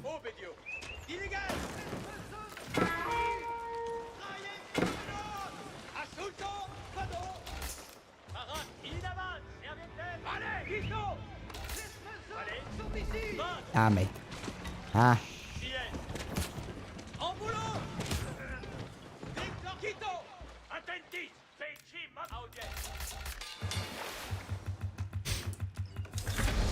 This is gonna be scary with the one landmark thing. Exactly like you said.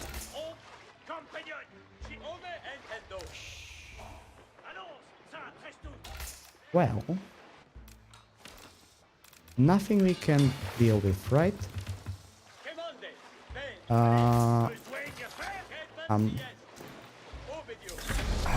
I hate the TC here.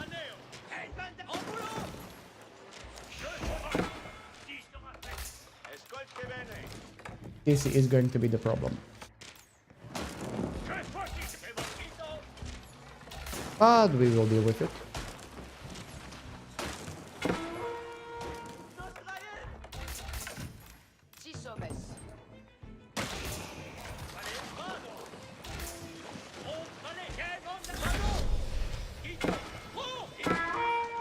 Pio finally through.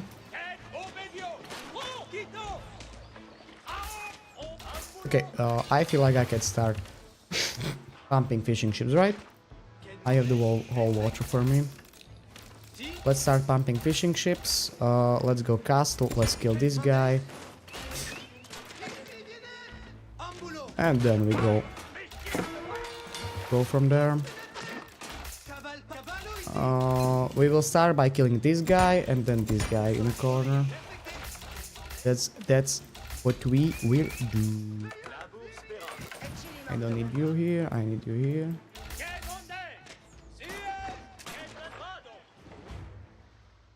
We are gonna be patrolling here.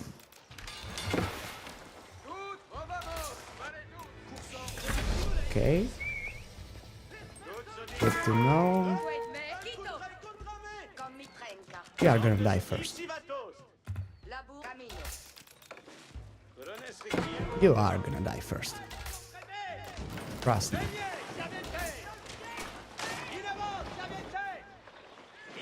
Trust me on that one. I'm gonna make sure of that.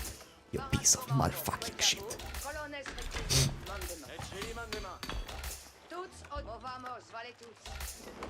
Let's age up and let's go for the blacksmith. Okay.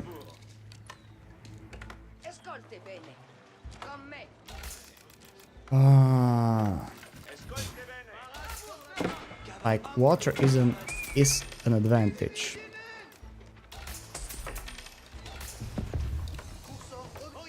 I need to go for this stuff only because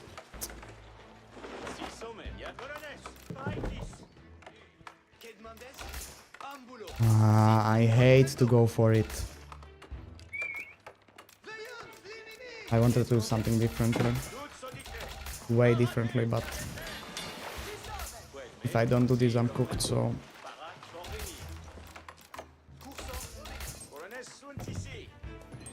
Well, we have a job to do.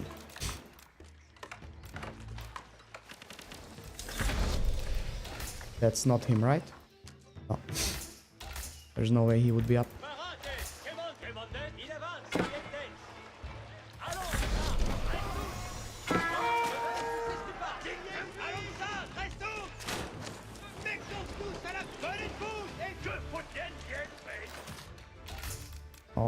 Okay.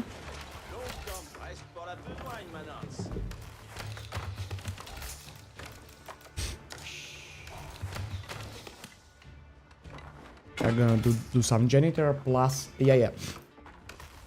janitor to kill him, and then we go for mass Schlachta imp.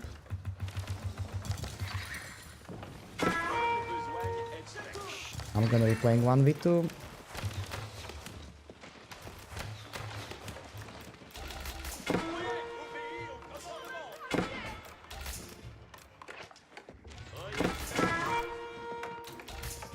1v2 is not nice.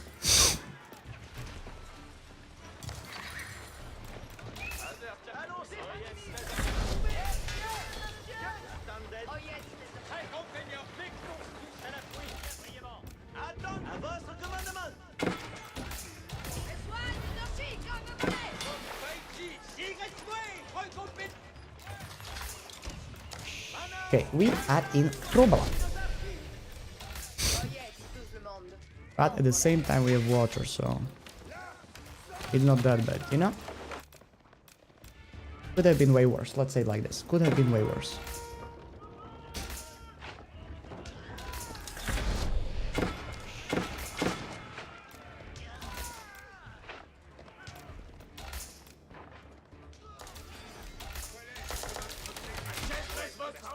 Okay, guy down there surrounded, surrendered. Let's check if he... Don't tell me.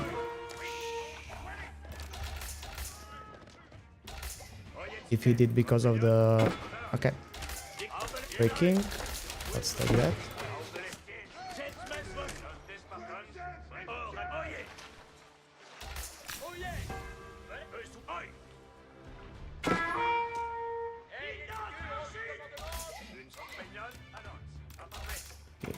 This is fine. This is fine. Now we are Mongol in. Mongol is nowhere near me.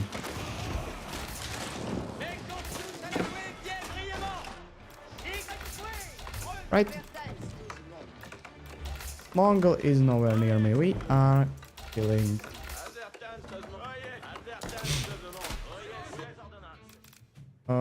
Let's come here. If I'm correct, Mongol is other side of me. Let's hope for that. Alright, now we make traps. Against green. Yeah, traps feels nice.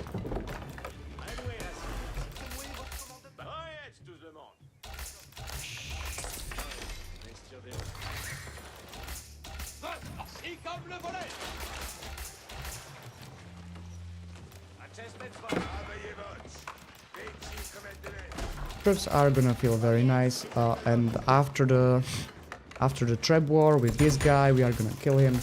We are gonna go for another one. Or are we gonna that? Or we will go for what is it called? Or we will go for the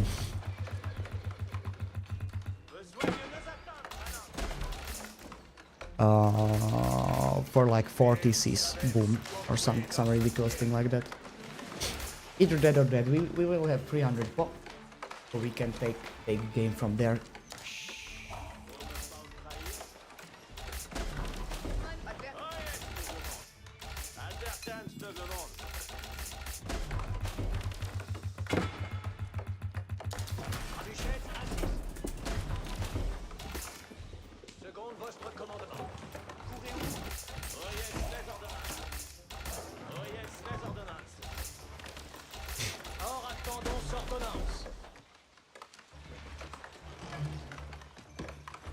Ability to see. Oh, yeah. I'm not playing a lot of this stuff, so good to know. Where is Mongol? Mongol is other side of the map from me. Good.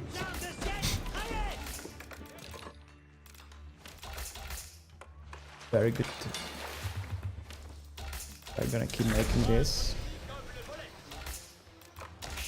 Who is in him? Shrimp. Shrimp is... What is this guy doing in him? He's fighting me with my main, but my main is... Or is he fighting?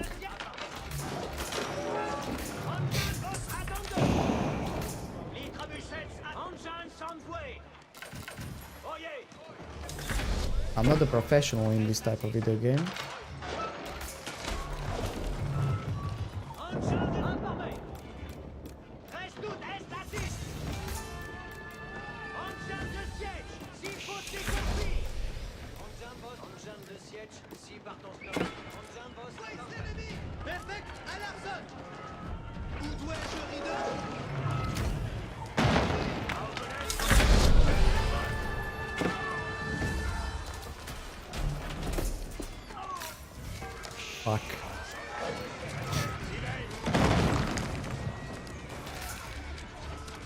How was I supposed to know the White Tower?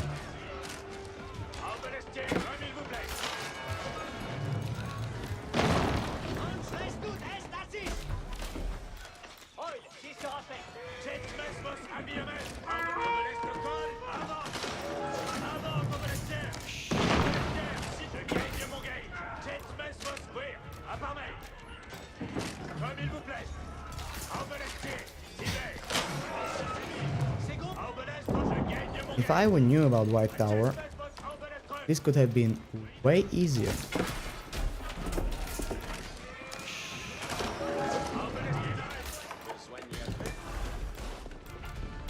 I already have one, but fuck it. Let's make double.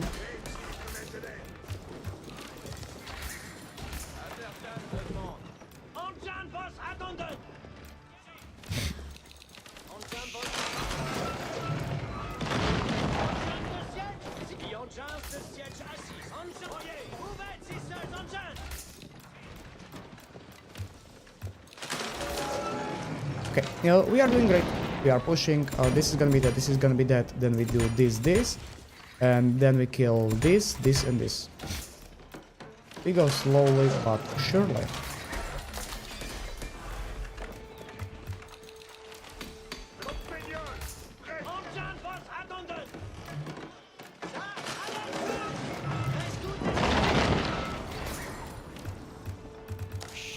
Let's start with these guys and let's make a lot more these guys. Right?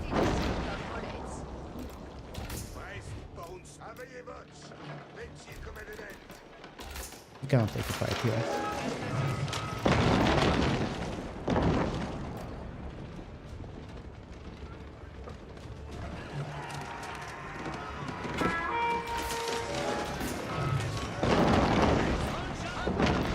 Yeah, exactly. You can take a fight here. You started this fight. Not me. Not me. I was chilling. I was happy. And you came and you said that you wanted to fight. So I'm here to fight. And what now? Do we have a problem?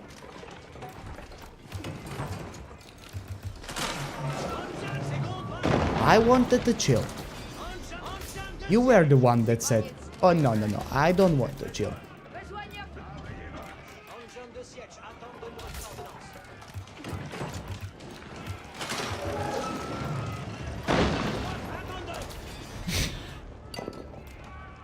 Already made another castle. He is ready to escape. Okay.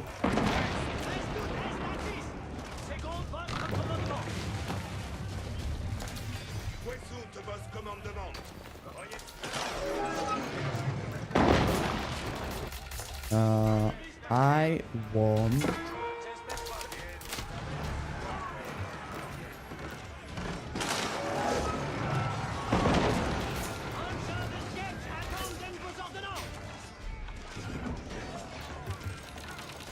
Okay.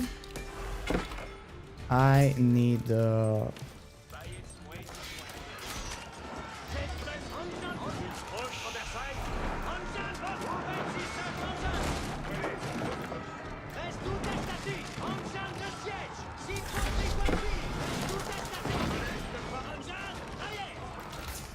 Okay.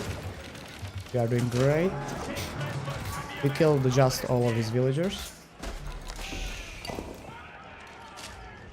That's not that should be good, right?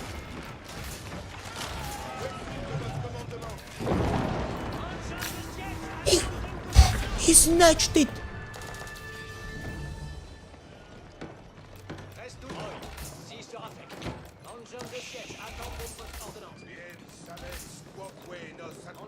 This Kyo guy. Who is he? I don't like him.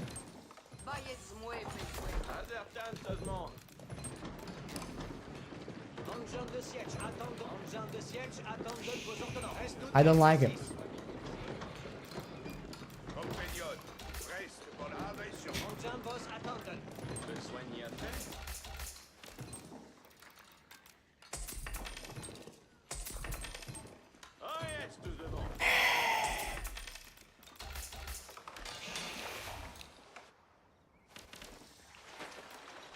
Let's make a few docks along the way.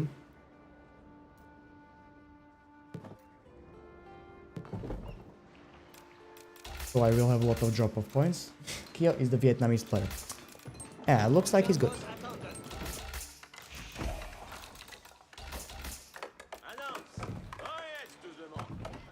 First to imp, first to kill everybody.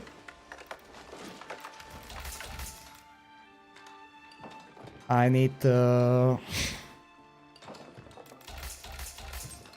need a lot of gold for my plan to work. Okay, my idea. Slowly but surely I'm gonna go Schlachta. I'm gonna go like 60 or 70 of these guys. Should I be started trapping out this guy? I'm not sure. He's making a lot of stuff. No, I'm not sure if I should or if I shouldn't. I'm new to FFA. I kinda don't play it. 5 FFA in my name. He was in Outback Octagon. Okay, so he is basically professional. So yeah, playing against one of the best players in the world. Okay. Okay.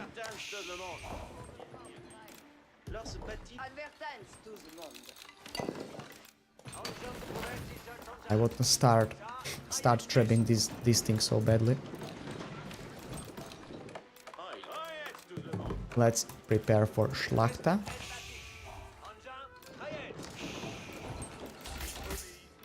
And here we come. We are gonna go for the...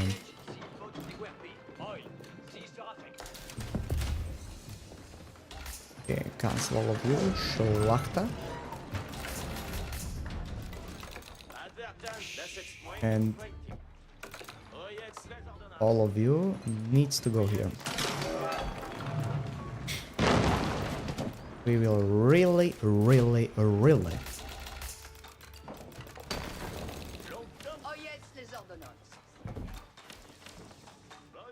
need some...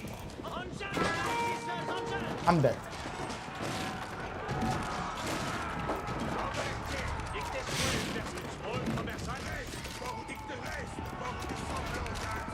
Well, I'm not. This guy respects me. I'm not dead yet.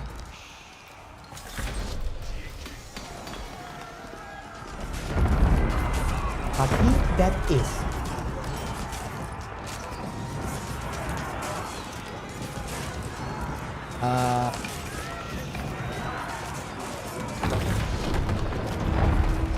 I wonder who's next.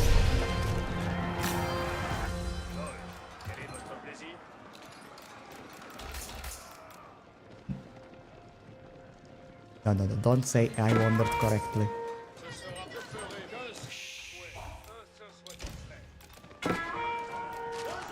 Nah. What are you doing? What are you doing?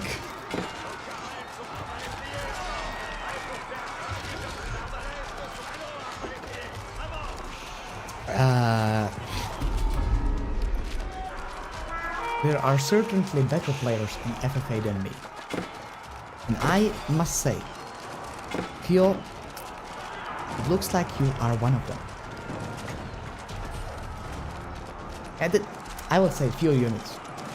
I would say this is just... I would say if I garrison the the town center a little bit earlier, it's like 20 to 15 seconds earlier, in my opinion, I could have definitely have killed him. You know, that first few seconds when you are in the TC, they are the few seconds that matters the most, because that's when you can hit him with all of your might. Okay. Unfortunately, this didn't work out exactly like I wanted. Unfortunately. Next time, it will. Okay, but seriously, I want to see statistics on that guy. What was he doing? Like, I was here fighting with one, 2, and third guy on water. The third guy on water was just like one galley, but still. Can I see everything? No, I can't. It's clear up, so I can't. What is he doing differently? Villagers are same on it. Economy units.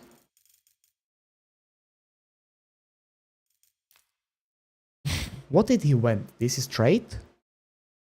What is this? Trade or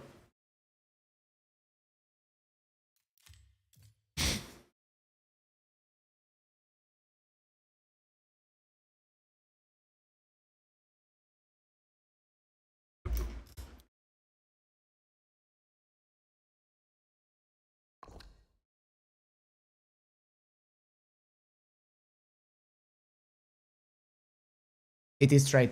It's jumping for 40 gold. It's jumping 40 gold a second. It's trading. This is him trading, definitely. Oh, finally I can see because game is done. Is he trading or what is this? Ah, no, it's step original. Yeah, it's non-alcoholic. Chill, 0, 0, 0. And even if it was, I'm old enough.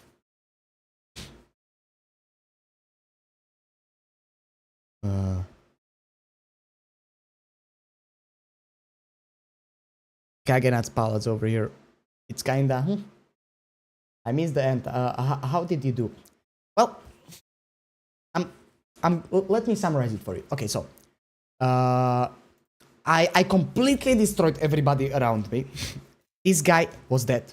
Unfortunately, this guy Kyo came and stole my kill. Okay, that's we are gonna live with that. Then this guy surrendered even before I attacked him. He was dead frightened of me. This guy over here tried to attack me. He tried. He died immediately after. Okay. Immediately after, he tried to attack me. He died. And then, after all of that, Kyo came and sniped me. I was doing so good. I had so big army, but Kyo sniped me. It is what it is. And everybody here in the chat is gonna say that my version is true. It is exactly like I told it. Exactly. To the last minute detail. Okay, guys, but I'm already streaming for like 9 or 10 hours. For me, it's. I'm gonna look. For me, it's 2:42. So we are gonna end this with some quiz because I like quiz. What is the cost of Olive Grove? 75. What is the cost of university? 450. From which age can you what is this? Increases the melee damage of all non-siege units. How am I supposed to know? Again, how am I supposed to know which of these upgrades is? It's one of these three. Feudal. What is the cost of outpost? 100. What is the cost of trader? 60. What is the cost of Springald? It was 250 before the change of the Springalds. For me, it's 2142. Let's keep going, bro. No. Man, I would love to, but we will be ending it soon. It costs 120. What is the cost of Mangonel on this? Which unit wins in a fight? In which fight? Without any upgrades, in range, no kiting, charges or special attacks and influence. Last one standing wins. Villager, Camel Rider, draw. What is this question? This is the cost of Guild Crossbowman. Is the 2-time normal one. Is this? Which unit wins in a fight? Demolition ship, counterweight trebuchet. What is this stupid question?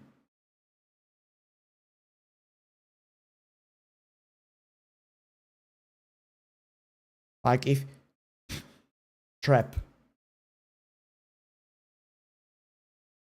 This is bullshit.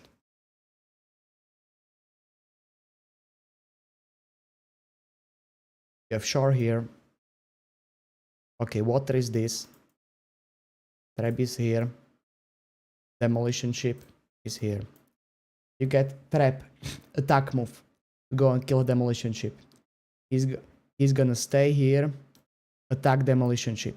He's gonna stay here and deploy. What will the demolition ship do if you get attack move here? It will come here and stay here. What will the trap do? Shoot at it until it dies. And like, this is stupid question. The classic demolition ship trap match. Yeah. What is the cost of monk? I don't know. Because I feel like it's different. Decisive. Should be 120, right? 150. Okay. What is the cost of early grenadier? How am I supposed to know this stuff? I don't play China. Feel like this. What is the cost of horsemen? Which unit wins in a fight? We have another one. We have another one, ladies and gentlemen. Man at arms or scout? Good. Which unit wins in a fight? Golrin, Galley, Golrin. The quiz currently goes on indefinitely. You reached 30 plus correct answers. Great job. You can stop if you want. Saying to me.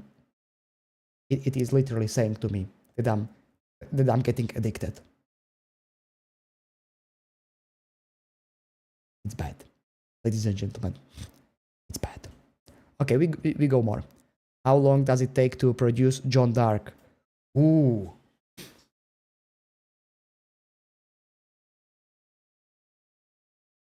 Standard duration without any thief landmark bonuses. Strong heavy infantry leader with good major health. If woman at arms, if John is defeated, she can be brought back by town center plus heavy armor. Wait, but is this when you buy her? Or is this when you don't? Which unit wins in a fight? Imperial Royal Knight versus Dark Age Scout. Yeah, I feel like that there are some questions that we have here. I feel like it's 50, right? Then you need to tell me it's when you buy her. What is the cost of Manjanique? That's normal mango, not for my bits. What does it cost to research iron undermesh? Increase the ranged armor of all non-siege units. 5125. I just know it's 125. 125 gold is all the early upgrades. What does it cost to research shipwrights? I have no idea. 300. What does it cost to research boiling oil?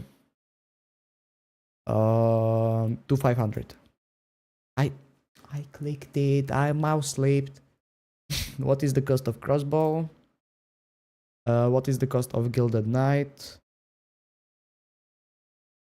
How long does it take to research siege engineering? 30 seconds.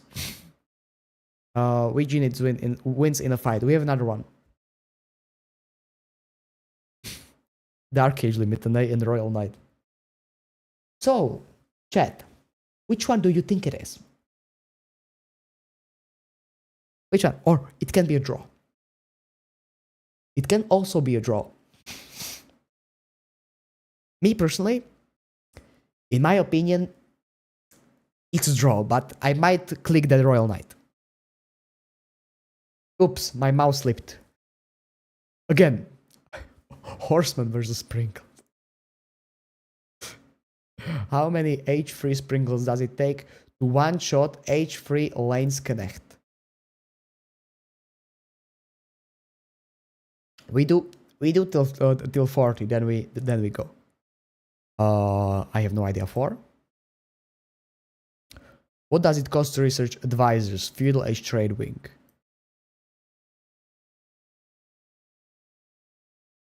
It's feudal age. What is the cost of land, sir? Oh, we reached 40. We're done. I'm happy. 40 right, 13 badly. But just so I would know that the next one I know. How many H3 culverins does it take to one-shot an H3 royal culverin?